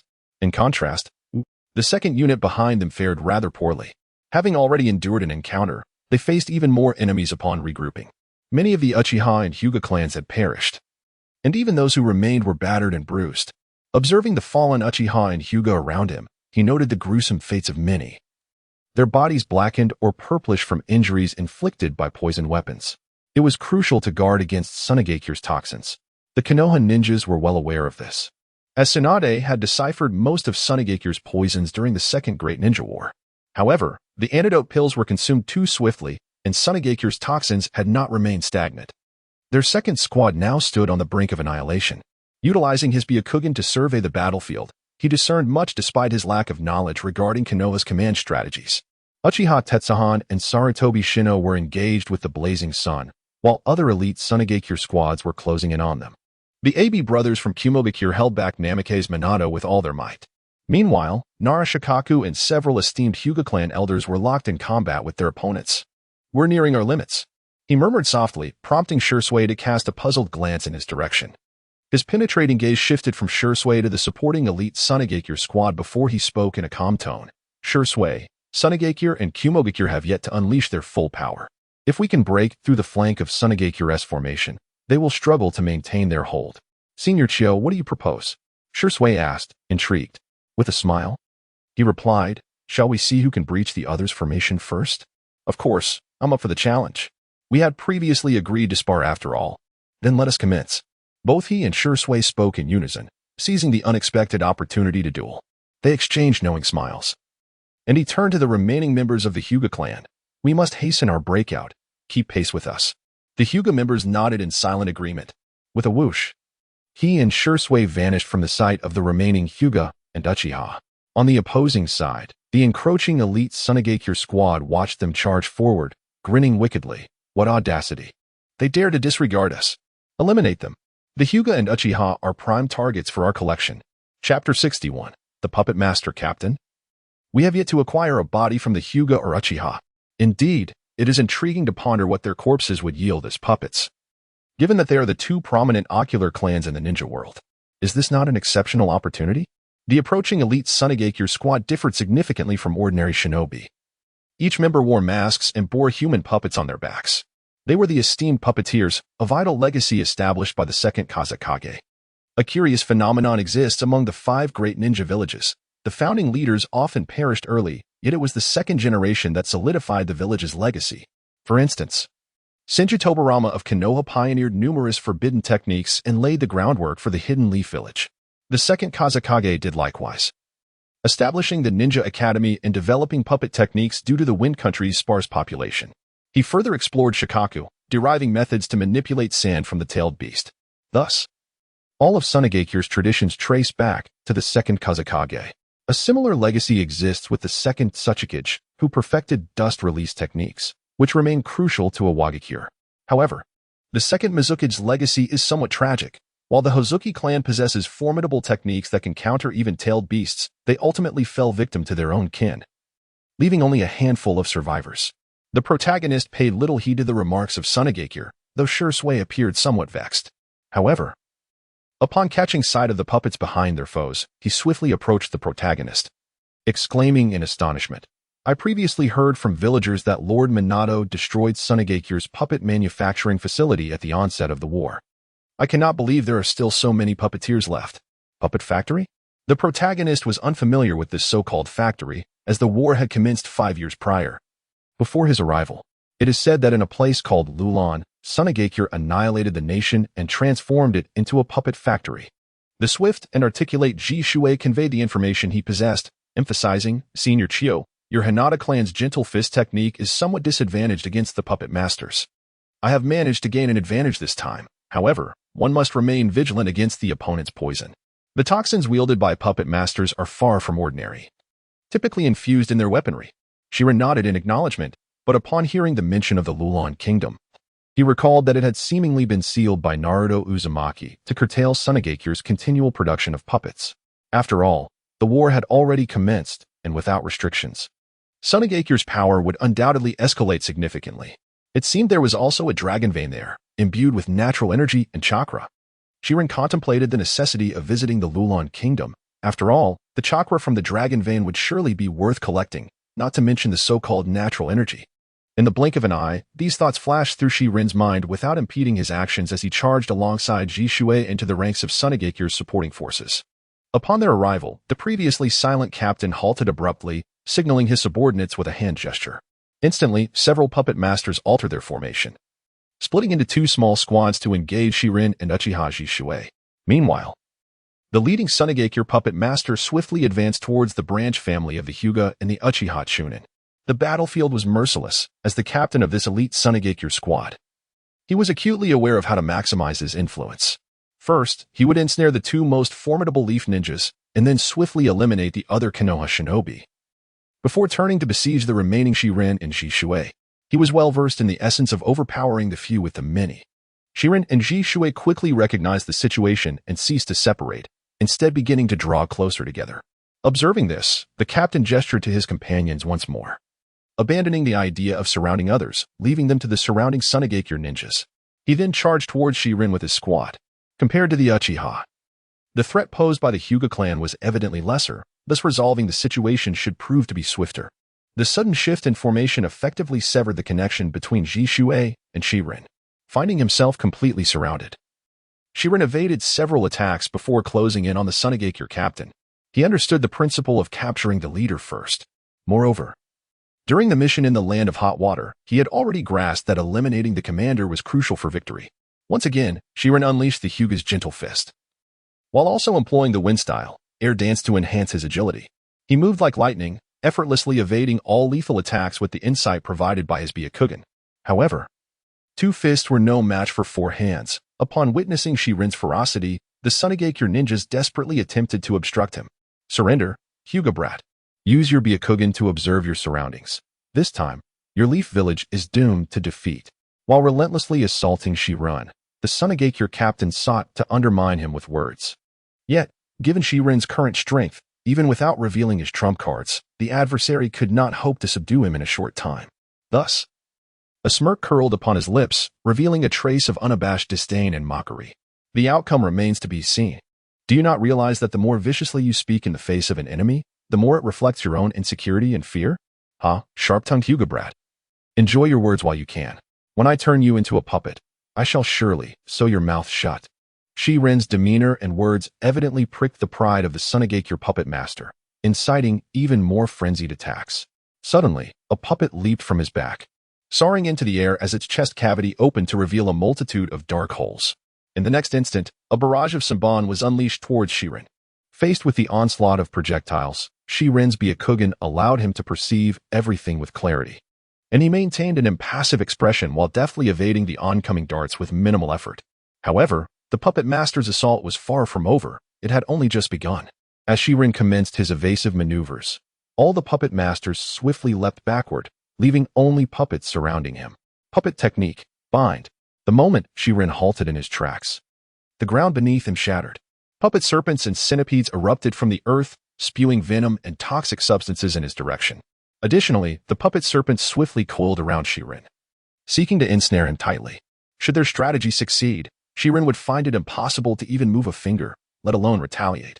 The toxic mist would hinder his movements, while the puppets would bind his body. The tactic was undeniably brilliant, exhibiting strong collaboration. Yet, Shirin was, in essence, a puppet himself. He harbored no fear of poison. Just as the Sunagakure puppet masters believed the battle was won, their expressions of glee could no longer be concealed. Suddenly, the captain's countenance shifted dramatically. Flee. Chapter 62. Slaying the puppet master bound by the puppets, Shirin ignited with a blue-white chakra. His chakra radiated with the precision of a scalpel, continuously expanding outward. The puppets that ensnared him began to shed their layers like peeling paint from an aged wall. In an instant, these puppets were stripped of their thick exteriors. Feeling his restraints loosen slightly, Shirin finally regained the ability to move his arms. Suddenly, he unleashed chakra spikes of varying sizes from his body, completely obliterating the puppets. Though the puppet masters felt a pang of regret at the destruction of their creations, they were far from developing an obsessive fixation on the loss of their puppets. As Shirin surged towards them once more, they hastily employed the body replacement technique to create distance. After all, Shirin's combat prowess in close quarters had already claimed the lives of many Sunagakure ninjas. Among them, the captain of this puppet squad reacted the quickest. As he executed the body replacement technique, the puppet containers strapped to his back burst open. He swiftly maneuvered his hands to weave 10 strands of chakra, linking them to the puppets behind him. This is a true humanoid puppet. In the Sand-Hidden Village, puppeteers are ranked. Ordinary puppeteers can only manipulate animals or humanoid puppets, while the more formidable human puppets are genuinely mastered only by Chiyo and Sasori, who command the core technology. Such humanoid puppets represent the pinnacle of the legacy accessible to these puppeteers. The power of humanoid puppets not only allows the execution of physical techniques and ninjutsu, but also grants them enhanced agility. Manipulation technique, assault. With a subtle movement of his fingertips, the sand-hidden puppeteer commanded the manipulated puppets to swiftly advance towards the target, wielding poison-long knives. Meanwhile, the puppeteer himself retreated rapidly, taking shelter behind a massive tree, a cold smile etched upon his face. Truly, as expected of a member from the esteemed Hyuga clan of Konoha, he had just employed such a method, but all would soon come to an end. Manipulation technique, control. No sooner had he spoken than his two fellow puppeteers activated their own puppets, simultaneously charging towards the target. However, they remained oblivious to the fact that not far behind them, a black crow with blood-red, Tomo eyes was coldly observing their every move. Ultimately, it was the puppeteer hidden in the tree who possessed the sharpest intuition. Just as he was remotely controlling his puppets to attack the target, he suddenly felt an intense heat emanating from behind him. Alarmed, he turned to see several fireballs hurtling towards him. Fire release, peony technique. The wielder of the fire release technique was none other than Uchiha Shursui, who had arrived here unbeknownst to anyone. A sense of urgency gripped the leading puppeteer as he swiftly realized the peril he was in. He had unwittingly fallen victim to Uchiha's genjutsu. Could it be that everything he had perceived was merely an illusion? Just as this realization dawned upon him, a fierce gust of wind surged forth. An ethereal handprint struck with precision, shattering several of his manipulated puppets. With his Byakugan, Sharon effortlessly discerned the true location of the puppeteer amidst his clones. Coupled with his collaboration with Uchiha Shursui, Sharon seized the advantage and advanced towards the puppeteer, launching a direct assault. The leading puppeteer, a formidable Genin, demonstrated remarkable skill even when hindered by Shursui's genjutsu and faced with Sharon's ambush. His response was nothing short of extraordinary. Puppet technique, guard. Under his command, a bull-headed puppet swiftly intervened, positioning itself between Sharon and the puppeteer. The puppet showcased exceptional close combat prowess, attempting to impede Sharon's movements. However, Sharon had no intention of relinquishing this hard-won opportunity. His chakra, refined through divine techniques, concealed the assault of the 8,000 spear gods, an onslaught no mere puppet could withstand. Upon contact, the puppet began to disintegrate. The leading puppeteer displayed remarkable decisiveness. Upon witnessing the potency of Sharon's attack, he promptly abandoned the puppet. Sharon's strike, momentarily obstructed by the puppet, merely grazed his side. The puppeteer managed to inflict a minor injury upon himself while swiftly distancing himself from Sharon. Sharon could only lament the missed chance. This is his inaugural encounter with a puppeteer ninja, where both intelligence and experience reveal a disparity, and Shishue is no exception. This is also the reason why they would willingly join forces. However, what the scholar does not realize is that the one who just assisted the lead puppeteer in his escape is already the last puppet he had for personal protection. This is also an essential means of protection for every puppet master, designed to prevent their fragile bodies from being ambushed by adversaries. However, this last resort has now been utterly destroyed by the individual known as Shirin, instilling a profound sense of unease within the heart of the leading puppet master. Meanwhile, his companions have once again gathered around him. In the wake of Shiren's explosive outburst, not only one puppet has been obliterated.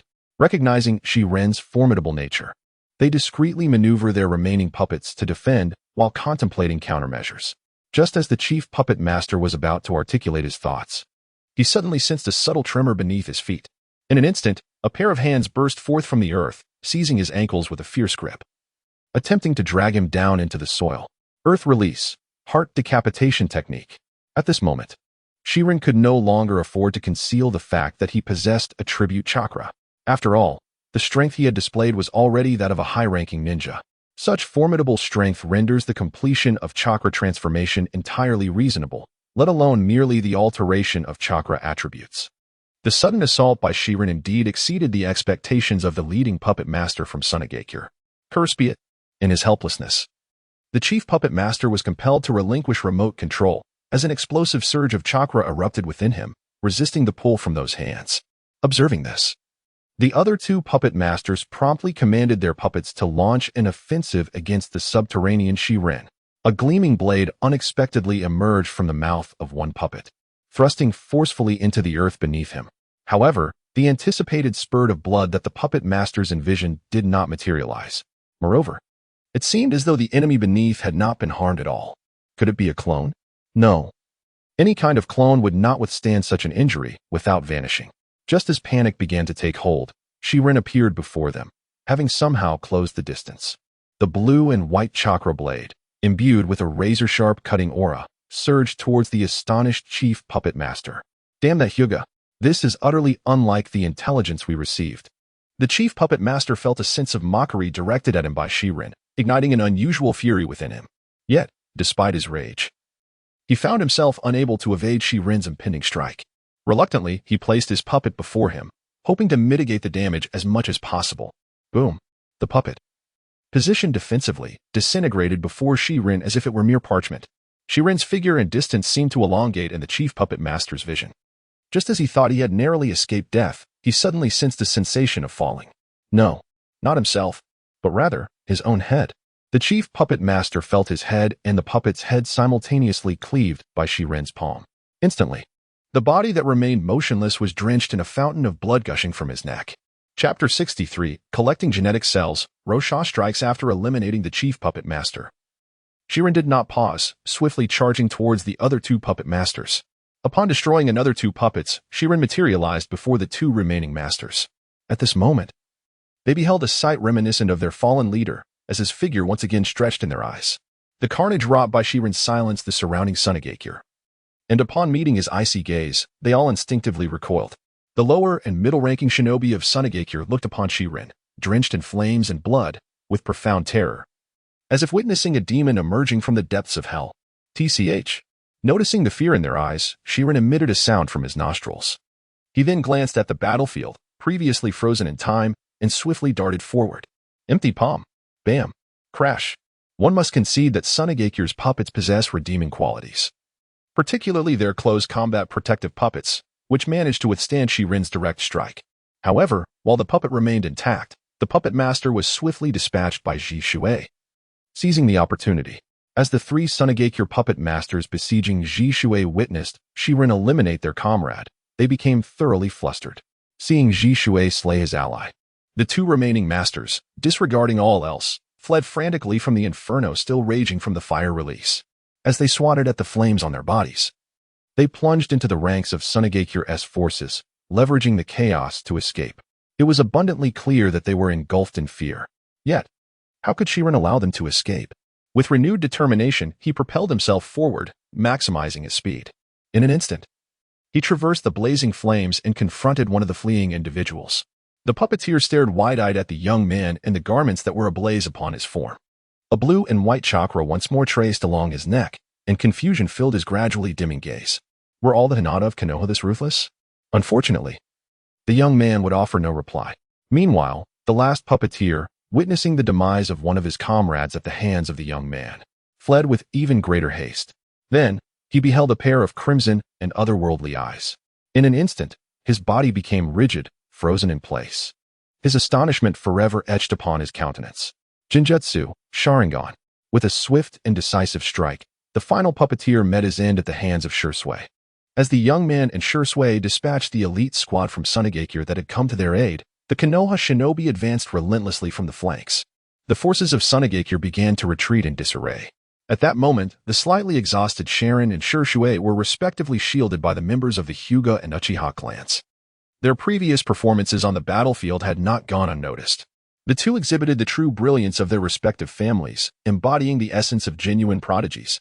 This scene was, of course, witnessed by Sarutobi Hizashi from the camp not far behind. Observing the breach on the flank and the continuous advance of the battlefield under the command of Rikuju, Sarutobi Hizashi finally let out a sigh of relief.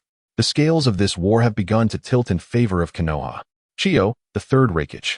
You must be feeling restless. Grasping the pipe on the table, Sarutobi Hiruzen's eyes glimmered with wisdom, a headline Minato, and the leaders of various clans holding the line. Once you take action, it shall be the moment of the final confrontation. I await your move. At this moment on the flanks of the battlefield, the medical teams have commenced treatment for the survivors. The second squad, led by Sharon and Shursui, has suffered significant casualties, aside from Sharon and Shursui. Most of those who remain are also wounded. Many have been poisoned and require swift medical attention. Concurrently, the relentless battles have greatly drained Shursui's chakra, and he too needs to recuperate. Yet, he is currently gathering the Sharingan of fallen Uchiha on the battlefield alongside another clan member. Those who made it to the battlefield are predominantly those who had awakened their eyes. While not all possess the Mangeki, there is certainly a notable number of 1-tomo and 2-tomo Sharingan. These eyes are treasures that the Uchiha clan must never allow to circulate. Even amidst the chaos of the battlefield, if they cannot be collected, they must be destroyed. Previously, when Kakashi received the eyes gifted by Obito, the Uchiha clan raised quite a commotion.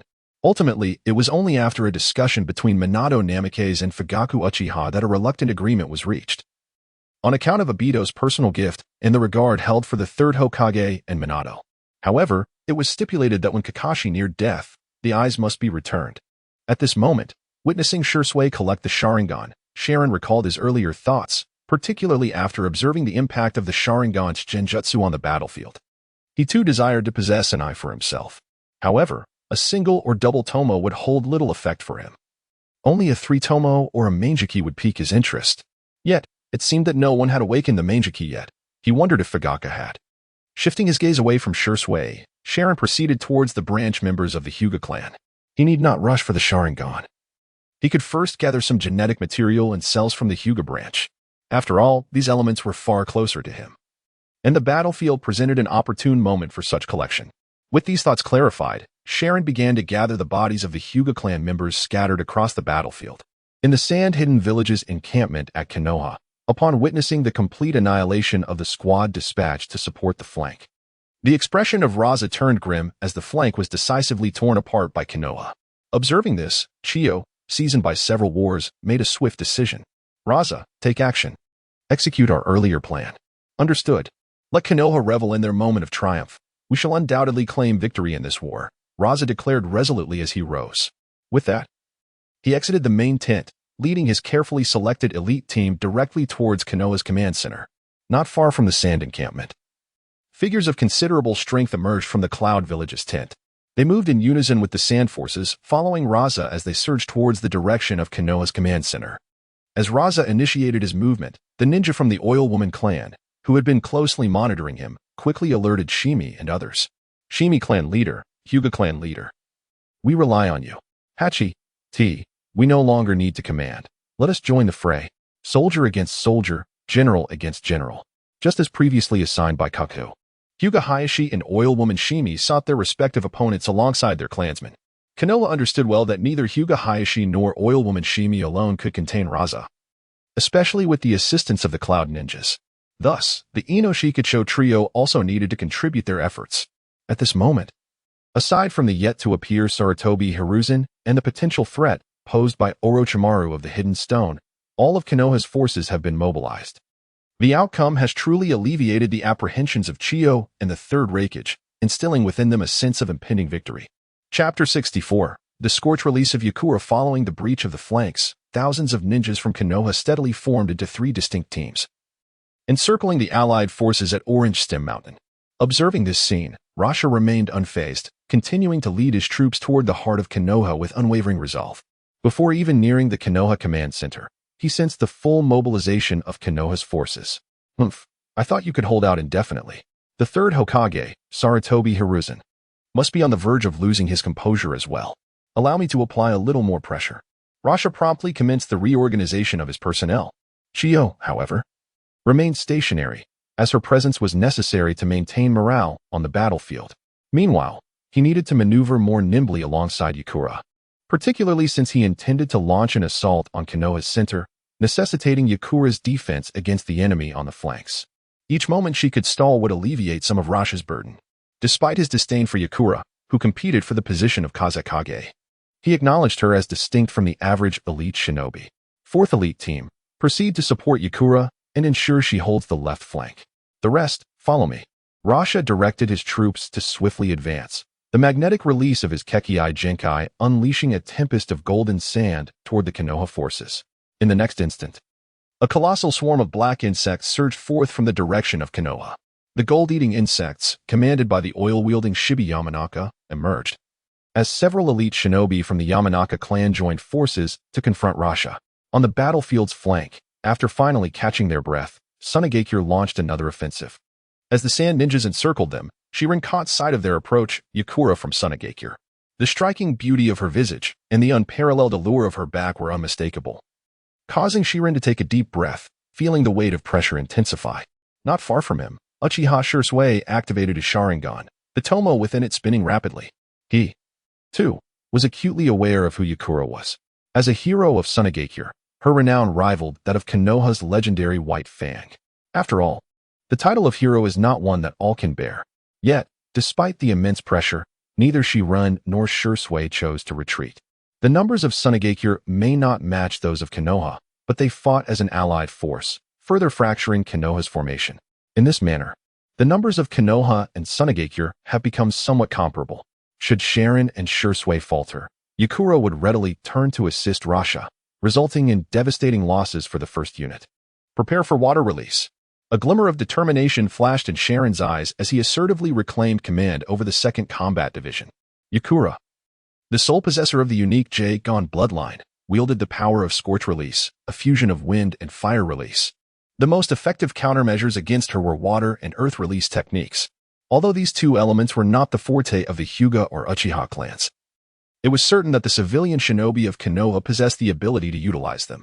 In their previous assault, both the Hyuga and Uchiha had suffered significant casualties. Yet the civilian shinobi had incurred even greater losses.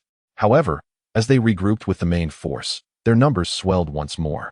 Many witnessed Shirin's ruthless slaughter on the battlefield. Thus, they responded promptly to his commands. Upon hearing Shirin's orders, a dozen ninjas skilled in water release leaped to the forefront, forming hand seals. Water release, water chaos wave. Numerous streams of water converged, resembling a surging tide. Wind release, great breakthrough. Fire release, fireball. The collision of water, wind, and fire erupted, scattering droplets and vapor across the field. Though the Land of Wind was not renowned for its water release, it still showcased commendable prowess in wind and fire techniques. Earth release, earth flow rampart. Thanks to Shirin's timely warning, several ninjas quickly crouched and struck the ground, raising a substantial earthen wall. The wind blades generated by wind release relentlessly sliced through the earthen barrier. For a moment, all those sheltering behind the earth flow rampart felt the force of the opposing assault. Do they seek to exhaust us? As the smoke dissipated, Shirin fixed his gaze upon Yakura, clearly more intrigued by her than anyone else. Scatter. Do not afford them the opportunity to concentrate their fire. With a wave of his hand, the Konoha ninjas behind him began to disperse in an orderly fashion. Maintaining this spread formation would allow them to react swiftly should their line of sight be obstructed, while also enabling support for one another. As for Sharon himself, he glanced at Shui beside him before stepping forward. With his current puppet body, he was not fearful of being killed by Yakura, yet to contend with her, he would require the assistance of Uchiha Shui. Although individually, Rasha and Yakura may not appear to rival a true Kage, together they could engage any Kage-level opponent, even surpassing the strength of typical elite Jonin. Additionally, due to Rasha's proficiency in large-scale ninjutsu with magnet release, he could even manage to suppress the one-tail, Shikaku, without relying on external aid. Yakura, on the other hand, excelled in confrontations against Shinobi. The offensive and destructive power of Scorch Release was such that even the formidable physique of the Third Raikage would hesitate to confront it head-on. Today, the geniuses of Konoha's Hyuga and Uchiha clans shall remain here. A flicker of determination crossed Yakura's gaze. She had witnessed her support team be annihilated by the duo. Now, she sought vengeance for her fallen comrades. Clash. Scorch Release. With her hair billowing, 5 fireballs that could scorch the very air materialized around her, significantly amplifying her aura. Beware of her Scorch Release. Avoid contact with any part of your body. As Sharon's voice echoed, he and Uchiha Shui swiftly separated, advancing towards Yakura from different angles. Yakura appeared unfazed by Sharon's assault. Although she regarded him as a member of the Hyuga clan, her prior encounters with him had not been particularly daunting. The gentle fist technique required only a modicum of caution, posing no real threat. However, as she engaged with Sharon, she found his martial prowess exceeded her expectations, especially with Shui, a master of Uchiha's fluid techniques, supporting him. Yakura soon found herself at a disadvantage in this physical confrontation. Realizing that she could not resolve the situation through taijutsu alone, she quickly shifted her strategy. Suddenly, she halted her advance, raising her hands as 3 fireballs circled protectively around her, while 2 settled in her palms. Scorch Release. Oversteaming Kill. Chapter 65. Golden Scorch Release. The Jinchuriki strikes Scorch Release, Oversteaming Kill. Sharon's next attack surged forth with momentum, his body already at Yakura's side. However, as the Scorch Release intensified, a wave of searing heat surged toward him. Sharon narrowed his eyes and swiftly evaded. The terrifying heat swept over Sharon's previous position, evaporating the moisture in the surrounding air and earth. Even the grass on the surface became desiccated and withered. Waves of heat continually burst from Yakura's form, and the 5 basketball-sized fireballs swiftly returned to her side after passing by Sharon. Sensing Sharon's tenacity, Yakura quickly adjusted her approach. With no immediate means to eliminate Sharon and Shui, she directed the basketball-sized fireballs towards the surrounding Konoha ninjas. The temperature of the fireballs was so high that the air around them seemed on the verge of igniting. The Konoha ninjas nearby had no time to react before they were reduced to charred remains. Everyone retreat. At Sharon's command, the Konoha ninjas who had narrowly escaped quickly withdrew, evading Yakura's Scorch Release in record time. Damn Sunagakure, your existence is the greatest threat to our village. Seizing the opportunity while Yakura's attention was on Sharon, Shusui's Sharingan spun rapidly, enabling him to activate his own shadow clone technique. In an instant, Uchiha Shusui's clones surrounded Yakura. Some wielded kunai for melee attacks, while others began forming hand seals. Observing this, Yakura retracted the 5 fireballs, shielding herself with them. Now's the chance. Empty palm. At a critical moment, the Byakugan of the young man penetrated the flow of chakra within Yekong's body, revealing a flaw in her manipulation of the scorching fireball. A swift empty palm strike connected perfectly with the fireball, causing it to momentarily pause. During their earlier confrontation, the young man discerned the nature of Yekong's scorching attacks. One was the fireball, another was the intense heat radiating from her body. And even her every movement was imbued with a searing sensation. However, all these variations originated from the flow of chakra within her. A mere momentary delay could alter the frequency of her chakra's fluctuations. Such a change would unveil the most critical meridian hidden within her body. If this meridian were severed, the young man propelled himself to the utmost limits of his speed, appearing beside Yekong in less than a second. A brilliant blue-white chakra erupted once more from his palm. Sensing the impending danger, Yekong suddenly exclaimed, "The taijutsu of the Hyuga and the fire release of the Uchiha are your greatest miscalculations in facing me." Simultaneously, Shusui's fire release attack arrived. Yet Yekong paid it no heed. Her eyes turned icy as her hands converged before her chest, fusing the 3 fireballs surrounding her into one, completely enveloping her. In an instant, Yekong transformed into a colossal fireball. The young man felt the moisture rapidly evaporating from his puppet body and hastily withdrew his touch. Meanwhile, Shirsue's fire release was absorbed by the fireball. In the next moment, a pale golden spark dimly appeared in the palm of Yekong's hand. Astonished, the young man quickly retreated. The temperature of flames often determines their color. Typically, fire release manifests as red or orange flames, the most common and ordinary forms resulting from chakra's transformation into fire. However, when the color of flames changes, such as the blue flames of the two-tailed beast, their potency evidently escalates. Yekong's golden flames were no exception, even as a mere flicker. Their destructive power was astonishing. The young man's Byakugan clearly revealed that with the emergence of the flames in Yekong's palm, a distortion in space occurred. The golden flames spread from her chest as Yekong sprinted towards the young man, evidently believing that confronting a member of the Hyuga clan would be simpler for her. His keen senses alerted him to the imminent peril as he continuously retreated, his gaze fixed on Yekong. At that moment, beads of sweat dotted Yekong's forehead, clearly indicating that she too struggled to endure the heat. Scorch release, solar burst vaporization. Realizing that she could not close the distance to the young man, Yekong's eyes glimmered with golden light. The fireball she had conjured, resembling a miniature sun, was propelled towards the Konoha forces. An unimaginable wave of heat instantly engulfed all surrounding ninjas. Yekong swiftly retreated. What is this? Numerous Konoha ninjas, engaged in battle, caught a glimpse of a dazzling sunlight in their peripheral vision. Boom! In the next heartbeat, the pale golden spark erupted violently. As the fireball blossomed, the trees surrounding it seemed to instantaneously drain of their moisture, and the flowers and grass withered in an instant, exposing parched earth beneath. A wave of air surged forth, eroding the ground, stripping away layers until revealing yellowish soil, which carbonized under the intense heat, transforming from charred black to ashen white. Such a technique exists. This is cursed. The young man trembled internally, contemplating a direct confrontation, but after just activating the fire mouse cloak for defense, his chakra began to deplete rapidly. Realizing the urgency of the situation, he dared not withstand the onslaught, retreating at full speed while desperately compressing his chakra, not daring to pause. Without a steady supply of chakra, the fire mouse cloak would falter, and upon contact with the golden flames, his puppet body would likely be obliterated. Retreat! Retreat! Retreat! On the other side, Uchiha Shirsue also shouted loudly. Such a terrifying technique, he could hardly fathom the devastation it would wreak upon the Konoha forces. The flames continued to spread, but the sand ninjas, well aware of Yekong's terrifying prowess, had already retreated in advance. The brilliance of the scorch release illuminated the battlefield's flanks. No, no, no. Lord Hyuga Akira, save me. Save me. A ninja adorned with a Konoha headband, stricken with terror, gazed at the young man as he fled past. Yet, as the young man turned his head, the flames engulfed the ninja's body. In a mere instant, he was swept away by the scorching wave of fire, disappearing entirely. Such a situation is not an isolated incident. Numerous Konoha ninjas, unable to escape in time, were reduced to mere ashes. In an instant, nearly 100 members of the Konoha flanking forces were annihilated.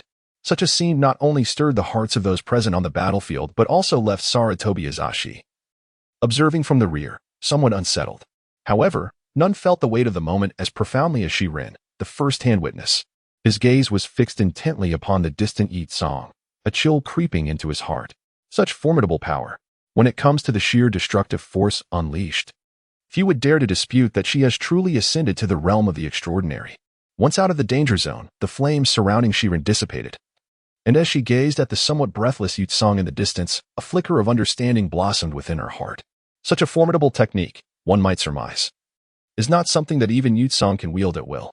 Of course, this conclusion is drawn from the fact that Shirin possesses the Byakugan, allowing him to perceive the flow frequency of her chakra. However, others do not share this perspective. Take, for instance, Luo Sha, who is presently engaged in a fierce battle with several jonin from the Oil Girl clan. It is his first encounter witnessing Yeet song employ this move. And at this moment, his expression is as dark as the depths of water.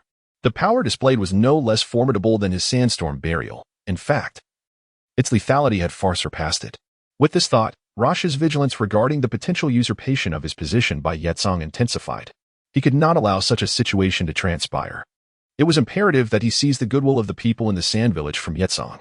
He could no longer afford to be hindered by the ninjas from the Leaf. With this in mind, Rasha escalated his assault on Yoin Uzumaki and her companions. Subsequently, he unleashed his most potent technique of magnet release, sandstorm burial. In an instant, the forces of the Leaf suffered considerable losses. Meanwhile, on another front, Karabi, entangled with Minato Namikaze, seemed to grow weary. "Brother, I can't hold back any longer. Let us go." With a renewed vigor, after once again fending off Minato's attack, Karabi manifested a crimson chakra cloak, and a flurry of chakra bubbles began to emerge. "Leave Minato to me. You head elsewhere." At this moment, Karabi had lost interest in his usual rap, adopting a solemn demeanor instead. Understanding his character, decisively vacated the battlefield. As soon as Karabi's words fell, he became entirely enveloped in the chakra of the tailed beast, with several tails and a skull appearing behind him. However, Karabi was not consumed by the will of the beast. Observing this transformation, Minato's expression turned grave.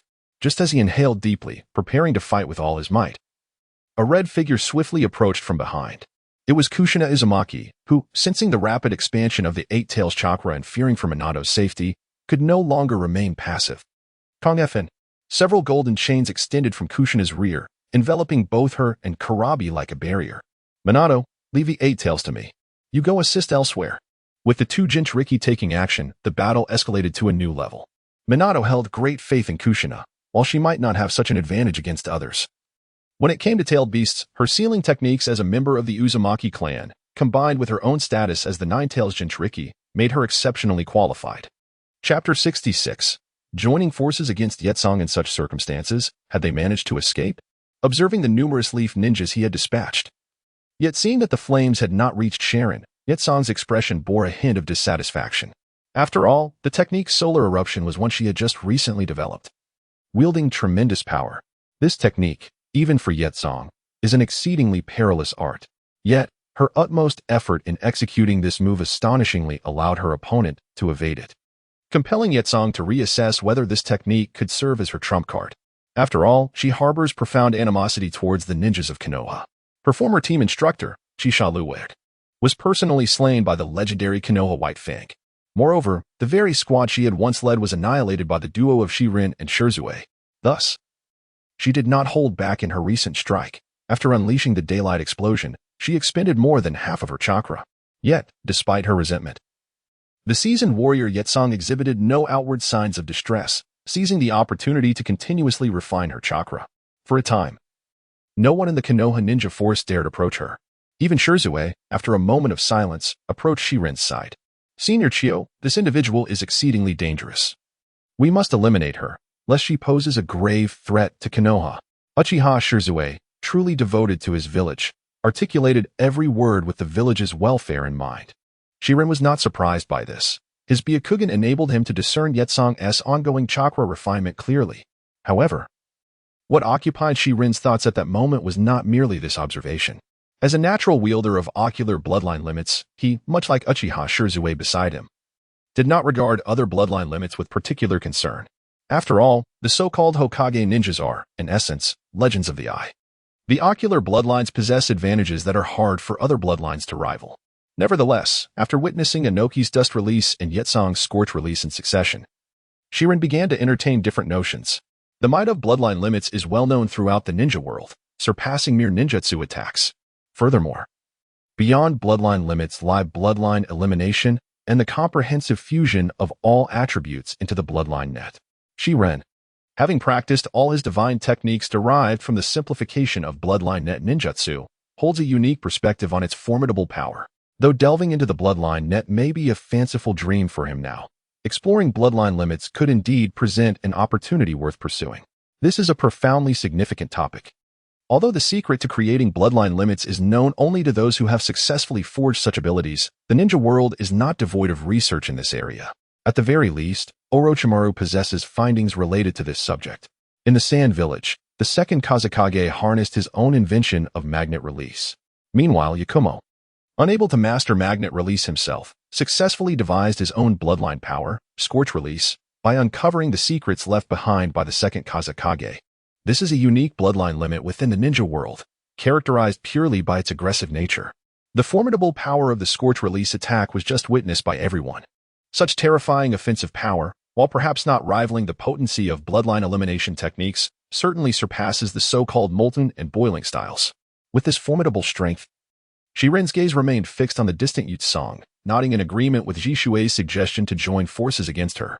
As the searing heat gradually dissipated, The very epicenter of the earlier conflagration had transformed entirely into a barren white expanse, under the influence of the scorching release. Even the earth had crystallized from the intense flames. Ji Shui, I shall take the lead in the assault. Seize the opportunity, Shiren declared, reclaiming the role of primary attacker, not out of a desire to shield Ji Shui, but rather to make immediate contact with Yitsong, in hopes of gathering her cellular genes. Exercise caution, Lord Xiao. I shall capitalize on the openings you create. Ji Shui did not contest, for the battle was far from over. The toll that Yitsong's recent attack had exacted on Konoha was substantial, thus, it was imperative to confront her destructive capabilities with utmost resolve. In many respects, Yitsong's scorching release rendered her a nemesis to the majority of shinobi. It was no wonder that the conditions for peace negotiations between the Mist Village and the Sand Village hinged upon eliminating Yitsong. Ordinary users of the scorching release might only possess strength slightly above that of an elite genin. But the Yitsong who had unleashed that technique was an entirely different entity compared to her peers. Though her offensive might had reached the level of a Kage, she also possessed the potential to alter the course of a small-scale war. However, it was evident that such a technique was not something she could deploy at will. Water release, Shiren stepped forward, his eyes locked onto Yitsong, his voice cold as ice. Yes, behind him, a dozen adept water release ninjas surged to the forefront. Having gained experience through unified command against foes, they wasted no time in forming hand seals. Water release, water surge. Streams of water erupted from the mouths of Konoha shinobi, colliding with the scalding white expanse and producing a series of hissing sounds. The encounter of high temperature and water swiftly enveloped the battlefield in a vaporous mist. Although Shiren was unfamiliar with the assassination techniques of the Mist Village or their signature jutsu, he could still achieve a comparable effect. With their ocular bloodlines, he and Ji Shui could unleash their full potential in such circumstances. Given their ocular abilities, it was imperative to utilize this advantage against a formidable adversary. Lord Third, we have a dire situation. The chakra fluctuations among our village's shinobi have suddenly diminished significantly. At that moment, a sense of chaos erupted in the Konoha headquarters. The sensory ninja monitoring the situation observed that the chakra signature of Konoha as shinobi had sharply declined within mere seconds, and the intelligence officer struggled to mask his alarm. Inform Orochimaru to commence his actions. The rear guard is in your hands. Saratobi Hiruzen stood, discarding his pipe. Lord Third, Saratobi Hiruzen surveyed his surroundings. A benevolent smile gracing his face. This war must come to an end, and as Hokage, it is my duty to protect the village. With a determined stride, Shiren faced the rapidly advancing Yitsong, refusing to retreat and instead advancing with haste. Air palm, 8,000 spear gods. Suddenly, Yitsong felt a constriction in her movement, a tremendous force momentarily binding her.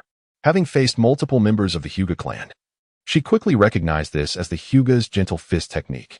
Yet, such a maneuver could not hope to restrain her.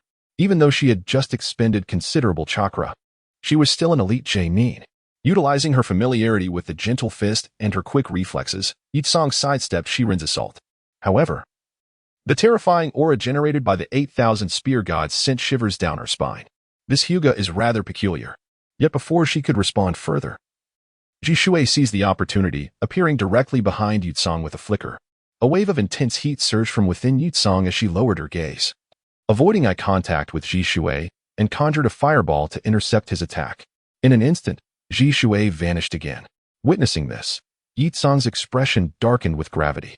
The synergy between Shiren and Ji Shui appeared flawless. She sensed that if she let her guard down, she would indeed be at risk of being slain by the duo. She must resolve this swiftly. If detained by these two young shinobi from Konoha, how could she offer support elsewhere? Chapter 67, Stalemate. A flurry of fireballs re-emerged around Yitsong. Within Shiren's Byakugan vision, Yitsong's aura remained unchanged. Yet he could discern the rapid acceleration of chakra flow within her, preparing to unleash her full power. The increase in chakra flow signified not only a heightened extraction speed, but also an impending desperation on her part.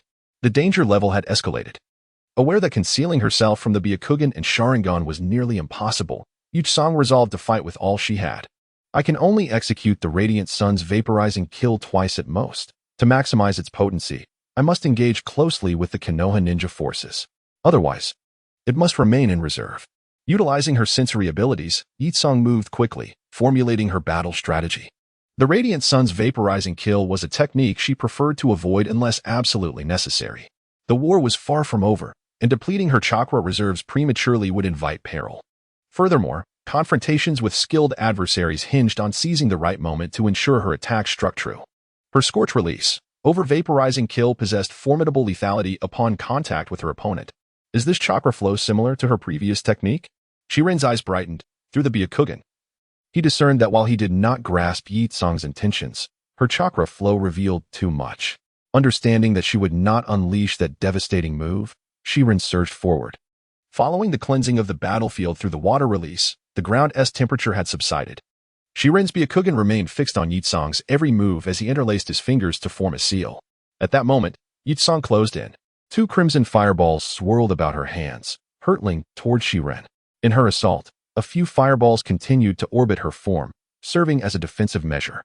Unperturbed by this offensive and defensive jutsu, Shiren's blue-white chakra sharpened to an extreme as he targeted Yi Tsang's head. It appeared he intended to employ a life-for-a-life tactic once more. Yet, Yi Tsang's expression remained unchanged. She offered no attempt to evade, merely positioning a fireball to obstruct Shiren's trajectory. The fireball circling her palm made contact with Shiren's chest first. In the next instant, Shiren's figure vanished from sight. Illusion technique? Yi Tsang was somewhat taken aback. She had not anticipated that the scholar, Amir Hinata, could wield illusions as well. However, for someone as physically and mentally formidable as she was, ordinary illusions were utterly ineffective. What followed? Yi Tsang concentrated intently, grasping a faint ripple of energy. And then 2 fireballs suddenly expanded and surged toward the source of her perception. 8 trigrams palm, reversal of heaven. As the fireballs approached, the scholar swiftly stepped, and a colossal 8 trigrams array materialized beneath his feet, with his chakra swirling rapidly. He barely managed to deflect the attack, causing it to rebound slightly. At that moment, Uchiha Shisui made his move once more, directing a swift attack towards Yakura with a decisive action. Bang! A cloud of white mist billowed forth, revealing that Yakura had also conjured a clone. When did this happen? Shisui was taken aback, yet Yakura's sharp cry echoed from behind him, compelling Shisui to employ the body replacement technique and shuriken technique to evade. Scorch Release, overheating kill. The searing wave of heat brushed against Shisui's garments, igniting a fierce blaze in an instant. He hastily severed the burning sleeve with a swift stroke to escape the peril of being engulfed in flames. At this moment, the enigmatic Shiren made his move. Seizing the opportunity in Yi Tsang's attack, he reappeared at her side. Just as Yi Tsang anticipated another application of Shiren's gentle fist. Intending to endure and swiftly eliminate the evasive Shizuku, an unexpected turn of events unfolded. Shiren deftly formed hand seals and unleashed Water Release, Water Chaos. A torrent of water surged forth, catching Yi Tsang off guard and destabilizing her stance. The fireball of the blaze release collided with the rushing water, causing the dissipated mist to reform. What was meant to be an assault on Shizuku was swiftly thwarted, allowing Shizuku to capitalize on the moment and create distance. To think you have mastered the transformation of chakra nature, Hyuga, you hide your prowess well. Shiren's previous water technique, though not overwhelmingly powerful, was profoundly humiliating. Drenched and metaphorically turned into a drenched chicken, Yi Tsang simmered with rage. Her eyes, now tinged with crimson, reflected her fury, yet she quickly suppressed it, conjuring a fireball in her palm. Despite her anger and surprise at Shiren's unique abilities among the Hyuga, Yi Tsang understood that emotional turmoil could lead to grave mistakes in battle. With her emotions steadied, her gaze turned icy, and her actions became more ruthless. Blaze Release, overheated vapor destruction. Whoosh! The searing fireball surged toward Shiren, radiant with a mesmerizing blend of orange and gold, instilling trepidation in all who beheld it. Shiren reached into his supply pouch, retrieving a shuriken before vanishing from sight. In the next instant, the illusion of Uchiha Shizuku reappeared as Yi Tsang summoned another fireball. The overwhelming heat wave radiating outward. Boom! The white mist dissipated, and Shizuku's illusion vanished. Utilizing the cover of the smoke, a glimmer of sharpness emerged beside Yi Tsang. As Shiren's shuriken descended towards her neck, Yi Tsang's peripheral vision caught Shiren's eyes, a chilling and profound coldness emanating from them. Having resolved to eliminate her opponent, Shiren showed no hesitation. As his fingertips moved, Yi Tsang raised her delicate hand, causing a fireball beside her to suddenly swell, enveloping Shiren. Damn it. Is this all you can do? Shiren's expression darkened. Yi Tsang's blaze release was a quintessential technique within the ninja world. Anyone touched by it would have all their moisture evaporated, leaving only a desiccated corpse, making it her most formidable asset. However, Shiren, working in tandem with Shizuku, was not without options. Water Release, Water Barrier. In an instant, Shirin relinquished the shuriken and rapidly formed hand seals, conjuring a wall of water around him, directing the massive flow toward Yutsong. The blaze release was once again obstructed, and as the towering mist rose, fire release, great dragon fire technique. 3 colossal fire dragons emerged from the cover of the mist, spiraling toward Yutsong, utilizing the water mist as a shield. The combination of water and fire was indeed a spectacular synergy. Yutsong merged her fireballs to counter the oncoming dragons, then swiftly retreated, leveraging the force of her own technique. For a moment, Shirin and Shizuku collaborated effectively, truly holding Yutsong at bay. Realizing this was unacceptable, Yutsong cast a glance towards the distant sand ninja engaged in a bloody struggle, her anxiety mounting. At that moment, Shizuka quickly approached Shirin, the two forming a strategic angle against Yutsong. Noticing Yutsong had halted her assault, Shirin retrieved 2 shurikens, each wrapped with explosive tags, from his pouch. Yutsong, do not even think about aiding the other sand ninja. Remain here. Upon hearing Shirin's declaration, Yutsong's impatience intensified. Humph, a couple of leaf brats. Chapter 68, Chiyo Takes Action, the third Hokage. Yutsong had initially believed she could swiftly overcome her foes, only to find herself impeded by 2 young adversaries. Such a situation rendered the face of this sand-hidden hero somewhat unsightly. However, after an extended engagement, Yutsong had gained a profound understanding of the strengths possessed by Shirin and Jishui. Although they could not match her prowess, they could at least manage to hold her at bay. Even if she were to abandon the battlefield and venture into the formation of Konoha to dismantle their Nin and Genin, it would not prevent Shirin and Jishui from wreaking havoc upon her sand-hidden Nin and Genin.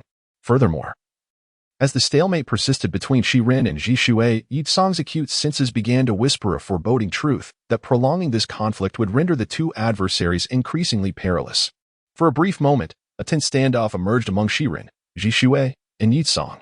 After such an extensive clash, particularly one that had culminated in their current position and involved the utilization of formidable ninjutsu, the chakra within their bodies had diminished significantly.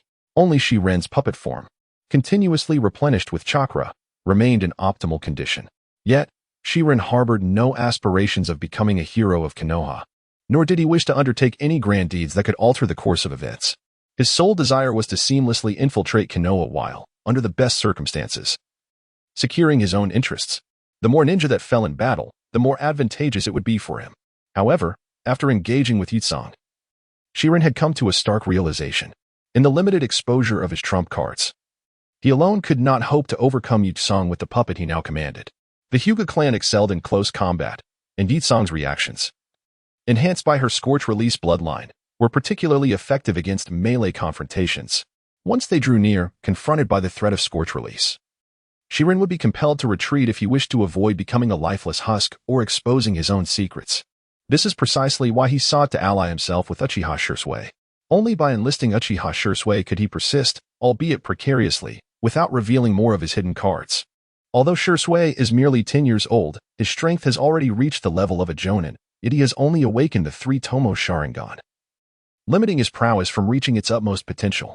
When faced with a Jinchuriki, the overwhelming suppression of the tailed beast by the Sharingan, combined with his formidable Genjutsu, would undoubtedly place Shisui in a commanding position. However, in the presence of someone like Yakura, whose capabilities subtly surpass those of a standard elite Jonin, maintaining the battlefield alongside Shirin has already pushed him to his limits. After all, individuals like Yakura have faced the Sharingan on numerous occasions and have long since devised their countermeasures. Unless he were to immediately activate the Manjiki Sharingan, even if they gained an advantage through their cooperation, it would be impossible to expand it, let alone convert it into a definitive victory. For a moment, the battlefield that belonged to them descended into an eerie silence. On the battlefield ahead, a massive meatball soared into the sky, propelled by the immense chakra of Yang release. As a Kimichi CHG crashed heavily down upon the Sunagakure forces, the terrifying force made the nearby sand shinobi's legs weaken with fear. Seizing such an opportunity, Inuzuka, who was well acquainted with the teamwork of the Inoshikacho trio, swiftly took action, eliminating numerous sand shinobi amidst the chaos. Humph! Konoha has reached its limit. From atop the sand-hidden camp, Chiyo gazed down with a grim expression. Although the numerical disparity was not substantial, most of the sand shinobi were seasoned lower-ranked ninjas. In contrast, many of the Konoha ninja, some even looking like children, had already entered the fray as medics. Yet, imbued with the spirit of the will of fire, Their indomitable resilience allowed them to withstand the combined assaults of the Sand and Cloud Shinobi. Suddenly, a Cloud Jonin appeared not far from Chiyo. Bowing slightly before speaking, Elder Chiyo, Lord Raikage has given the order to proceed. Oh, has the Raikage also grown impatient? It seems I shall need to stretch my legs once more. Chiyo was quite familiar with the character of the third Raikage. After the Cloud Shinobi vanished, she shifted her gaze towards the battlefield. The forces of Sunagakure were being held back by Konoha's main contingent, while Yakura, one Hyuga and one Uchiha, both prodigies, they have managed to force Yakura into a standoff. Chiyo felt somewhat dissatisfied with Yakura's progress and glanced at the distant figures of Yakura and Shuren before swiftly moving towards the flank of the battlefield. As she moved, Chiyo retrieved 2 scrolls from her robe.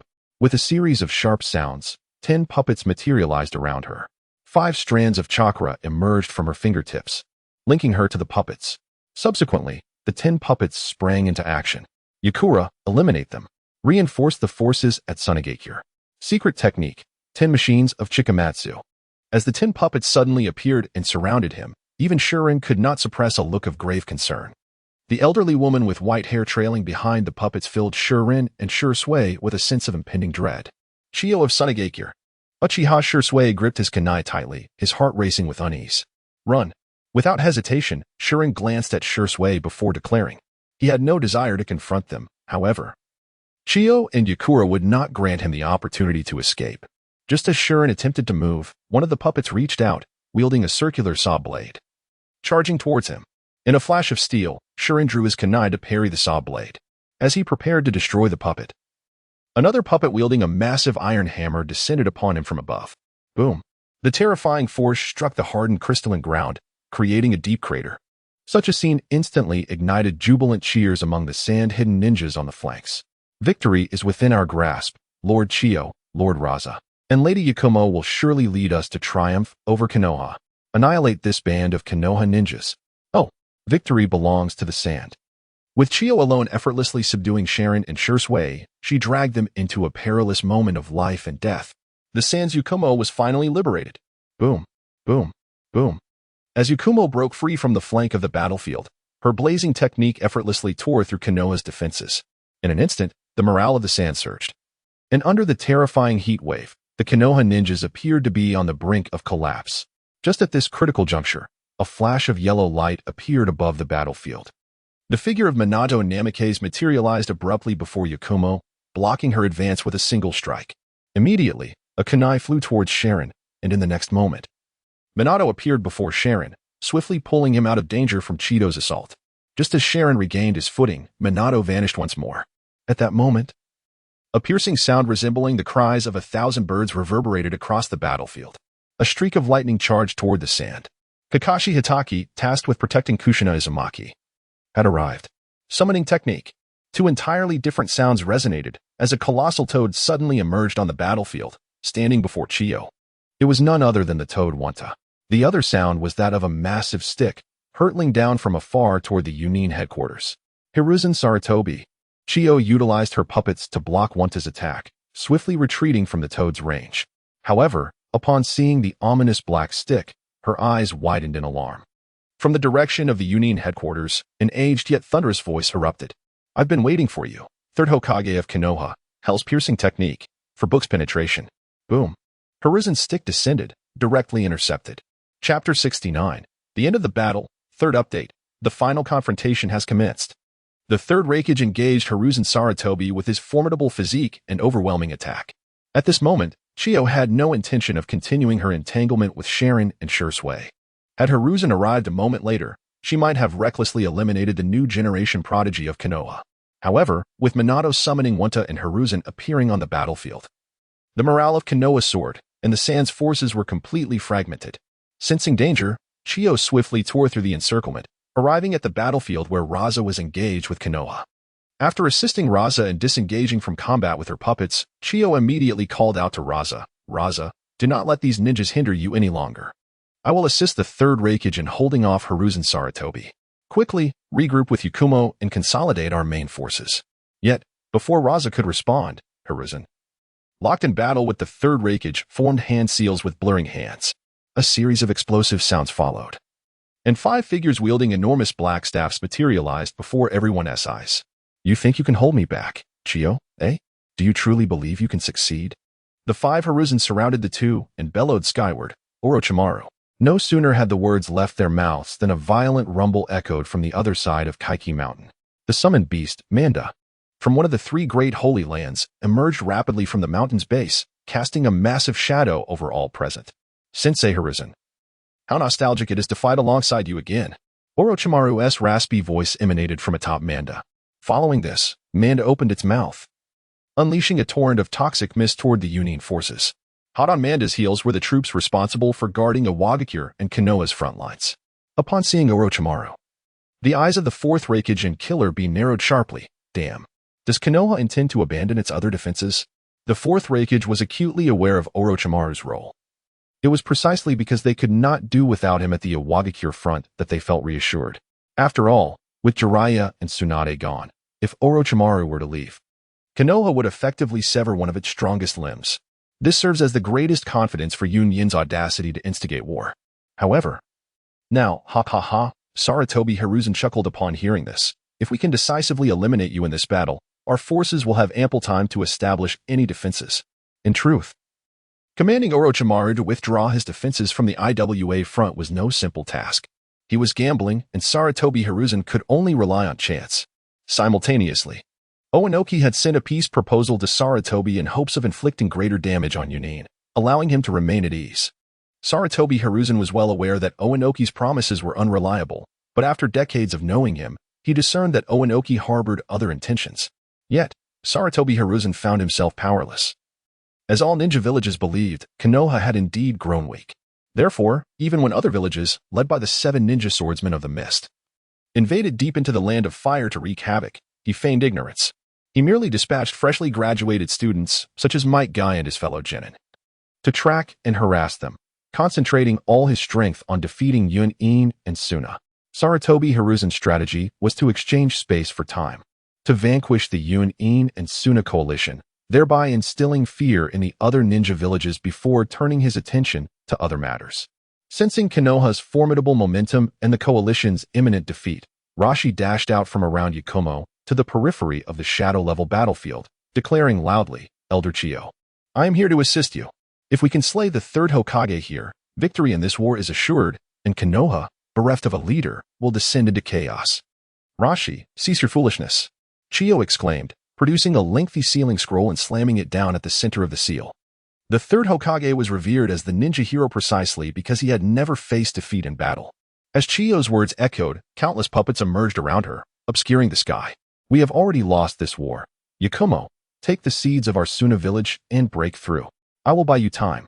Concurrently, 5 Sarutobi Hiruzen clones dispersed, 3 charging towards the 3rd Raikage and 2 rushing towards Chiyo and Rashi. Sarutobi Hiruzen's hands once more wove through the air, creating afterimages. With a whoosh, a massive tornado ensnared the surrounding puppets in its tempestuous core, while water surged from the ground, merging into the storm to form a water vortex. The water, guided by the whirlwind, transformed into countless blades, relentlessly slicing through Chiyo's puppets. Puppet technique, mechanical light shield seal. White secret technique, Chikamatsu's 10 puppets. Puppet technique, 3 treasures absorption. Chiyo unleashed her full power, and the 3rd Raikage would not be outdone. The strongest spear and the strongest shield seamlessly fused within him. The formidable body technique and lightning release chakra mode compelled Sarutobi Hiruzen to summon Orochimaru for assistance. Meanwhile, after a prolonged engagement with the AB brothers, Minato Namikaze finally broke free, showcasing his abilities as the Yellow Flash. His presence was felt in every corner of the battlefield, drowning out the chaos of true shadow-level combat. This is the Shadow. This is the Hokage. Simultaneously, Sharin and Shursui expressed their admiration. However, their sentiments diverged. Shursui's was one of reverence and idolization of the Hokage, while Sharin was captivated by the sheer force exhibited. Yet, the youthful Shursui remained oblivious to this distinction. Rising once more, Sharin discreetly tidied the bandages Shursui had just applied to his wounds. Let us go, Shursui. The war is not over. After speaking, Sharin vanished from his spot, seemingly traversing space, and appeared before 2 Yunin ninjas.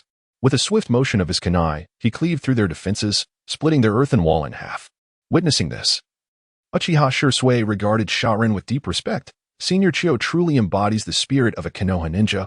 I must not lag behind. The commotion caused by Sharin and Shisui had drawn considerable attention, initially dispatching the elite Suna squad before engaging with Yakumo and Chio in successive battles.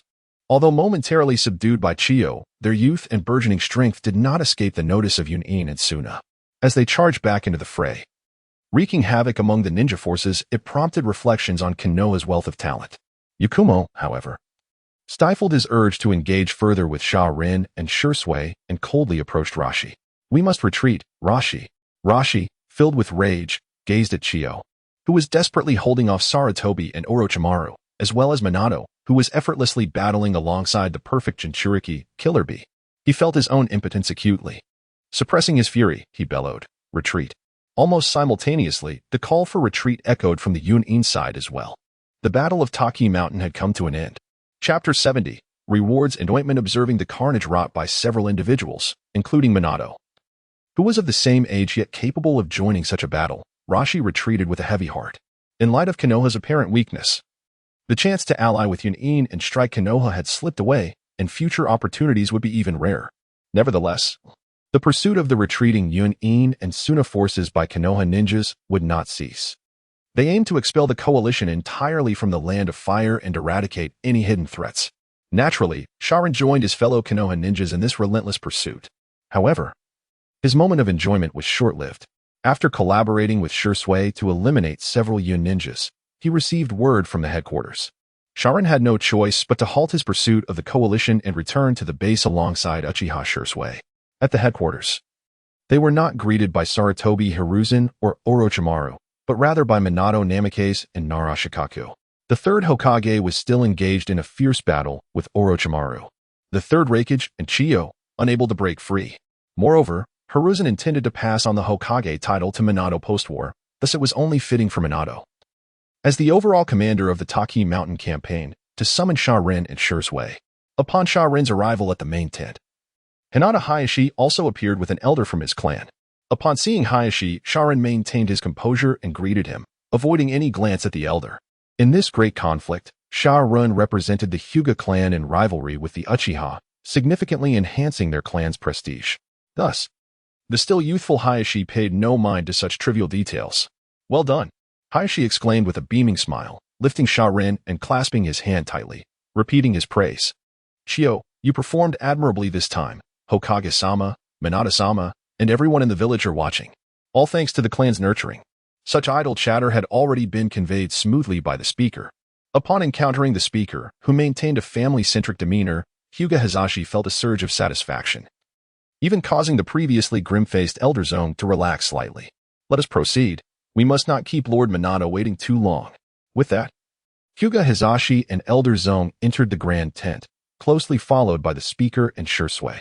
As the esteemed leader of the village, Minato was courteous and encouraging upon meeting the speaker and Shisui. Simultaneously, as the sole candidate for the fourth Hokage, he began to acclimate himself to the role of Hokage in his contemplations. He lavished praise upon the speaker and Shisui, while also extolling their respective clans. Minato understood well that the two prominent clans of Konoha, the Hyuga and Uchiha, were vital forces he needed to cultivate. His rapport with the Uchiha was somewhat closer due to his connections with Obito and Fugaku Uchiha. However, with Obito's death and Fugaku currently stationed at the front lines of the mist, Minato contemplated directly incorporating Shisui into his team or the Umbu, were it not for the need to consider the views of the village's higher-ups. After reflecting on Danzo and others' attitudes towards the Uchiha, Minato ultimately refrained from pursuing that course of action. In truth, the Uchiha were not the only clan. The Hyuga clan had also never been integrated into the Umbu. Such tacit understanding has been upheld by the village's higher echelons for decades. And Watergate can only comply for now. His identity is about to change, and thus every action he takes carries profound political implications. He can no longer act as he once did. Shisui, this time you will lead the Uchiha clan to support the battle at Orange Blossom Mountain from the front line of the Mist Village. Lord Third is quite pleased with you and your Uchiha clan, and upon your return to the village, there will certainly be further rewards. After contemplating all of this, Minato first reassured Shisui and then shifted the conversation. The battle at Orange Blossom Mountain has concluded, yet the current war among the ninja world is far from over. The Cloud and Sand villages have united to launch an assault against us, and we cannot remain passive. At this point, Minato's tone grew unusually stern. The village has already declared war on the Sand and Cloud villages. Even if they wish to retreat, we must initiate a full-scale offensive. Shursui, you are to proceed to the Sand village immediately, targeting the small squads, and eliminate all Sand village spies and strongholds along the way, suppressing their activities in the Land of Fire and driving them out completely. Upon hearing Minato assign such a critical task to him, Uchiha Shursui felt a surge of excitement. Yes, Lord Watergate, I promise to accomplish the mission. Observing Shursui's expression and commitment, Minato felt a sense of satisfaction. Go forth, after this mission concludes. Lord Third should summon you, and I will request your reward. After receiving the order, Shursui glanced at his companion, said nothing, and departed. Hinata Aki. After watching Uchiha Shursui leave, Minato turned his gaze toward his companion. Yes, Lord Watergate. A radiant smile graced Minato's face in the battle at Orange Blossom Mountain. Your contributions were significant. Whether it was previously dismantling the Cloud's logistical support in the Land of Water, or tearing through the Sand's flank on the battlefield alongside Shursui to eliminate an elite Sand squad and entangling their forces, all of these constitute great merit. Given your accomplishments, merely promoting you to Special Jonin to lead the 9th Reconnaissance Team seems insufficient. A hint of contemplation flickered in Minato's eyes, and after conferring with Nara Shikaku beside him, he turned to Hinata Hayashi. Lord Hinata, I propose that Hinata Aki be appointed as the vice-captain of the reconnaissance team under the Umbu. What are your thoughts? Upon hearing Minato's proposition, Hinata Hayashi and the elder behind him expressed their delight. Although not true Umbu members, this position represents a substantial advancement for the Hinata clan. However, after their initial joy, the elder's brow furrowed slightly, revealing discontent regarding the branch family's newfound power. He whispered something to Hayashi, causing the latter to appear displeased and nearly provoke a dispute. Lord Watergate, the Hinata clan is quite pleased with this decision, however. Given that Hinata Aki is from the branch family, should the clan have other arrangements for him, could this position be temporarily filled by a jonin from the main family? Hayashi's expression turned somewhat grim and awkward, yet he felt compelled to act in the family's interests. At least he reassured himself of that. Oh, a glimmer of amusement passed through Minato's gaze. He was well aware of the complexities among these prominent families, yet lacked the means to alter the situation. Nevertheless, with Minato's consent, Hayashi's demeanor softened, and the elder behind him wore a look of satisfaction. As for the companion beside them, he was entirely overlooked throughout the discussion, with no one seeking his opinion. Witnessing this, Minato felt a twinge of embarrassment, for he intended to reward his companion, only to find that by the end of the deliberation, the latter had garnered nothing but the title of Jonin. Hinata Aki, I noticed you utilized earth and water release techniques on the battlefield. Have you completed the transformation of your chakra nature? Yes, Lord Watergate. In that case, you may choose another B-rank ninjutsu or a sealing technique as your reward. Attempting to salvage the situation, Minato sought to rectify his earlier oversight. Yet the companion raised his head to glance at Hayashi, his posture growing increasingly formal. Thank you, Lord Watergate. But the decision regarding the reward is entirely up to the clan head. The rules of the Hinata clan, as a prominent family, were unmistakably laid bare before Minato at that moment. In their eyes, the village was secondary to the family's interests. At this moment, even someone as good-natured as Watergate found himself momentarily taken aback. However, before he could utter a word, the perceptive Sun Foot, sensing the unusual atmosphere, admonished, Chio, Lord Watergate represents the village. Even I must not be disrespectful. This time, the reward is yours to decide. Understood. At that moment, the shinobi, Sharon, appeared unfazed as he addressed the central figure, Minato Namikaze. Thank you, Lord Minato, for your generosity. If possible, I would like to choose the sealing technique. Well, the sealing technique can only be granted upon your return to the village. Off you go. The Hyuga clan must have other tasks arranged for you. I shall refrain from intervening this time. Minato issued a dismissal, and Hinata Hizashi, along with the elder behind him, bowed respectfully before signaling Sharon to follow. Unfazed by Minato's or the village's opinions, Sharon was well aware that the honor of the Otsutsuki clan was not easily dismissed. What Uchiha Itachi could achieve, he was confident he could surpass. Just as Sharon was about to leave the main tent, a flash of lightning suddenly burst into Minato's quarters. Kakashi, with his white hair, bore an expression of acute anxiety. Kakashi, what has transpired? Sensei, Rin encountered Mist Ninja while tracking the intruders in the Land of Fire. Her teammates were slain, and she has been captured. I must immediately head to the Land of Water for her rescue. Chapter 71. A vital mission in a state of urgency and tension. Kakashi failed to notice that others had overheard his intelligence. Naturally, such information held little significance for them, yet Sharon, who grasped the full implications, felt a spark of realization. Rin's capture signified that Uchiha Obito was steering toward a plan of utter darkness. It seemed imperative for Sharon to devise a means to extricate himself from the unit and journey to the Land of Water, where the Manjiki Sharingan's might was far too valuable to squander on Kakashi. With his gaze lowered, Sharon trailed behind Hinata Hizashi, maintaining a respectful distance. Soon, the trio arrived at the Hyuga clan stronghold. At that time, most clan members had accompanied the main forces, led by Hinata Hayashi, to hunt down the retreating Sand and Cloud Ninja. Consequently, there were few ninjas remaining at the headquarters. As Hinata Hizashi and the elder of the main family came to a halt and turned around, Sharon once again performed a bow of respect. His demeanor and etiquette were indistinguishable from those he had displayed before Minato, embodying the clan's teachings of propriety and reverence. Esteemed head of household, honorable elder. Having completed his bow, Sharon lowered his head before the two elders, standing with his hands clasped. With this set of etiquette, even the most austere and traditional elder of the Hyuga family could find no fault in his demeanor. Elder Hyuga Aki cast a highly satisfied gaze upon him. He had fiercely competed with others for the privilege of selecting this attendant for his grandson, incurring significant costs in the process. Truly, he exemplifies the Hyuga lineage.